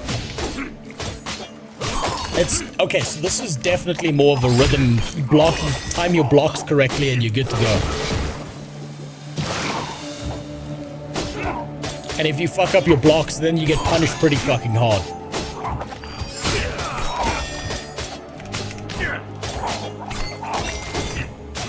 I wonder if this gets more complex later on.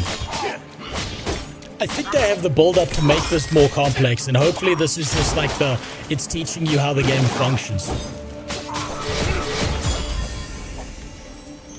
That was pretty fun. That was a little bit more challenging than fucking Blob Marley and you know, that other one that was named after Beelzebub. What else we got here? What other quests we got? Okay, we've done that. We've been through that area. I've gone here. Kang Wiggo, that's me. Okay, the beach watcher has been killed. Then we go in this direction, I suppose.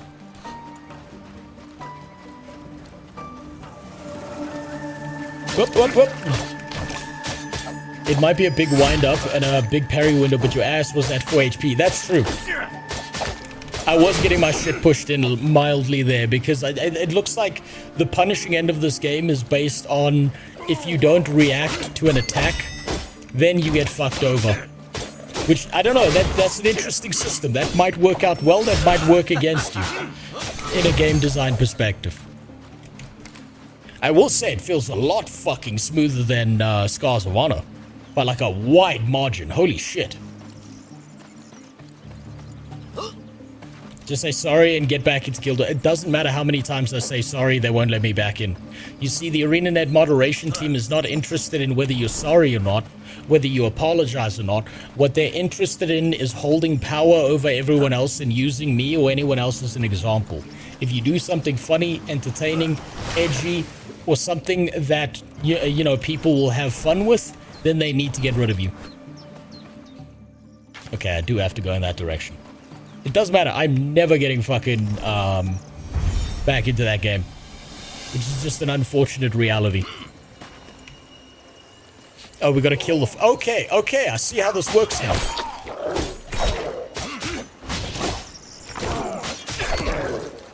Okay, now I'm out of blocks. So I need to move... Fuck.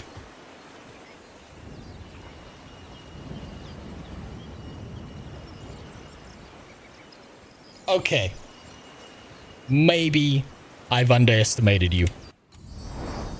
Maybe I've underestimated you so far. Maybe you got something on me there.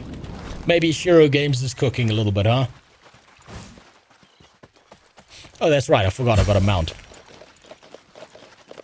It's the gayest looking mount I've ever seen in my life, but okay.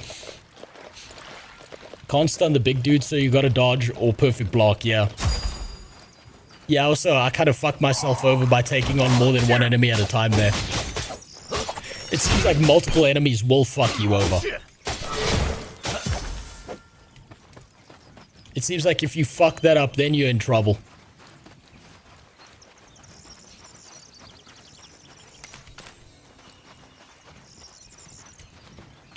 A lot of the blocks have all red perfect block. Is there a partial block? Yes.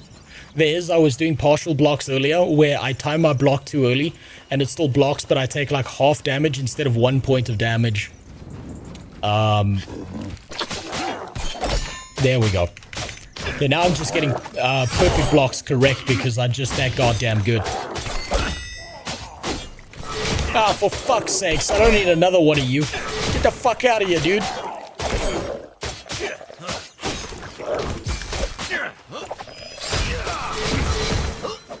Oh. Close one.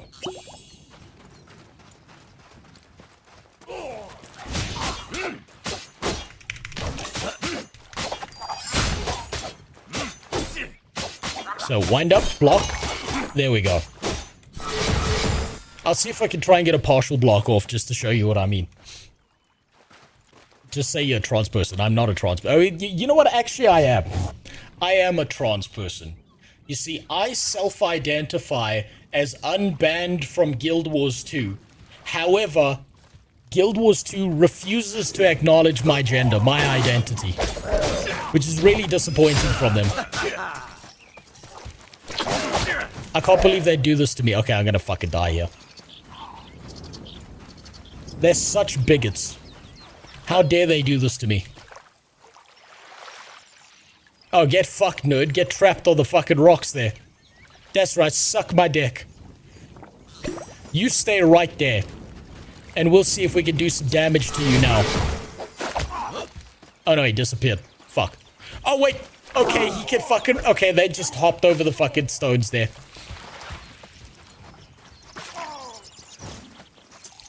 Okay, I didn't expect that. He just fucking climbed over the wall instead of going around it. I think it's probably just a pathing issue. They need to fix that.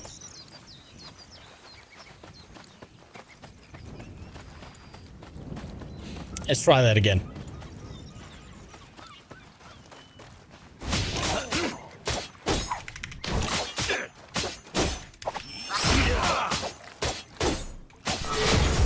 There we go.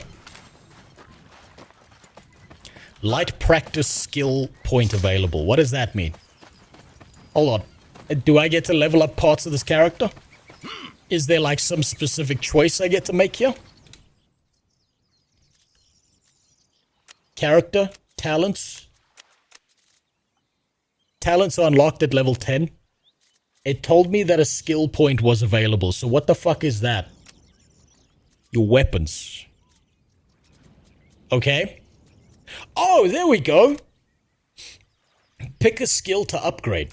Oh, look, it's the upgrade system from ESO. Look at that. Look at that. That's fucking fairly impressive. Well done to these guys. Practice strike, final combo attack, a thrust, dealing 19 physical damage, damage increased by 20%, or cleave. Smashes the ground, dealing 43 to enemies and knocking them back, generating a high amount of threat. One of these is a tanking ability. That's the one we're picking. Okay, enemies bleed for 26 physical damage over 10 seconds if it critically strikes, okay? What else we got here? Deals 27 physical damage to an enemy, stunning them. Okay, stun duration increased. Increases the damage of your next shield bash by 100% after a perfect block. Okay. Okay, now we've got to weave abilities together. Okay. Very nice. Okay, and we get to increase this one as well. Reduces cooldown of all your weapon skills by half a second. Huh. That's L-Sword, but it doesn't lock basic combos behind higher classes. Well, I never played L-Sword, so I can't really tell. And then they'll steal Guild Wars 2, giving you different skills from equipping different weapons. Good. Good. Steal as much as you can. Let's test this out now. So what I'm supposed to do now is I'm supposed to block, and then I'm supposed to hit him back, and I do double damage.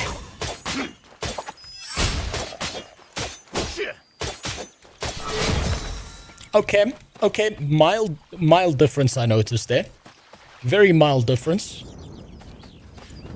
I don't have any ranged attacks, and I need to pull one of these fuckers away from everyone else. See if I can get this fucker over here. Come here. Come here. Okay, perfect block. Do that. There we go. Okay, didn't block that. Should have blocked that. Okay. Okay. Okay, not bad. It was rank 3 for shield. You on 2. Well, I wasn't paying attention, okay? You're asking a retard to not fuck a doorknob here. It's one thing at a time.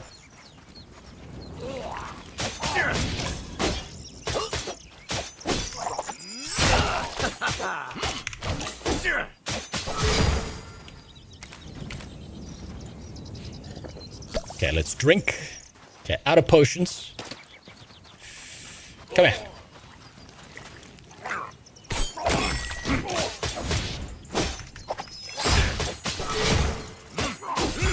There we go. There we go. Starting to get it. This is FAREVER. That's what this game is, Kozabet. Block. Fuck. Fucked up the block. There we go. Fucked up the block again. That's better. Block. Don't get greedy. Oh. Ooh, that was close. That eating animation needs work. That definitely needs work.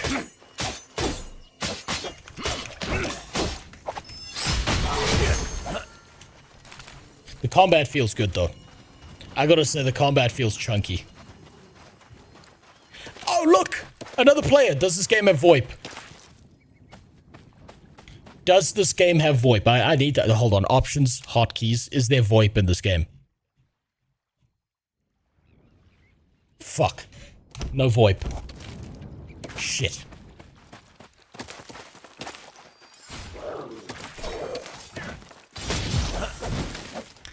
Oh, look. I tagged it. I think. Yes, I did. I tagged it by doing, like, 1 damage. Okay, let's open the stupid fucking box. Okay, no interrupts on opening things. I like that. New skill available. What's the new skill? Ignore pain. Reduces damage taken by 40%. I'm gonna need that button a lot. I'm gonna need that.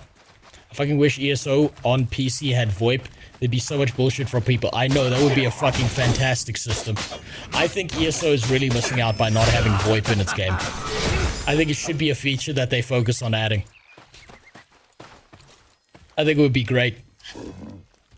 Where else we gotta go? Get the fuck away from me, big boy.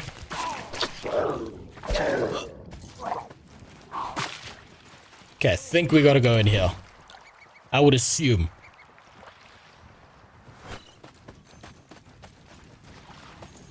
Oh, look, another human being. There's 2 other people here. Okay, what do you want? The Crimson Rams used to come here every day to kick the Nepsids out. But at some point, they became obsessed with Nightlings, and no one is trying to contain those fish heads anymore. Do you want to prove you're ready to go into the Nepsids hideout and take down that? Fuck me. Oh, okay. Okay, wait. So I've got to go into this area here, I would assume. Oh, look, weapons. Oh, fuck yeah, dual axes. Okay. Now we're getting somewhere. Okay. Okay, so okay, these are class abilities. And then these here are weapon abilities. Okay, what do we got? Abyssal Fury. Imbues your weapons with tide power for 8 seconds, giving you attacks 30% chance to blast, 10 physical damage. And Ground Swell Strike. 31 physical damage to nearby enemies. Okay, so we level up weapons. And we've got weapon class abilities like in New World, but we've also got class abilities that match with what we're doing. Interesting. Interesting. I suppose that's why they're keeping it simple by only giving you 4 abilities on each side.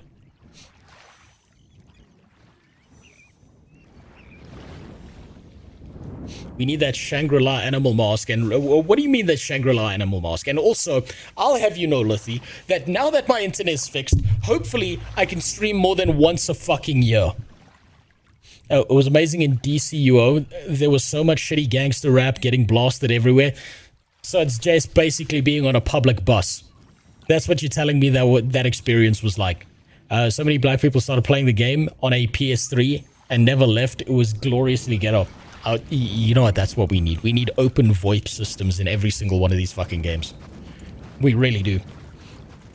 Okay, now that person asked me to go somewhere.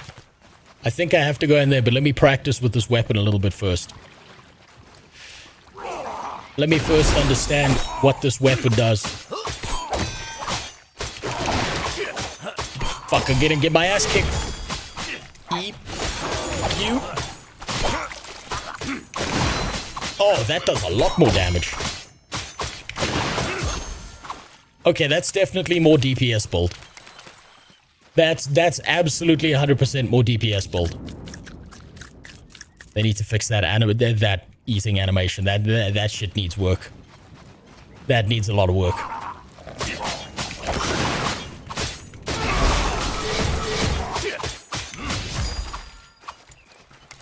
God damn, though. Okay, gathering animations need work as well. That shit's a little bit clunky.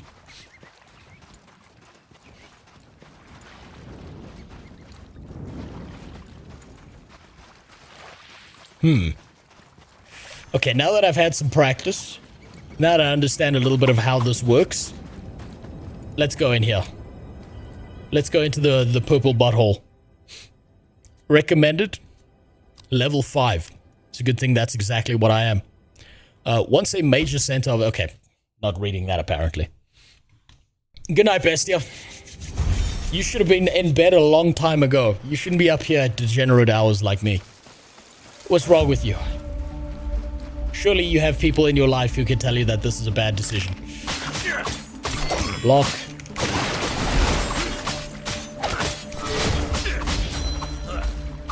Fuck, I came in here with no healing.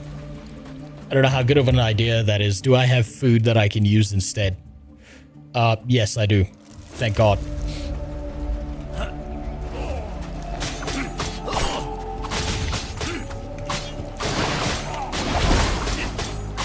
Oh, fuck, he's got way more health.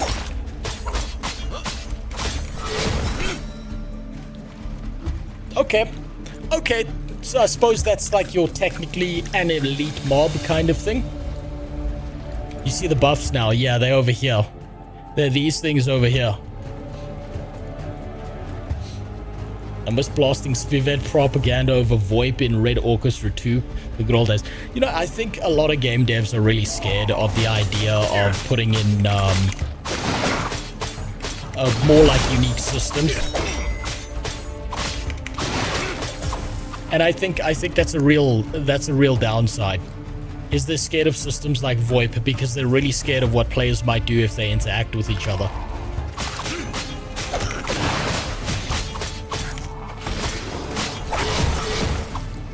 Okay, you. Come here.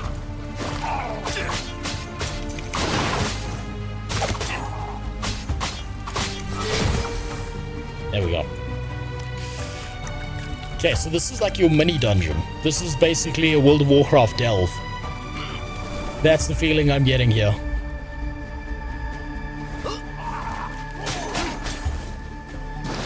Okay, there we go.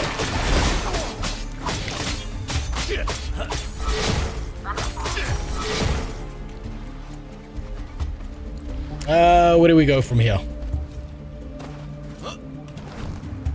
Suppose down the center, see if we can avoid some of the mobs. Run this like a WoW dungeon. Just ignore the trash. Ah, fuck. Oh, I'm in trouble. Oh, I'm in trouble.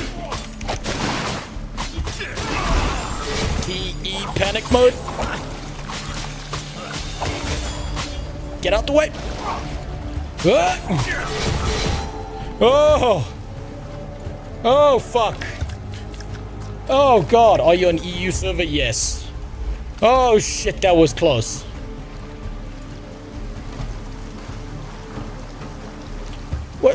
What fucking use is this platform? Does that even do anything?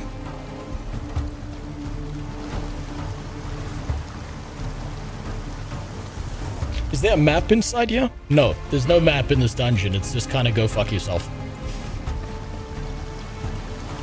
What's up here? Oh, look, it's another blue testicle. Collect the secret orbs of the lost city. Okay, so there's 4 more of those apparently sitting around somewhere in here.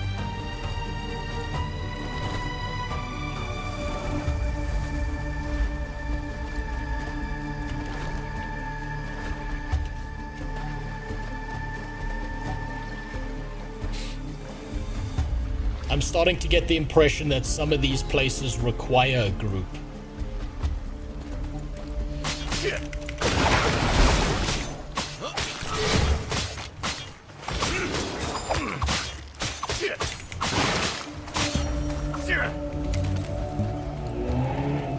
There he goes. Off to his morning work. Ricky Retardo, the fucking tiny-dicked man, blasting past my house so early in the morning. Of course he is. Not gonna lie, part of me likes the lack of details to the map. You are forced as a player to look around a bit. Don't know how popular it's going to be in an era of yellow paint gamers. I think it's kind of a return to form in a sense. I get where you're coming from when it comes to that. And I kind of like the idea of things being low detail and you're forced to actually explore and figure shit out as opposed to just getting things handed to you all the time. But maybe I'm thinking like a dirty fucking boomer because kids love shit just handed to them on a silver platter these days. There's nothing more that gets the younger generation more excited than the idea that they just get shit given to them with no effort involved. Oh, fuck. This is gonna be a bad one. Whoa. Whoa, I'm getting better. I'm beginning to understand. I'm starting to understand how this fucking works now. Just a little bit.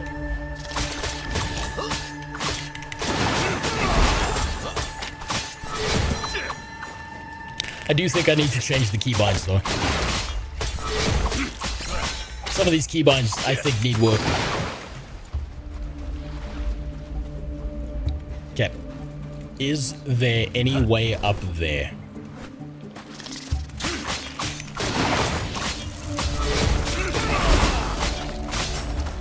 Okay, okay. Very fast combat. Is there PvP? Combat looks enjoyable for it. I don't know if there's PvP, but I fucking hope there is. Oh no. Did I just fuck myself?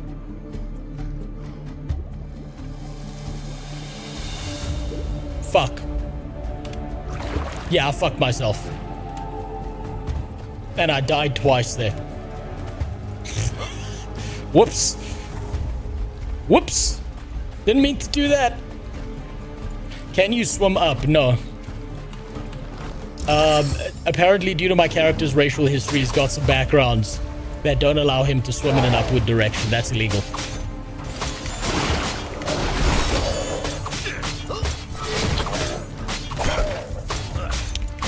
Oh, come on. Get out of the way of that.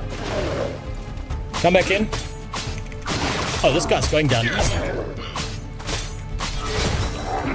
That was dead. That couldn't have been the boss. There's no fucking way that was the boss. No, fuck! I did it again. No, oh.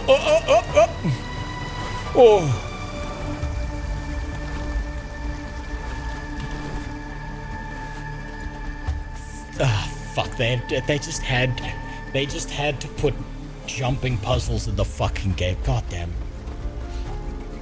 The bane of my existence.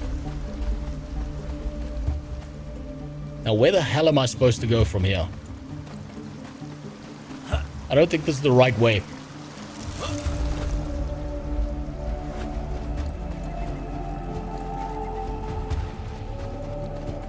The fuck am I supposed to go? Here? No, it can't be here. I've missed something. I'm missing something here. Is there something back this way?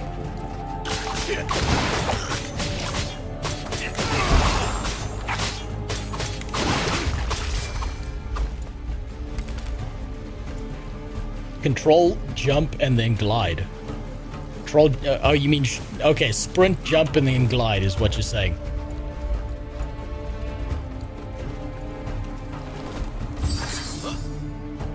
Do you think I could make it that distance? I don't know if I can. I feel, fuck. You know, I'm so used to the idea of gliding having a stamina bar attached to it that I keep forgetting that this game doesn't have one. Okay, that's not that bad. You were right, I just needed to sprint a bit.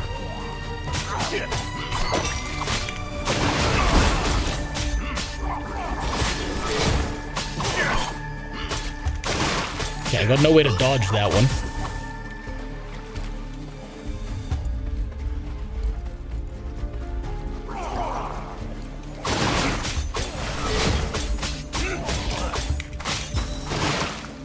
Okay. Move this way. Oh, there we go. The cum spout will take me to where I need to. Fuck! I missed that. Fuck. Damn it. What is the bar on the right? Red. Oh, that's the rage bar. That's my resource bar.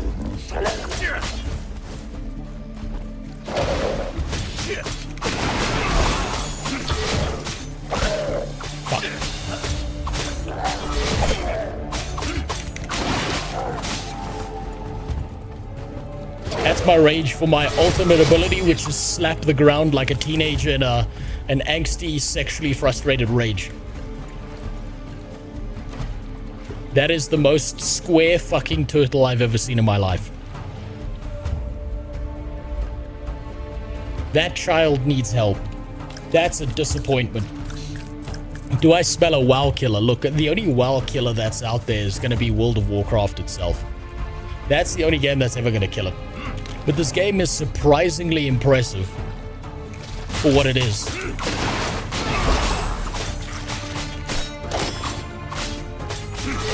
Like, I'm not gonna lie, this is the gameplay loop is fucking great. They've done a great job of this. Well done to them. Fuck.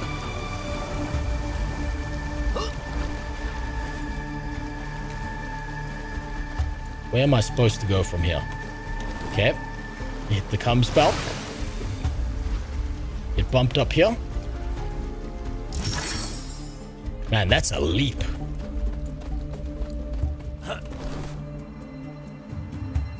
PoE calls to you. I will play PoE too, okay? And after looking at the game trailer, after watching the guy talk about how much work he's put into it, actually acting like someone who you know, builds out video games as opposed to a retard who doesn't know what the fuck he's doing, he's convinced me I'm gonna probably crash out on PoE 2 one of these months. I'll play a league at some point.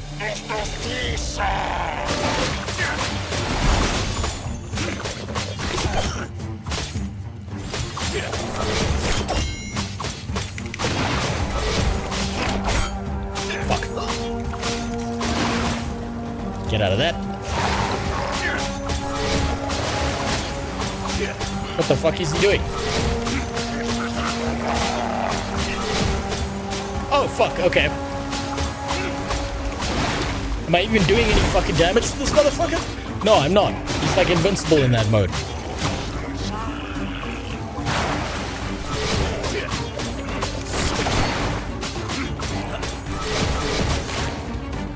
Okay, heal.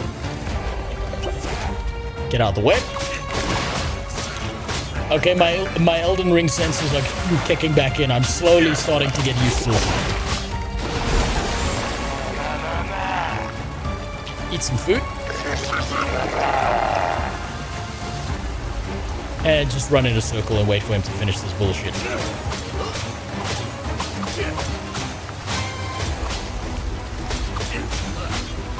Oh no, he does have a health bar that I've got to knock down.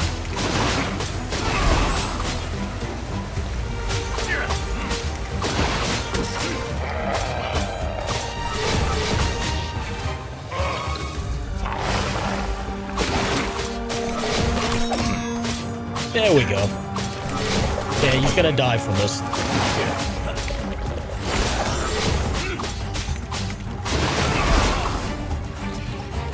Okay, wait until that's over. There we go. Okay, that wasn't that bad. That was a little bit on the light side. That was a little bit too easy. Not bad. That little water thing refilled your heals. I noticed the little health thing on the side there. Yeah. Oh, look. If I don't get all the fucking things, and I've still got to go kill one fish person, otherwise I can go fuck myself. That's what the game just told me. I've got to go find one more fish person to kill. No, fuck!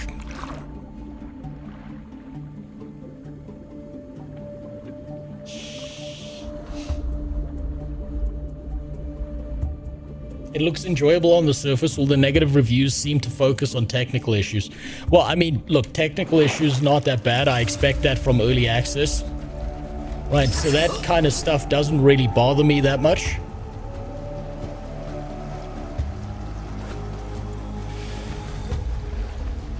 I haven't seen that many technical issues so far, if I'm being honest. Oh, look, there's a secret tunnel.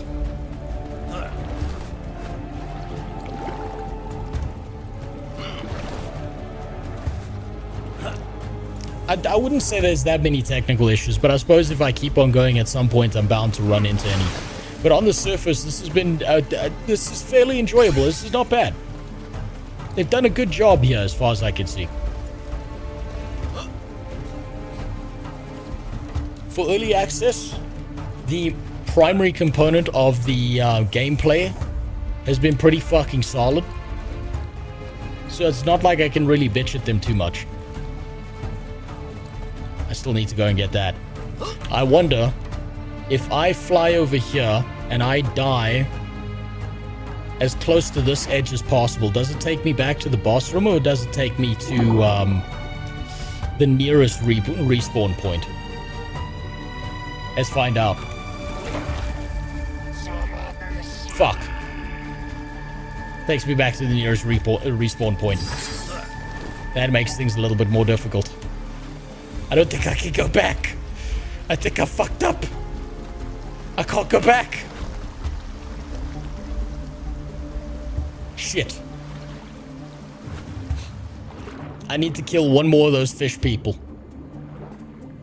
Use the secret tunnel to go back. I don't know if you can go back using that secret tunnel or not. Let's give it a try.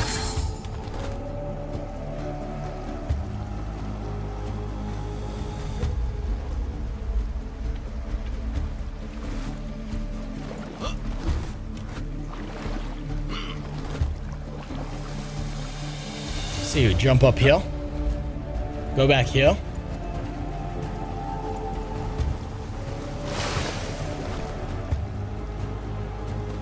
Okay, there's that one blue fucking orb motherfucker. Okay, there's a way back. Okay, I'm just retarded. I completely missed that. Or is this the same area? No. This is the beginning. There's that fish-faced motherfucker. There he is, hiding in the corner. I shouldn't have tried to sneak past the mobs. This is 100% my fault. Alright, let's go then. I've murdered all your friends. What chance do you think you have? There's that little bastard.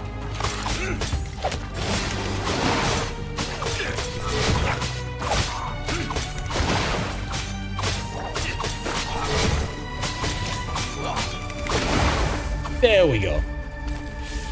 Yeah, I kind of fucked that up.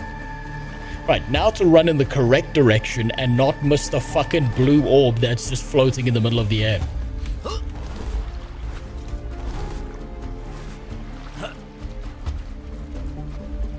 I've forgotten how I get there. Can I sneak my way there? Yes, I can.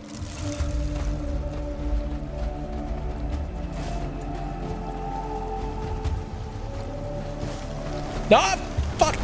Shit! Motherfucker! God damn it. Fucking jumping puzzles. It's always when it comes down to the jumping puzzle platform fucking shit. Oh, fuck.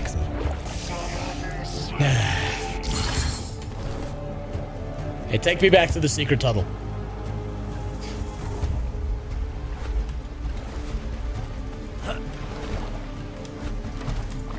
No!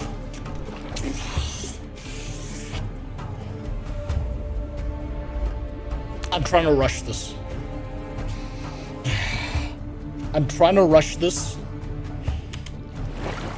Might go to bed. Listen, you should have gone to bed a long time ago. Okay? I stream like at retarded hours. Clip farm. And listen, the problem is I don't use any of the clips from my stream. If I was gonna clip farm, the right thing to do would be to fucking be on Twitch, which I'm not, banned from that. Streaming and posting clips to YouTube doesn't work. I know, I've tried it for a long fucking time. Okay, let's take this slow. Like an old man trying to have sex while he's pushing in rope. Nice and slow and steady. Eventually, the nurse will come in and stop him. Is this no, this is the wrong one. That's the wrong one. I've made this mistake once already. That's the right one to go to. And we go through the bullshit platforming section again.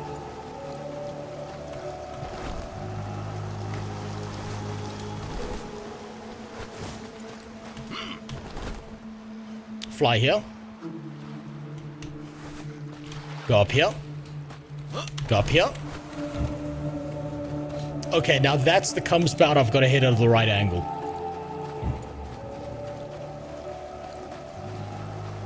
So close to finishing your Total Warhammer Chaos campaign. Which one are you playing with? Which faction? There's a few factions. There we go. There we go. Finally found the last bullshit orb and got it.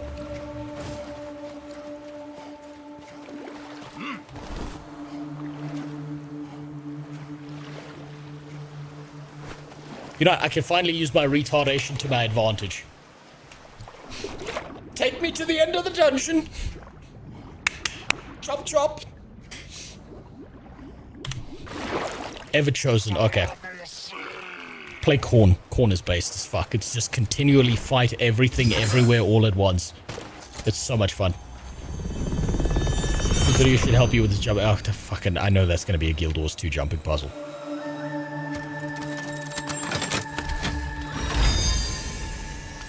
Hey, we got better weapons. What do we get? Okay, same axes. Jenny's Hannibal armored cape. Okay, we get a cape. Looks gay as fuck. Is this worse or better than mine? I can't wear that, so I don't think that's for me. We got a container. Judgment. Now that's a name for a fucking weapon. Holy shit. Give me that one. Fuck that shit. Give me that. Okay, what are the abilities here? Rampage charges your strike up to 3 seconds, then violently smashes the ground, dealing between 89 and 90 physical damage, and 214 to 215. Nearby enemies knocking... Oh, that's fucking great. Shockwave. Heavily slams a frontal cone. Okay. Very nice. Very underwhelming. Dealing 64 physical damage, stun. Okay, that's a stun. Okay, so it's stun. It's charge in, stun. Hit them with the charged axe weapon, watch everything die. I feel like the axe is going to be a better AoE weapon overall. Fully upgraded, I would stun a group of enemies and then delete them in one. Okay, yeah, that's exactly what I'm thinking right now. Okay, yeah, we've been in there. I'm back. Did you really do it? That should calm things down for a little bit. I guess I have to give you some kind of reward. Before the Chrysalis Age, Maida was the biggest port in the whole region. Now it's still... wait, it is still big. And it's still a port, but we don't control it anymore, so what's the point? Thank you for that useless piece of information. Is that it? Have I experienced everything that this little game has to offer? Or if I go to a new area, is it going to give me something? Hold on, I got to try this out quick. You? Yeah. Bring your friends. Okay. Stun. And... beautiful. Beautiful. That's what I like to see. Big fucking weapon swing. Fuck everything up. Very nice. Probably a terrible ability to use in PvP. If there's PvP.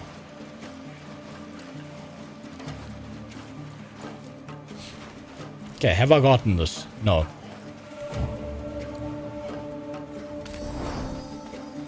Okay, you're saying go north. But there's not shit up here. There's not a fucking thing up there.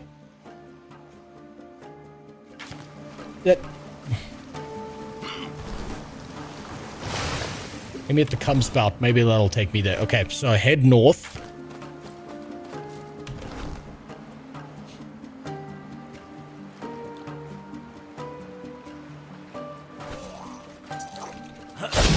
Fuck you. Very nice.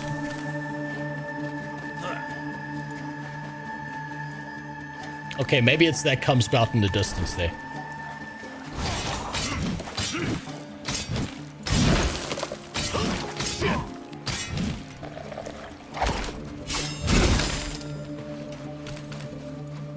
Okay, I feel like I can also hit my panic button there and just reduce damage and then just go for the swing. Still nags me, where the people? Well, right now on an EU server, it's 7 in the morning, so the people are at work, doing jobs, unlike the unemployed pieces of shit like me. Oh, this is a new area.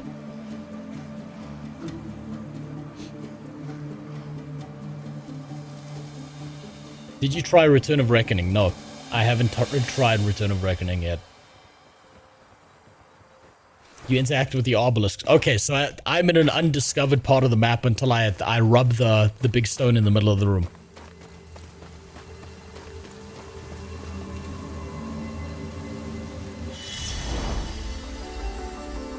Okay.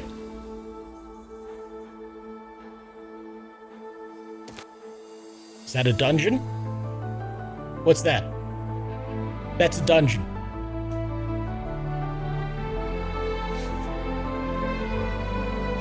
A lot of reviews mention not being able to connect to servers.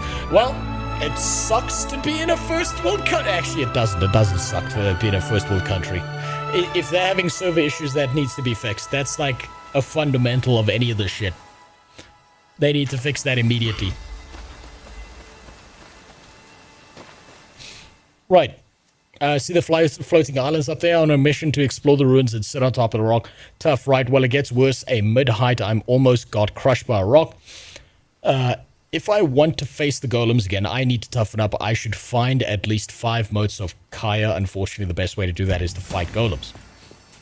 What do you want? Oh, you're the same black woman from before. You move fast. You've reached the first pilgrim's outpost. Congratulations here. You'll find many people you can help on your adventure. Some might even teach you new things. I recommend talking to every one of them. If I remember correctly, you were a huge help last time we met. Would you be up for doing it again? I'll reward anyone who can show me a codex of at least 30 entries. Okay, that's more Pokemon collection shit. Okay, okay, I see. I see the map opens up and there's a bunch of shit up here. Okay, okay, not bad. Not fucking bad. Right. So, I think I am well beyond out of time at this given point in time. So, I'm going to stop here. I'm pleasantly surprised by what this fucking game has to offer. Definitely gonna be playing more of this shit. Definitely very fucking impressed by what I've seen. Graphics, it's kind of Shiro Gamesy. I get that it's going for other feel to things. It does kind of feel a little bit generic just because it's an overused art style. But I would say, overall, that was more impressive than I was expecting it to be on first impression. That was a great first look at that. I'll probably play more than that. I don't know what I'm doing tomorrow on stream. I'll figure that out as I go. I have no fucking plan. I gotta come up with a fucking plan because I don't have one right now. So, I'm gonna see you later. I'm gonna deal with some shit. I'm gonna go handle some stuff. I hope you enjoyed.